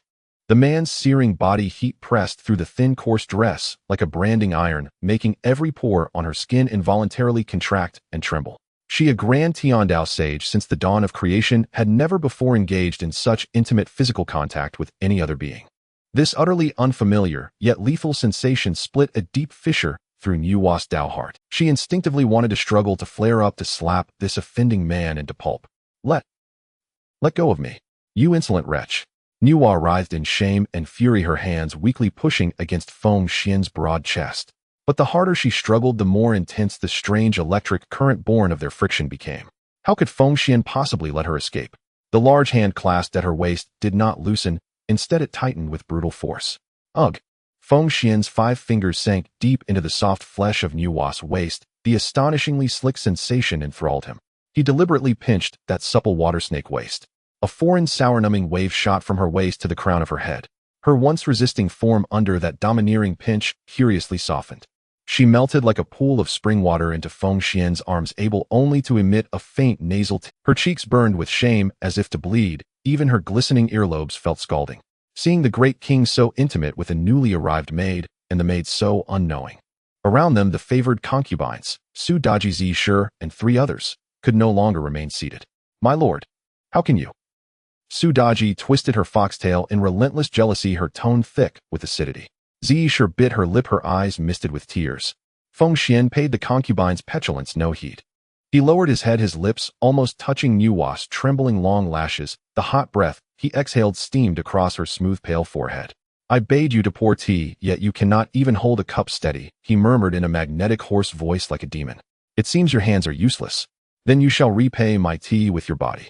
As he spoke, his rough, dry hand slowly left Nuwa's slim. He slid his fingers up along the coarse fabric at a deliberately torturous inch-by-inch pace. His fingertips grazed the breathtaking line of her abdomen before resting at the strained collar of the coarse dress. His pads barely brushed the exposed snow-white edge of her cleavage. That faint, intensely warm touch made Nuwa's body spasm uncontrollably. Let me see. Feng Xuan's gaze darkened into a devouring void. He hooked a finger beneath the fragile hem of the hemp garment, and a wicked smile curved his mouth. What peerless treasure lies beneath this rough cloth? A marvel unrivaled in the world. With a rip, the already strained collar began to tear. In the thousandth of a second before Nuwa could no longer endure such utter shame and provocation, about to cast aside all restraint, reveal her saintly status, and unleash thunderous wrath. Boom! The entire East Sea shore and even the impregnable imperial hall suddenly shook with a vast ethereal pressure, descended disdainful, as if viewing all things as grasshoppers like the Milky Way, turned backward, striking above the giant stone tribe. Feng Xuan's fingers poised to tear the collar halted. The wicked fire in his black eyes vanished, replaced by an ice-cold, bone-deep, killing intent. He raised his head, his gaze seeming to pierce the obsidian sky and stab into the firmament. Outside, above the giant stone tribe, the clear sky was instantly engulfed in boundless, swirling violet chi. 30,000 li of purple aura rolled in vast and sky-darkening. Accompanied by the strains of lofty Daoic music, golden lotuses blossomed, and the violet clouds parted to reveal an old Taoist in Bagua robes, white-haired, yet child-faced, radiating a serene non-action aura. He rode backward on a blue ox, clutching an ancient flat staff, and leisurely descended outside the absolute defensive barrier woven by the 12-grade karmic fire red lotus and the remnant scroll of the Zodion star array. The newcomer was the head of the Sanqing, the one who had traversed the primal wilds in search of the chance to become a saint, the Taiching Laozi. His eyes, which seemed clouded but held the stars themselves, fixed on the prosperous giant stone tribe below. When he saw 80,000 of the human folk all at the DCN level and emanating strong threads of, when he recognized the flawless remnant of the Zodion star array hovering above the tribe, his so-called passionless Dao heart twitched. Such terrifying fortune, such exquisite array. A flash of startled greed passed through his eyes. He intuited that his unparalleled opportunity to sever the 3 core and attain mixed primordial sainthood lay within these newborn humans. If he could seize this human fortune for himself, he would ascend in an instant. Yet when he attempted to force his divine thought through the barrier to issue his decree, the crimson veil of the 12-grade karmic fire red lotus stood like a wall of lament and stopped his divine intent cold. Humph! Mere newborn ants dare to block my Dao opportunity. Beneath his feigned air of pity revealed the domineering cruelty of a quasi-saint at its peak. He flicked his sleeve. With a hum, a 33-tiered dark yellow pagoda exuding the oppressive aura of the primordial manifested above his head. The celestial dark yellow exquisite pagoda. With its appearance, a quasi-saint pinnacle pressure like a mountain made manifest pushed through the array's ripples and forced its way into the tribe. Weakened by the array's layers, the pressure that reached the 80,000 Xian women on the square left them breathless, but still standing. But for Nuwa and Jin Ning inside the Imperial Hall who had sealed their powers to conceal their identities, this penetrating quasi-saint pressure was like a deluge that threatened to drown them. Ugh! Within the hall, Nuwa's face, which had just been flushed from Feng Xuan's teasing, went ashen the moment she felt that pressure. She had sealed her magic, her flesh was scarcely stronger than a mortal's in this moment. The quasi-saint's oppression struck her soul like a hammer. Her throat went sweet, a thread of crimson bled from her mouth. Her voluptuous form shook violently, as if it would be crushed in the next breath. Beside her, Jin Ning uttered a pitiful scream and collapsed to the ground, curled in agony. At this dire life-or-death instant, boom! A terrifying roar as if primeval chaotica and gods were awakening detonated in you. A dark red blood key burst straight toward the sky within the hall. Feng Xuan tightened his arm around you. The single drop of Pangu essence blood in his body boiled madly. The violent lifeblood of an early-stage Deluo golden immortal surged forth without reserve. This domineering dark golden chi formed into a tangible protective shell around Feng Xuan, sheltering Nuwa in his arms, the prostrate Jin Ning, and the 5 concubines behind him completely and securely. Bang bang bang. Taiching Laozi's pressure struck the dark gold shield with a series of dull detonations, but could not penetrate even an inch. My lord. Nuwa, cocooned in that sudden scorching masculine aura, lifted her head to look upon Feng Xuan's warlike rin-streaked face. She felt the arm clinging about her waist as solid and immovable as a rock, and in this moment of sealed power and utter vulnerability, Nuwa's heart, dormant for countless eons, began to race wildly, as if a startled fawn. A strange, unprecedented feeling, named safety and being protected, sprouted like vines in the depths of her heart. Do not fear. Feng Xuan glanced at Nuwa's pale face. A trace of tenderness flickered across his black eyes, then that tenderness transformed into a wrath capable of incinerating the 9 heavens. On my territory, no one lays a hand on my handmaid. Feng Xuan shoved open the heavy wooden doors and strode outside, his eyes lifting to the old man riding the blue ox. In fact, upon sensing that familiar dark yellow aura, Feng Xuan had already guessed the other's identity. Yet he still held the Fangtian halberd, reversed his gaze cold. Deliberately lengthening his tone with contempt, he asked sharply, "Who are you?" Above in the sky, Taiching Laozi sat on the blue ox and looked down, seeing Feng Xuan's form, only stirring with early Deluo golden immortal fluctuations, yet able to block his pressure. Surprise flickered in his eyes. He quickly resumed his pose of pitying wisdom. "I am of the Pangu Orthodox, leader of the Sanqing Taiching Lao." His voice rolled like a great bell across the east seashore. "Today I behold your newborn human folk, ignorant of destiny and oblivious to the Tao." Waving his flat staff with an air of beneficence, he proclaimed, "I have come to impart the golden core Tao to establish a human teachings to civilize you." An invisible heavenly law attempting to bind the humans' fortune and siphon away 80% of their fate descended like a repulsive net over the giant stone tribe. Under that law's shroud, the 80,000 on the square were struck by a sharp, panicked unease, as if something most vital were being ripped away. "Old charlatan, you court death." Cold light flared in Feng Xuan's eyes, murderous intent poured forth as if tangible. This shameless old man spoke of teaching while secretly attempting to freeload the fate Feng Xuan had carved out for the human race. He wished to siphon 80% of their fortune to fill his saintly foundation. Dream on. Feng Xuan would not even let him finish speaking. He sprang into the air, pointing the Fangtian halberd at Taiching Laozi, and with a thunderous cutting shout interrupted the old man's right. "Who gave you leave to bark on my land? What damned human teachings? We do not need them. Get out." Those 3 sentences sounded like slaps against the old man's wrinkled face. The mask of piety vanished from Taking's face, replaced by an iron-blue fury. He, a Pangu Orthodox quasi-saint at his pinnacle, was accustomed to universal veneration. To be shouted at by a newborn human as old charlatan and barking dog was intolerable. "Arrogant pup." Taiching roared. His quasi-saint pressure exploded. The pagoda above blazed with radiant light. He whipped his sleeve. A Taiji shadow law of yin-yang conversion capable of crushing myriad worlds thundered downward to suppress Feng Xuan. He meant to give this reckless human a lesson they would never forget. Yet before that strike, one that would make ordinary quasi-saints recoil, Feng Xuan did not retreat. Instead, he threw back his head and laughed madly. "Ha!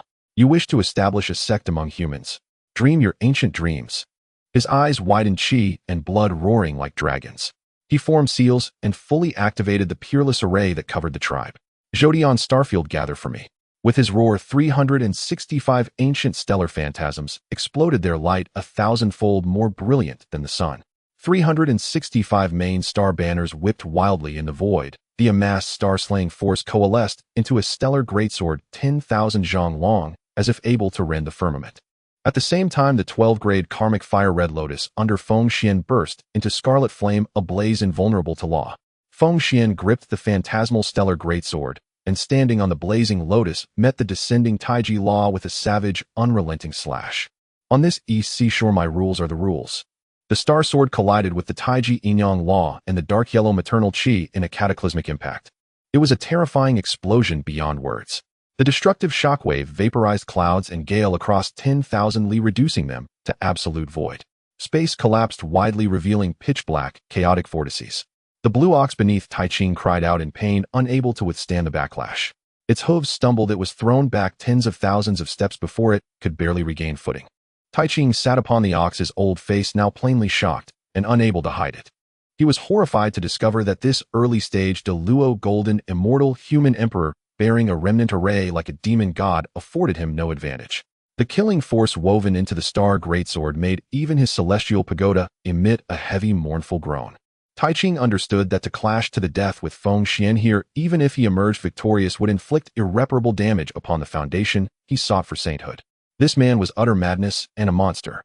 At the hall's entrance, Nuwa and Jin Ning stared dazedly through the dissipating starlight at the towering silhouette hanging in midair. Nuwa's watery eyes churned with shock and disbelief. He had actually forced Taiching Laozi to retreat. In midair, Feng Xuan held the god-slaughtering Fontian halberd in one hand, stood upon the blazing karmic lotus, and behind him the dazzling phantasm of the stellar great sword hung in the void. Gale winds swept his dark red hair. His cold black eyes bore down on the ashen-cornered Taiching. Feng Xuan lifted his chin slightly, a cruel, murderous curve at his mouth, and hissed coldly, "Still not gone? Do you want me to use this star array to grind your old bones to dust?" Above the firmament, Taiching Laozi sat astride Qingyo. His face, which normally wore a mask of world-weary compassion and placid calm, in an instant swelled into a livid liver-colored rage. He was the true lineage of Pangu, the foremost of the Sanqing, destined to attain the supreme Honghuang Dao. Since taking on shape, he had traversed the boundless primordial lands. Even the heavenly sovereigns of the demon clans, such as Diju and Tai, would greet him with perfumed respect and address him as Dao Yu. And now, to be called old charlatan old bones by a mere human who had only just been born in the lower realm a few days ago. Taiching Laozi seethed, and in a fury that turned to mirth spat out 3 curt exclamations of contempt. His white beard and hair streamed wildly in the gale. The tranquil non-action aura of Taoism that once surrounded him was instantly replaced by an abyssal world-crushing fury befitting the peak of a quasi-saint. Air for tens of thousands of li around them congealed under his wrath, temperature plunged like a cliff fall, and even the purple miasma of the heavens darkened with a murderous pall. What an impertinent upstart who knows neither heaven nor earth. The ancient staff in his hand jabbed toward Feng Xuan as though pronouncing a death sentence. I had meant to spare your life and impart the supreme Tao. But if you remain stubborn and obstinate, then today this poor Taoist will act on heaven's behalf and sever you from your perverse path. At his words, the Tiandi Xianhuang Linglong pagoda above his crown flared into brilliant light, releasing myriad strands of Xianhuang maternal chi that enveloped him like an impregnable cage. With a sudden flourish of his wide Taoist sleeve, the air hummed. A vast schematic appeared, a phantom array pouring from his sleeve, a tapestry of all phenomena suffused with endless black and white yin-yang chi, as if it held the secrets of the world's dawning. The phantom of the primordial treasure, the Taiji diagram, swelled with the wind until in a blink it blotted out the sky above the Donghai shore. The twin yin-yang fish on the diagram turned slowly. Each revolution carried with it the law-like force to extinguish all life and overturn the cosmos. The Taiji diagram loomed like a cataclysmic net intent on devouring the 3,000 world, bearing a suffocating pressure as it descended upon Feng Xuan and the entire giant stone tribe below. Crack after crack, before the diagram had fully fallen, the crushing weight of its law made the air above the plaza groan as if unable to bear its burden. 80,000 women in Shuiyu light armor felt as though an eon-old mountain were pressed upon their chests. Their fragile jade-like bodies bent uncontrollably. The Shuiyu armor creaked in teeth-grinding protests, as if in the next moment both armor and flesh would be ground to dust by that pressure. Behind the slit of the Renhuang Hall, Nuwa watched in secret, her peerless face creased with shock. She had sealed away her saintly power to conceal her identity, and in this moment her mortal form was scarcely stronger than the women outside. Nuwa bit her ruby lips hard, her slender waist clenched by tension arched forward. The coarse gray-brown hemp gown she wore was suddenly stretched to its limits. Beneath that rough cloth her voluptuous form strained straight, as if defying propriety.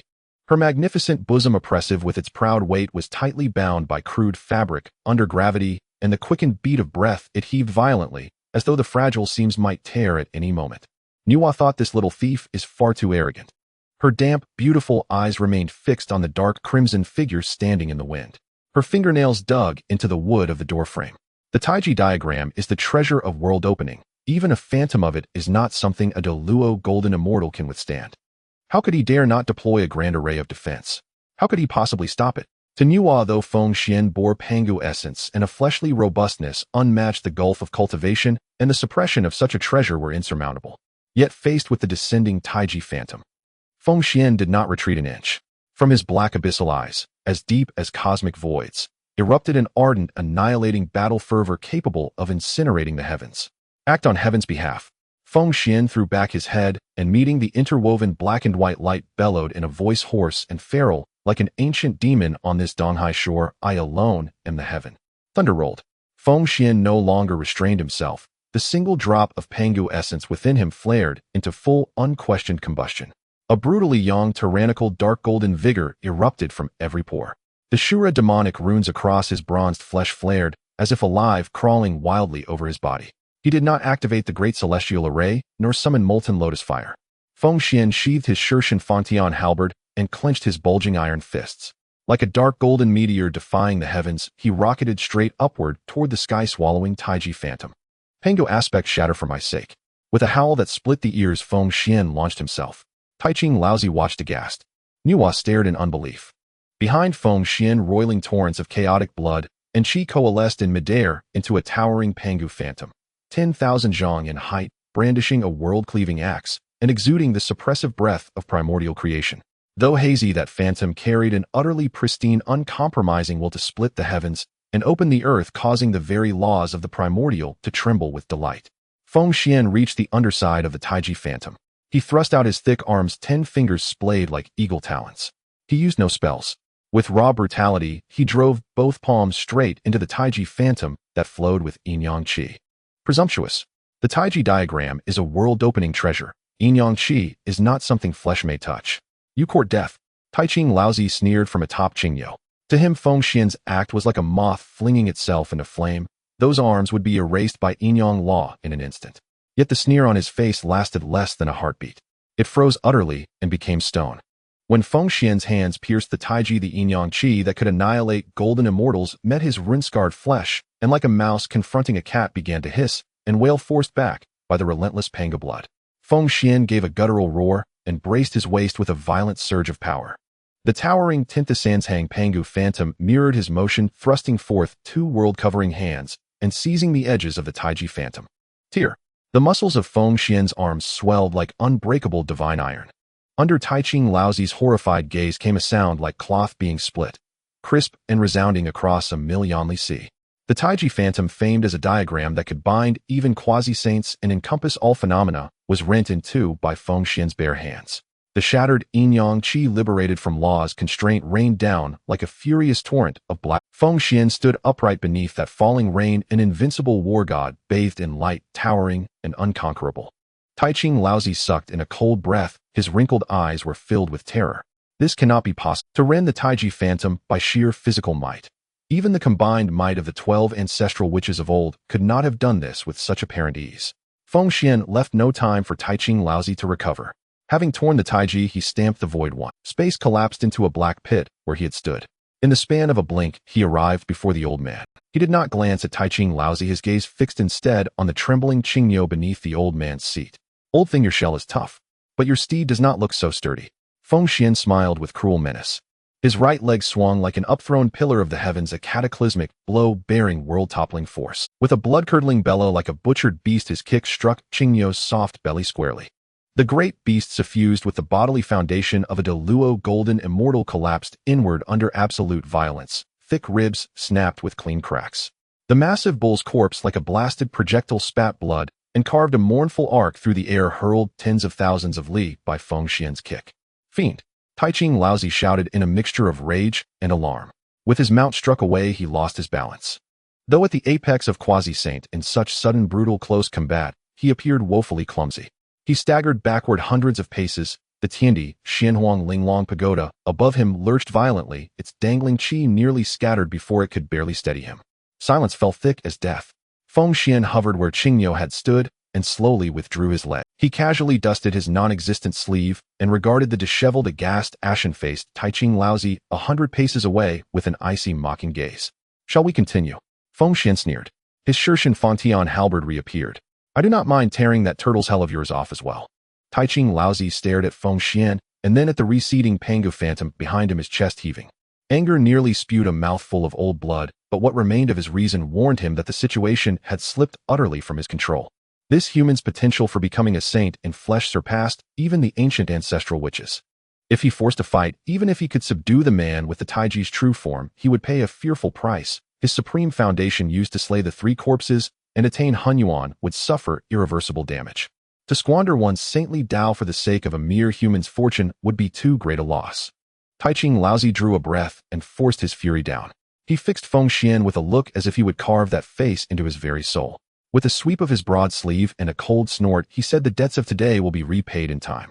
We shall. Without even recalling the bull that had been kicked away, he transformed into a streak of Xianhuang light and fled the Donghai shore in disgrace, a shamed hound. Feng Xuan watched him go with a disdainful chuckle. A saint, so what? In this primordial world the rule was simple, might makes right. Moreover, the old man had not yet truly become a saint.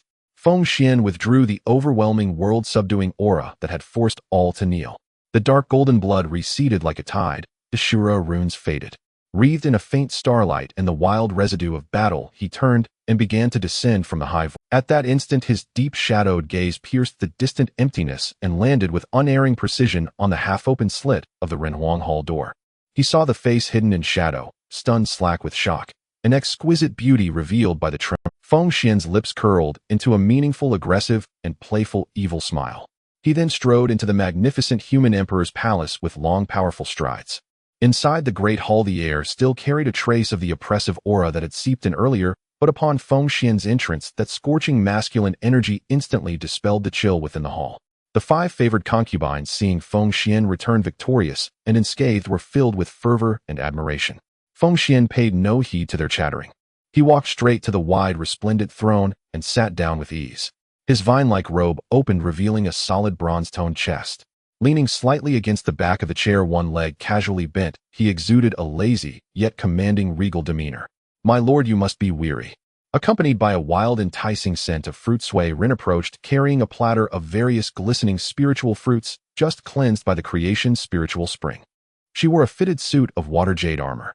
With each step she took, her slender waist swayed exaggeratedly, and her well-rounded thighs peeked through the slit of her battle skirt. Her honey-colored skin shimmered under the flickering firelight, exuding a healthy plump sheen that was irresistible. Sui Rin knelt beside the throne, doing so with a natural grace. As she knelt, her ample figure made the battle skirt rise into a very tempting crescent shape. She extended her long, strong hand and peeled a translucent purple jade grape. My lord, have some fruit to quench your thirst. Sui Rin tilted her wild and vibrant face, glancing alluringly as she gently offered the peeled grape to Feng Xuan's lips. Feng Xuan opened his mouth and naturally consumed the sweet grape. The refreshing juice burst in his mouth, indeed very thirst-quenching. However, Feng Xuan's gaze did not linger on the fiery female leopard beside him for long. Chewing the grape, he shifted his eyes past Sui Rin's shoulder. His deep gaze, like 2 searchlights, fell squarely on the corner of the hall where Nuwa, who had been keeping her head down, remained in a state of shock. Nuwa's emotions at this moment were tumultuous, as if the rivers were turned upside down, her mind replaying the shocking scene of Feng Xuan tearing apart the Taiji diagram and kicking the azure bull. The man's violent figure was like a branding iron deeply imprinted onto her Dao heart, something she could never erase. At the same time, a wave of deep-seated fear washed over her. If Feng Xuan truly went mad, given her currently sealed state, she would likely be devoured alive by this. Just as Nuwa was caught in this mental conflict, Feng Xuan's deep, hoarse voice, tinged with mockery and an undeniable commanding tone, resonated in the hall. Since you are a new maid, why do you lack any perceptiveness? Feng Xuan lightly tapped the armrest of the throne, the sound resonating like a heartbeat in Nuwa's chest. Come here. His gaze was like that of a hungry wolf locking onto prey. Feed this emperor grapes. At this command, the air in the hall seemed to freeze instantly. Su Dajize and others turned their heads, casting strange, scrutinizing looks at the new maid dressed in coarse cloth. To them, serving the king food was the greatest honor and blessing. Yet this crude girl remained frozen in place, completely unaware of her good fortune. As for Nuwa, upon hearing the words, "Feed this emperor grapes," her once cold and lofty face flushed a deep red, as if it might ignite. Her crystalline earlobes turned extremely hot, even a layer of shameful peach blossom color spread across her long, fair swan neck. Feed him. Me, a dignified sage of the heavenly path, serving a man from the mortal realm like a how could she possibly do something so degrading, devoid of dignity? Nuwa's heart raced violently, her coarse garment nearly bursting from her pride. She bit her red lips tightly, her hands clenching together in front of her. She wanted to raise her head, even if it meant revealing her identity, to refuse this outrageous demand. However, when she met Feng Xian's gaze, which held a mocking smile, yet was laced with absolute coldness and control, Feng Xian let out a cold laugh, his tone carrying a hint of dangerous pressure. "What is it? You don't even understand this simple rule. Do I need to teach you myself?" The surrounding concubines began to whisper, their suspicious glances like needles in her back. Nuwa's heart sank heavily. She knew that if she exhibited strong resistance, now Feng Xian, being so shrewd, would surely notice her abnormality. Once her identity was exposed, she would not only fail to uncover the secret of Pangu, but would also fall into the hands of this madman. Endure. A small concession can prevent great chaos. Nuwa desperately comforted herself in her heart, forcibly suppressing the pride that belonged to a sage deep within. Taking a deep breath, she stepped forward with her long legs, which felt as heavy as lead. 1 step, 2 steps. Under Feng Xian's aggressive gaze, surrounded by the 5 favored concubines, Nuwa walked stiffly to the front of the throne. She did not kneel like Sui Run, for that was the limit she could endure. She stood straight in front of Feng Xian. Extending her exquisitely delicate hand sculpted like the finest jade, she gently picked a plump purple jade grape from the bronze tray. Nuwa's fingers trembled slightly. She lowered her gaze, not daring to look at Feng Xian's face, just inches away. With a stiff, extremely unwilling motion, she slowly extended the grape towards Feng Xian's lips. Please, my lord, use." Nuwa's voice was as soft as a whisper, tinged with a hint of humiliating tremor. However, time passed second by second. Feng Xian sat there unmoving. He did not open his mouth to take the grape off, his dark, profound eyes bypassing Nuwa's fingers, fixated intensely on her slightly parted, glistening red lips that were moist from tension and humiliation. Feng Xian's lips curled into a wicked arc. He slowly spoke, his voice hoarse, sending shivers down one's spine. "My rule is, feed me with your mouth." These 3 words struck Nuwa's mind like 3 devastating thunderbolts. Nuwa's beautiful eyes widened to their limits, filled with disbelief and blazing anger. "Feed him with my mouth. This shameless scoundrel. This lecherous scoundrel. He dared to make such a vulgar, shameless demand." Nuwa trembled with rage, her suppressed pride nearly breaking free at this moment. She abruptly lifted her head, her beautiful eyes glinting with a desire to tear Feng Xian to shreds, her red lips tightly pressed together, wanting to explode without care. But Feng Xian gave her no time to react or resist. The moment Nuwa lifted her head, Feng Xian suddenly leaned forward from the throne, like a hunting lion, his movements swift as lightning. He reached out his robust arm, as if forged from steel, and wrapped it around Nuwa's curvy waist. Nuwa let out a startled cry. With Feng Xian's overwhelming strength pulling her, her full figure lost its balance in an instant. She was like a peony swept up by a violent wind, tumbling forward and crashing into Feng Xian's broad and warm embrace. Bang! The sound of a violent body collision rang out as Nuwa's astonishing fullness, tightly wrapped in coarse cloth, crashed against Feng Xian's iron-like bronze chest. The incredible elasticity and softness created dazzling curves between the two. Nuwa's mind went blank as she attempted to struggle up. But Feng Xian's hot hand had already grasped her exquisite chin, forcing her to tilt her head slightly up. Then with the other hand, Feng Xian domineeringly seized Nuwa's wrist, forcefully stuffing the grape she held into her slightly parted cherry lips. With the plump grape in her mouth, Nuwa's cheeks flushed, her eyes filled with shock and humiliation caught in a bind. Now, Feng Xian's handsome yet sinister face slowly approached her. Their breaths intertwined violently in the air.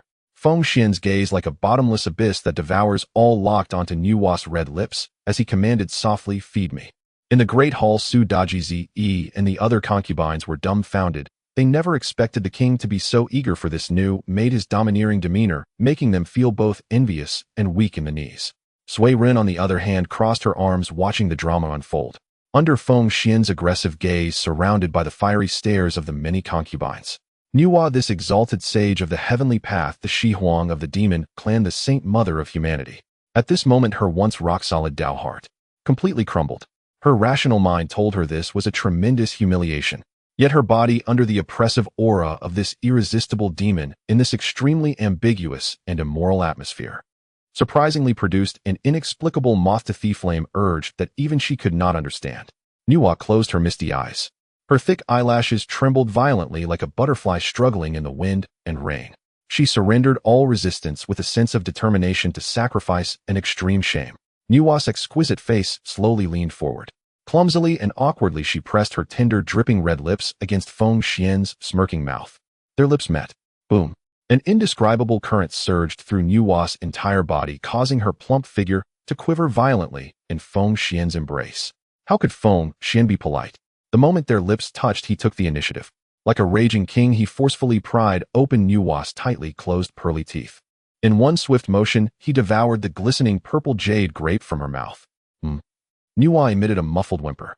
Her originally pushing against Feng Xuan's chest jade hands had now lost all strength, clinging weakly to his broad shoulders. Her body had completely melted into a puddle of scorching water. The sweet and sour juice of the grape mingling with the intoxicating fragrance from Nuwa's mouth flowed freely, until Nuwa was kissed to the point of nearly gasping for air. Her exquisite face reddened from lack of oxygen, emitting a mewling sound reminiscent of a pleading kitten. Feng Xuan finally, with a hint of reluctance, slowly released her. Nuwa slumped in Feng Xuan's embrace, panting heavily. Her once delicate and moist red lips were now slightly swollen from being ravaged, glistening with an enticing sheen. She lacked the courage to even look up at Feng Xuan, burying her flushed face deep in his chest. Feng Xuan gazed down at the beautiful figure in his arms, trembling with emotion and shame. He licked his lips, letting out a deep hoarse chuckle filled with endless satisfaction. This grape is indeed very sweet. The purple jade grape, carrying the sweet breath of the source of creation, slowly slid down Feng Xuan's throat. Within the grand imperial palace, the air seemed to completely halt at this moment, thick enough to weave tangible threads. A faintly sweet fruit fragrance mingled with a scent plundered from Nuwa that resembled a millennia-old orchid lingered at Feng Xuan's nostrils. Feng Xuan slightly narrowed his deep black eyes, resembling black holes in the universe, with a charmingly wicked curve lingering at the corner of his mouth. His large heated palm remained on Nuwa's water snake waist, which was as soft as if it had no bones, gently rubbing against the coarse linen surface, feeling the astonishing slickness and elasticity beneath the fabric. At this moment, Nuwa had completely lost the dignity and composure befitting a saint of the heavenly Dao. She resembled a pool of melted spring water languidly collapsing onto Feng Xuan's broad, sturdy chest, which was as hard as iron. Nuwa gasped for breath, each inhale carrying a barely perceptible hint of sob. That originally cold and unattainable face was now as flushed as the most intense sunset. Even the translucent earlobes and elegantly long swan-like neck were tinged with a breathtaking peach color. Her watery eyes, usually filled with authority and indifference, had completely lost focus, hazed by a thick layer of mist, with long eyelashes trembling like the wings of a startled butterfly in a storm. Her delicate reddened lips, slightly swollen from the recent tempestuous kiss and reckless plundering, shone with a layer of water-like gloss that made her cheeks burn. With her hands weakly gripping Feng Xuan's collar, her knuckles turned slightly white from the effort. Her mind was blank. She couldn't believe that she had really been forced by a man from the lower realm to feed him with her mouth. She had fed him a grape. Even worse. Humiliation, anger, and a strange electrifying feeling she could not comprehend surged wildly through her limbs. Around her, the gazes of Su Daji and the other 4 favored concubines pierced through her like invisible daggers. Daji's peach blossom eyes narrowed slightly, her 9 pink foxtails flicked restlessly behind her. Unexpectedly, the king showed such interest in this woman, making her jealousy nearly drive her mad. Feng Xuan finally released his hold around Nuwa's waist and slowly stood up from the large. As he rose, the imposing demonic body infused with Pangu's blood and adorned with faint azura patterns fully unfolded in the air. Crack! A series of crisp, dense cracking sounds echoed from Feng Xuan's body like frying beans. Feng Xuan lazily twisted his neck, his gaze calm, yet carrying an undeniable dominance. He slightly lowered his head to glance at Nuwa, who was still slumped on the edge of the throne, her clothes slightly disheveled, her breath heaving violently, and then cast a sidelong glance at Jin Ning, who was already trembling in the corner too scared to make a sound. This emperor has just been through several battles and is covered in the stench of blood and the sea. Feng Xian's voice was deep and hoarse, echoing in the vast hall, with an absolute commanding tone of a superior to an inferior. Since you two are new maidservants, you should fulfill your duties as maidservants. Feng Xian extended his long finger, pointing towards the intricately carved bronze door at the back of the hall, a playful smile curling at the corners of his mouth. Go to the back hall's source of creation spirit spring. Serve this emperor, bathe, and change clothes. As soon as these words were spoken, the temperature in the hall seemed to rise several degrees. Nuwa's cheeks, which had just regained a hint of color, instantly turned 100 times redder. Serve. Bathe and change clothes. Nuwa's pupils suddenly constricted, a trace of undeniable horror and strong resistance flickering in her watery, beautiful eyes. She, a grand saint of the heavenly Dao, the emperor of the demon clan, an existence revered by countless beings of the primordial era, having been forced to feed a grape was already a wild trampling of her bottom line. Now this arrogant, reckless man dared to take it a step further and order her to serve him by the spirit spring to assist him in bathing. Such a shameless demand, nearly treating her as the most despicable maidservant, was more painful than if he had killed her. Nuwa's hands tightly grasped the hem of her coarse gray linen dress. From the sheer force, her delicate fingers, resembling green onions, had lost all color, turning a sickly white. She bit down on her slightly swollen lower lip, oblivious even when she drew deep indentations. As her emotions surged violently, her curvaceous figure, defying reason, began to tremble uncontrollably. With that tremor, the already poor quality, roughly cut long linen dress faced the most disastrous test. The proud and heavy magnificence before her heart, wrapped in the rough fabric, was forced into an astonishing chasm deep enough to trap any man's gaze. With each hurried breath, the fibers of the fabric were stretched to the brink of tearing, producing a faint hissing sound, as if a dazzling white light would burst forth at any moment.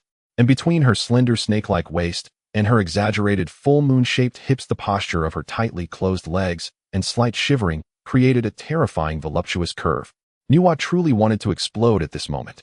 She wanted to break the seal, to smash this hall to pieces with a red embroidered ball, and to hang this man who dared to repeatedly humiliate her on the mountain of no return to dry. But reason, that fragile, saintly reason, tightly held her back. No. If I explode now, not only will the previous humiliation be in vain, but I will also be unable to uncover the secrets he holds.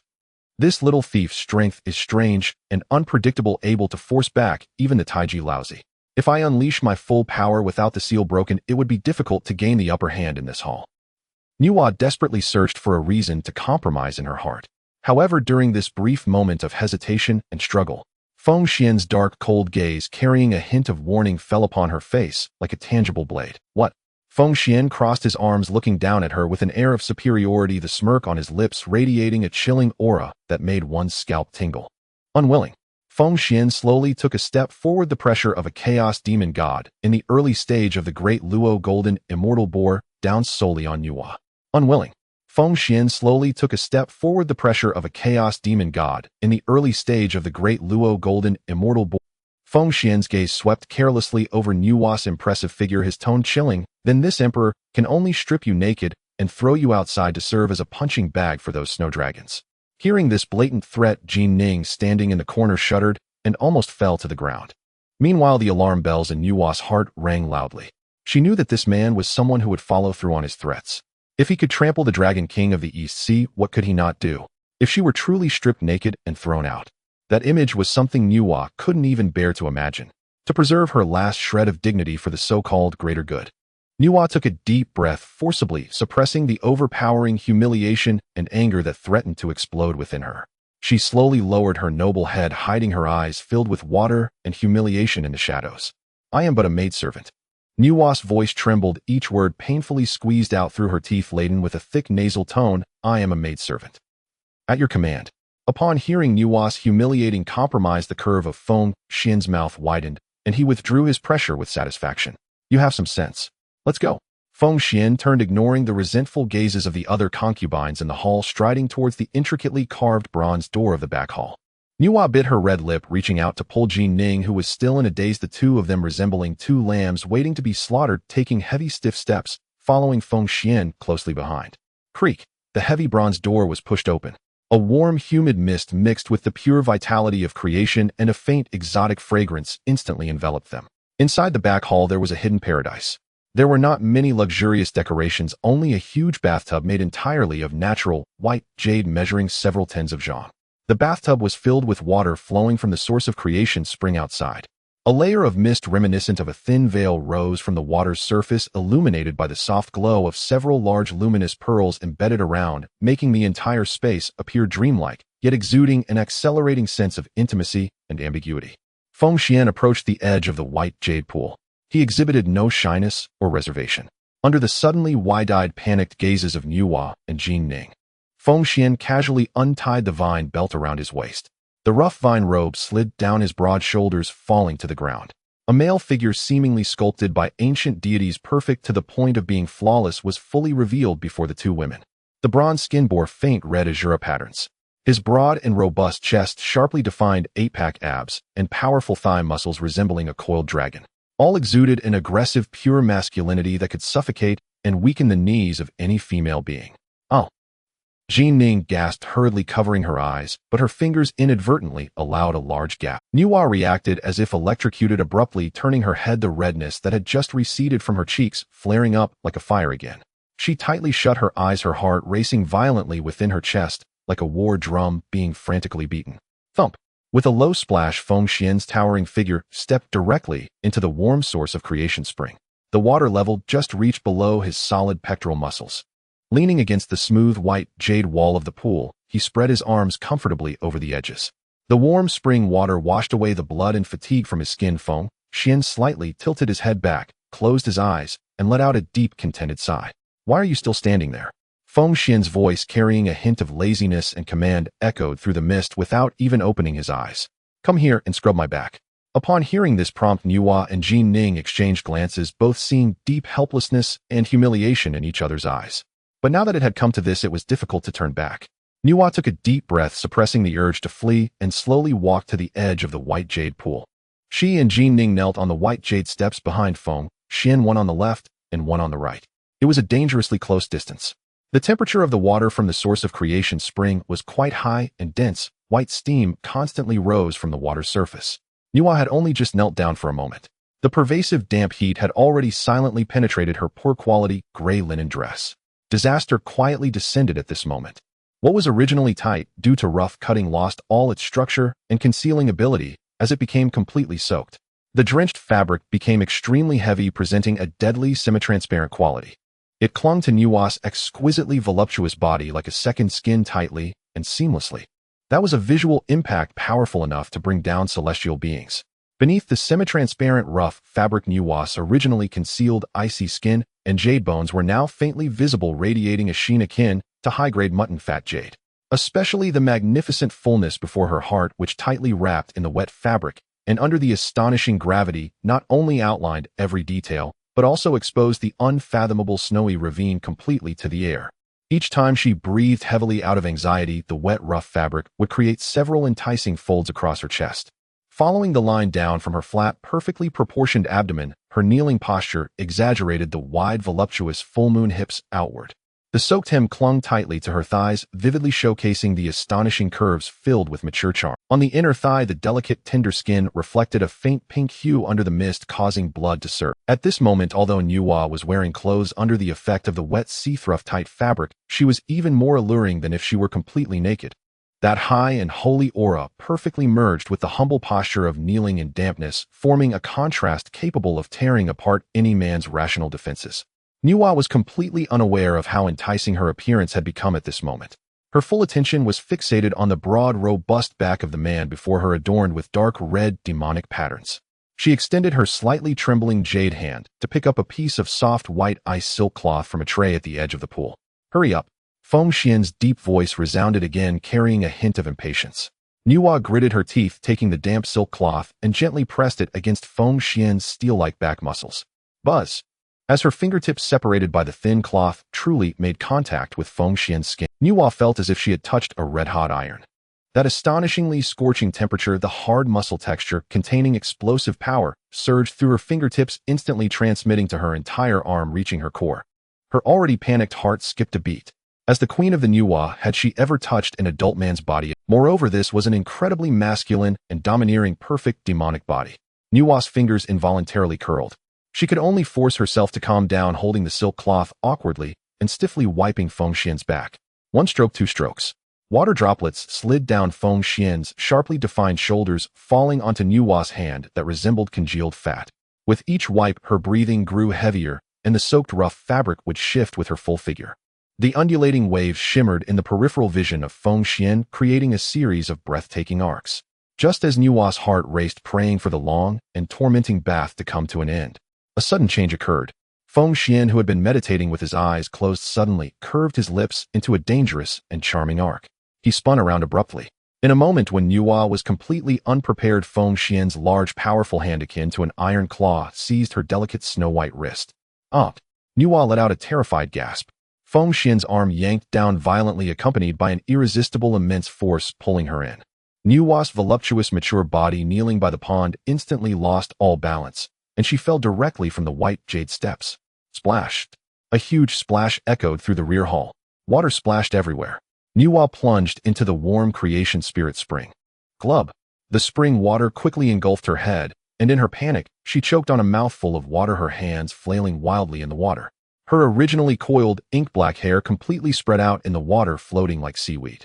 Just as Nuwa was in a state of panic trying to surface, a strong and powerful arm like an iron hoop wrapped around her slender waist beneath the water.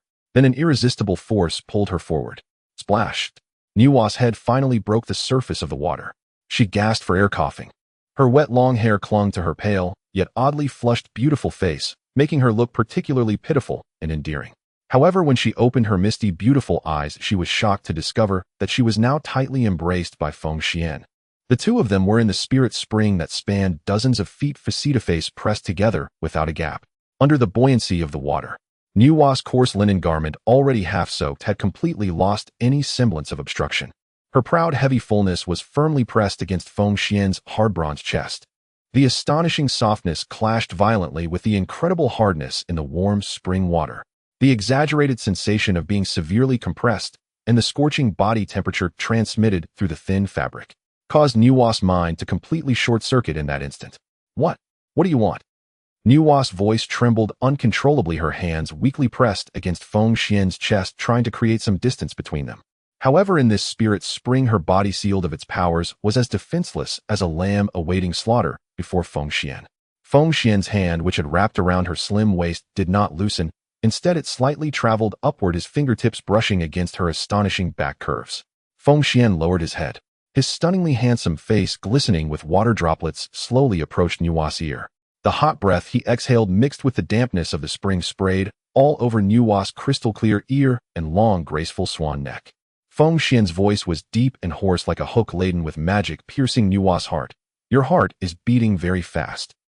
Feeling the intense elasticity brought about by the astonishing fullness, the wicked smile at the corner of his mouth grew more pronounced. Could it be? You've taken a liking to this, Emperor? Taken a liking. These three words were like three poisoned blades piercing directly into Nuwa's shaky defensive barrier. Nuwa was filled with shame and rage. She wanted to curse loudly to rebuke this shameless person. However, when she felt Feng Xuan's hand wantonly roaming on her back and the unreserved closeness between them, she sadly discovered that in that moment her body had betrayed her reason. An unprecedented sensation of tingling and desire flowed through her veins like electricity.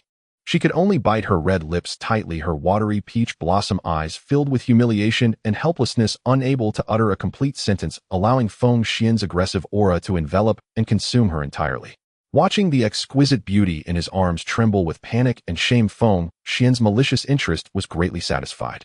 He knew that dealing with such a high and aloof flower, one must not rush. He must slowly crush her ridiculous dignity and defenses, letting her oscillate at the edge of shame and degradation until she completely sank. Feng Xuan let out a low chuckle. He did not take any further invasive actions, but naturally released his hold on Nuwa's waist. Without that strong support, Nuwa felt like a fish deprived of oxygen, retreating in a panic for a few seconds. She pressed her hands tightly against her heart, trying to cover the view that was completely exposed due to being soaked, but that astonishing size was hardly something simple hands could fully conceal. Feng Xuan paid no further attention to the now frightened Nuwa, who resembled a startled rabbit in the water. He turned his head, his dark and deep black eyes like two searchlights piercing through the fog landed directly on Jin Ning, who was still kneeling by the white jade pond, her whole being in a daze. Jin Ning's current state was not much better than Nuwa's. She was also wearing that coarse linen long dress. Under the steam of the spirit spring's mist, the fabric had long been drenched tightly, adhering to her tall, fiery figure. especially her pair of long, straight, perfectly shaped, beautiful thighs, the outline clearly visible under the wet fabric. Her knees, slightly pressed together from fear, formed a tightly curved shape that sparked the imagination. She sensed Feng Xuan's intensely aggressive gaze fixed upon her. Jin Ning trembled all over. Her previously sharp and proud face was now filled with deep fear. She swallowed hard, trying to shrink her body backward. However, Feng Xuan's cold, undeniable voice reverberated in her ears like a decree. Feng Xuan extended his long fingers, pointing at Jin Ning's stunning yet pale face. "Tonight you will serve me." At these words, the rear hall was left with only the sound of the spirit spring's water droplets. Jin Ning and Nuwa, who was submerged in the water, both uttered incredulous exclamations almost simultaneously. Jin Ning's eyes like flames widened to their limits. Serving him. For her, the next leader of the Phoenix clan, the Xianxia Fire Phoenix, to serve a mere human man from the lower realm. Such a thing was more humiliating than killing her or stripping her of her phoenix feathers. An uncontrollable sense of humiliation and rage surged within Jin Ning. She was the proud Phoenix princess. Being treated as a punching bag by Feng Xuan had already shattered her dignity. Now this bastard wanted to strip her of her purity, treating her as a pawn. No way. You think you can? Jin Ning gritted her teeth, her fair cheeks flushed with anger. She could no longer care about hiding her identity. The suppressed essence of the South Mingli fire within her started to surge wildly. Flames ignited in her eyes, and the phantom of Phoenix ears began to appear above her head. She was determined to reveal her true form as the Xianxia Fire Phoenix, even if it meant going down in flames with this madman. At that critical moment, "Stop!" A faint yet authoritative divine thought resonated in Jin Ning's mind like a thunderclap. Jin Ning froze, and the half-formed South Mingli fire instantly dissipated.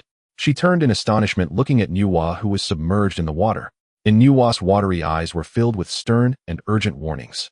Nuwa weakly shook her head. The message conveyed through her gaze was unmistakable: do not expose. If we reveal ourselves now, all the humiliation we endured will be for naught. The secret on this brat concerns the great trends of the primordial era and must not be ruined at this moment. Jin Ning felt as if a bucket of ice water had been poured over her head, her fiery anger instantly replaced with deep despair and grievance. She understood.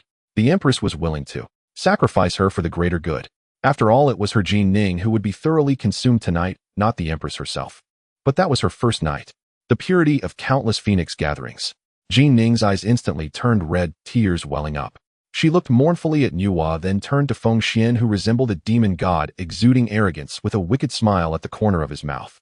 Under Feng Xuan's gaze and Nuwa's compelling pressure, this proud Xianxia Fire Phoenix ultimately succumbed. Her erect spine bent down helplessly as if her backbone had been pulled away. This servant. Jin Ning closed her eyes, tears streaming down her cheeks, her voice trembling like a leaf in the wind, filled with endless heartbreak and humiliation. This servant obeys. The night quietly descended. Outside the giant stone tribe by the east sea, the waves crashed against the rocks, emitting a dull roar. And in the innermost chamber of the human emperor's palace, the atmosphere was enchanting and heated, as if it could completely burn away one's reason. The chamber was not lit with rough beast oil torches, but embedded with several fist-sized top-quality, deep-sea night pearls. The soft, dim pearl light cast a layer of extremely ambiguous veil over the entire room. On the massive wooden couch was laid soft and comfortable pure white ice fish silk. Feng Xuan, dressed in a loose black silk robe, leaned against the edge of the bed. His extraordinarily handsome face appeared even more devilishly charming under the dim light, his deep black eyes quietly gazing at the trembling woman standing at the edge of the bed. Jin Ning. At this moment, she had changed out of the coarse linen long dress. According to the rules of serving in the human emperor's palace, she was forced to change into a fired fish silk nightgown, thin as a cicada's wing and semi-transparent. This nightgown had pitifully little fabric, barely covering her most secret areas. Her tall, fiery figure, boasting a perfect golden ratio, showcased a breathtaking visual tension beneath this fired semi-transparent nightgown. Her flat belly without an ounce of excess flesh, her proud, heaving bosom from nervousness, and those long, straight, powerful jade legs fully exposed to the air. All exuded a lethal temptation. Especially on her stunningly beautiful face, where traces of humiliation lingered, her fiery eyes filled with shivers of fear and profound despair. The stark contrast of this proud phoenix being forced to fall to the mortal realm ripe for plucking was enough to elevate any man's desire for conquest to the extreme. "What are you still standing there for?" Feng Xuan's low magnetic voice resonated in the silent chamber, striking Jin Ning's heart like a heavy hammer. "Does this emperor need to personally invite you over?" Upon hearing this subtly threatening phrase, Jin Ning's delicate body shuddered. She bit her luscious red lips, even drawing a bit of blood. With steps heavy as if walking on blades, she slowly approached the edge of the bed. "Remove your armor." Feng Xuan's command was simple and direct. Ning closed her eyes, extending her slightly trembling fair hands to slowly untie the ribbon of the fired fish silk nightgown. The silky fabric slid down her beautifully elegant neck and rounded shoulders, ultimately pooling at her ankle. A figure meticulously sculpted by the finest creator, perfect to the point of being flawless, was completely and unreservedly presented before Feng Xuan's eyes. Under the dim glow of the night pearls, her skin radiated an inviting rosy sheen. Feng Xuan wasted no time. He suddenly reached out with his strong, powerful arm, grabbing Ning's slender wrist and yanking her forward. Up! Ning let out a cry, losing her balance and falling onto the wide, soft bed. Before she could react, Feng Xuan's godlike body, radiating an irresistible warmth, descended upon her like a mountain. Feng Xuan's hands pressed on either side of her head, looking down at her. Gazing at her despairing, rain-soaked beauty, a cruel, wicked smile crept across his lips. He lowered his head unerringly and dominantly, sealing Ning's delicate, icy lips. This was Ning's first kiss, preserved through countless gatherings. At the moment their lips met, a thunderous explosion echoed in Ning's mind as if struck by a violent lightning bolt, rendering her rigid like a block of ice. Feng Xuan's kiss held no tenderness, only absolute plunder and conquest. Ning instinctively tried to clench her jaw, but Feng Xuan ruthlessly grasped her chin, applying slight pressure to force her to part her crimson lips. He dove straight in. It was an incredibly wonderful taste, filled with extreme heat and sweetness, infused with a unique fiery fragrance belonging to the Xianxia fire phoenix. Ning let out a muffled whimper. Her hands clutched the ice fish silk sheets beneath her, her knuckles turning white from the intense grip. As the deep kiss lingered, Ning's once rigid body gradually softened under Feng Xuan's. Her long, straight jade legs uncontrollably rubbed against the bed, her toes pointed tightly, the adorable curves of her feet curling restlessly in the air. When Feng Xuan finally released her red lips, Ning could only gasp for air, her previously hostile eyes now hazy and unfocused, with sparkling tears at the corners and a hint of alluring peach blossom red at the edges. The night was still long. The next day, when the first ray of morning light streamed through the window, falling onto the disheveled bed, Ning lay sprawled on Feng Xuan's sturdy chest, like a lazy kitten drained of all energy, covered in shocking bruises from kisses lost in the deepest slumber. Her beautiful face still bore traces of undried tears, but her lips unconsciously curled into a bizarre smile of satisfaction and peace. Feng Xuan slowly opened his deep black eyes. He felt the fiery, warm body in his arms reaching out to play with her flowing red hair. At that moment, a cold, mechanical, yet oddly rhythmic system notification echoed deep in Feng Xuan's mind, sounding like celestial music. Detected that the human race has progressed to a new level. Congratulations to the host for receiving rewards. The morning light, like a layer of delicate shattered gold, gently cascaded through the intricately carved window frames of the bedroom, softly illuminating the wide and disheveled ice silken bed. Feng Xuan lazily leaned against the headboard, his deep black eyes reminiscent of cosmic black holes slightly narrowed as he savored the fiery softness of the body in his arms. At that moment, from deep within his mind, a cold and mechanical system notification sound reverberated, echoing like a series of thunderclaps. Congratulations to the human race for reaching a new level of development. Host has received reward 100,000 innate human beings. Congratulations, host, for receiving reward 2 divine demon Huang D character card.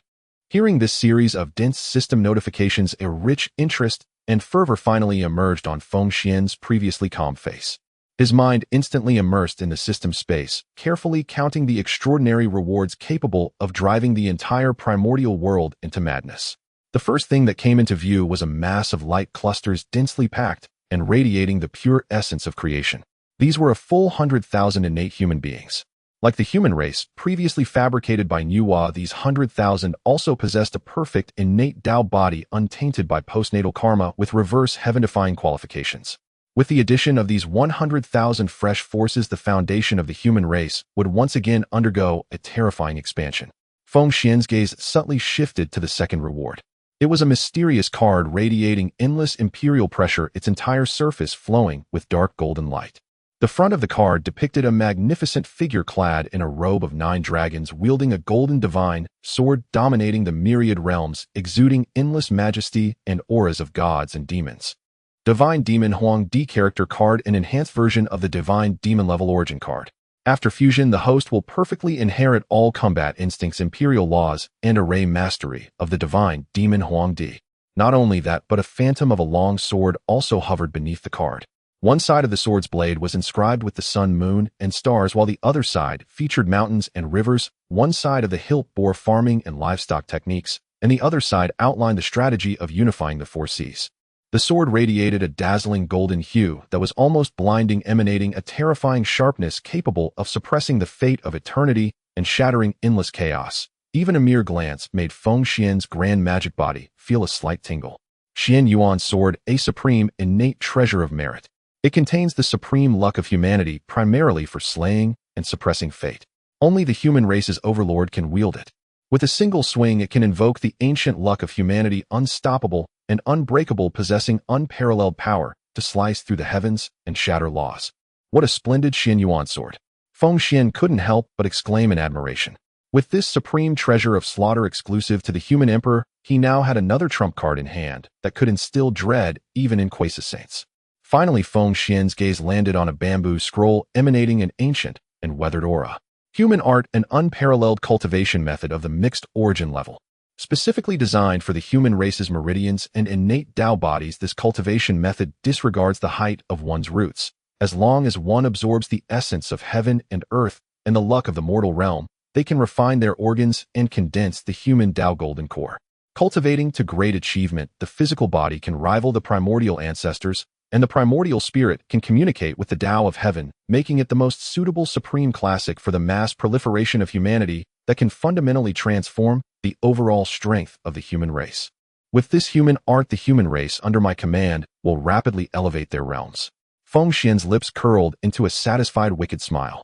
Without any hesitation, Feng Xuan focused his thoughts and directly issued the command system extract reward. With Feng Xuan's command given, the outer area of the human emperor's palace on the vast white jade plaza, the originally tranquil space, suddenly rippled violently like waves. Immediately after, countless rays of auspicious colors descended from the heavens without warning, and the breath of creation laws fell like a gentle rain. Within this sacred light rain, one after another, beams of pure innate spiritual energy descended from the void. The beams dissipated. A full 100,000 young women of the innate human race, with skin as flawless as the finest sheep's fat, jade eyes filled with innocent wonder and purity, and figures exquisitely graceful, appeared in the plaza like a divine miracle. They looked around in confusion, sensing this unfamiliar world, and then, as if guided by some supreme will, the gaze of all 100,000 turned toward the direction of the human emperor's palace, their eyes reflecting a deep-seated submission from their souls. At that moment, in a secluded courtyard outside the human emperor's palace, Nuwa, sealed of her powers and clad in a somewhat tattered grayish-brown coarse robe, sensed something unusual as the spatial fluctuations arrived and the myriad auspicious colors descended. She approached the moon gate of the courtyard, peering out with her breathtakingly beautiful face toward the plaza. Plop! Upon seeing the densely packed 100,000 new human beings, each radiating the pure innate Tao body aura, her expression was filled with disbelief. How is this possible? Nuwa's beautiful eyes widened to their limits, her pupils trembling violently, her exquisite face etched with incredulity and profound shock. She stared blankly at the 100,000 who had appeared out of thin air, her mind completely frozen at that moment. As the creator of the human race and a sage of the Tao of heaven who presides over the laws of creation, she understood better than anyone what immense effort the essence of the 9 heavens and the 3 lights divine water were needed to create life. Even she had barely managed to sculpt that batch of innate humans using the merits of the Tao of heaven. But now, she hadn't seen Feng Xuan do anything. He hadn't even shown his face, nor had he taken even a half step out of his sleeping quarters. And yet 100,000 pure-blood innate humans had appeared out of thin air. Moreover, the qualifications and roots of these 100,000 were indistinguishable from the first batch she had crafted, even more vigorous in vitality. How did he do this? Nuwa's delicate waist bent slightly due to extreme shock. Her originally lofty sage heart now throbbed wildly. Her magnificent body, tightly wrapped in coarse cloth, rose and fell sharply with her rapid breaths. The rough fabric was pulled to the brink of rupture by the shocking weight and size, creating a deep and alluring white ravine that exuded an intoxicating charm. Suddenly, a thought struck Nuwa's mind, recalling last night when Jin Ning was pulled into the sleeping quarters by Feng Xuan. A ridiculous yet irrefutable notion struck her like a bolt of lightning. Could it be? Nuwa's cheeks flushed crimson, as if blood were about to drip from them. Her crystalline earlobes burned with heat. Could this be the reproduction method of the human race.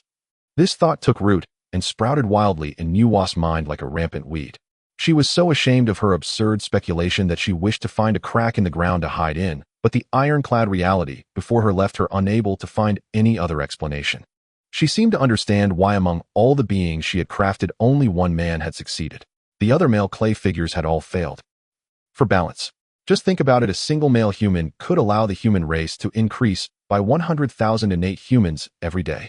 What if there were more male humans? Would the other races in the primordial world have any chance of survival? This wicked, shameless monster. Nuwa bit her plump red lips tightly, her hands gripping the hem of her coarse skirt. Her wariness toward Feng Xuan and that indescribable anxiety rose to a whole new level. Meanwhile, the commotion in the plaza also attracted the attention of the nearby elder clansmen. The snow dragon riders and other female humans stationed here, upon seeing these newly born 100,000 kin, felt no surprise whatsoever. Instead, they cheered as if it were a common occurrence. Sisters, our king has granted us new kin again. Quick, go fetch some beast skins and water jade armor for the new sisters to wear. Don't be afraid, new sisters will teach you the rules immediately. The elder clansmen warmly welcomed the 100,000 naive newborn humans, chattering excitedly as they instilled in them an almost fanatical admiration and affection for Feng Xuan. The noise from outside and Nuwa's shock were of no concern to Feng Xuan at this moment. Inside the sleeping quarters, Feng Xuan closed his eyes once more, his profound consciousness again connecting with the system space. System fused the divine demon Huang Di character card. Feng Xuan coldly issued the second command in his heart. The moment the command took effect, a shadow of the divine demon card, radiating endless dark golden light and emanating the imperial might that suppresses the ages, exploded within Feng Xuan's soul.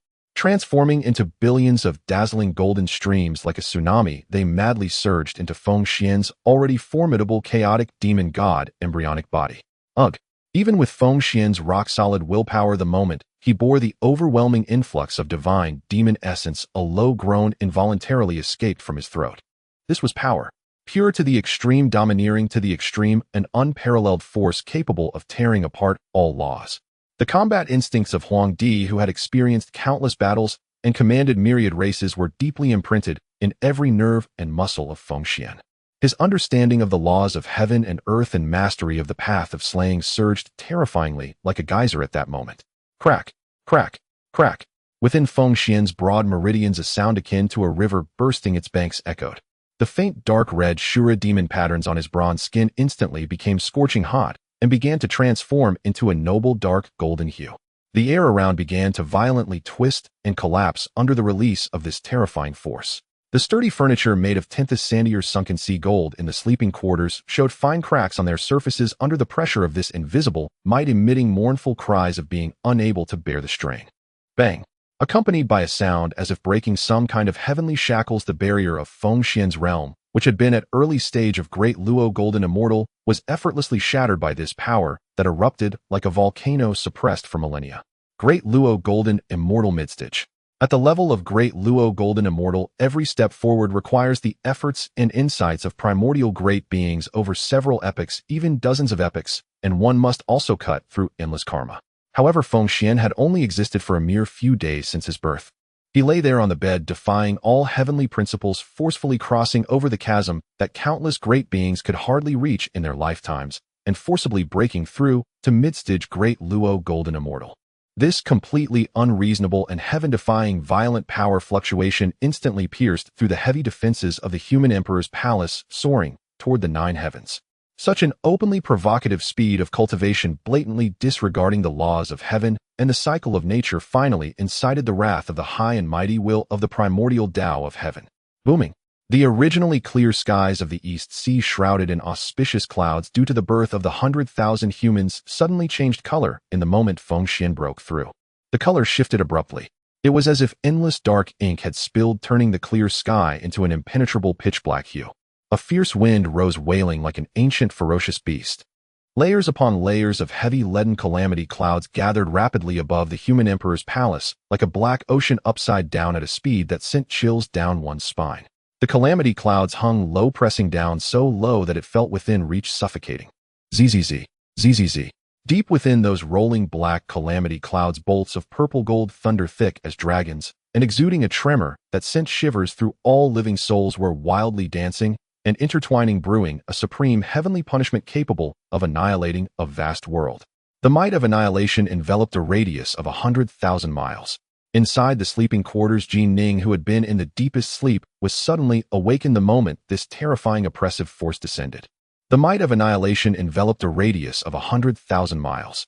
Inside the sleeping quarters, Jean Ning, who had been in the deepest sleep, was suddenly awakened the moment this terrifying oppressive force descended. As she opened her eyes, still a bit drowsy and hazy, and peered through the window of the sleeping quarters at the oppressive calamity clouds outside, and the familiar, yet far more terrifying aura of the purple thunder.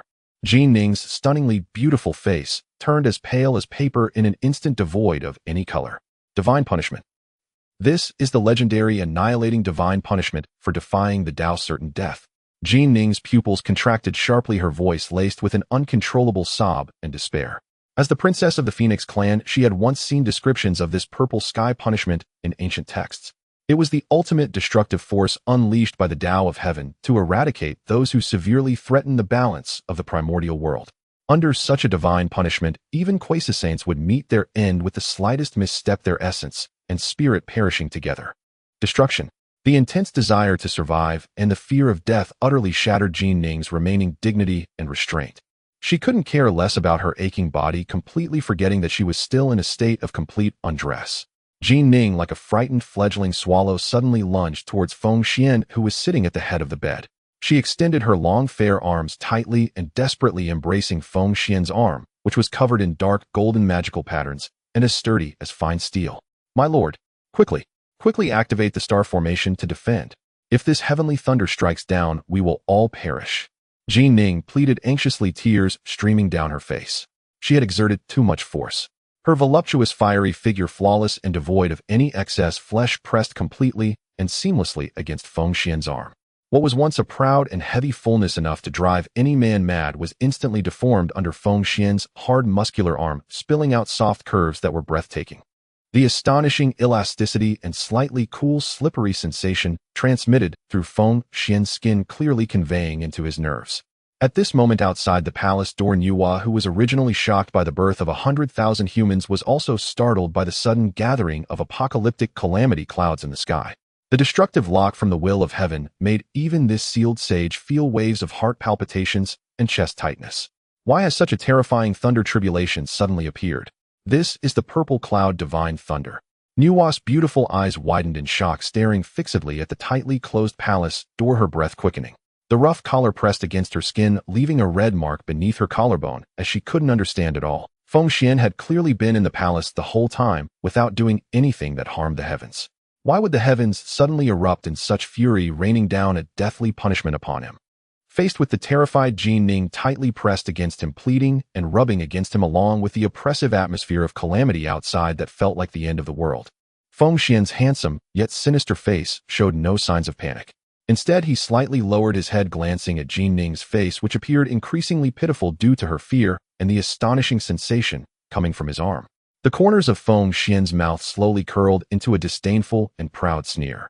"Defend." Feng Xuan let out a low hum from his throat, casually reaching out with his other hand to gently pat Jean Ning's shoulder, which was marked with purple bruises and incredibly smooth. "This emperor does not need to bow to the blind will of heaven. If it wants to strike this emperor, we'll let it strike to its heart's content." With that, Feng Xuan mercilessly withdrew his arm from Jean Ning's astonishing softness. He stood up, lazily grabbing the nearby open black silk robe and draping it over himself. Creak! The heavy golden door of the palace was pushed open by Feng Xuan. He stepped out with a calm and composed stride, like an emperor surveying his territory. Outside the door, Nuwa was holding a wooden basin, her body stiff with fear and shock. At the moment, Nuwa's gaze instinctively fell on Feng Xuan. Buzz, just a glance.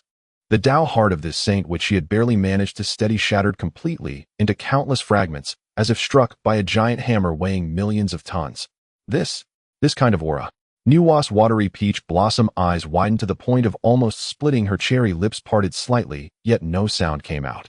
Her keen saintly perception clearly informed her. The man before her had an aura that was at least 10 times more powerful than before. The dark golden law fluctuations surrounding him twisted even the void itself. He was undoubtedly mid-staged a Luo golden immortal. He actually broke through again. Countless ancient mammoths seemed to trample her cognition. Since his birth, it had only been a few days, 5 days, or 6 days, or 10 days. But even if it was 10,000 days, this kind of breakthrough speed was as easy as drinking water, more outrageous than dreaming. Even the most gifted innate divine demons of the past took a long time to progress from early to mid-stage Deluo, and he was just in the palace with that fire phoenix, and managed to break through so seamlessly and unreasonably. At this monstrous speed of breakthrough, before long he will surely become a saint on the spot. Nuwa was so frightened by this absurd, yet logically self-consistent thought that her legs weakened, nearly causing her to collapse. Her long jade legs trembled uncontrollably beneath the tightly pulled coarse skirt. However, Feng Xuan paid no attention to the already stunned coarse cloth maid beside him. He lifted his head, his deep, dark black eyes resembling two swords piercing the heavens, staring intently at the pitch-black, thunderous calamity clouds in the sky. Is this little display meant to intimidate this emperor? Feng Xuan sneered. The next moment, boom. Without even activating a defensive formation, Feng Xuan was too lazy to cast any protective spells. He suddenly pushed off the white jade floor with his legs. With a deafening sonic boom, large sections of the solid white jade floor instantly cracked into dust. Feng Xuan shot upwards like a dark golden cannonball, defying the heavens, determined to pierce the sky, plunging directly into the depths of the dark, viscous, and destructive purple cloud calamity. Crack! Rumble! The moment Feng Xuan entered the calamity clouds, it was as if he had ignited a powder keg. The primordial will of heaven let out a furious roar. Thousands of divine thunders as thick as water barrels and capable of instantly turning a Deluo golden immortal to dust raged like wild demons, striking down upon Feng Xuan's towering demonic form without reservation. The dazzling purple light instantly illuminated the entire east seashore, blinding everyone below. Nuwa and the emerging Jin Ning gazed anxiously at the tumultuous sea of thunder in the sky. To them, daring to resist the heavenly punishment with pure flesh was akin to courting death. However, when the thunder light slightly diminished, the scene reflected in their astonished eyes made them gasp in shock. In the center of the endless sea on Feng Xuan's bronze skin covered in dark golden azura magical patterns, the divine thunders that could annihilate the heavens and earth struck him, producing a sound like metal clashing. The thunder roared, yet it could only leave fleeting pale marks on Feng Xuan's perfect body, not even breaking his skin in the slightest. The primordial chaos body, which merged with the essence of the Yellow Emperor and reached mid-stage Deluo, had a resilience that far exceeded the norms of this universe. Feng Xuan floated in the sea of thunder, and he even enjoyed closing his eyes. He slightly stretched his arms, took a deep breath, and wore an expression of pleasure, as if enjoying a soothing massage. Old man of the Dao. Feng Xuan suddenly opened his eyes, and two beams of demonic light burst forth from his deep black pupils, piercing through the layers of calamity clouds. Haven't you eaten? Is this all you've got? Before the words fell from his lips, in the horrified gaze of Nuwa and Jin Ning, Feng Xuan opened his mouth wide, like a bottomless abyss. Give it to this emperor, swallow.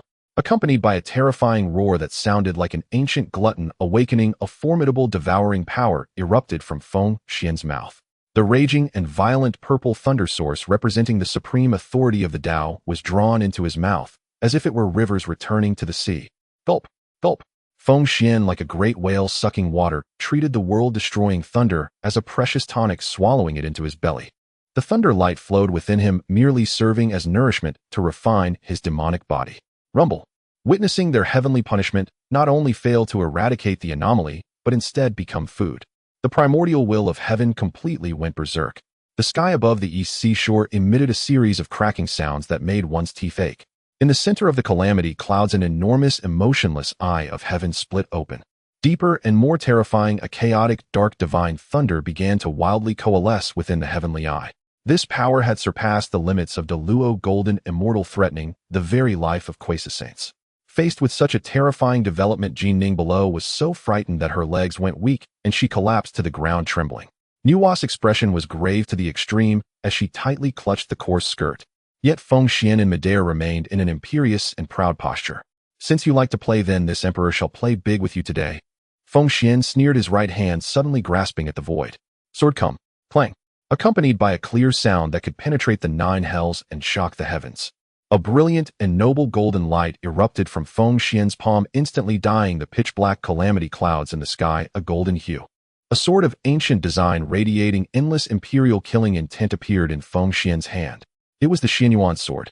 One side of the sword was engraved with the movements of the sun, moon, and stars, while the other side depicted the life of mountains and rivers. The hilt bore inscriptions of farming and animal husbandry techniques, along with strategies for unifying the seas.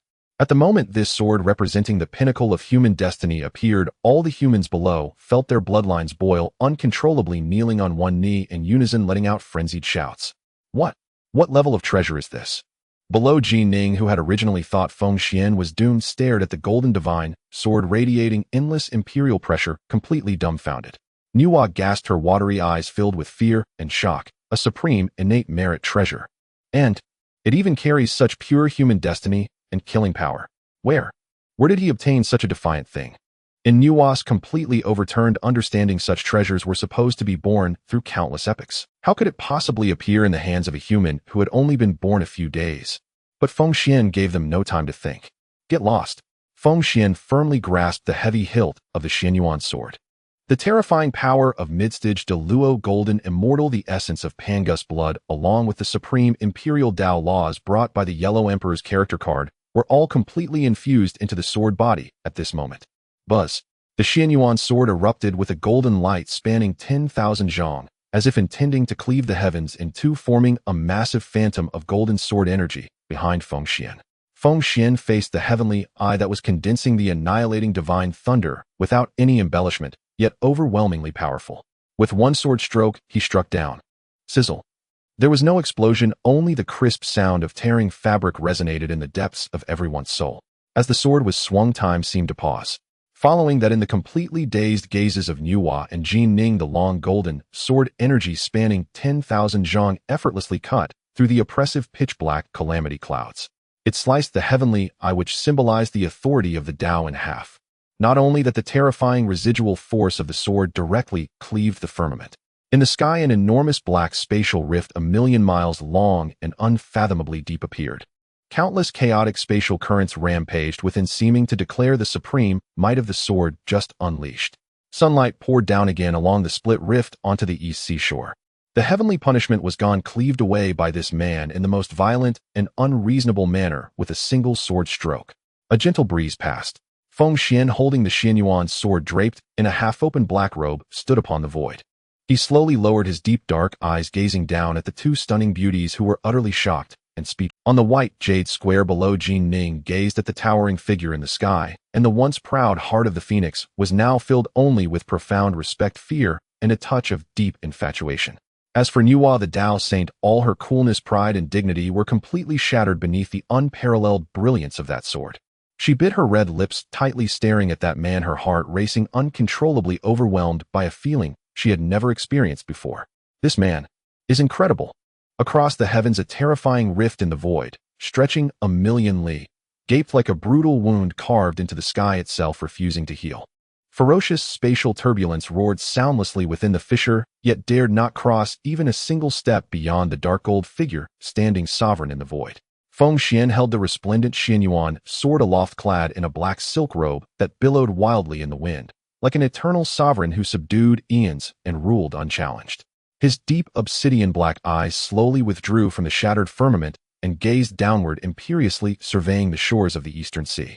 As far as his vision reached, no fewer than 900,000 female humans, each peerless in beauty and bewitching in grace, kneeled densely across the plaza of the giant stone tribe upon the rocky coastline and along the endless expanse of golden sands. The 100,000 newborn primordial humans, though their eyes still shimmered with the innocence of first awakening, mirrored the fervent devotion of their 80,000 elder tribesfolk, clasping their hands over their full bosoms and bowing deeply to Feng Xuan in the heavens. 900,000 gazes, imbued with absolute loyalty and boundless reverence, coalesced into an invisible yet colossal current of human Dao fortune swirling around Feng Xuan's form. 900,000 primordial Dao bodies. Feng Xuan sensed the profound cosmic principles radiating from the ancient manual human Dao scripture within him, and a satisfied curve lifted the corner of his lips. If all 900,000 could cultivate this supreme Hunyuantier cultivation art, within a century, he would command an invincible host, capable of crushing the demon clan's celestial court and confronting the 12 ancestral Wu deities hidden. Yet, just as Feng Xuan prepared to transmit the scripture via divine consciousness, his brow subtly arched. He had suddenly realized something profoundly critical, far more vital than bestowing the art itself. Script. Though humanity now possessed rudimentary speech, and even crude telepathic communication, they remained blank pages devoid of civilizational vessels, lacking a script uniquely capable of inscribing the Tao and its laws. The human Dao scripture was a technique forged from heaven and earth's primordial creation. Its meridian pathways and visceral refinement methods were unfathomably intricate and profound. Without a unified script as vessel, oral transmission or forced mental imprinting would leave these pristine souls incapable of grasping its true essence. Any misstep risking catastrophic spiritual deviation or bodily explosion. Since I shall transmit the Tao, I shall first bestow script. A flash of arrogant brilliance gleamed in Feng Xuan's eyes. The demon clan had demon script, the Wu clan Wu runes. Feng Xuan's humanity would bear its own supreme script, eternal sovereign destined to reign over 10,000 ages. Whoosh, a gale surged. Feng Xuan retracted the overwhelming mid-grand luo aura that had rent the heavens, descending like a weightless feather from 10,000 zhang above. His feet touched down firmly upon the fine soft golden sands of the eastern seashore. At his descent, Nuwa Jining Su Daji Ao Tingxin and his other consorts stood nearby, holding their breath, their exquisite eyes locked unwaveringly upon Feng Xuan. Especially Nuwa, still clad in her coarse low-grade gray-brown hemp gown. Moments earlier she had witnessed Feng Xuan cleave the purple celestial thunder and split the sky's eye itself. Her radiant face glistened with fine beads of cold sweat, her back drenched the sodden fabric clinging tightly to her impossibly lush voluptuous form. Her slender waist-defining silhouette contrasted starkly against her full moon-like pelvis, a breathtaking visceral disparity that stirred blood and breath. And the magnificent swell before her heart strained the coarse cloth at the neckline to its limit, taut trembling pulled taut by gravity into seductive folds as if poised to tear apart at any moment. Within her dewy peach blossom eyes now burned only deep confusion and stunned disbelief. She watched Feng Xuan, sword in hand holding the peerless primordial merit treasure Xianxia sword, not return to his chambers, but stride instead onto a flat stretch of sand, assuming the stance of one about to inscribe with his blade. What is he about to do? Her long fair fingers clenched the rough hem of her gown, her heart hammered violently within her chest. She realized with unsettling clarity that even as a celestial Dao sage, she could not fathom a single thread of this man's intent. Before the gaze of 900,000 humans and several peerless female immortals, Feng Xuan's expression turned solemn. Slowly he raised the Xianxia sword, its blade shimmering with illusory constellations, suns and moons, mountains and rivers, and pointed its tip downward. Upon the smooth golden sand Feng Xuan traced his first stroke, tentative yet utterly resolute. A left falling stroke. At that seemingly ordinary stroke's completion, the spiritual energy across the entire eastern seashore erupted, as if summoned by a primal call from the soul itself. From the ninth heaven descended streamers of profound, heavy-colored primordial chaos chi, the very essence of heaven and earth, drawn like iron filings to a lodestone-piercing clouds to gather at Feng Xuan's sword tip, then flowing along the incised line into the sand. Then with a twist of his wrist, Feng Xuan struck again, a right falling stroke. Boom. When the two strokes converged flawlessly into the simplest, most familiar character from his past life, the simplified character for a human, the entire Honghuang world reverberated with a deafening, soul-shattering boom. That two-stroke character etched upon the sand, though stark in simplicity, embodied an indomitable while upright, unyielding defiant of heaven and earth. That left falling and right falling strokes stood like twin pillars, unbreakable celestial columns, capturing the unbroken spine of humanity. In this vast chaotic world, blood may spill, sweat may pour, gods and immortals may loom, but never shall it bend. When script is born, ghosts weep by night.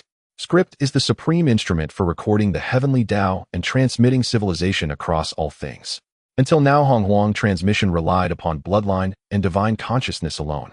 Once humanity possessed its own unique script, it would grasp the key to stealing heaven and earth's creative power, and to perpetuating immortal civilization, shattering the Tao's deliberate ignorance and suppression over all sentient beings. At the very instant the character, human, flared with its first brilliant golden light, the Honghuang heavenly Tao, whose wrath had yet to subside after Feng Xuan severed its thunder tribulation eye, perceived this anomaly threatening its very foundation. Whoosh! A gale far more eerie and chilling than the prior tribulation erupted abruptly across the eastern seashore. This wind bore no spiritual energy, only pure, annihilating law force. It whipped up torrents of sand coalescing into an invisible colossal hand, radiating supreme, unquestionable authority, that slammed down fiercely upon the newly formed character, human, on the sand. The Tao forbids it. It seeks to erase this script, this theft of heaven and earth's creative power, at the very first breath of its existence. Su Daji Jin Ning and the others staggered backward under the invisible law pressure, their faces drained of color. Nuwa felt a suffocating tightness in her chest, her voluptuous frame swayed precariously in the gale. Yet, standing beside the character, human, Feng Xuan faced the overwhelming, erasing pressure of the heavenly Dao. With his crimson hair whipping wildly in the wind. Slowly he raised his head, his deep black eyes blazing with fierce, untamable defiance. The Dao forbids it. Feng Xuan let out a thunderous primordial madman's laugh, reverberating with boundless arrogance and utter contempt for celestial law. Today this sovereign shall write, against its will. His motion did not falter, not for an instant, under the Dao's obstruction. Instead it grew bolder, more tyrannical, more absolute. He shot upward, hovering midair, not confined to sand but using the boundless void itself as his scroll and the peerless primordial merit treasure, Xianxia, sword as his ink brush. Heaven! Feng Xuan roared. His sword slashed like a dragon soaring, carving a majestic, sweeping character for heaven into the void. Its golden radiance shimmered with the inclusive, all-encompassing essence of the firmament. Earth? His blade pivoted, carving a weighty mountainous character for earth into the void. Xian, Huang, Yu, Zhou, Hong, Huang. Feng Xuan's wrist blurred into a phantom. The Xianxia sword's light crisscrossed heaven and earth. Each slash carried the terrifying might of a mid-grand Luo immortal, and the sacred primordial power of Pangu's blood, forcing each square character into the unyielding fabric of the void. These simplified Han characters, elegant in form, rigorous in structure, each resonated with the ultimate truth of Dao simplicity. As Feng Xuan inscribed, portents surged across the ninth heaven.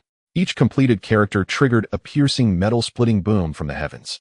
Then immense clouds of dense, heavy-hued primordial chaos merit gold chi, bursting through the Dao's restrictions, poured down like waterfalls precisely merging into each freshly inscribed character. This was the great Dao's recognition of civilization's vessel, humanity's fortune rejoicing in its own script.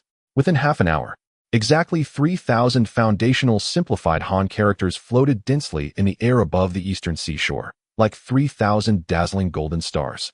Their golden light bathed a billion li of ocean, dyeing the churning waves a regal gold. At this moment, the heavenly Dao's invisible law pressure had accumulated to a terrifying magnitude, capable of crushing a 1,000-world realm. Though no tribulation clouds gathered, the suffocating heaviness in the air left all 900,000 humans on the plaza gasping for breath. Crack, crack. A grating, teeth-grinding compression echoed through the void. The Dao's laws manifested as an invisible millstone, crushing inward from all directions, attempting to grind these 3,000 golden anomalous characters into oblivion. Hold, for this sovereign. Feng Xuan reversed the Xianxia sword, standing at the center of the 3,000 characters. With a roar like dragon's cry and tiger's roar, his sovereign Dao law erupted. The 3,000 floating characters, like troops answering the human emperor's supreme command, instantly rotated and rearranged themselves along a profoundly mysterious trajectory, harmonizing perfectly with the 8 trigrams of heaven and earth and the evolution of human Dao. In less than 1/10 of a breath, the 3,000 characters linked seamlessly, forming in midair a colossal civilization-resonant protective clan formation. Boom. The instant the formation solidified, a colossal golden beam, piercing directly through the 33 heavenly realms, erupted from its center. Carrying humanity's indomitable spirit, self-reliant, defiant of heaven and earth, this beam struck the descending Daoic millstone with unstoppable cataclysmic force. Bang! With a deep, muffled detonation, the Dao's law pressure, so fearsome even quasi-sages fled, was forcibly, irrevocably shoved back by the script-formed formation. Heaven and earth recoiled. The gale ceased. In this silent, epical contest between civilization's birth and the Dao's suppression, Feng Xuan, once again, prevailed with absolute, unassailable dominance. The moment the Dao's pressure was repelled, the boundless, auspicious clouds, previously blocked by the Dao, finally erupted fully across the heavens. An ocean of creation off-script merit, vast beyond measure, dense enough to condense into golden droplets, poured down like an unprecedented celestial rain from the ninth heaven. This merit surpassed even the sum of all merits Feng Xuan had earned, rescuing humanity and subduing the 4 ancestors by several-fold. Yet, to everyone's astonishment, this torrential merit did not flow directly into Feng Xuan's body to nourish his cultivation as it had before.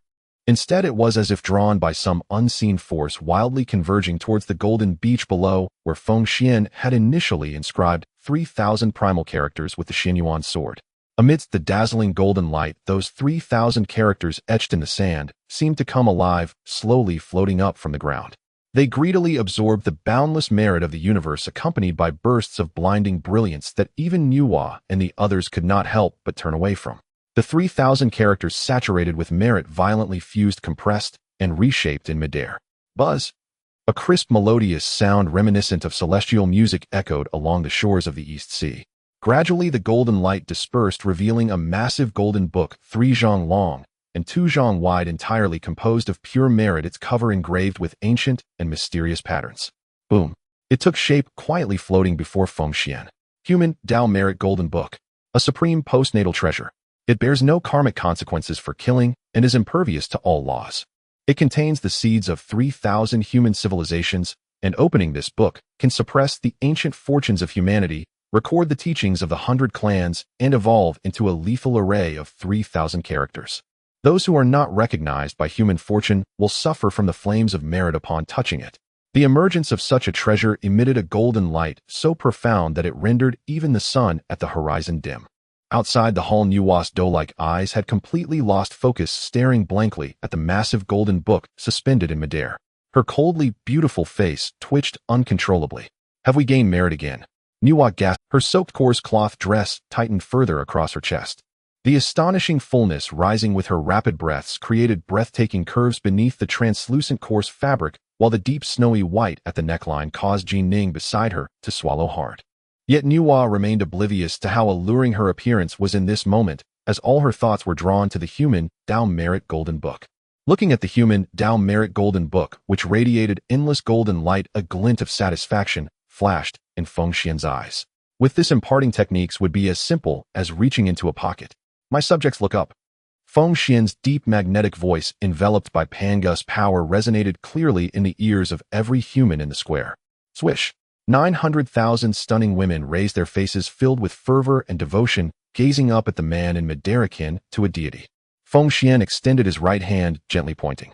The massive human Dao Merit Golden Book suspended in midair, swish, accompanied by the crisp sound of pages turning, its heavy pages automatically flipped open. Buzz! At the moment the golden book opened, the 3,000 golden characters transformed into a dazzling rain of golden light. This light rain, as if it had eyes, precisely divided into 90,000 streams. Whoosh, whoosh, whoosh. The streams darted with lightning speed, directly entering the foreheads of the 90,000 humans below, as well as Nuwa, Jin Ning, Ao Tingxin, and Su Daji, who were watching from the side. Boom.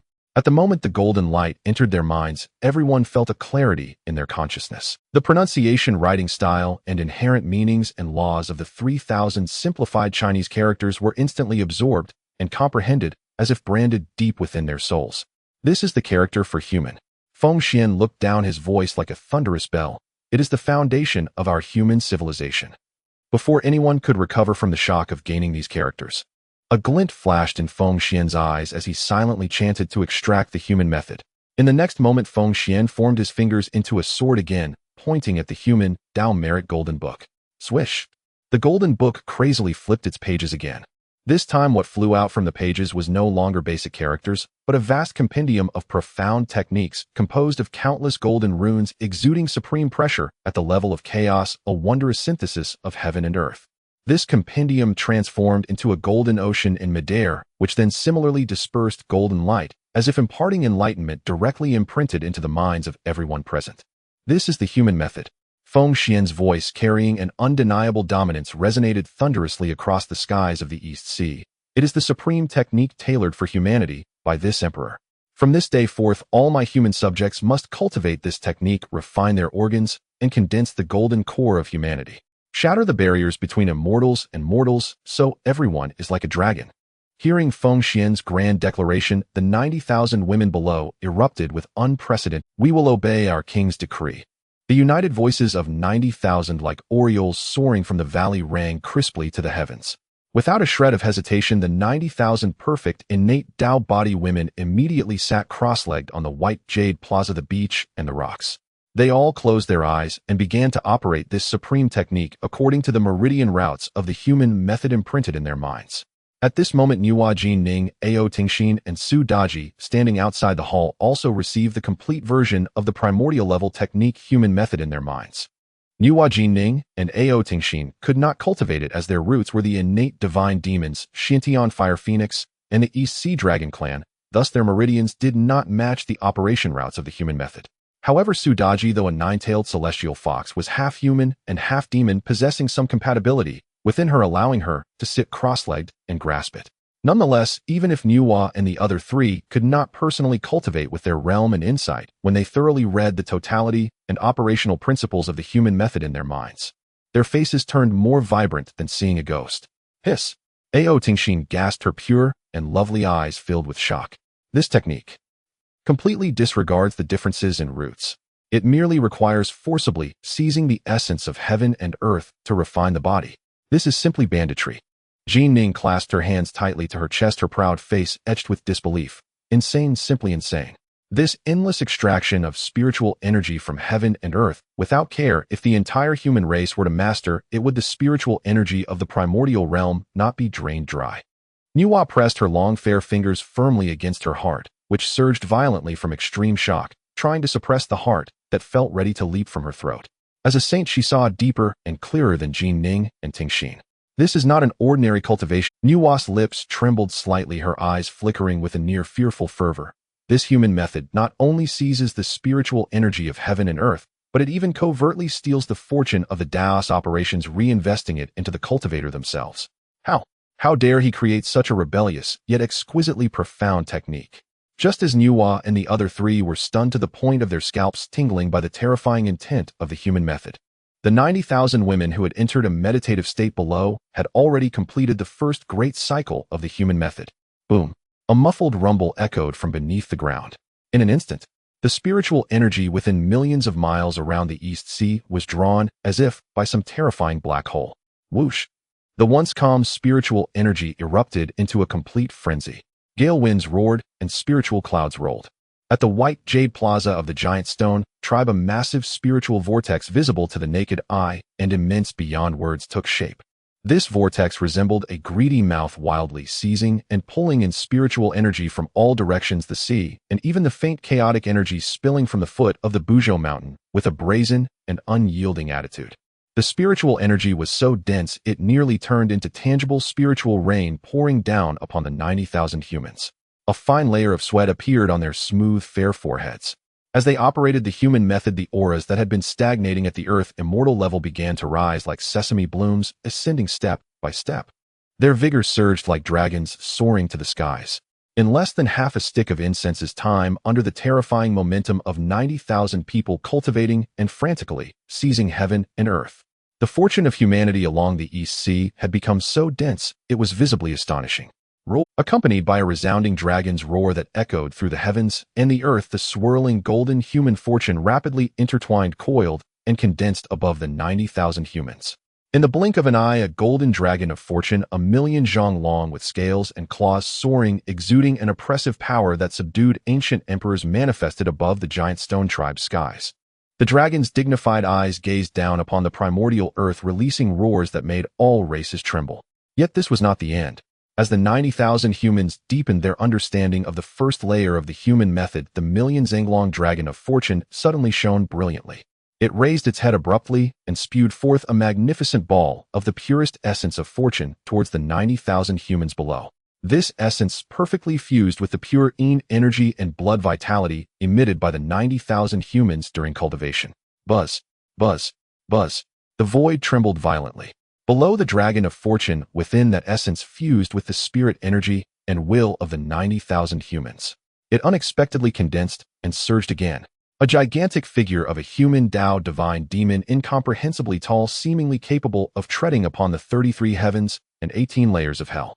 In the midst of the brilliant golden light, this majestic form slowly straightened. When the appearance of this divine demon figure became completely clear, Nuwa, Jin Ning, and Ao Tingxin could not help but gasp in astonishment. The visage of this divine demon was peerlessly handsome, exuding a sinister charm and an overwhelming aura of superiority. It was unmistakably Feng Xuan. The million zhanglong dragon of fortune coiled above this divine demon figure, representing the peak of human will and fortune. In his left hand, he wielded the dazzling supreme innate treasure, the Xianxia sword. In his right, he held the fortune treasure that suppressed the foundation of humanity, the human emperor's seal. His colossal feet, akin to pillars supporting the heavens, firmly and dominantly stood upon the immensely thick human Dao merit golden book. One person, one sword, one seal, one book, suppressing antiquity, overlooking all beings. The pressure emanating from this divine demon figure instilled a greater sense of despair and invincibility than the previous purple sky tribulation. Outside the hall, Nuwa, with her doe-like eyes, stared blankly, without blinking, at the million-zhong divine demon figure standing atop the Merit Golden Book. A gentle breeze brushed against her coarse hemp dress, soaked with cold sweat clinging to her voluptuous form, bringing a hint of coolness. However, Nuwa felt no trace of cold. Her heart was already filled to the brim with a complex mix of awe and unfathomable emotions. This man, with his constantly emerging, utterly unreasonable and defiant methods, repeatedly shattered her proud dignity and understanding as a saint. Nuwa's alluring red lips moved slightly, her eyes flickering with an intensely complex and mesmerizing light. She stared blankly at this scene, her voice as delicate as a whisper, carrying a tremor from deep within her soul, murmuring to herself, "What kind of monstrous being is he?" In the sky above the east, see the towering shadow of a divine being standing at an astonishing height and stepping on the golden book of virtue, while wielding the Xianxia sword, continued to emanate an unparalleled pressure that suppressed the ages.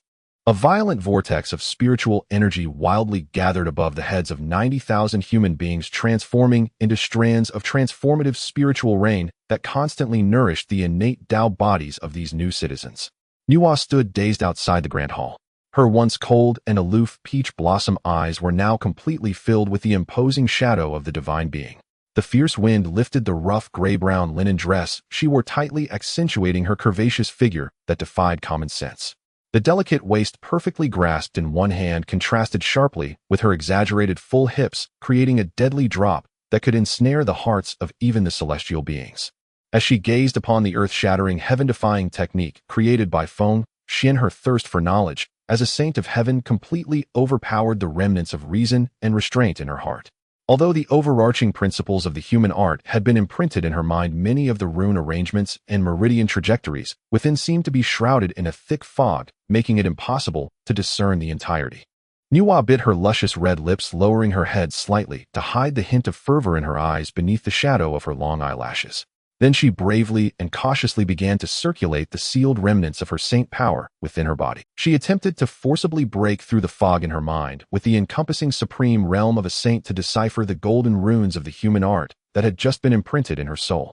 If she could glimpse the secrets of this technique that disregarded the foundational steps and forcefully plundered the heavens and earth, it would undoubtedly provide immeasurable inspiration for her future path as a saint. However, Nuwa never expected that the human art was an exclusive, supreme, secret manual tailored for the human race by Feng Xuan. For those without human bloodlines, attempting to decipher it with divine sense would immediately trigger the master-protecting mechanism of the ultimate postnatal treasure, the Golden Book of Virtue. Just as Nuwa's saint power barely touched a fraction of those golden runes, a resounding roar echoed deep within her mind. Nuwa felt as though a colossal hammer used to open the heavens had struck her head. The million-zhong golden dragon of fortune spiraling above the shadow of the divine being seemed to have sensed the probing presence of an alien being.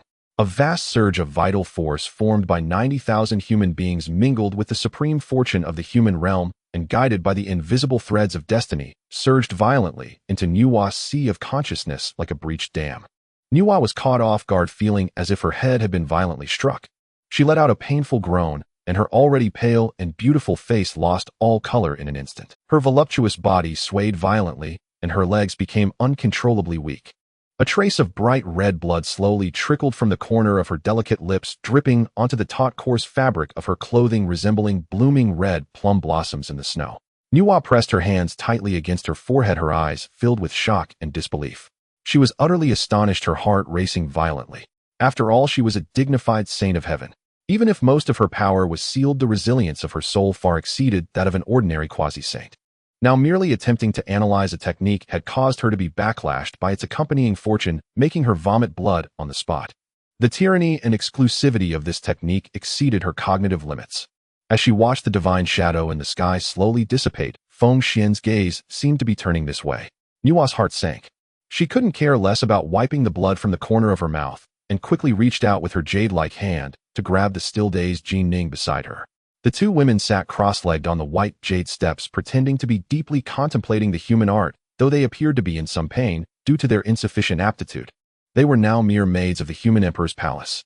If their humble status were to be exposed, all the humiliation they had suffered before would be in vain. The noisy yet endlessly shocking daytime slowly passed amidst the fervent cultivation frenzy of the 90,000 human beings. As the last remnants of the sun in the sky were swallowed by the profound sea level, a deep night quietly enveloped the entire East Sea. Outside the human emperor's palace, 90,000 stunning female beings continued to sit cross-legged on the square and beach, tirelessly circulating the human art, with layers of faint spiritual energy radiance flowing around them, making the night as brilliant as the starry river. And in the innermost part of the human emperor's palace, in a spacious and luxurious chamber, filled with a faint scent of dragons' saliva, Feng Xuan lay lazily on a wide couch, made of millennium-old submerged gold. He casually wore a black silk robe, with his bronze-colored chest half open, revealing perfectly chiseled muscles. Holding a white jade wine cup filled with nectar brewed from the transformative spiritual spring, he gently swayed the cup, his deep black eyes gleaming with a dark light as he enjoyed this tranquil moment. However, although Feng Xuan reclined on the couch, his terrifying divine sense at the midstage of the great Luo golden immortal realm had already enveloped every corner of the human emperor's palace like an invisible net. The corner of his mouth slowly curled into a cold smile filled with amusement and a desire for control, because in his perception, in a small side chamber not far from the sleeping quarters, the woman in gray-brown coarse linen clothing was currently lying on a simple wooden bed, tossing and turning, unable to sleep. Feng Xuan's perception was extraordinarily keen. He could even clearly see Nuwa's tightly furrowed willow brows and hear her anxious breaths due to her inner turmoil. Everything that had happened during the day, the scenes of Feng Xuan imparting teachings, swallowing thunder tribulations, and condensing a million zhang divine shadow, were clearly etched in Nuwa's mind like an inescapable nightmare. Especially the human art. This domineering method of cultivation that disregarded foundational steps, forcefully plundered the heavens and earth, and pointed directly at the origin of the Dao, had a fatal attraction for any being eager to advance further in power and Dao. Even Nuwa, who had already reached the saint realm, could not be exempt from this allure. Feng Xuan understood these exalted primal divine beings all too well. Their desire for the Dao even surpassed their attachment to life itself. In the side chamber, just as Feng Xuan perceived, Nuwa's heart was currently experiencing a battle between heaven and man. Lying on the wooden bed, she tightly clutched the quilt. Her mind constantly replayed the scene of her being backlashed by the technique and spitting blood earlier. The more she could not decipher it, the greater the temptation of the technique became for her. She knew that tonight the 90,000 human beings outside were tirelessly practicing the human art, and Su Daji, Ao Tingxin, and others had also been sent by Feng Xuan to guide the newly descended people. At this moment, Feng Xuan's chamber was most likely empty. This was her perfect opportunity to seek out secrets, perhaps even her only chance. Finally, the extreme desire for the supreme Dao and the intense curiosity about the layers of fog surrounding Feng Xuan completely overwhelmed her last shred of restraint and pride as a saint. Nuwa abruptly sat up from the wooden bed. She took a deep breath, her ample bosom heaving violently beneath the coarse linen.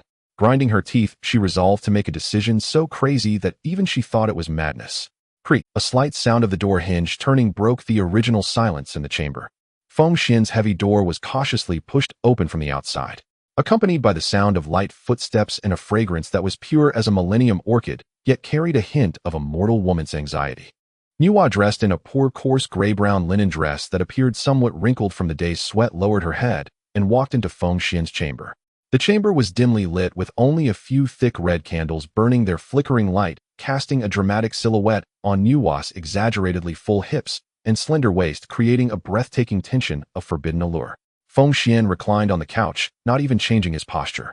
His eyes, like black holes, brazenly roamed over the exquisite lamb that had voluntarily walked into the wolf's den. "What brings you here?" Feng Xuan's voice was low and hoarse, echoing in the empty chamber, laced with 3 parts mockery and 7 parts amusement. He deliberately prolonged his tone, his gaze filled with aggression. "Could it be that you have come to serve me in bed?" Upon hearing the word "serve in bed," Nuwa's face instantly flushed red, reaching all the way to her crystal-clear ears. Internally, she cursed the man for having such lewd thoughts. However, in order to obtain the answers she desired, Nuwa had no choice but to bite her tender red lips and forcefully put on an obedient and compliant facade. She took some stiff steps and slowly walked up to Feng Xuan's couch. She slightly raised her head, trying to squeeze out a mix of fervent admiration for the strong and just the right amount of curiosity from her watery peach blossom eyes. "Great king." Nuwa's voice softened intentionally, carrying a hint of timidity and charm typical of a mortal woman. "I am just very curious, how are you so powerful?" the towering divine being from earlier, and those countless characters. Great King, how did you accomplish all of this? As she spoke, Nuwa nervously twisted her hands in front of her. She attempted to use her lowly identity as a human made to subtly extract Feng Xuan's core secrets regarding the human art and transformation. Looking at this poorly acted yet breathtakingly beautiful saint of heaven before him, Feng Xuan almost couldn't help but laugh out loud. Did she really think that he was the kind of fool who would reveal his cards just because a woman acted coy? Feng Xuan set down the white jade wine cup in his hand, his deep gaze penetrating through Nuwa's disguise, reaching deep into her soul. Want to know? The corner of Feng Xuan's mouth curled into a wicked arc. Seeing that Feng Xuan seemed to be showing signs of softening, Nuwa's heart leaped with joy, and she nodded vigorously, like a chick pecking at grains, causing ripples to surge in her ample bosom. Come here.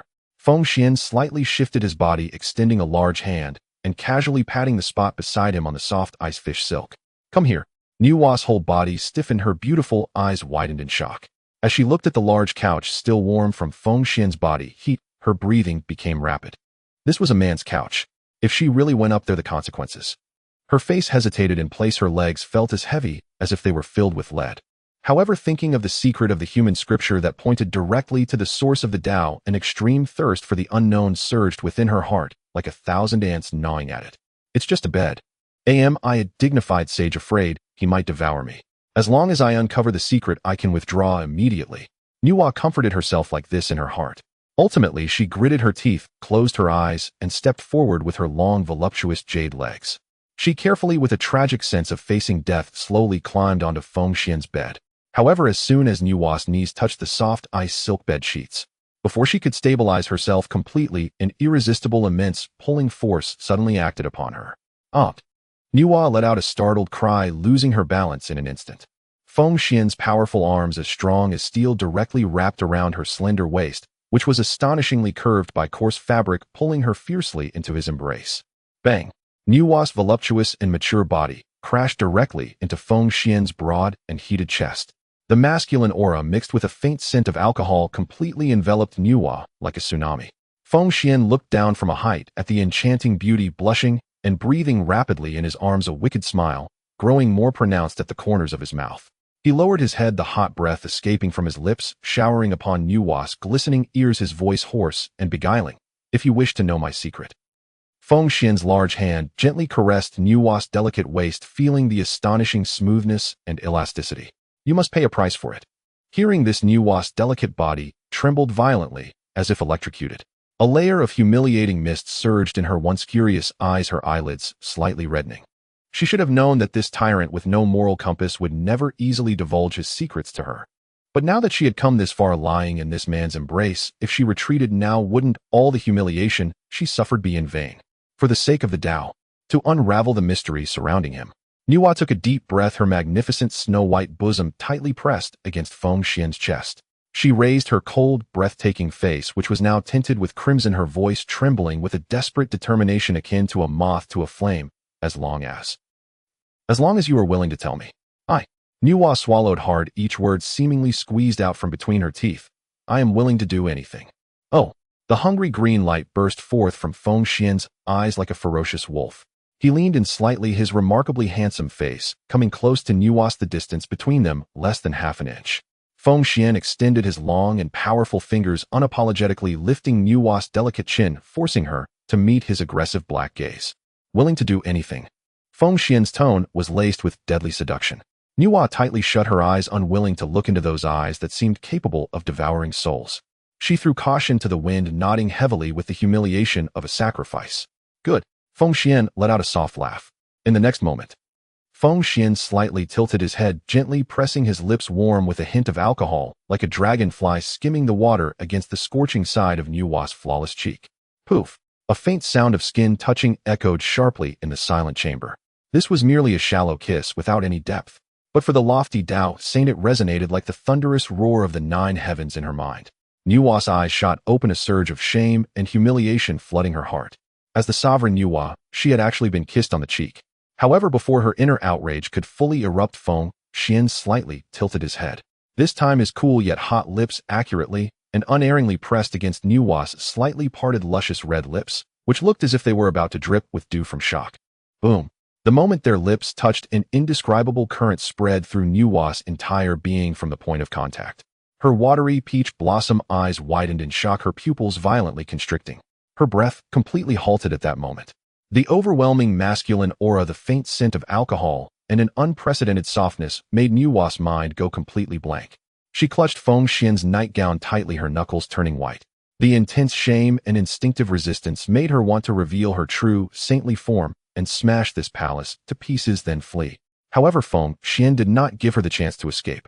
This kiss remained a mere dragonfly touch of breeze. Feng Xuan slightly raised his head, gazing down at the utterly dazed and blushing beauty in his arms, relishing her shattered dignity as a saint. Nuwa gasped for air, her heart violently fluctuating. She struggled to suppress the urge to kill, her voice trembling and full of grievance and urgency. Your Majesty. Your Majesty. Can you tell me now? Seeing Nuwa's innocent, yet somewhat ridiculous appearance, Feng Xuan let out a low, deep laugh. Of course not. Feng Xuan's dark gaze fixed intently on Nuwa's slightly swollen, rosy lips. This is just the beginning. Before his words faded, Feng Xuan's eyes transformed into those of a starving beast. He no longer held any reservations or testing. His right arm, forged like fine steel, tightened suddenly, embedding Nuwa's voluptuous and graceful body firmly into his embrace, almost as if he were trying to meld her into his very bones.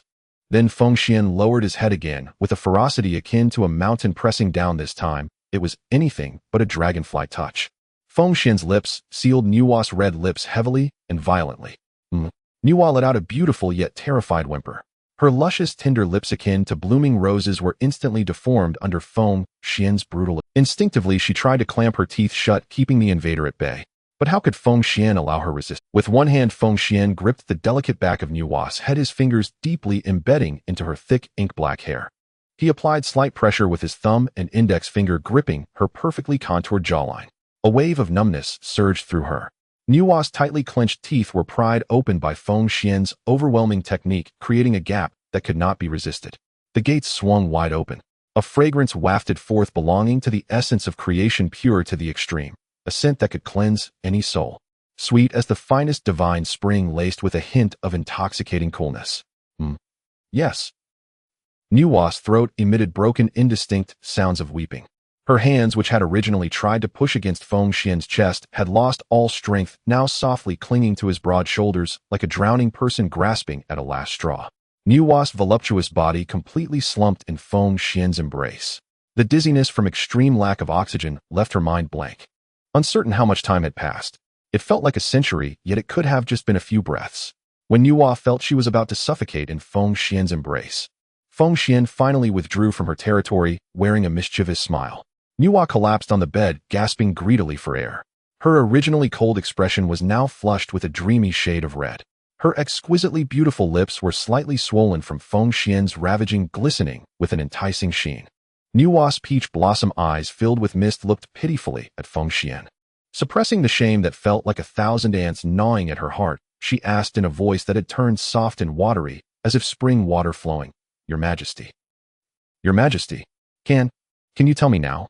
She had already paid the price of her first kiss. Even her dignity as a woman was trampled beneath his feet. That should be enough, right? However, Feng Xuan looked at the disheveled, gasping beauty lying on the bed, slowly and cruelly shaking his head. Not enough. Two blazing flames capable of burning the world ignited in Feng Xuan's deep black eyes. Far from enough. Boom. This statement struck Nuwa's mind like a heavy hammer. Her head buzzed with the sound. She instantly understood the unmasked subtext behind Feng Xuan's words. What he wanted was not merely a few kisses. He wanted all of her. No. Nuwa instinctively wanted to shrink back. As a Dao saint, how could she sacrifice her purity for the sake of a secret? But when she met Feng Xuan's dark gaze, which seemed to see through all her cards, she knew she had no way out. The arrow was on the bowstring, and it had to be released. If she refused now, she would gain nothing, and the sacrifices she made would turn into a joke. Inside the chamber, there was a deathly silence. Only the faint crackling of the burning red candles could be heard under Feng Xuan's intensely aggressive, almost tangible gaze. Nuwa slowly raised her white, delicate hands, which were trembling violently. Her fingertips brushed against the rough gray rope tied around her waist. With a slight exertion accompanied by a faint sound of fabric rubbing against itself, the coarse gray hemp dress, which concealed her unparalleled beauty, instantly lost all restraint. The fabric slid down her smooth, jade-like shoulders, piling at her waist. It was a masterpiece crafted with all the creator's heart and soul. Her skin was dazzlingly white, as if emanating a faint halo of creation. Everything was perfect to the point of suffocation. Uncertain how long it had been, when the night deepened to its utmost, a cold mechanical, yet strangely rhythmic system notification echoed in Feng Xuan's mind. Like celestial music, it rang out on time. Ding. Detected that the human race has made further progress. Congratulations to the host for receiving rewards. The night was deep and silence enveloped everything. In the depths of the imperial palace by the eastern sea, within the most spacious and luxurious chamber, the red candles burned halfway, occasionally crackling softly.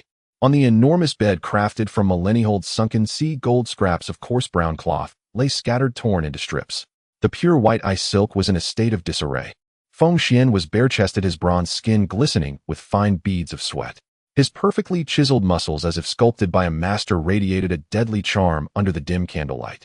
Leaning against the headboard, one arm casually draped over the exquisite beauty beside him, who was utterly exhausted and deep in slumber. In this moment of profound tranquility, a cold mechanical voice echoed in Feng Xuan's mind, imbued with the supreme Dao rhythm, like celestial music, sounding precisely on time. Ding. Detected a significant advancement of the human race. Congratulations, host, you have received reward 100,000 innate human beings. Congratulations, host, you have received reward 3,000 sources of the Dao, law of strength. What a... At the moment he heard the second reward, Feng Xuan, who had been somewhat languid, suddenly erupted with two terrifying beams of light from his deep dark eyes. Even his normally calm and steadfast royal Dao heart began to race uncontrollably at that moment. The law of strength.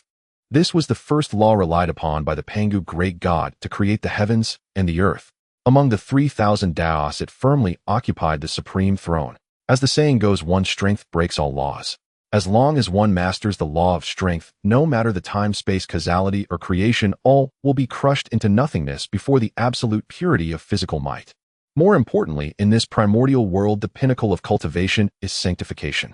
The paths to sanctification are merely three: merit for sanctification, slaying the three corpses for sanctification, and the most difficult, yet most powerful, proving the Dao with strength. With the law of strength, Feng Xuan had effectively obtained a pass directly to the summit of the Dao.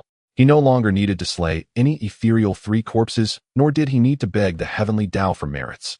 He only needed to use his fists to forge an unparalleled sacred path that belonged solely to him in this realm. Merge. Feng Xuan's eyes were filled with fervor. Without a shred of hesitation, he issued the command in his heart. Boom. With the command issued, Feng Xuan felt a violent humming deep within his soul, as if an ancient chaotic universe had erupted explosively within him. A wave of gray energy, the purest and most destructive force from the primordial chaos, surged into his right arm like a torrent from a breached dam. Ugh! Feng Xuan let out a low groan from his throat as the originally dark red azure patterns on his bronze right arm were instantly devoured by this more advanced power of law. In their place were ancient patterns coiling like dragons, radiating a strange gray-white sheen. Each stroke of these gray-white patterns seemed to embody a heavy sense of creation. As the patterns spread, Feng Xuan felt his right arm undergoing a terrifying transformation akin to being the sensation of muscle fibers being reshaped by the law. Each cell brimming with destructive power gave him the illusion that, if he wished, even without using any magical power, relying solely on the pure physical strength of his right fist, he could punch through the indestructible primordial continent. Buzz, buzz, buzz. Although Feng Xuan was desperately suppressing the aura of the law, leaking out, the supreme pressure from the first law of the 3,000 Daos still rippled throughout the chamber. The surrounding air was compressed by this invisible power, producing a series of explosive sounds. Nearby, Nuwa, whose body was in a state of collapse and deep slumber, was startled awake. Nuwa let out a low gasp tinged with a hint of hoarseness and pain. She opened her beautiful, slightly dazed eyes, looking confusedly at Feng Xuan beside her. However, when her gaze landed on the right arm covered with bizarre gray-white patterns exuding traces of Nuwa's dazed eyes instantly widened to their limits, her pupils constricting to the size of pinpricks in an instant. As the saint of heaven mastering the laws of creation, her perception of the 3,000 Daos was exquisitely sharp. The gray-white patterns with a pure destructive nature that seemed capable of tearing apart the power of creation she prided herself on. Strength. The law of strength. Nuwa's stunning face lost all color in an instant, turning pale as paper. Her voice trembled uncontrollably, as if she had seen some monstrous aberration violating the natural order. How could you possibly master such power? This was the exclusive law of the Pangu great god. Ever since Pangu fell, the law of strength has completely vanished from the primordial realm. Even Dao ancestor Honghuang could not touch it. What kind of monstrous being was this man born just a few days ago? The shock within her heart was overwhelming. Nuwa suddenly sat up straight. As she moved, the pure white ice silk that had loosely covered her body silently slipped down her smooth, creamy shoulders. In an instant, an unparalleled beauty that could make even celestial beings lose their composure was fully revealed in the candlelight. Seeing Nuwa in this state of panic and exquisite exposure, Feng Xuan's dark, deep eyes flashed with a hint of greedy desire and intense amusement. He slightly tilted his head, a devilishly charming smile curving at the corners of his mouth. "What? My little maid, do you not believe me?" Feng Xuan's magnetic hoarse voice echoed within the silent chamber, carrying an undeniable audacity. "Then this emperor shall demonstrate it for you." Before his words fell, Feng Xuan didn't even rise from the expansive bed. He maintained a lazy and casual posture like a lion that had just awakened. He reached out with his left hand, wrapping it around Nuwa's slender waist. His palm pressed slightly against her smooth skin, pulling her soft, unclothed body tightly against his chest. Feeling the astonishing softness pressing against him, Feng Xuan let out a satisfied chuckle. Then, under Nuwa's dazed and terrified gaze, Feng Xuan slowly raised his right arm, covered in bizarre, gray-white patterns. He made no gestures, invoked no magical powers, nor utilized the sharpness of the Xianxia sword. He simply clenched his 5 fingers into an ordinary fist. Then, casually, as if swatting a fly, he lightly punched toward the endless void above the chamber. Boom! At the moment this punch was thrown, the entire world seemed to be muted.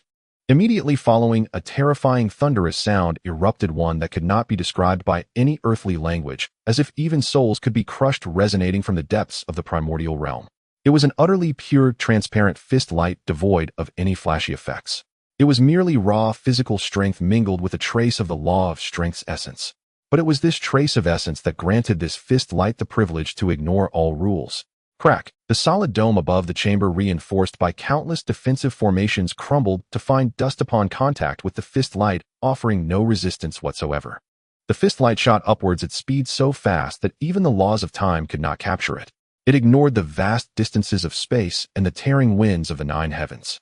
It was as if an unparalleled divine weapon had struck out in a domineering manner, brutally carving out a vacuum passage spanning billions of miles in the vast primordial sky. And at the end of this vacuum passage stood the high and mighty heavenly court of the demon race, ruling over myriad demons, beyond the 33 heavens. At this moment, beyond the 33 heavens, within the mist-laden melodious realm of the demon race's heavenly court, before the grand southern heavenly gate, symbolizing the supreme dignity of the demon race built from eons of star crystals, 2 rows of armored demon soldiers stood guard. Suddenly, a sense of fatal crisis capable of extinguishing their souls descended without warning. Before they could even issue a warning, bang! An invisible, transparent fist light crossed endless space, striking up from the lower realms, smashing brutally against the towering southern heavenly gate. The southern heavenly gate's defensive barriers claimed to withstand the full power of a great Luo golden immortal, were as fragile as a sheet of paper before this fist light. With a thunderous explosion, the entire southern heavenly gate, along with the hundreds of demon soldiers stationed there, was instantly reduced to a void of dust, leaving not a drop of blood behind. Even after shattering the southern heavenly gate, the residual force of the fist light remained undiminished. It tore through the layers of celestial clouds in the heavenly court, shrieking toward the deepest part of the court, the Lingxiao Palace. Inside the Lingxiao Palace, the Demon Emperor Dijun, Eastern Emperor Tai, and several demon lords like Ji Meng and Ying Zhao were seated upon their thrones, discussing something with grim expressions. Suddenly, an irresistible threat of death like a cold blade hung over the heads of all the powerful beings. An ancient and profound chaos bell, exuding the aura of suppressing the primordial chaos, instantly flew out from within him, hovering above his head and releasing countless streams of chaotic energy. Emperor Jun's expression changed dramatically as the river diagram and Luo script unfolded, in an instant protecting him within. The other demon leaders were so frightened that their souls nearly left their bodies, each summoning their own life-preserving treasures, as if facing a great enemy. Whoosh! The aftershock of that transparent punch grazed the brilliantly gilded glazed tile roof of the Lingxiao Palace, passing by at a dangerously close distance. Though it did not directly hit the interior of the hall, the pure aftershock of the law of force still shattered the purple gold plaque of the Lingxiao Palace, which had hung for millions of years and symbolized the supreme authority of the demon clan, into an invisible, vaporized state. Crash! Several shattered glazed tiles fell onto the hall's floor, producing a crisp sound. The entire Lingxiao Palace was enveloped in deathly silence. Emperor Juntai and the many demon leaders who usually looked down on others were all dumbfounded at this moment, maintaining the ridiculous posture of summoning treasures for defense, staring blankly at the empty sky outside the hall. What? What kind of attack is this? Baize swallowed hard, feeling a chill run down his back, cold sweat soaking his clothes. There are no fluctuations of magic power, no traces of spiritual energy. Is it merely a pure punch wind? Who on earth is it? Who dares to strike against my heavenly court? Emperor Jun gritted his teeth, but a deep fear flashed in his eyes. If that punch had been a few more feet lower, it would have directly struck the interior of the hall, and among the demon leaders present, half of them would likely have perished on the spot. At the eastern sea within the emperor's palace, following the gaping hole in the dome created by the impact, Nuwa could clearly see the gray-white vacuum passage leading to the 33 heavens. Though she was in the eastern sea with the vision of a saint, she could even faintly see the collapsed southern heavenly gate, as well as the chaotic scene above the heavenly court, where people and horses were in disarray. Nuwa's delicate red lips parted slightly, as if a wad of cotton had been stuffed in her throat, unable to utter a word. She was utterly dazed. Just now this man had held her in one arm, while casually throwing a punch with the other, crossing billions of miles to shatter the demon clan's heavenly gate, causing even Emperor Jun and Tai to summon their supreme treasures in fright. Such a destructive physical force, can it truly be possessed by a newborn human? Feng Xian's handsome face, adorned with an evil smile, slowly moved closer to her. Feng Xian lowered his head and unceremoniously pressed a heavy kiss on her slightly parted, glistening red. How is it? Feng Xian released her, gently stroking her rosy lips with his thumb, his deep black eyes filled with a wild ambition. Nuwa gasped heavily, her voluptuous body trembling uncontrollably in Feng Xian's embrace. She stared intently at this man, who felt both utterly unfamiliar, yet irresistibly alluring. Who exactly are you? Nuwa's voice trembled, her eyes filled with complex emotions that could not be concealed. She simply could not believe that the clay figurine she had crafted with her own hands had grown into a supreme giant so unfathomable that even she, the creator, felt fear. Hearing this foolish question, Feng Xian's wicked smile faded, slightly replaced by an absolute dominance that looked down upon everything. He suddenly turned over, forcefully pinning Nuwa's flawless body against the ice silk-covered couch. The masculinity of a man and the femininity of a woman formed an ultimate visual impact at that moment. Feng Xian's hands supported himself beside Nuwa's ears, looking down at her breathtakingly beautiful face, each word thundering against her heart. This emperor is your king, your husband. Feng Xian's face was almost pressed against the tip of Nuwa's nose, his dark eyes glimmering with a mocking insight, and even more so, your creator. Boom. The moment the words creator left his mouth, Nuwa's mind instantly felt as if struck by thousands of divine lightning bolts, blanking out entirely. Her watery peach blossom eyes widened to their limit, filled with disbelief and shame. He knew. He actually knew everything. You recognized me long ago. Nuwa's voice shot up, accompanied by a violent struggle of her voluptuous body. The magnificent white body pressed against Feng Xian's chest formed breathtaking curves. At this moment, Nuwa felt an unprecedented sense of shame, as if a flood had burst its dam, completely submerging her. It turned out that her clever plan to seal her power change into coarse linen and disguise herself as a pitiful maid to uncover secrets was nothing but a ludicrous monkey show in his eyes. He watched her, humiliated for serving tea, forced to feed grapes with her mouth, and willingly loosen her clothes to offer her purity for the secrets of cultivation. He knew it all. He was deliberately humiliating her, the lofty saint of the Dao. Knowing my identity. How dare you be so audacious? In the midst of her shame and anger, the once inviolable dignity and pride of the Dao saint finally erupted within Nuwa. She glared at Feng Xian, her eyes faintly shimmering with the light of the laws of creation. She wanted to push away this bastard pressing down on her, to assert her high position as a saint and teach this audacious rebel a lesson. But before her sealed saintly power could fully activate, Feng Xian's heavy body had already pinned her firmly against the couch. Feng Xian showed no signs of fear, instead a more intense desire for conquest, and wicked fire burned in his deep black eyes. Audacious. Feng Xian lowered his head, gently biting the slender and delicate swan-like neck, causing Nuwa to let out a changed pitch of a delicate cry. This emperor is audacious, and what can you do about it? Feng Xian raised his head, his gaze filled with fatal temptation piercing deep into Nuwa's soul. What? My holy mother, do you not like this emperor's audacity? Hearing this question like a magical incantation, Nuwa's recently gathered saintly fury instantly dissipated, as if doused with a bucket of cold water. Her delicate body stiffened on the couch, and two deep red blushes appeared on her fair cheeks, spreading all the way to her translucent earlobes. though this bastard was arrogant and unreasonable, treating her as a saint with utter disregard and wantonly trampling her dignity. However, when his magical hands roamed over her body, when he held her in such an overbearing manner, when he shattered the heavenly court with a punch to display his strength, it inexplicably made her feel a sense of pleasure, unable to extricate herself. It was even more intoxicating than the dry path she had comprehended for countless years. Nuwa had to sadly admit that her saintly heart, which had been dormant for countless epochs, had unknowingly been filled to the brim by this man's overwhelming presence. She truly found it hard not to like him. Seeing Nuwa's evasive gaze and flushed cheeks, Feng Xuan understood and let out a light laugh. He extended his long and powerful fingers, gently lifting Nuwa's smooth and perfect chin. "Now let this emperor take a good look at your true form."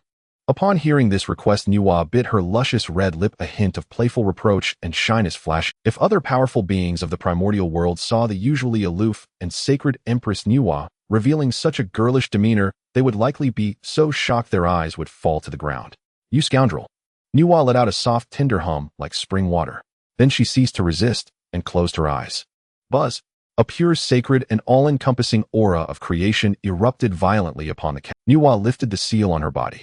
In an instant, the voluptuous, yet slightly mundane coarse linen maid in its place was a saintly true form, so perfect that even the Dao would envy, capable of driving the entire primordial world mad. It was a kind of ultimate beauty that could not be described in words. Her skin resembled the finest creation, divine jade, emitting a faint rainbow-like sheen, blindingly white, yet radiating a breathtaking warmth. Her brows and eyes were like paintings, and in her watery peach blossom eyes there was both a holy and inviolable compassion intertwined with extreme allure. Her waist was as delicate as a willow, her full hips exaggerated to the extreme, and her grand and ample bosom looked down upon all flowers. Under the halo of her saintly presence, the contrast of the sacred and the fallen was magnified to the extreme. Gazing at this breathtakingly beautiful, saintly true form beneath him, Feng Xuan's breath instantly became heavy. He could no longer restrain the wicked fire within. Like a famished ancient demon wolf, he suddenly leaned down accurately and forcefully, sealing Nuwa's luscious red lips. Yes. Nuwa let out a sweet nasal sound, as sweet as the purest source of creation, with a hint of a refreshing chill. Nuwa's hands unconsciously climbed onto Feng Xuan's broad back, leaving shallow red marks from her nails on his bronze skin. Her gaze was completely dazed, rationality cast aside at this moment. The luminous pearl emitted a dim. The red candle flickered. The morning by the East Sea always carries a unique, fresh mist from the creation's spiritual spring. Warm sunlight, like shattered gold, gently slants in through the gaps of the tall, intricately carved window frames of the emperor's sleeping palace, casting mottled shadows on the wide bed draped with pure white ice silk. Feng Xuan, bare-chested, leaned lazily against the headboard, his robust upper body resembling ancient chaotic divine iron covered in grayish-white patterns of the laws of strength. In his deep black eyes there was a glimmer of appreciation, like one admiring an unparalleled rare treasure, as he quietly watched the woman sitting at the edge of the bed, her back turned to him as she dressed. Nuwa, this once exalted being, revered and worshipped by countless ancient races, radiated an aura of sanctity that was both unassailable and cold. The cold divinity that kept others at a distance was completely shattered, replaced by a breathtaking allure and fragility unique to mature women. Her long, thick hair, as dark as ink, cascaded in disarray over her smooth white shoulders, resembling congealed fat. The lines of her back were the creator's most proud masterpiece. Her slender waist, which could be grasped in a single hand without an ounce of excess flesh, extended downward into an exaggerated, voluptuous curvature of her hips. Having been thoroughly exhausted last night, Nuwa felt weak all over, struggling even to raise her arm. She was attempting to put on a long dress made from ice silk, as thin as a cicada's wing and emanating a faint azure glow, moving slowly and a bit clumsily as she tried to fit it over her perfect figure. On her fair back, faint traces of bluish-purple fingerprints were still visible. It seemed she sensed the two intense, burning gazes behind her. Nuwa's movements suddenly froze. Her delicate body trembled uncontrollably for a moment, and then visibly a deep crimson flush like the evening glow of the setting sun rapidly spread across her exquisitely beautiful cheeks. Even the translucent skin at the back of her ears became as hot as fire. She bit her lush red lips tightly, her hands gripping the ice silk dress in front of her heart, not daring to turn around to face the man who had stripped her of all her pride and innocence. Seeing the saintly lady in such a flustered, angry, and alluring state, Feng Xuan let out a low, deep laugh from his throat. He no longer maintained his voyeuristic posture. Feng Xuan directly tossed aside the thin blanket covering his legs and stepped down from the bed. He approached Nuwa's back in just a few steps. Feng Xuan extended his thick, grayish-white patterned arms and embraced Nuwa's voluptuous, delicate body completely, without any gaps into his broad, heated embrace.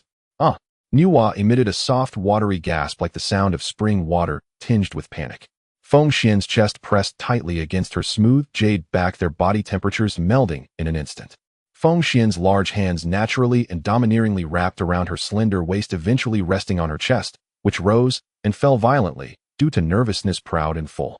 The sensation of touching the astonishing softness and firmness sent Nuwa's mind into a blank state. Feng Xuan lowered his head and rested his chin on her rounded, fragrant shoulder. His voice, magnetic and hoarse, carrying an endless sense of satisfaction and mockery, gently brushed against Nuwa's burning ear. Your Highness, from the look on your face, it seems you are quite satisfied with this Emperor's performance last night. Satisfied? These two words struck like a thunderbolt in Nuwa's heart. Images of her reckless, unrestrained, and shameful actions from last night surfaced in her mind, where she actively catered to him like a vine. Nuwa was filled with indignation, her beautiful face reddening as if it would bleed. Instinctively, she wanted to struggle to break free from the embrace of this shameless man, wishing to scold him for his outrageous behavior with the authority of a saint. You bastard. Don't mention it again. Nuwa ground her teeth and muttered, her hands trying to pry apart Feng Xuan's iron-like grip around her waist. However, her resistance appeared utterly insignificant against Feng Xuan's overwhelming strength. Even her own body betrayed her. Wrapped in Feng Xuan's scorching warmth, Nuwa's originally defiant body inexplicably softened and became unreservedly honest. Like a patch of spring snow melting under the blazing sun, her voluptuous body ultimately succumbed, languishing against Feng Xuan's embrace, allowing his large hands to roam at her waist. Looking at the saintly lamb in his arms who was so contradictory, yet so honest in body, Feng Xuan, he reached out with his long, strong fingers and dominantly pinched Nuwa's delicate fair chin, forcing her to slightly turn her head. Then Feng Xuan lowered his head and affectionately pressed a kiss on her slightly swollen, luscious red lips. All right, I'm not teasing you anymore. Feng Xuan released her red lips, his gaze locked onto Nuwa's misty peach blossom eyes, his tone gentle, yet carrying an undeniable imperial authority. Since you have become this Emperor's woman, you must help this Emperor with his worries. Feng Xuan's fingers gently traced along Nuwa's long swan-like neck, the corners of his mouth curling into a playful arc. You, a high and mighty saint of the Dao, should lower yourself to be this Emperor's chief steward. After all, Feng Xuan's gaze passed through the half-open window, looking at the 90,000 human cultivators diligently practicing outside, and meaningfully said, as the creator of this human race, you can't just throw all the burdens onto this Emperor and be a hands-off manager. Chief steward. Hearing this request, Nuwa instinctively wanted to refuse. As the queen of Nuwa in the palace of Nuwa beyond the 33 heavens, how high and mighty, how tranquil and uninvolved was she? When did she need to manage the trivial affairs of mortals? Yet when the words of refusal reached her lips, she found herself unable to utter them. She followed Feng Xuan's gaze out the window. There, the human race with perfect innate Dao bodies was striving hard to cultivate the earth-shattering human codex. These humans were created by her own hands. In a sense, they were like her children. If she were to just abandon them, her heart would feel somewhat reluctant. Moreover, Nuwa slightly lowered her eyelids, her long lashes concealing a strange shimmer in her eyes. She helplessly and fearfully realized that regarding Feng Xuan's slightly commanding tone, treating her as his own possession with such tyrannical arrangements. Deep inside her heart, not only did she not feel intense disgust, but rather, it even sprouted a hint of sweetness that she herself was unwilling to acknowledge. Nuwa bit her delicate red lips tightly, almost drawing blood. After a fierce internal struggle, she ultimately lowered her once proud head, her voice as soft as a whisper carrying a hint of compromise and resignation. I understand. Upon hearing Nuwa's compliant response, Feng Xuan was quite satisfied and squeezed her slender waist. Just as the atmosphere between the two became intimate, a sudden creak echoed as the heavy door of the sleeping palace was pushed open from the outside. Your Majesty, I have come to serve you, and a sweet, sultry voice full of seductive charm accompanied the intrusion. Su Daji entered wearing a revealing semi-transparent dress held together by a few azure ribbons, carrying a jade plate filled with creation's spiritual fruits and celestial wine, her slender waist twisting gracefully as she walked in. However, when Su Daji's gaze crossed the central screen of the sleeping palace and landed on the large bed, clatter, the jade plate in Su Daji's hand fell directly onto the obsidian floor, scattering the spiritual fruits everywhere, the celestial wine spilling out. Her eyes, which usually carried a hint of enticing mischief, were now wide open, her pupils violently contracted. The furry pink fox ears atop her head stood straight up, while her 9 fox tails fluffed up uncontrollably. Your Highness. Your Highness. Su Daji let out an incredibly incredulous scream. What did she just see? That renowned, pure, sacred, and unassailable Taoist Saint Nuwa. At this moment, she was merely draped in a semi-transparent ice silk dress, which hung loosely and exposed large areas of dazzling skin and alluring valleys. Most shockingly, this exalted saint was currently sprawled like a docile kitten in the embrace of King, her flushed cheeks, slightly swollen lips, and the lingering traces of spring in her eyes. King Feng. He even managed to bed Nuwa. Su Daji felt as if a heavy hammer had struck her fox brain. The ground shook and her worldview shattered into dust.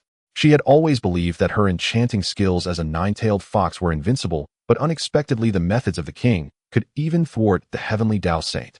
She was caught red-handed by Su Daji, who had seen through the affair. Even with her thick skin, Nuwa felt an overwhelming sense of shame and anger at this moment. In a panic, she grabbed a thin blanket beside her and covered the large expanse of her exposed beauty, wishing she could find a crack in the ground to hide in. However, when she felt the steady heartbeat radiating from Feng Xuan's broad chest behind her, Nuwa took a deep breath, forcibly suppressing the sense of shame within her. Since she had already made her choice as a dignified saint, how could she lack the courage to bear the consequences? Nuwa slightly lifted her chin, although her face still bore a blush. The dignity and majesty befitting a saint returned to her gaze. She looked at the dumbfounded Su Daji and replied in as calm a tone as possible. This simple was tantamount to a direct acknowledgement of her relationship with Feng Xuan. Su Daji swallowed hard, immediately retracting her flirtatious demeanor and stepping aside obediently, even with a hint of reverence. In front of the saint, no matter how favored she was, she dared not act recklessly. Moments later, the two walked side by side out of the emperor's palace. At this moment, the 90,000 human beings who had just finished their morning breathing exercises turned in unison to gaze at the palace that symbolized supreme power. When they saw the Emperor Feng Xuan and the Holy Mother who had once created them, but now nestled against him like a little bird appearing together. Long live the king! Long live the Holy Mother! May the human race prosper forever! The fervent and devout cheers surged like a tsunami, instantly soaring into the sky and scattering the clouds for miles. Under the overwhelming surge of human luck, Nuwa was astonished to discover that the Dao fruit within her, which had long been stagnant at a bottleneck, had unexpectedly begun to stir due to the overwhelming imperial fortune radiating from Feng Xuan. An extraordinary transformation was occurring. The Dao fruit of creation was subtly revealing a layer of dark golden patterns symbolizing the pinnacle of humanity. She could clearly feel that her saintly origin had grown stronger. In that moment, the last remnants of doubt in Nuwa's sparkling eyes completely vanished. She cast a deep glance at the man beside her, who stood like a god among mortals, her heart filled only with relief and unwavering loyalty. Time passed, and the years flew by. In the timeless world of the primordial era, a year was just a fleeting moment for the mighty beings. However, for the new human race along the Eastern Sea, blessed with perfect innate Dao bodies and mastering the earth-shattering technique, human Dao, this year was a terrifying transformation akin to a divine miracle. Under the tyrannical and foresight strategic command of Emperor Feng Xuan, along with the meticulous and all-encompassing governance of the steward Nuwa, the development of the human race entered an unprecedented period of rapid advancement. Faster, better, and more stable. First was the population. Thanks to Feng Xuan's tireless efforts, the continuous activation of system rewards, and the human race's own reproduction, the total population had successfully surpassed 1 million. The territory expanded radially from the giant stone tribe, firmly establishing the Eastern Sea region, spanning millions of miles, as an absolute forbidden zone for humanity. The originally rough and simple stone houses and wooden huts had long been flattened. In their place stood magnificent structures entirely crafted from massive white jade and various sturdy spiritual minerals, intricately carved and radiating grandeur and classical beauty. On the towering city walls, defensive formations composed of 3,000 Han characters were inscribed, impenetrable as a fortress not even a fly could enter. What pleased Feng Xuan the most, and where his twisted sense of humor found its greatest satisfaction, was the everyday attire of the human race. In an era of abundant resources led by the clothing department, head Feng Xuan shamelessly transmitted the design concepts of outfits that accentuated the female silhouette from his past life. Thus, on the streets of the Eastern Sea, one could even see the ethereal female immortals possessing breathtaking beauty and flawless skin, shedding their coarse animal skins and leaves. They donned high-slit kipeos made from a blend of ice silkworm silk and Eastern Sea fish silk. Their long, straight legs were subtly revealed through the slits of their garments. Even more outrageous at Feng Xuan's strong insistence, successfully developed sheer black and white stockings that conformed to the contours of the legs created from the resilient and elastic silk produced by deep-sea spirit spiders. 1,000,000 beauties dressed in high-slit kipeos wearing water jade high heels and wrapped in alluring black or white stockings traversed the city busily or sweated in practice arenas. Such a scene was the ultimate dreamland for men. In addition to the soaring living standards, the cultivation progress of the human race was also advancing by leaps and bounds. Nurtured by an abundance of spiritual energy and merits, the power of human Dao was maximized. 1,000,000 troops were all stabilized at the Earth immortal realm, far surpassing the combat strength of the same rank demon clans. On this particular morning the sun shone brightly, and the sea breeze was gentle. On the wide dragon bed of the emperor's palace, Feng Xuan slowly awakened from his slumber. As he opened his eyes, Feng Xuan slightly lowered his head and saw Su Daji's fluffy pink fox ears. Her face, which could bring ruin to nations, was flushed, and her peach blossom eyes radiated extreme charm and allure. "Little fox, you've become increasingly sensible." Feng Xuan patted Daji on the back of her head. He then donned a black robe with golden threads and strode out of the palace. "Little fox, you've become increasingly sensible." Feng Xuan patted Daji on the back of her head. He then donned a black robe with golden threads. He observed the female clansfolk in black stockings with enchanting figures bustling about in the streets, engaged in various construction, gathering, and patrolling tasks, all in perfect order. A strong sense of accomplishment and control surged within Feng Xuan. This was the empire he had personally forged. Just then, Feng Xuan's grand and keenly perceptive divine sense suddenly sensed a violent fluctuation of spiritual energy emanating from a large training ground several dozen miles ahead. Feng Xuan looked up. He saw that the air above the training ground had almost condensed into a tangible funnel of spiritual energy, with 3 elegant figures seated at the center of the vortex, leading thousands of elite clan members in their practice. These were the 3 ancestors of the human race, Zi Sueren and Yu Chao. Over the past year, these 3 women as leaders of the human race had been diligently practicing aside from their daily management. With their merits and fortunes in tow, at this moment the cultivation of the 3 had reached the pinnacle of the Earth immortal realm, achieving great perfection. The overwhelming aura was continuously impacting the barriers within their bodies. They were just a step away. They could break through the first barrier between immortals and mortals and officially ascend to the celestial immortal realm. Not bad. Feng Xuan nodded slightly, his eyes revealing a look of approval. As long as the 3 ancestors broke through to the celestial immortal realm, the combat strength of the higher echelons of the human race would experience a qualitative leap. However, in that split second when the aura within the 3 women surged to its peak and was about to break through the celestial immortal barrier with a single thrust, an unforeseen change occurred. Ugh! The 3 women, who had been sitting in meditation with solemn expressions, suddenly let out a shrill and excruciating scream without any warning. Their originally rosy faces turned pale as paper in an instant. The 3 women seemed to have suffered some invisible and terrifying blow. Clutching their chests, they collapsed painfully onto the white jade training ground. Even more bizarre and terrifying was that, between Z's gentle brow, Suiren's wild forehead, and Yuka's dignified features, dark and eerie chains emitting a thick aura of death, doom, and destruction subtly emerged. These black chains seemed to possess life, like a malignant tumor tightly coiling around the depths of their souls, frantically and greedily devouring the vast vitality and celestial essence they had just gathered. The surrounding thousands of female clansfolk were stunned by this sudden change, momentarily thrown into chaos. What happened? Feng Xuan's deep black eyes narrowed sharply, a terrifying killing intent erupting from within. Swish! The space twisted slightly. Nuwa, dressed in a dignified blue gown and sporting an ethereal hairstyle, instantly crossed the void and appeared next to Feng Xuan. As the chief steward, she had obviously sensed this extremely ominous fluctuation. However, when Nuwa's gaze passed through layers of void and clearly saw the black chains at the center of the 3 ancestors frantically consuming their vitality, her well-informed face instantly filled with unprecedented terror and horror.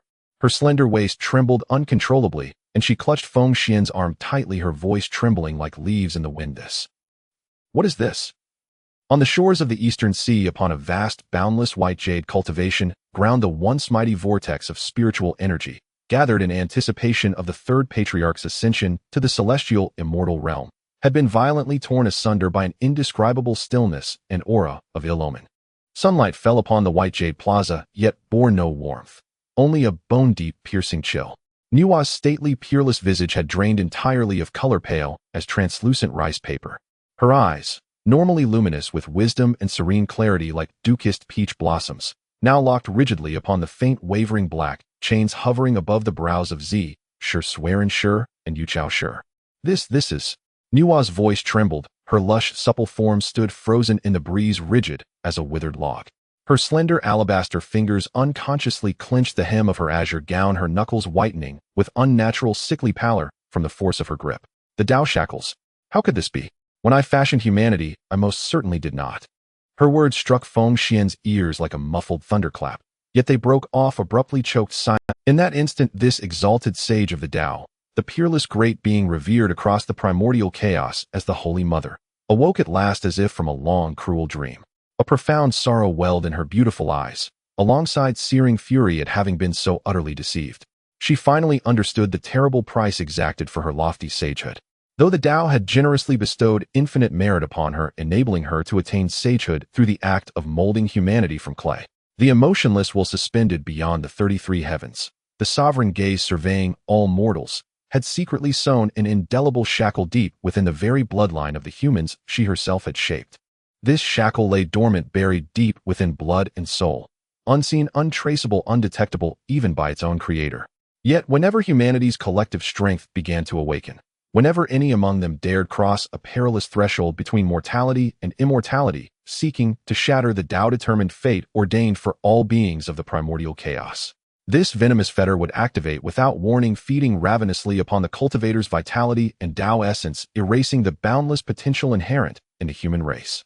Its sole purpose to condemn humanity to eternal servitude, to remain forever lowly insects beneath the heavens, incapable of rising to true supremacy in this merciless world. What a magnificent Tao! A low, hoarse, ice-cold laugh laced with savage contempt rumbled from Feng Xuan. With that chilling chuckle, the air temperature within hundreds of zhang plummeted, and delicate frost bloomed across the white jade plaza floor. As a transmigrator from a later age, Feng Xuan carried within his mind the complete historical trajectory of this primordial chaos continent. He knew full well that at this juncture the Wu clan and the Yao clan reigned supreme, the undisputed protagonists of heaven and earth. The Yao ruled the heavens, the Wu governed the earth. Locked in fierce struggle for celestial fortune, their wars shook the cosmos. And humanity? In the original chronicle, humanity endured as mere blood sacrifice and vassals, squeezed into the narrow fissures between warring titans until the cataclysmic Yao War reached its apocalyptic end.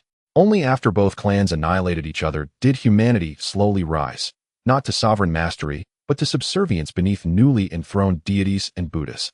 Had Feng Xuan not transmigrated, had he not become the sole male among the primordial humans, the universally acclaimed human sovereign, nor bound himself to the system destined to reverse humanity's fate, he might have merely observed the Tao's suppression of human potential as a necessary balance, muttering a few curses at cosmic injustice, and thought no more of it. But now he was Feng Xuan. He was the supreme king revered by a million peerless female tribesfolk. He was the singular sovereign forged from the very destiny of the human race. As the human sovereign, and as one whose blood flowed with theirs, to witness his people, those devoted subjects who gazed upon him with fervent, unwavering reverence, possessing perfect primordial Tao bodies, standing on the very cusp of transcendent power, only to be forcibly crushed to the ground, forcibly barred from ascending by some ethereal arbitrary decree of the Tao. And worse, to have their very vitality stolen. Such humiliation, such unspeakable outrage. What man possessed of honor and fire could possibly endure it? Meanwhile, across the white jade cultivation ground, the tens of thousands of female tribesfolk, who moments before had trained diligently, were now gripped by overwhelming panic and despair. Frantically gathering around the three patriarchs, they strained forward to help, only to be violently repelled by the black spectral chains radiating death and annihilation, their cries dissolving into desperate, tearful wails. And there collapsed at the center of the plaza lay Xianxia and Yuchao, enduring agony beyond mortal comprehension. Xianxia wore a high-slit, form-fitting cheongsam, a masterpiece crafted under Feng Xuan's personal guidance, woven from ice silkworm thread and deep-sea soft gold. This garment, once harmonizing her gentle grace and voluptuous maturity, was now drenched in cold sweat, clinging to her skin like a second saturated layer. Damp fabric lost all structure, molding seamlessly to her breathtaking contours. Her slender waist arched backward in torment, taut as a drawn bowstring. Beneath the high-slit hem, her long alabaster legs scraped helplessly, painfully back and forth across the frigid white jade floor, unable to bear the soul-rending anguish. Yet no matter how fiercely she writhed, her skin, once warm as finest nephrite, began to suffuse with a desolate ashen gray. It was the terrifying sign of life being violently siphoned away by the Dao shackles. Xuanxia and Yuchaoshi fared no better. Their conditions equally dire. Xuanxia's once vibrant honey-brown skin had dulled to lifeless ash. Her magnificently sculpted chest heaved violently powerless and ragged with each shriek of agony. Yuchaoshi's refined, elegant face contorted in pain, her hands clawed desperately at her own hair, drawing bloody furrows across her scalp. Their soul lights, ravaged by the black chains, flickered like guttering candles in a gale, dimming, faltering, nearing utter extinction. At the sight of their suffering, the murderous intent in Feng Xuan's gaze erupted like a volcano. Ha ha! He threw back his head and unleashed a deafening, sky-rending peal of laughter, resounding across the entire eastern sea. Within that laughter lay no fear, no retreat. Only boundless sorrow and a defiant, unbroken pride that seemed poised to trample heaven and earth beneath its heel. The Dao. To hell with your Dao? Feng Xuan's godlike form surged forward a single step. Black flames roared within his fathomless pupils as his voice detonated like thunder across every corner of the eastern sea. My women, my subjects, in this primordial chaos, who dares bind them?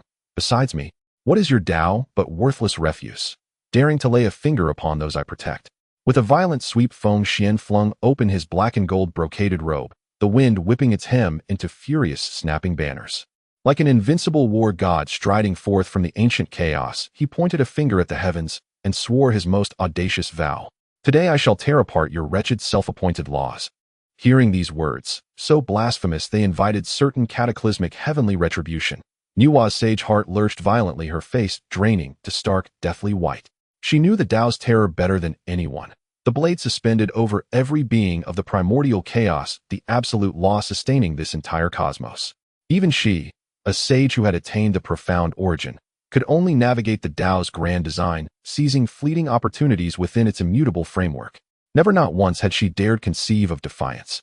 For defying the Dao meant enduring the crushing backlash of the primordial chaos itself, the karmic retribution so immense it could shatter even a sage's indestructible body, casting them down into eternal oblivion. Your Majesty, no. Nuwa abandoned all dignity and composure. Like a lioness guarding her cubs, she lunged forward, seizing Feng Xuan's thick, powerful arm with both hands, her grip trembling with desperate total force. Her lush, supple body pressed tightly against him, the astonishing fullness of her chest deformed against the unyielding hardness of his muscles. Lifting her exquisite face, beaded with fine, anxious sweat, her dewy peach blossom eyes shimmered with crystalline tears. Her gaze overflowed with profound entreaty and terror. Your Majesty, please, calm yourself. This is no fault of yours. It is the fundamental law of heaven and earth, the unalterable fate. Her voice quavered uncontrollably, each word heavy with awe before that sovereign will. To forcibly interfere with the Dao shackles invites apocalyptic heavenly retribution. That karmic burden would grind you to dust. Even your peerless physical form would be utterly erased. Do not sacrifice your life nor the future of all humanity for just 3 souls.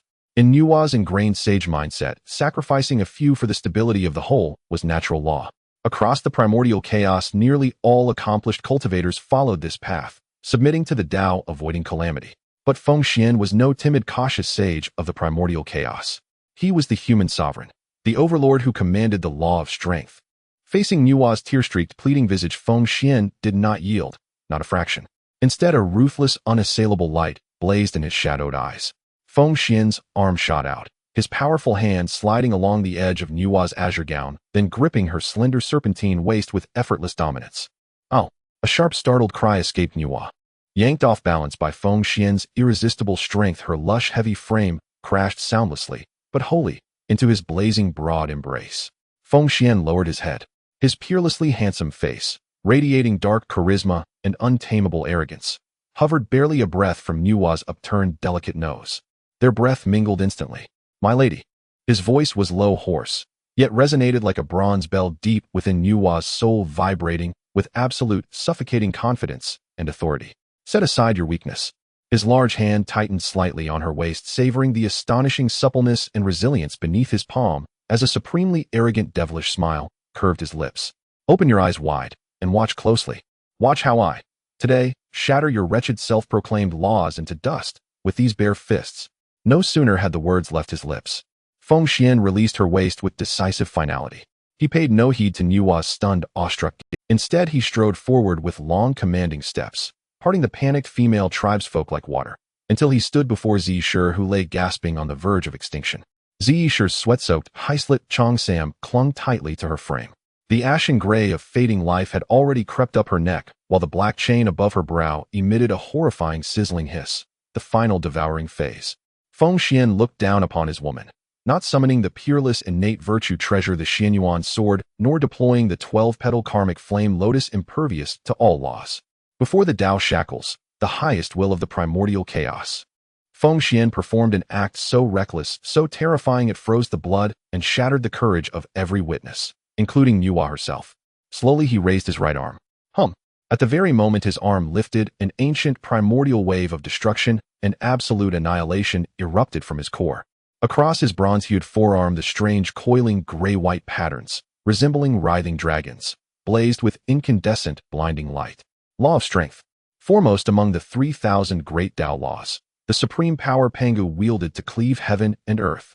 As this law woke, the space within hundreds of zhang buckled under the sheer unadulterated pressure of his physical might, cracking like shattering crystal collapsing inward en masse.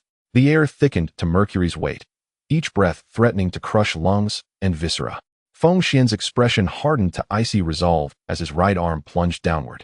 His gray-white veined hand breached the boundary between illusion and reality, and seized with unbreakable grip the intangible metaphysical black Dao shackle hovering above Zishur's brow. SSSSS. At contact a screeching, searing sound erupted, like white-hot iron plunged into glacial water.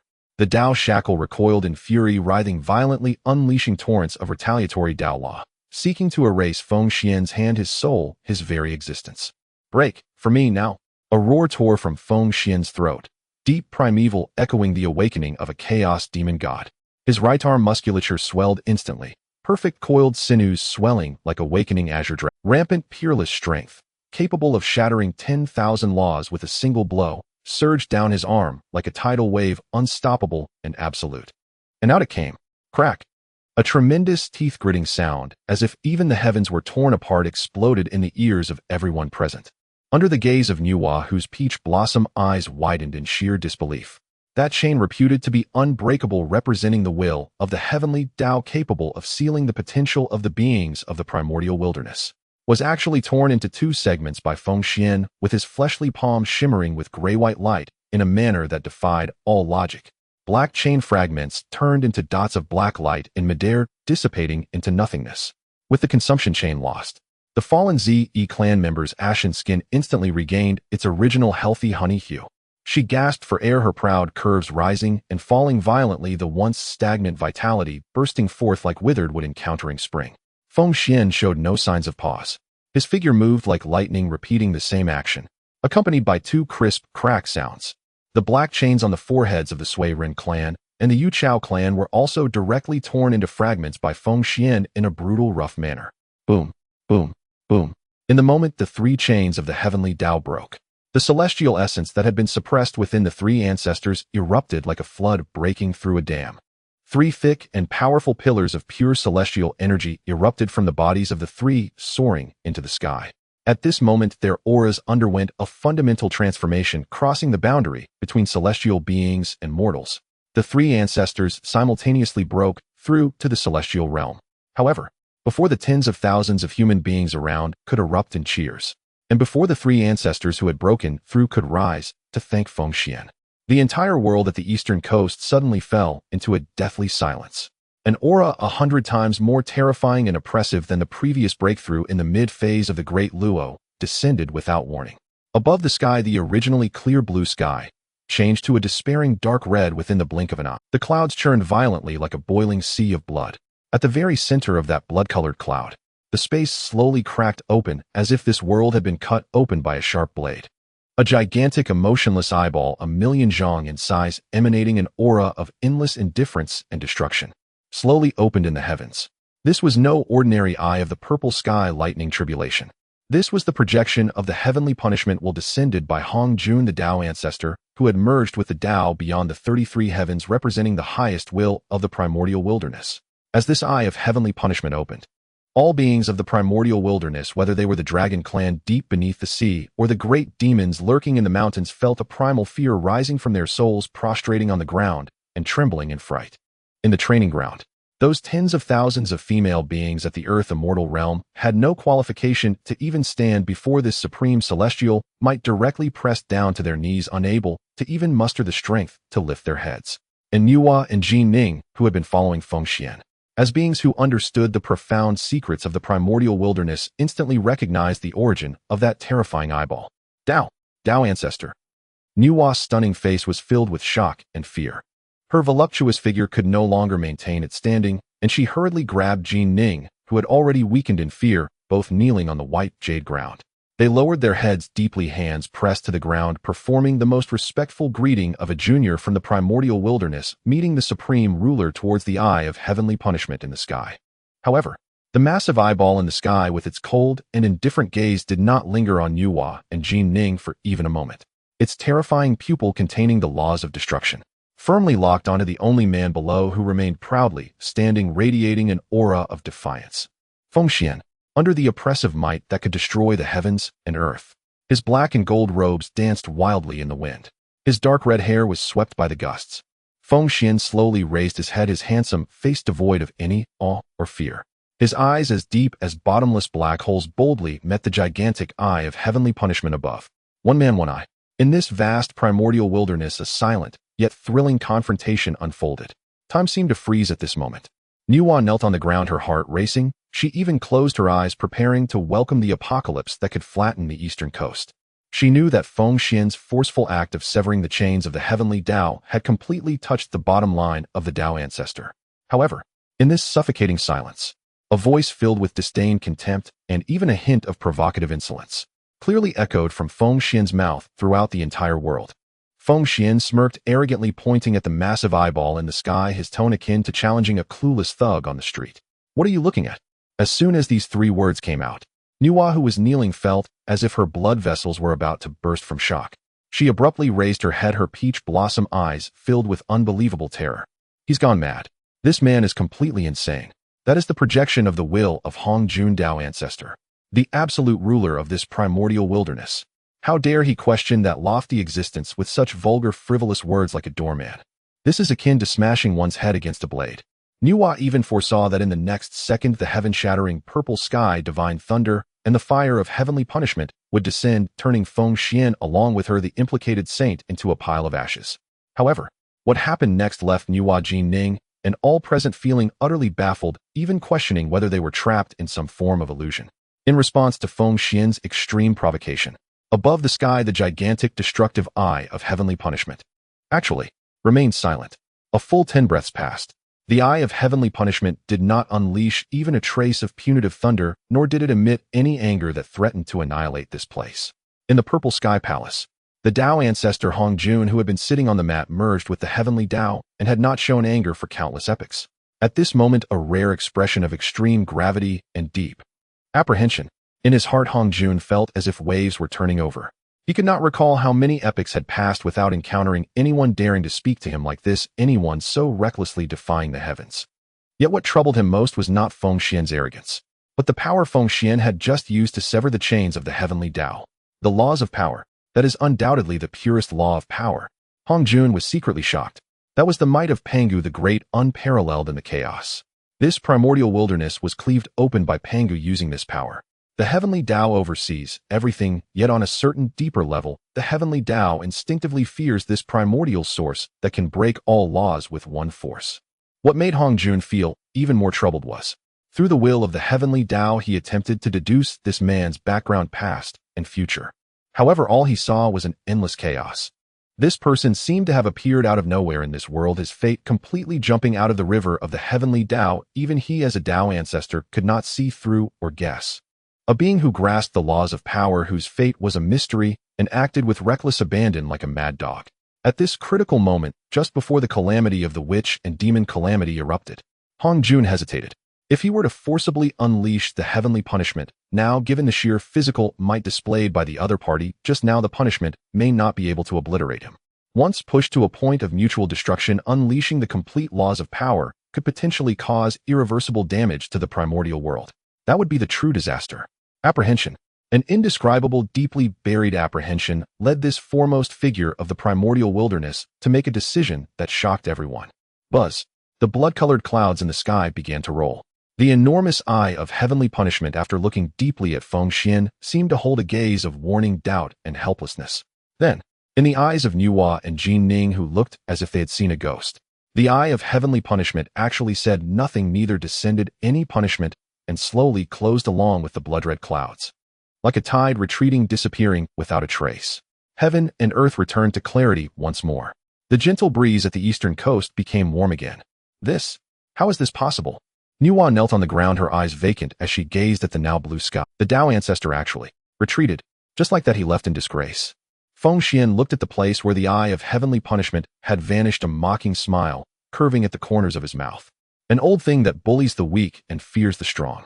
Feng Xuan clapped his hands, not taking this crisis to heart at all. He turned around.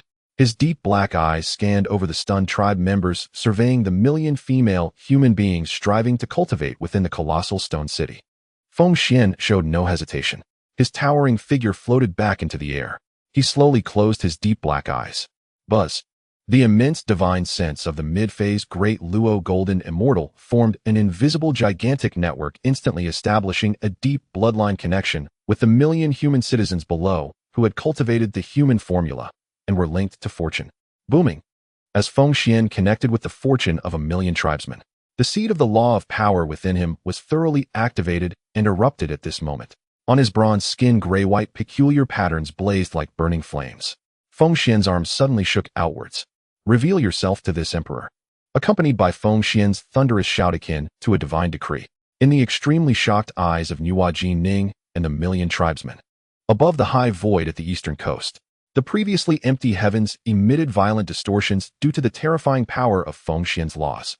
A colossal chain unfathomably large, 100 times thicker than a mountain, emanating an aura of endless silence and suppression, was forcibly dragged out from the depths of the unfathomable void and the river of fate by Feng Xuan, using his unparalleled law of power, materialized beneath this vast firmament.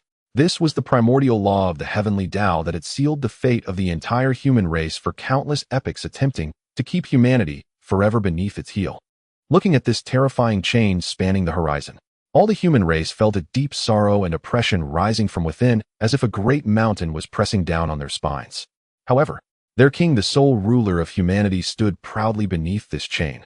Feng Xuan abruptly extended his huge hands covered in gray-white patterns, firmly and securely grasping both ends of the thick black chain.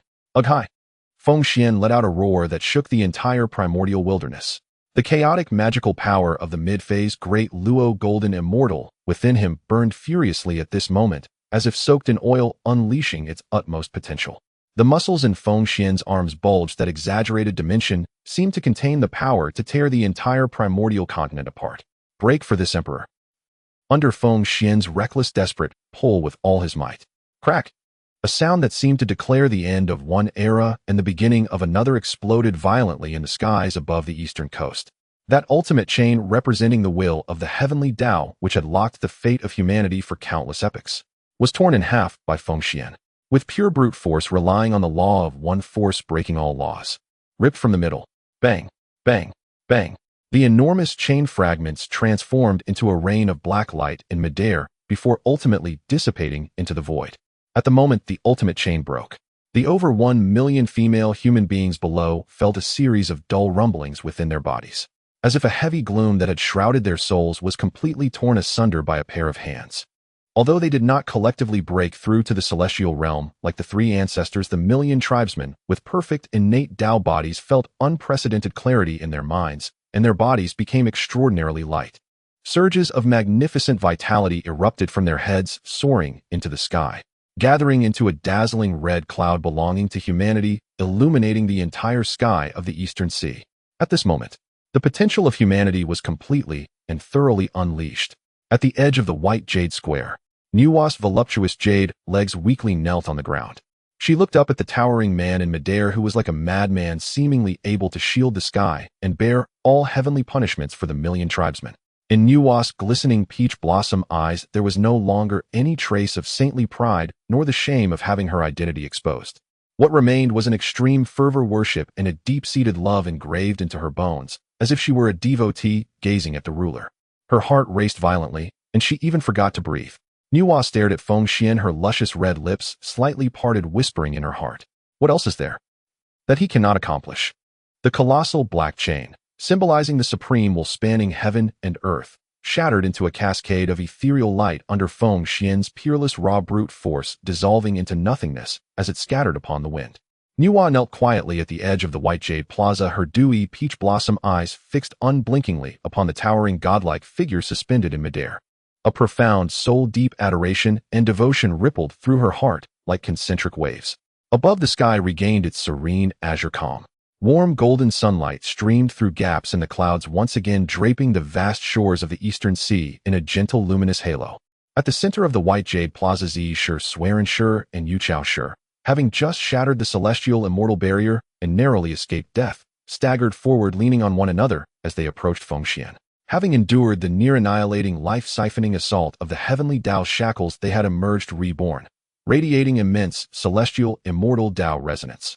Yet their bodies remained weary, trembling with lingering dread. Most critically, Xianxia's exquisitely tailored cheongsam, designed to accentuate her graceful elegance and voluptuous curves, now clung to her breathtaking form like a second skin, seamless and unyielding. Her wasp-thin waist, full moon-shaped hips, and magnificently rounded bosom stood out in sharp, vivid relief beneath the damp fabric. Xianxia's leather armor was likewise soaked, glistening droplets of sweat adorned her vibrant, honey-hued skin, refracting sunlight into a radiant, virile sheen that stirred the blood. Xiaoxia's dignified, gauzy robe clung tightly to her body, revealing her flawless hourglass silhouette. Thud. In unison, they sank to their knees before Feng Xuan's dark gold imperial boots, just half a step, lifting their faces slightly, three visages, distinct in style, yet each perfected to celestial standards, bore expressions of profound relief, fervent devotion, and overwhelming gratitude toward the man before them. Your Majesty's life-saving grace is beyond repayment. Xianxia's voice was soft, tender, and faintly breathless. Her gaze, liquid and luminous, remained riveted upon Feng Xuan. I vow to serve your Majesty across lifetimes without end. Xianxia and Xiaoxia bowed in perfect unison, their astonishing silhouettes, tightly wrapped in drenched garments, presenting beneath Feng Xuan's gaze a lethal, irresistible tension capable of shattering even the composure of immortals and Buddhas. Feng Xuan looked down upon the three masterpieces he himself had forged, kneeling submissively at his feet. Gazing upon their ravishing, water-draped beauty, the taut, nerves strained by his recent torrential unleashing of the law of strength finally began to ease. A faint, careless, and dangerously arrogant smile curled his lips as he slowly bent forward. Extending his broad right hand, still humming with residual heat from tearing apart the heavenly Dao's chains, he firmly, dominantly lifted Xianxia's delicate porcelain white chin with thumb and forefinger, forcing her to meet his fiercely possessive gaze. His eyes then trailed downward, unabashed, from her long, elegant swan-like neck. They came to rest upon the deep snow-white cleavage barely concealed beneath her drenched cheongsam, a tantalizing, taut, half-revealed vision far more devastating than total nudity. Mere words of gratitude hold little sincerity. His thumb brushed lightly across Xianxia's soft, rosy lips, savoring their supple warmth. His voice low, hoarse, thick with implication. This sovereign expended tremendous effort, just now tearing those wretched iron chains. He deliberately drew out the pause, twin flames of unmasked desire blazing in his deep obsidian eyes. Now every muscle in this sovereign's body aches. Hearing these words, Xianxia and Xiaoxia froze, momentarily stunned. Then in a fleeting glance exchanged among them, their three flawless faces flushed crimson, within a tenth of a breath, turning as red as ripe apples all the way to their translucent earlobes. Their cheeks burned with a rosy hue extending down their slender, elegant necks, even to the delicate collarbones visible above their cheongsams. They were no longer the naive, primordial humans of old. How could they possibly misunderstand the sovereign's unmistakable subtext? Aching muscles demanded massage and relaxation. As for how to relax, their hearts thundered in unison. Not a trace of resistance or indignation stirred. Only after an intense wave of shyness, a surge of unmistakable delight and eager anticipation. They loved Feng Xuan with their very souls, and his awe-inspiring defiance of heaven itself had already kindled a desperate yearning to surrender everything they possessed to this man. Now they longed only for deeper intimacy with this magnificent human sovereign. Your Majesty. Tears shimmered like mist in Xianxia's eyes. Biting her lower lip, her voice turned honey-sweet. We will serve your Majesty with utmost devotion, easing your fatigue. Moments later, deep within the human sovereign palace inside the creation spirit spring pool, carved entirely from a single slab of supreme-grade warm jade. Mist swirled like celestial clouds. The pool's surface shimmered with a delicate milky vapor mingling with the subtle fragrance of rare blossoms and mystical herbs arrayed around its rim. The spirit spring water emitted a faint pearly mist harmonizing with the delicate perfume of exotic flowers and rare herbs placed along its banks. Feng Xuan had shed his formal robes, revealing a torso sculpted like divine iron, every sinew and contour honed to perfection. He reclined lazily against the smooth, warm jade wall, arms draped loosely over the pool's edge, eyes closed, surrendering his exhausted frame to the healing warmth of the creation spirit spring. What stirred the pulse most intensely was this: upon entering the bath, with Feng Xianzi Xianxia and Yu Chaoshi moved with perfect synchronicity, never once removing their garments, already drenched in cold sweat. Splash! A soft ripple broke the surface. Still clad in their respective Cheongsam leather armor and gauzy robe, they stepped directly into the warm, chest-deep spirit spring. Immersed in this crystal-clear, scalding-hot creation spirit spring, their clothes underwent a second and final, complete saturation. Zi Shi's azure Cheongsam, clinging utterly to her lush figure upon submersion, took on a perilously translucent quality. Like a silent, graceful mermaid, she glided noiselessly behind Feng Xuan. "Does the pressure suit your?" Zi Shi's voice, soft and velvety, whispered beside his ear. Straightening her posture, she pressed her voluptuous, semi-transparently veiled form, without a sliver of space, firmly against Feng Xuan's broad, powerful back. The exquisite fusion of her yielding softness and the spring's warm embrace sent tremors of pure soul-lifting sensation coursing through him. She extended her slender, boneless hands, placing them gently upon his iron-hard shoulders, beginning a masterful massage, alternating pressure, rhythm, and tempo with consummate skill.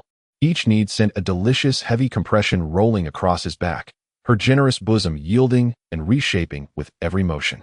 Meanwhile, before him, Xianxia's wild honey-toned skin gleamed under the crystalline water studded with glistening droplets. Her fierce leopard-like eyes, burning with primal passion and adoration, locked onto Feng Xuan's powerfully masculine chest. Boldly she moistened her lips. Splashed. With a deep breath, she dove beneath the surface like a lithe, agile fish. Feng Xuan's brows lifted faintly. As for Yu Chaoshi, the most dignified and reserved of the three, she too had shed her usual solemnity. Clad in her drenched gauzy robe, her perfect hourglass figure shimmered enticingly beneath the water. Her refined, beautiful face blazed with the deep, radiant flush of twilight. Holding a luminous white jade cup brimming with rare, immortal wine, she murmured, voice barely audible, "Your Majesty, please partake of this wine." Leaning forward, she brought the rim to his lips. The motion of her lean forward exposed in Feng Xuan's blind spot the startling expanse of snowy cleavage at her neckline. Feng Xuan opened his mouth and drank the immortal wine offered by Yu Chaoshi in one smooth draught. And at this very moment, upon the white jade corridor outside the bathhouse, Nuwa, the Grand Steward who had just completed arrangements for the continued cultivation of 1,000,000 clansmen, walked with poised, elegant strides, preparing to report on the tribe's progress to Feng Xuan. Today Nuwa wore a form-fitting azure silk cheongsam, meticulously tailored to accentuate her impossibly voluptuous figure. This garment, born of Feng Xuan's mischievous whimsy, featured an extraordinarily tight waistband, exaggerating the dramatic contrast between her wasp-thin waist and full moon-shaped hips. Its high side slits swaying with each step revealed legs carved from the finest sheep-fat jade, long, straight, and irresistibly alluring. When Nuwa reached the massive carved wood door of the bathhouse, she raised her hand to knock. "Your Majesty." Gurgle. Her delicate hand froze midair, suspended rigid. Her normally serene, regal countenance ignited, within a tenth of a breath, into a searing, incandescent crimson. Even her translucent earlobes, her long, graceful swanneck, and the bare expanse of collarbone above her cheongsam collar bloomed with a breathtaking rosy flush. As one who knew well the ways of the world, how could Nuwa fail to recognize the feverish, unrestrained drama unfolding behind that door? Insatiable wretch. He had just waged a titanic struggle against heaven itself, expending immense strength. Yet how long had he been back? And already, Nuwa bit her luscious lower lip in mortified vexation, silently cursing inwardly, truly a tyrant of unchecked lust. "Your Majesty," she cursed inwardly, instinctively wanting to turn and leave this place filled with a strange, uncontrollable curiosity and a certain hidden emotion, however, prevailed at this moment. Her feet felt as if they had rooted themselves to the white jade floor, firmly nailed in place, unable to take a... Nuwa not only did not leave, but instead bent slightly at her delicate waist, the exaggerated curve of her full hips creating a stunning silhouette beneath her cheongsam. She quietly brought her beautifully blushing face closer to the gap of the intricately carved wooden door, nervously pressing her watery, peach blossom eyes against the opening to peek inside. Boom. At the moment the scene inside the door came into view, Nuwa's mind went blank, her breathing suddenly becoming rapid. Through the mist, she clearly saw Z tightly pressed against Feng Xuan's back, her soaked Cheongsam glistened. Looking at Feng Xuan's handsome face exuding endless wickedness and pleasure, Nuwa felt her heart race as if it would leap out of her chest. A strong sense of dryness overwhelmed her. In this utterly shameful act of peeping, a hint of envy and deep longing emerged in her watery peach blossom eyes, unconsciously showing emotions she didn't even realize. At this moment, seeing another woman enjoying Feng Xuan's favor, the high and mighty goddess felt the surge of jealousy, a primal feminine instinct breeding wildly within her. Just as Nuwa was hiding outside the door, blushing and flustered inside the bath, Feng Xuan's dark, profound eyes, which seemed capable of piercing through all illusions, suddenly opened. Feng Xuan's gaze, like two sharp bolts of lightning, pierced through the layers of mist, locking onto the conspicuous corner of a blue silk skirt peeking out from beneath the carved wooden door. With Feng Xuan's current peak cultivation at the midstage of the great Luo golden immortal, combined with the terrifying divine sense of the law of power, even the movement of an ant within a radius of tens of thousands of miles could not escape his perception, how much less so a living person exuding rich fragrances of creation standing outside the door. In fact, from the moment Nuwa stepped into the corridor, Feng Xuan had already sensed her presence. He merely chose to remain silent, curious to see how this normally dignified and aloof housekeeper would react. To his surprise, she truly began to hide outside and spy. A hint of amusement and mockery flashed in Feng Xuan's eyes as he pulled Swearin up from the water, holding her voluptuous figure in his embrace.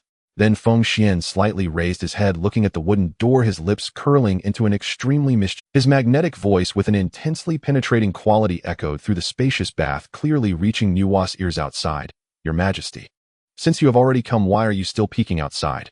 Feng Xuan's words carried an irresistible allure and teasing. "Why not? Come in and wash together."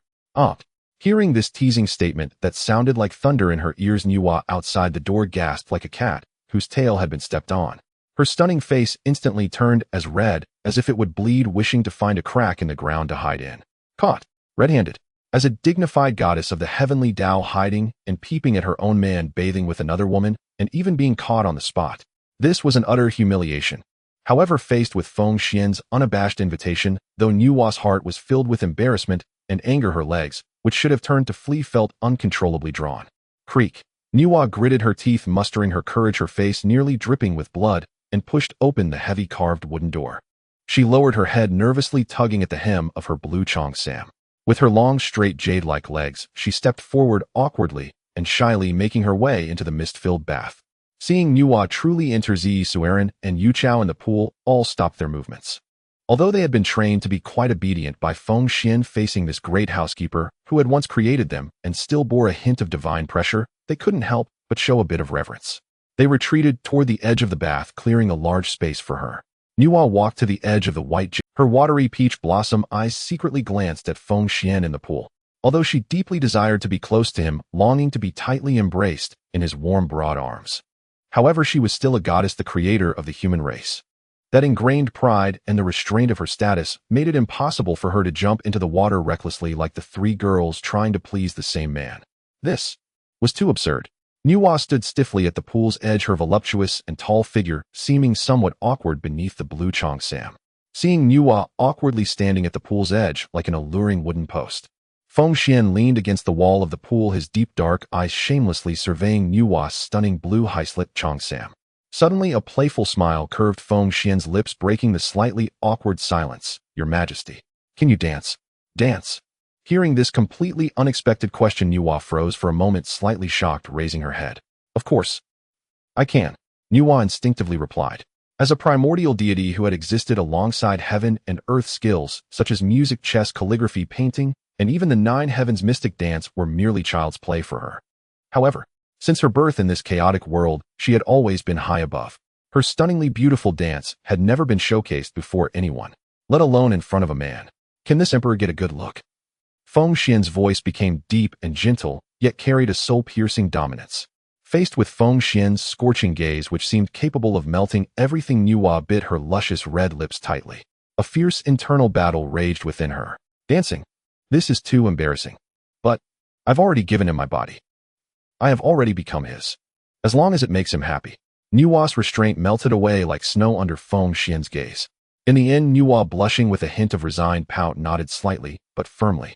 She took a deep breath. Her voluptuous figure wrapped in the blue cheongsam drew a breathtaking arc. Nuwa dared not look at Feng Xuan's fiery gaze.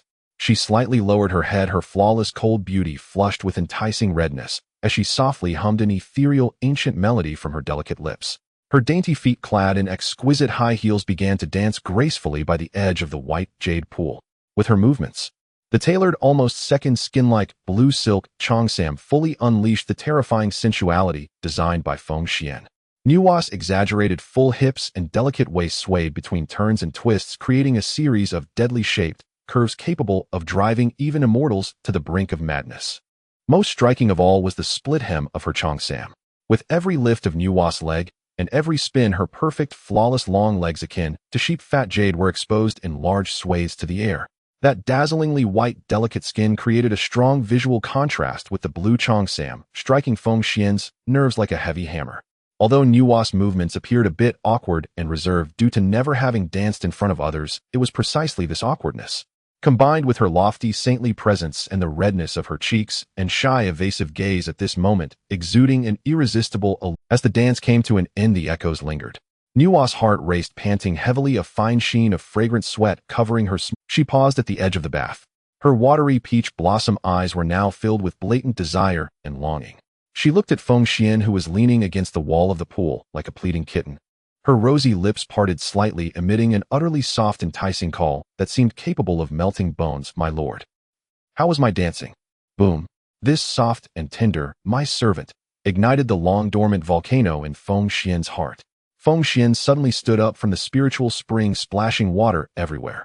Feng Xuan reached out his broad, powerful hand, seizing Nuwa's delicate, slender wrist with an irresistible force. "Ah!" Amidst Nuwa's surprised and panicked exclamation, Feng Xuan yanked her fiercely. He roughly pulled her, clad in a high-slit cheongsam that was provocatively tempting, into his embrace. Water splashed and instantly drenched Nuwa's blue silk cheongsam. Feng Xuan firmly held Nuwa's delicate waist, lowering his head, his wickedly charming face close to her ear. His scorching breath sprayed against Nuwa's neck, and Feng Xuan let out a hoarse, greedy whisper. "You danced beautifully. But this emperor now wants to personally inspect the quality of this garment." In the endless, timeless expanse of the primordial chaos, several days pass as swiftly as a white steed darts across a crevice. Yet for humanity, having just shattered the celestial Dao shackles and unleashed their full latent potential, those few days wrought a transformation as profound as the shifting of mountains and seas. On the shores of the eastern sea, sunlight pierces the clouds, spilling across this vast, boundless land. The once rough stone giant tribe has now expanded into a magnificent city stretching over 1,000,000 li. Its obsidian walls 100 zhang tall coil, like a slumbering black dragon, encircling and shielding the entire human domain. Above the city, the immense human Dao fortune manifests as a golden dragon, over 1,000,000 zhang long, playfully coiling and gliding through the sea of clouds. The primordial starlight drawn down by the Zhoutian star array intertwines with the azure creation water, qi gushing forth from the abyssal sea, beneath the ocean floor, bathing the city in an ethereal radiance akin to the celestial realms of the 9 heavens. Beyond the city walls, upon the open plains, 1,000,000 female warriors of primordial humanity, all cultivated to the earth immortal realm, train in perfect unison. Clad in light water jade armor that emits a soft cerulean glow, they wield long lances forged from dragon bones. 1,000,000 women of peerless beauty and breathtaking grace, 1,000,000 earth immortal auras converging into a single terrifying martial aura, a force potent enough to redden the heavens and freeze the blood of 10,000 races. High above this vibrant, awe-inspiring realm, the void suddenly ripples with intricate arcane trigrams of the primordial Bagua array. Golden runes shimmer and interweave in midair, and a figure clad in a Bagua robe appears, his face scholarly and serene, yet etched with deep concern, as he crosses the infinite chaos and descends directly onto the clouds above the eastern sea. He is Fuxi, the elder brother of Nuwa and the great sage of the Yao clan. Since the day Nuwa attained sainthood through the creation of humanity and departed for the Honghuang heaven she forged within the chaos, Fuxi had remained secluded in Fengqi Mountain. But recently, an inexplicable premonition stirred his heart. Upon performing divination, he discovered that his sister's celestial fate, once crystal clear, had grown strangely indistinct. When he journeyed to Honghuang heaven only to find it empty, and even Jin Ning was nowhere to be found. Fuxi's profound fraternal devotion could no longer be contained.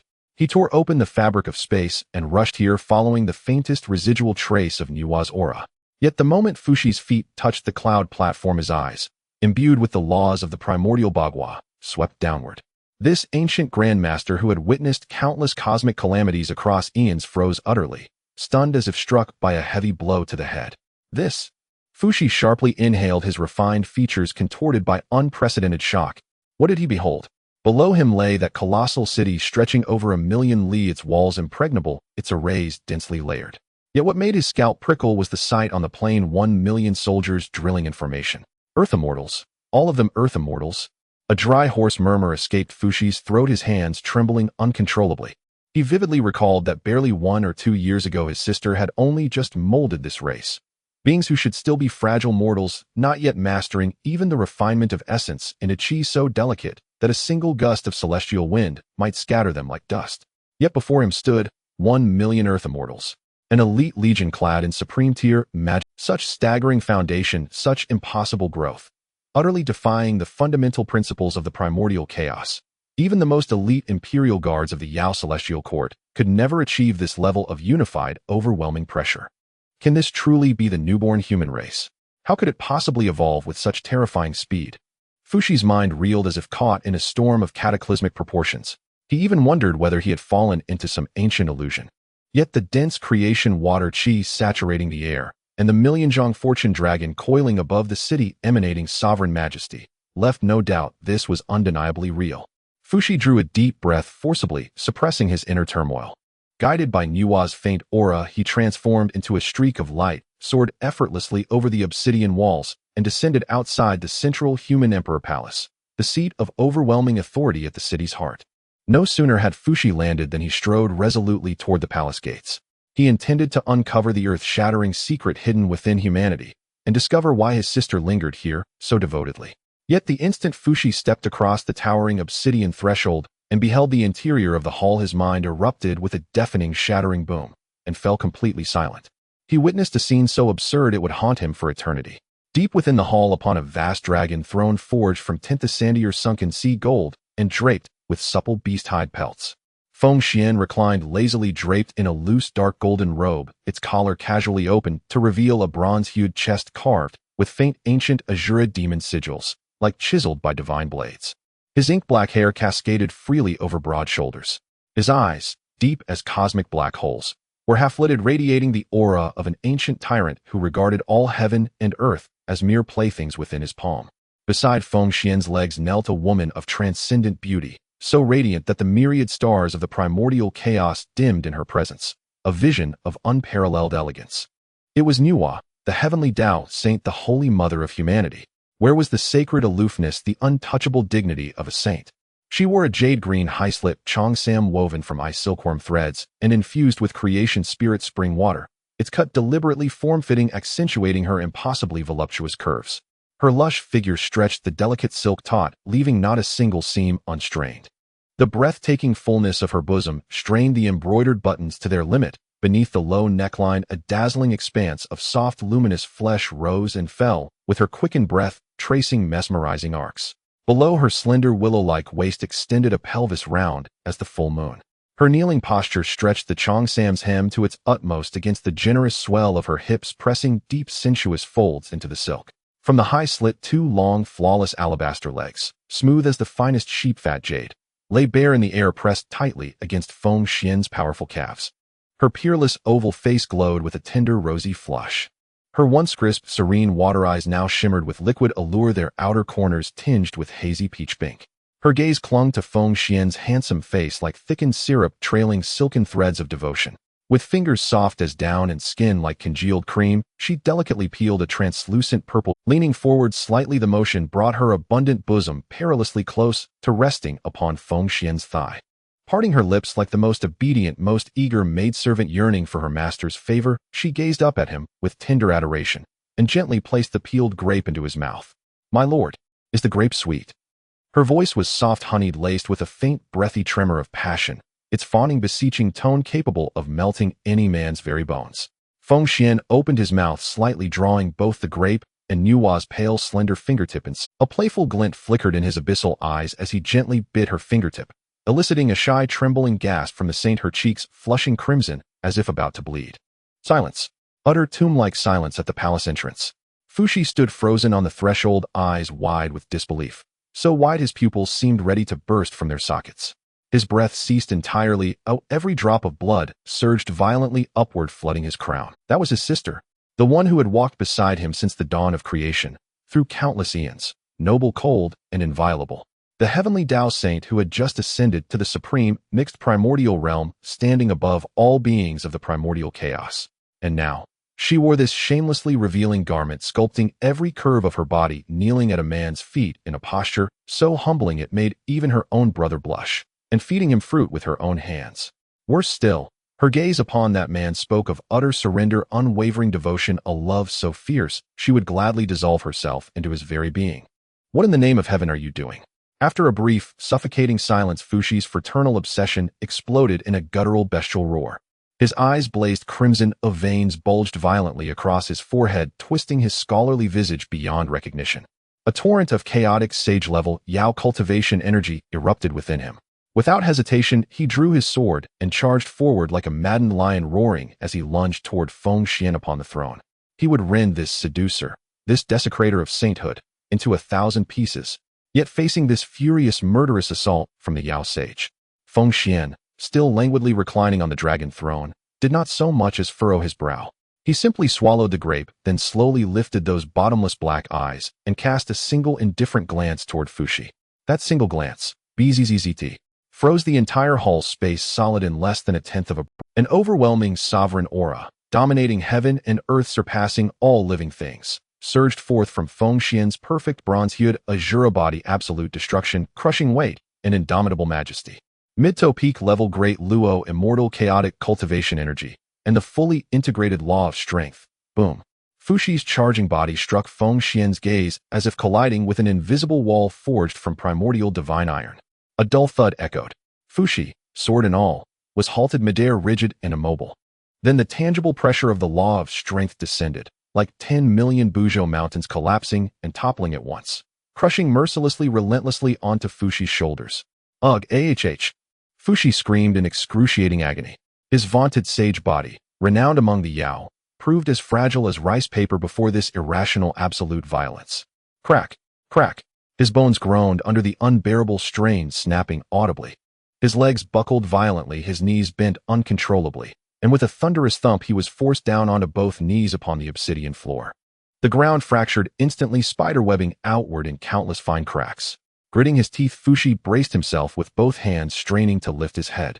But to his horror, he found his cultivation energy utterly sealed the surrounding air, weighing heavier than 10,000 tons, rendering even the simplest breath an impossible luxury. Just one glance, without moving a single finger, had reduced him. The renowned great sage of the demon clan, suppressing all movement. Enough. Feng Xuan's magnetic and cold voice echoed slowly in the grand hall, like a monarch declaring life and death. My king, please calm down. Seeing Fuxi being instantly subdued, Nuwa, kneeling beside him, was terrified. She hurriedly dropped the fruit platter in her hands, disregarding the revealing slit of her qipao, and like a frightened little cat anxiously pounced onto Feng Xuan's legs, rubbing her voluptuous figure against Feng Xuan's knees, her tone filled with deep pleading and charm. My king, I implore you to show mercy. He is my brother Fuxi. Nuwa blushed, her eyes sparkling as she looked at Feng Xuan, her pitiful and flattering demeanor sending chills down Fuxi's spine once again. Brother. A glimmer of amusement flashed in Feng Xuan's eyes.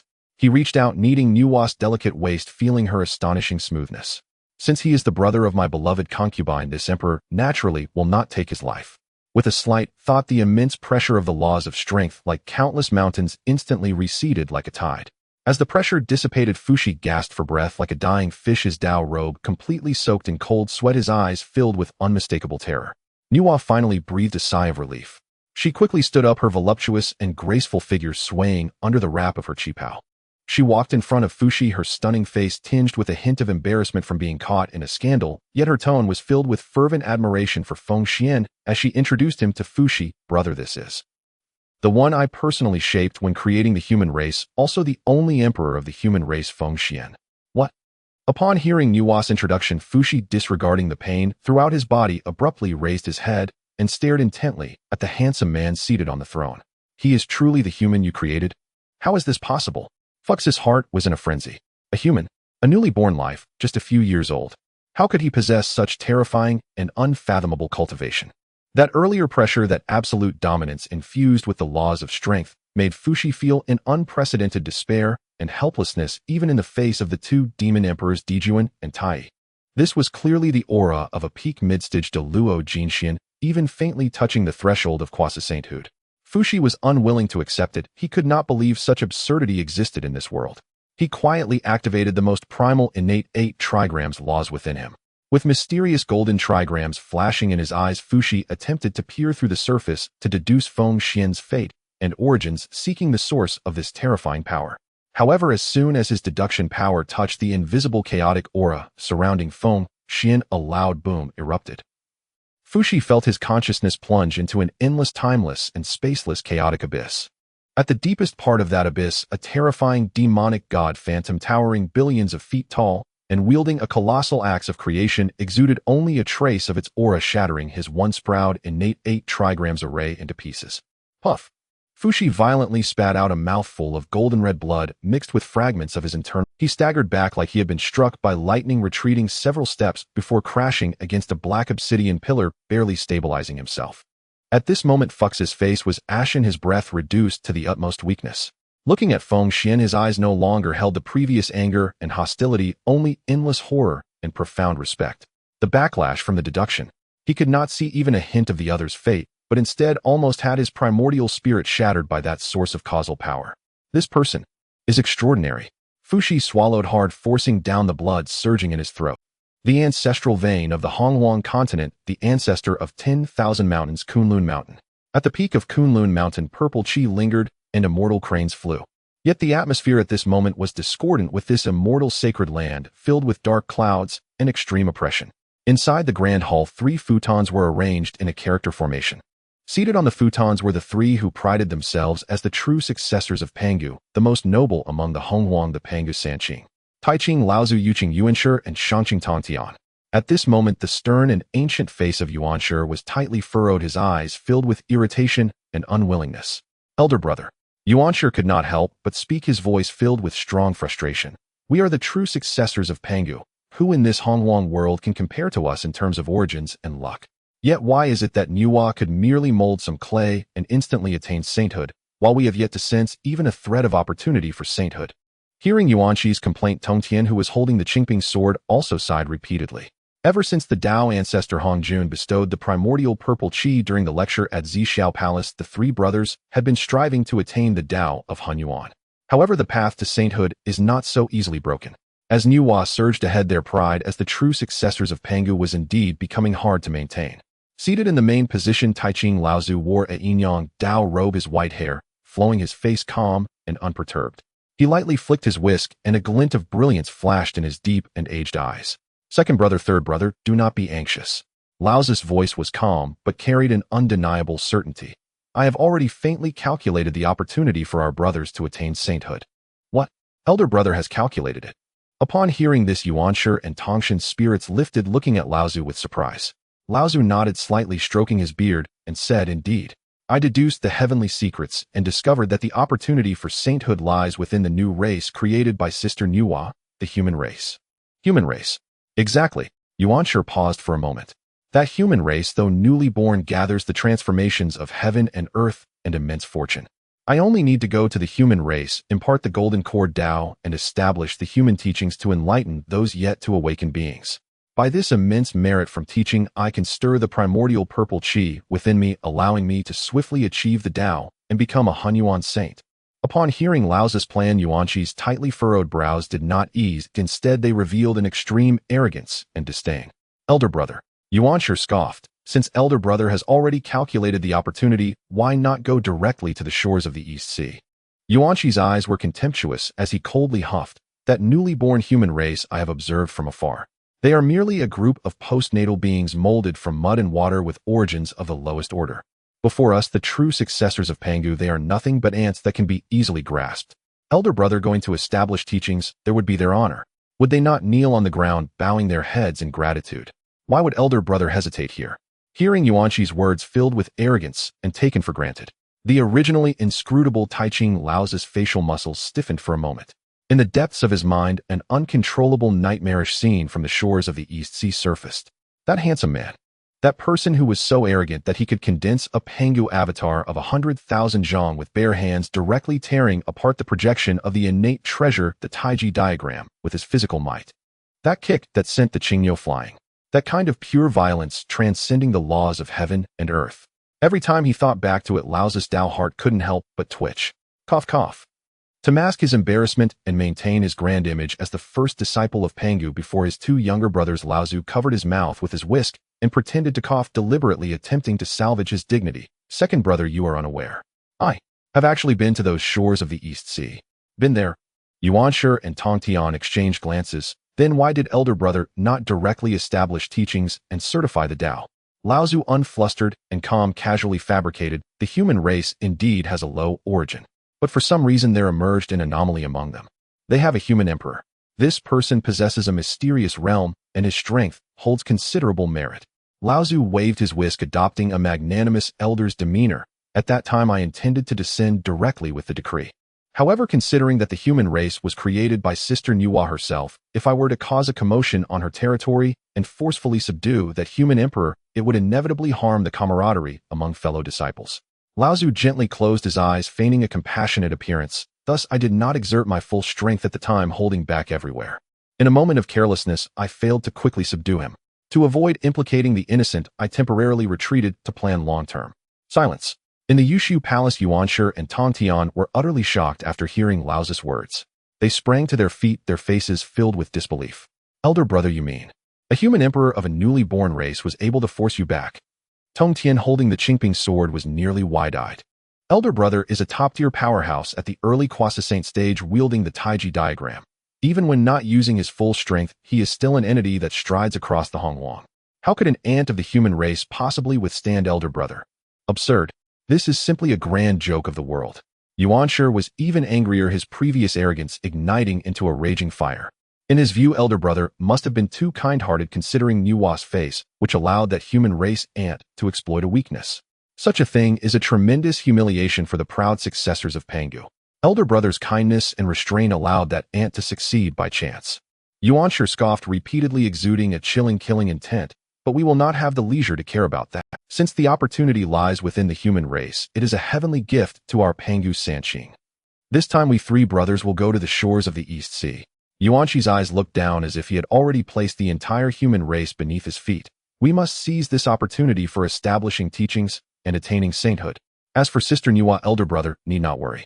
As long as we do not annihilate the human race and leave them a trace of bloodline to reproduce, even Nuwa cannot do anything against our Sanqing's combined strength. Hearing Yuanqi's killing, intent-filled words, Laozu felt a hint of unease in his heart, but the temptation of sainthood was simply too great. Moreover, this time, with the three brothers joining forces along with the innate treasures and lethal weapons in Yuanshi and Tongshan's hands, even if that human emperor is strange, could he really turn the tide? Good. Laozu nodded slightly. Yuanqi's sneer grew stronger as he suddenly waved the wide sleeves of his Dao robe. Boom. A terrifying pressure that tore apart chaos and obliterated all laws erupted behind him. An ancient banner phantom, entirely presenting a chaotic color and exuding endless destructive sword chi, slowly materialized behind Yuanshi. Innate treasure Pangu banner. Grasping the Pangu banner phantom, Yuanqi's eyes revealed an absolute arrogance that disregarded all living beings as he stepped out of the Yushu Palace, his voice booming like a bell resonating throughout Kunlun.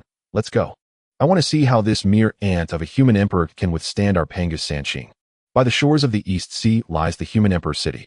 Inside the magnificent black obsidian hall, a sweet and decadent aroma wafts through the air, making one's bones feel weak. Sunlight slants through the tall hall doors, casting a mottled pattern of light and shadow on the mirror-like floor. In the center of the hall, a grand dragon chair, made of Tintho sandy-rolled submerged gold, is adorned with the softest exotic beast furs. Feng Xuan lazily leans against the back of the chair, his loose dark golden robe casually open, revealing his bronze chest, which is carved like stone and covered with faint azure demonic patterns. His hair is as dark as ink, and his deep black eyes, resembling black holes in the universe, exude an air of dominance and carelessness, as if viewing all things in the world as mere toys. In his embrace, a delicate figure draped in pink and white soft jade clings weakly to him. Sudaji is only wrapped in a layer of gossamer thin, nearly transparent white silk. The silk is stretched to an astonishing curve by her voluptuous body, and within the deep snowy ravine of her neckline, a few glistening beads of sweat hang, releasing a lethal fragrance of the fox tribe. Her slender waist is delicate as a water snake and seemingly boneless sways gently against Feng Xuan's thigh in rhythm with her charming laughter. Behind her, 9 pink fox tails sway lazily like 9 blooming giant lotus flowers, occasionally brushing against the back of Feng Xuan's hand, bringing a tingling sensation. Your Majesty, please try this spirit fruit. I personally selected it for you. Sudaji raises her enchanting face, her watery peach blossom eyes seemingly coated with a thick syrup, her gaze sticky and alluring.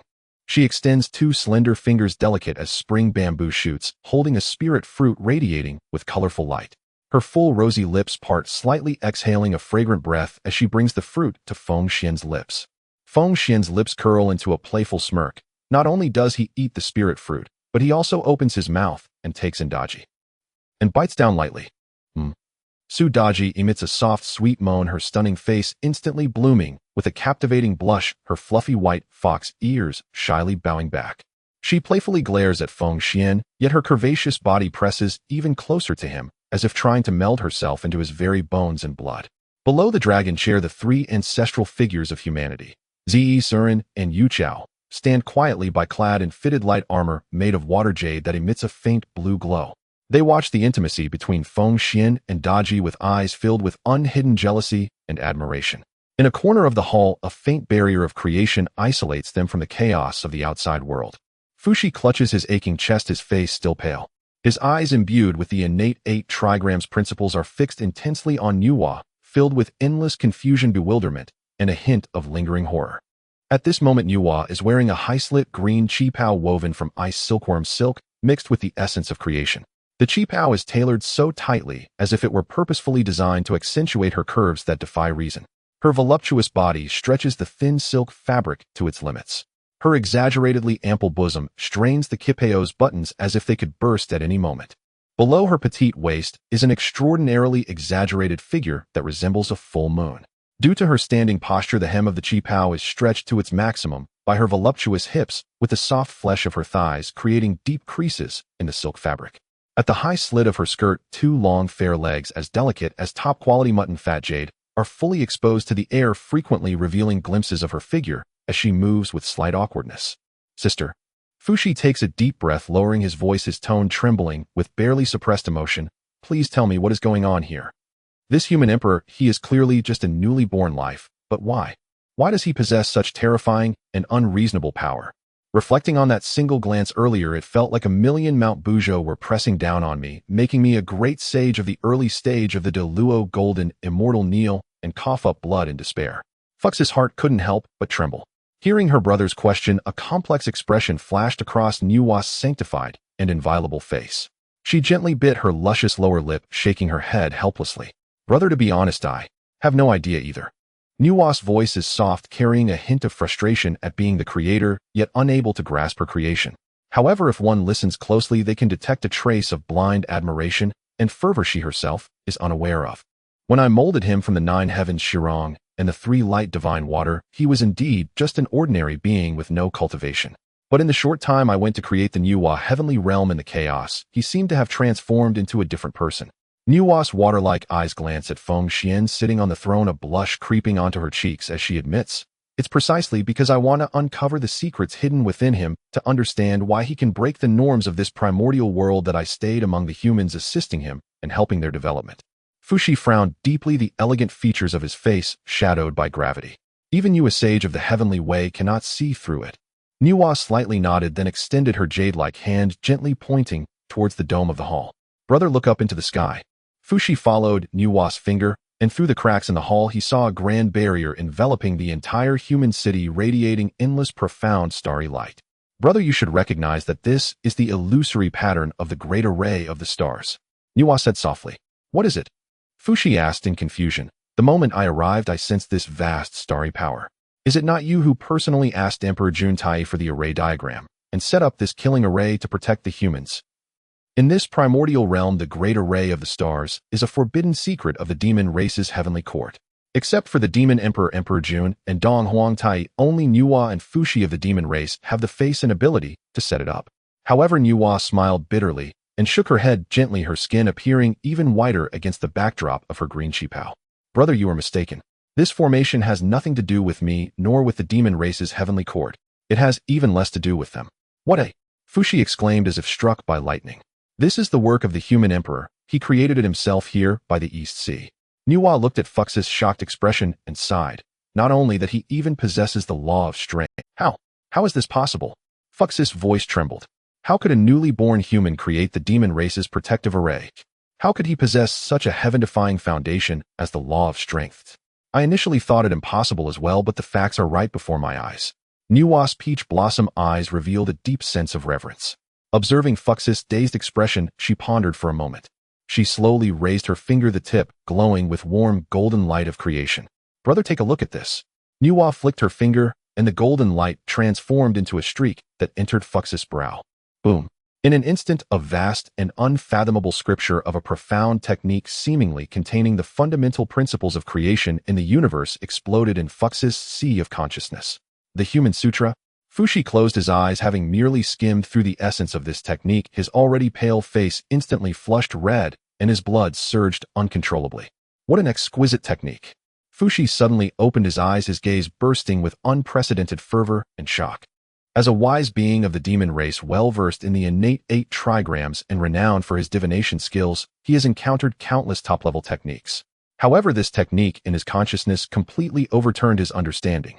The grand conception of this technique, its inclusiveness, was not inferior to any of the great paths mastered by the 3,000 guests of the Purple Cloud Palace.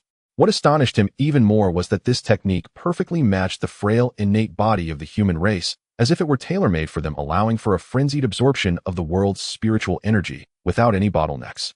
Sister. Fushi grasped Nuwa's arm, his voice trembling with excitement.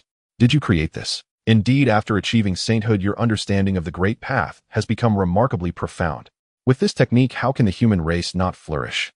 In Fux's view, such a primordial technique capable of inciting envy among the myriad races of the primordial world could not possibly be created by anyone other than Nuwa, who has already attained sainthood, or the Dao ancestor himself, within such a short period. However, Nuwa once again shattered his fantasy.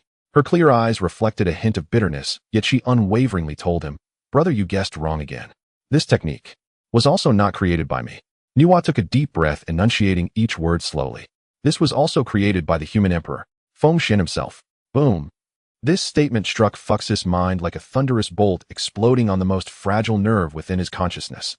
Fushi felt as if all his strength had been drained, staggering back 2 steps, his back hitting the cold wall. He stared blankly at the man on the throne, playfully bantering with Sudaji. This. Fux's lips trembled violently, unable to form a complete sentence. To be able to produce the great array of the stars. To be able to create such a fitting primordial technique for his race.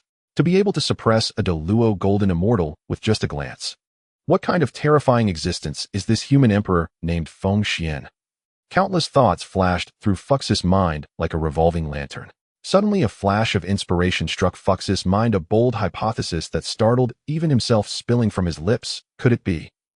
Could he be the reincarnation of one of the 3,000 chaotic demons born before the heavens were? In Fux's understanding, only those ancient beings who once competed with the great Pangu could possess such terrifying foundations and unfathomable realms at birth, defying the laws of destiny.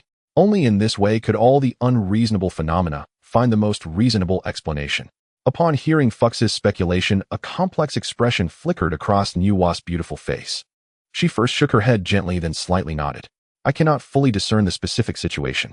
The fog surrounding him is too thick, even the heavenly secrets are thoroughly concealed. Nuwa lowered her voice, her tone carrying a weight that even sages would revere. But if he truly is a reincarnated individual? Nuwa recalled the moment Feng Xuan withstood the heavenly tribulation, swallowing the thunder, as the power erupting from him was incredibly formidable. The terrifying aura of blood and vitality that dominates the heavens and the earth. Such vitality is surely not something an ordinary chaotic demon god could possess. Nuwa swallowed hard, her voice as faint as a mosquito. He is very likely the one who opened up this primordial world. Pangu's reincarnation. Hiss. Upon hearing this, Fushi felt a chill surge from his feet to the top of his head, and every hair on his body stood on end. Pangu reincarnated. The weight of these 4 words is 1,000,000,000 times heavier than the combined weight of 10 heavenly Dao saints. If this speculation is true, then the entire structure of the primordial world, even the lofty Hongjun Daozu, will be completely overturned. This cannot be possible. Fuxi widened his eyes, desperately trying to deny this crazy speculation, but deep within his heart, a voice frantically told him, who besides Pangu could possess such overwhelming power of law? At that moment when Fux's mind was caught in an unprecedented violent upheaval, an anomaly suddenly, boom! A terrifying roar erupted above the East Sea, which had been clear and full of spiritual energy, as if the world was ending. The azure sky was abruptly torn apart in the blink of an eye by an invisible and irresistible mighty force. A massive pitch-black void crack extending 1,000,000 miles loomed above the city of the human race. 3 immense, unfathomable, and terrifying auras brimming with the majesty of endless heavenly Tao laws cascaded down from that void crack, like 10,000 unassailable primal divine mountains solidly pressing down upon the entire city of the human race. The initial stage of Quasi-Saint. Moreover, it was the supreme pressure released simultaneously by 3 peak Quasi-Saints. In the face of this magnificent heavenly might, even the 1,000,000 female warriors who had just broken through to the earth immortal realm felt their breath catch as if a giant stone had struck their hearts, disrupting the flow of their celestial powers. The female soldiers practicing outside the city all halted their movements, gripping their dragon bone spears, tightly gazing up at the sky, as if facing a great enemy. What's happening? Such a terrifying aura. It's countless times stronger than those beasts from a few days ago. Inside the human city, the women turned pale, their terrified discussions rising and falling. Inside the great hall, sensing the 3 familiar pressures, Fux's face changed dramatically as he suddenly looked up, exclaiming, "It's Pangu and the 3 purities. How could they suddenly arrive here?" Nuwa's beautiful brows furrowed tightly as she sensed the unabashed arrogance and purpose mixed in with these 3 pressures, a premonition of doom rising in her heart. On the golden dragon chair submerged for 10,000 years, Feng Xuan halted his playful banter with Sudaji. His deep black eyes narrowed slightly as he gazed through the vast hall's wide doors directly at the void crack in the sky. A cold, cruel smile, filled with arrogance, curled at the corner of his mouth. The 3 purities of Pangu. Just in time, Feng Xuan lazily stood up, patting Sudaji's curvy figure in his embrace. "Let's go meet these uninvited guests." With that, Feng Xuan's towering figure transformed into a dark red streak of light, directly disregarding the blockade of the 3 Quasi-Saint pressures, instantly bursting out of the great hall. Sudaji, Zisui Run, and Yu Chao followed without hesitation. Nuwa and Fuxi exchanged glances and transformed into 2 rays of celestial light soaring out of the hall. Above the city, within the void crack, 3 figures shrouded in endless purple chi and celestial light slowly stepped through the void, proudly standing atop the clouds 1,000,000 feet high. The central figure, clad in a Yinyang 8 trigrams robe with white hair, holding a tai whisk, his expression calm and unperturbed, emanated a mysterious aura of tranquility and non-action. It was none other than Taiji Laozu. To his left stood a figure wearing a purple gold crown and a 9-colored robe, his face stern and rigid, his gaze radiating an absolute arrogance that looked down upon all living beings as mere ants. That was Yuqing Yuanshi. To his right stood another man with sword-like eyebrows and starry eyes, dressed in a green Taoist robe, holding a sword, exuding a piercing sword intent, his whole being radiating a sharp edge that could seize a thread of life. That was Xianxia Tantian. These 3, who prided themselves on being the most noble orthodox Pangu of the primordial world, looked down from their high vantage point at the magnificent stone city below. When they saw over 1,000,000 human beings with earth immortal realm strength in the city, a trace of imperceptible surprise flashed in their eyes. These beings made of mud have all crossed the threshold of the immortal path. Tantian raised an eyebrow, somewhat taken aback. No matter how many ants there are, they are still ants in the end. Without heritage, without foundation, even if they forcibly encourage growth, they cannot change their inferior essence. Yuanshi's gaze was disdainful as he coldly swept over the city walls below. Laozi remained silent, his profound gaze fixated on the direction of the emperor's palace. Just Feng Xuan led the women, along with Nuwa and Fuxi, appearing like several meteors swimming against the current, suddenly materializing in midair less than 1,000 feet from the 3 purities. Feng Xuan stood proudly at the forefront. He still wore a loose, dark, golden robe with magical patterns faintly visible on his bronze chest. His hands were clasped behind his back, his posture extremely casual, as his dark eyes scanned the 3 renowned Quasi-Saints of the primordial world as if they were mere prey. Upon seeing Feng Xuan appear, Laozi's eyes narrowed slightly, the frustration of having his Tai Chi diagram ripped apart barehanded resurfacing, but he concealed it well, maintaining an air of nonchalance. "I greet the 3 senior brothers." As a heavenly Dao saint, although Nuwa felt a tinge of displeasure at the overwhelming arrival of the three purities, she did not lose her manners, slightly bowing and initiating a greeting. Fuxi also clasped his hands in greetings fellow Taoists of the three purities. Seeing Nuwa and Fuxi here, Laozi nodded slightly in return. Yuanshi raised his chin slightly with a hint of arrogance in his gaze, speaking flatly, Sister, Nuwa, fellow Taoist Fuxi, I acknowledge your greetings. Tongtian also nodded. After the formalities were exchanged, Laozi flicked his tai whisk, no longer beating around the bush, his gaze directly passing over Feng Xuan to focus on Nuwa, his aged voice carrying an undeniable declarative tone. Sister Nuwa, we three brothers have come here today in accordance with the great trend of the heavenly Tao. Laozi raised his head slightly, adopting a posture of pity for the world. Though this human race was created by you, sister, they were born into the world without understanding the heavenly numbers or the great Tao, akin to uncivilized savages. As the orthodox Pangu, we bear the responsibility of educating all beings of the primordial world. Today, I, Taiji Laozu, intend to pass down the golden cord Tao among this human race, establishing the human teachings to guide them toward the right path through boundless educational accomplishments, and in doing so attain the Tao of chaos. Laozi's words sounded grandiose, as if his coming to establish teachings for the human race was a tremendous favor bestowed upon them. Hearing his unabashed declaration of seizing fate, Fuxi frowned slightly, knowing that the opportunity for attaining sainthood was unavoidable, but this display was rather unseemly. Nuwa's beautiful face also flashed a hint of complexity. If this had happened when she first created the human race, she might have considered it a good thing. After all, the three purities of Pangu were the top-tier forces in the primordial world. With their teachings and protection, the future survival of the human race would surely be more secure. But now, Nuwa understood very well that the human race before her was no longer under her control. The true master of this human race stood before her, a tyrant who dared to tear apart the shackles of the heavenly Tao with his bare hands. Nuwa's watery peach blossom eyes filled with a hint of submission and inquiry subtly glanced at Feng Xuan, who stood with his hands behind his back. She slightly bowed, her tone carrying evident respect. And retreat, elder brother, your words are somewhat mistaken. As for the matters of the human race, I, the younger sister, can no longer make decisions. As soon as Nuwa's words fell, the sky, already oppressive due to the Quasi-Saint's pressure, suddenly fell into an eerie silence. In midair, Taiji Lao's hand, which was stroking the whisk, abruptly paused. Yuanshi's lofty gaze flashed with a hint of incredulous astonishment. Shanxing Tongtian also furrowed his brows tightly, casting a deep glance at the handsome man standing before Nuwa, who showed not even a hint of magical fluctuations. Nuwa is a dignified heavenly Tao saint, the creator of this human race. How could she say in front of the three purities of Pangu that she could no longer make decisions about the human race with such a low posture? Moreover, the submission reflected in her gaze was clearly an inquiry directed at that being named Feng Xuan, a lofty heavenly Tao saint seeking counsel from a postnatal being made of mud. Has this world gone mad? Sister Nuwa, do you know what you are saying? Yuanshi's expression sank, feeling that Nuwa was deliberately embarrassing the three purities. He coldly glared at Feng Xuan. How dare a mere ant-like leader of the human race claim to be the master of all humanity? Elder brother, establishing teachings here is a blessing he earned over 8 lifetimes. How dare he have any objections?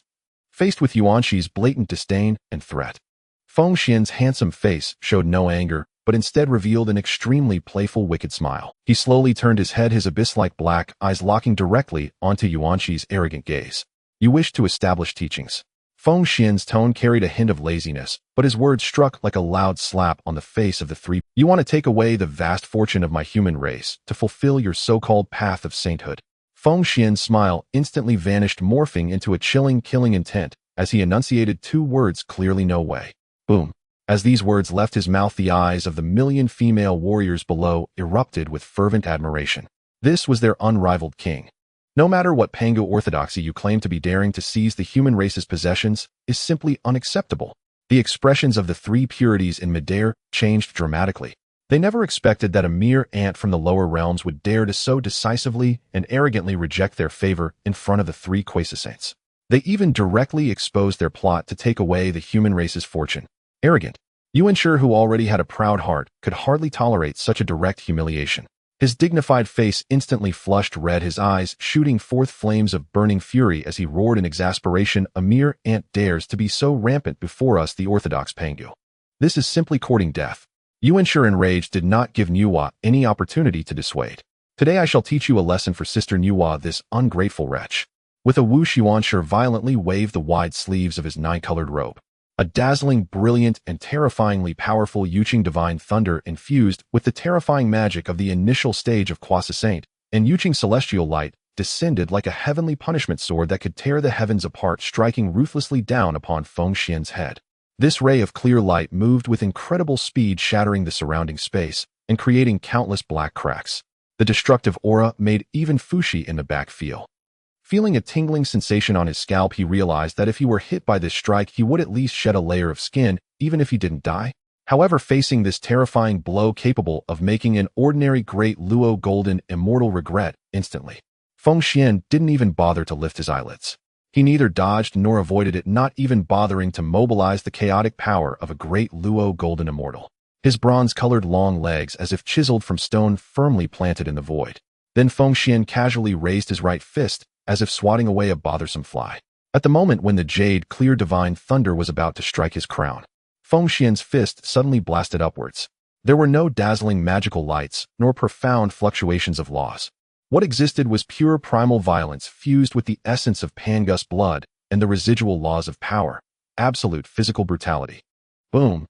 A deafening sound erupted as if two ancient divine mountains collided in midair. Under the gaze of the instantly constricted pupils of the three pure ones, that terrifying clear light, containing the might of a Quasi-Saint, seemed like a fragile ice pillar striking against an enormous hammer when it made contact with Feng Xuan's fist. Crack! The clear light shattered inch by inch, letting out a mournful cry of being unable to bear the burden, then was directly smashed into countless points of jade clear spiritual energy by Feng Xuan's terrifying physical strength. One punch. Merely a casually thrown punch. It shattered the furious strike of a Quasi-Saint, obliterating it into nothingness. Silence. The high sky once again fell into a dead silence. A gentle breeze brushed through Feng Xuan's dark red hair. He slowly retracted his fist, placing it near his mouth, gently blowing away the remnants of spiritual energy on his fist.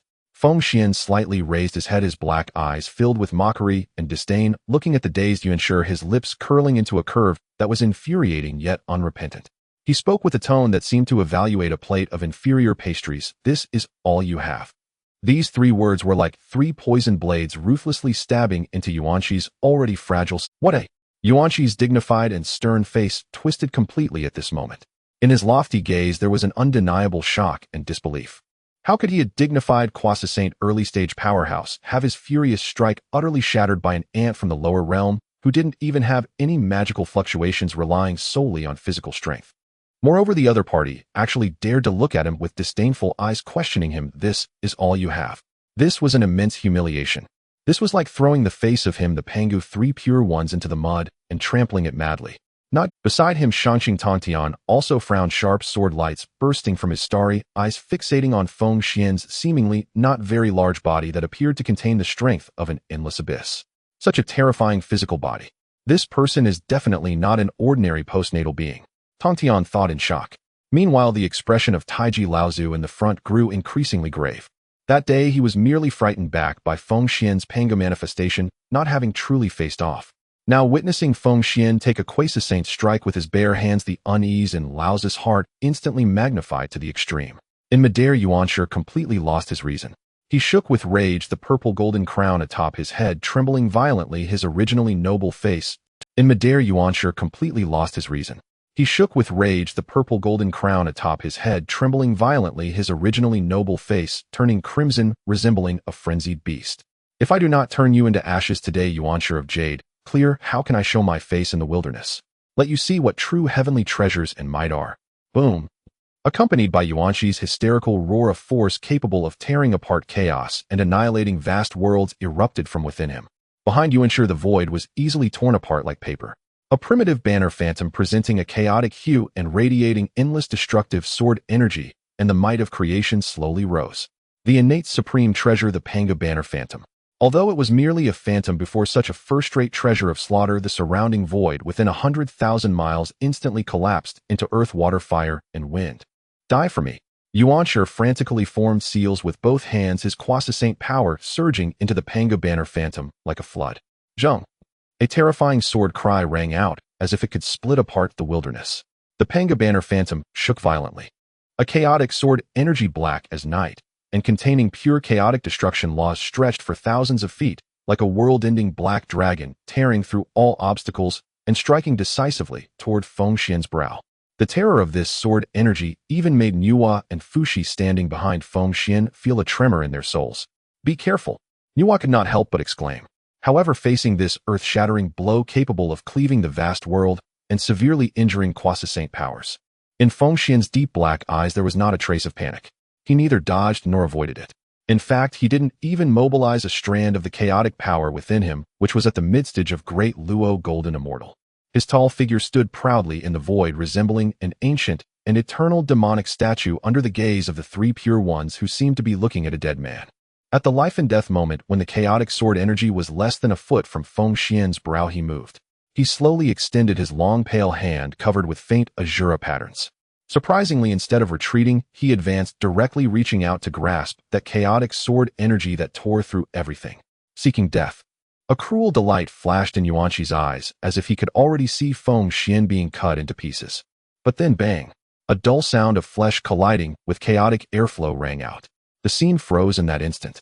Under the horrified gazes of Yuanshi, Laozu, Tongtian, and the shocked Nuwa and Fushi behind, Feng Xuan's seemingly not very robust right hand unexpectedly gripped that pitch-black, chaotic sword energy tightly, like an unshakable chaotic divine iron, steady and firm.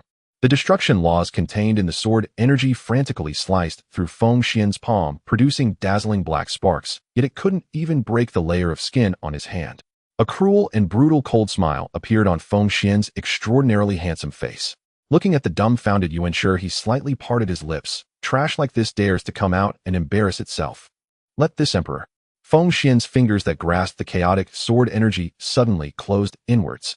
The power of his chaotic demonic body fused with Pangu's blood erupted like countless volcanoes at once. Shatter. Crack. Crack. Crack.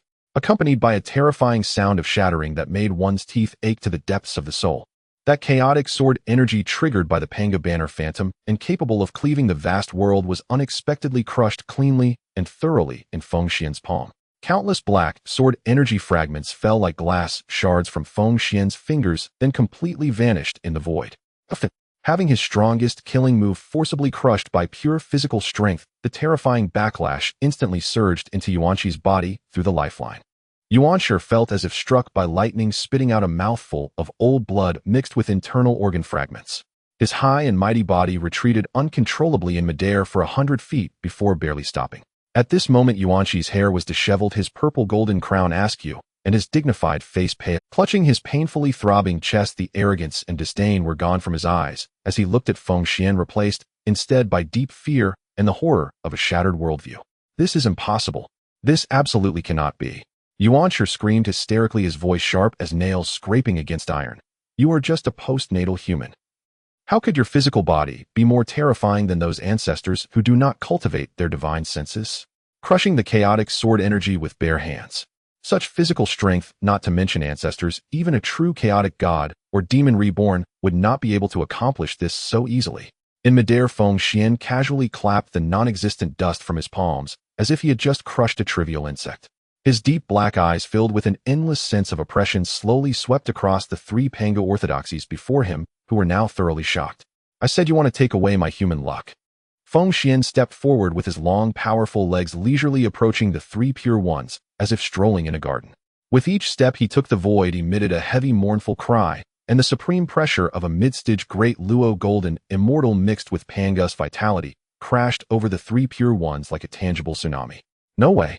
Looking at Feng Xuan, who approached like a god of slaughter, Taiji Laozu, standing beside Yuanshi, finally changed his expression. In his weathered eyes, a deep sense of dread and fear flashed. He finally confirmed that this human emperor before him was absolutely a terrifying taboo that their three brothers could not fathom or easily provoke. "Second brother, retreat." Laozu shouted loudly, not daring to be the slightest bit arrogant. He quickly formed seals with both hands, and quasi-saint power surged violently within him. Buzz! Suddenly, boundless yellow and black energy surged between heaven and earth. A small tower radiating dazzling golden light composed of 33 layers and cascading countless streams of yellow and black merit energy burst forth from Laozu's crown. The first postnatal defensive treasure of merit, the heavenly yellow Linglong treasure tower. Once this tower is summoned, it stands invincible, impervious to all laws, making all evil retreat. The treasure tower hovered above the heads of Laozu Yuanshi and Tongtian, casting a heavy yellow and black light curtain that tightly protected the three of them.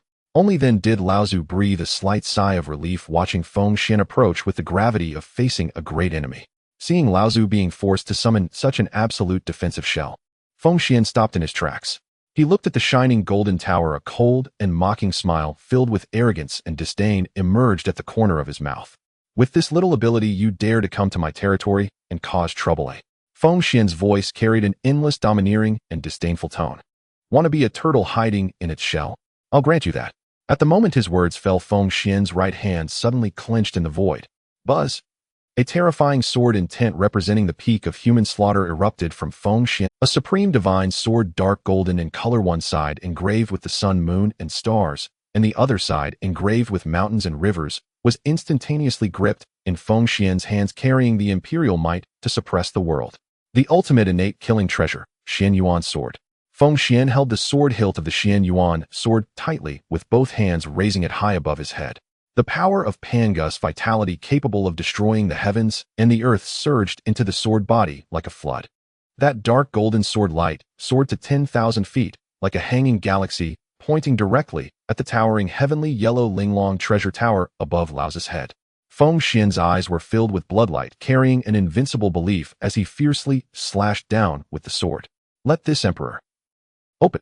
The blade of the Xian Yuan sword carried the murderous aura of humanity's initial awakening, striking fiercely against the mysterious yellow light curtain above. Boom!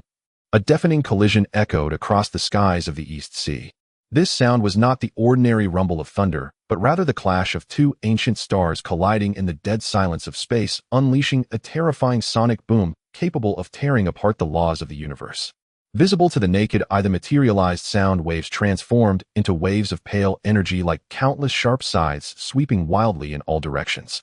The once turbulent surface of the East Sea, upon encountering this wave of energy, within a mere fraction of a breath, saw millions of tons of azure seawater instantly evaporated into a thick mist of white, revealing the bottomless black trench beneath. Atop the head of Laozi the Taiping was the magnificent treasure pagoda, radiating with myriad golden lights. This supreme defensive treasure, said to stand undefeated since its inception, was now shaking violently. Laozi's expression, originally calm and detached, as if he understood the laws governing the primordial world, froze at the moment the Xian Yuan sword descended. His ancient and profound eyes suddenly widened, reflecting the dark golden sword light. He distinctly felt a force that completely disregarded the laws of the primordial world, so raw and unreasonable, like a frenzied ancient beast tearing through the buffer of the mysterious yellow primordial energy, rushing into his meridians with wild abandon. Such brute strength! How can it manifest in a human? Laozi's heart surged with a tempest of fear as he desperately mobilized the vast magical power of his initial stage of Quasi-Saint, trying to stabilize the teetering pagoda. Yet beneath the protection of the pagoda, Yuqing Yuanshi still maintained his proud demeanor as the true lineage of Pangu. He did not directly face the Xian Yuan sword's earth-shattering brilliance. Observing that the pagoda shook but did not shatter, a contemptuous sneer immediately appeared on Yuanshi Tianzin's stern face. A mere post-heaven treasure dares to break through my elder brother's mysterious yellow pagoda defense. Utterly delusional.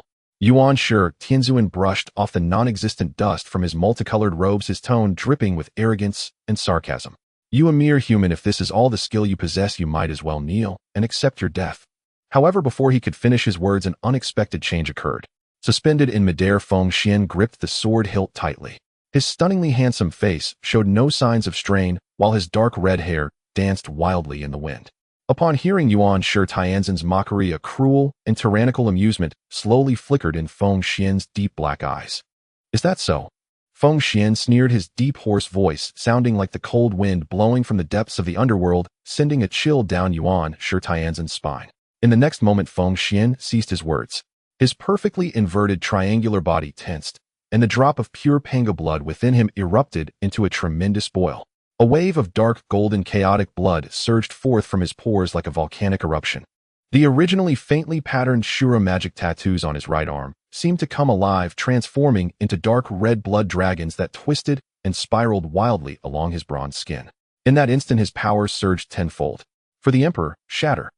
Feng Xuan's arms bulged with exaggerated muscles, veins protruding like dragons as he channeled the terrifying primordial might capable of crushing stars through his arms towards the hilt of the Xianyuan sword. Crack! A crisp sound sharp enough to raise the hairs on the bodies of Pangu and the three pure ones rang out abruptly in this space interwoven with golden light and blood glow. In the eyes of the million female warriors and the stunned figures of Nuwa and Fushi behind them, the so-called invincible defense of the mysterious yellow pagoda, which even Quasi-Saint powers struggled to shake, was suddenly cleaved open by the Xianyuan sword, creating a terrifying fissure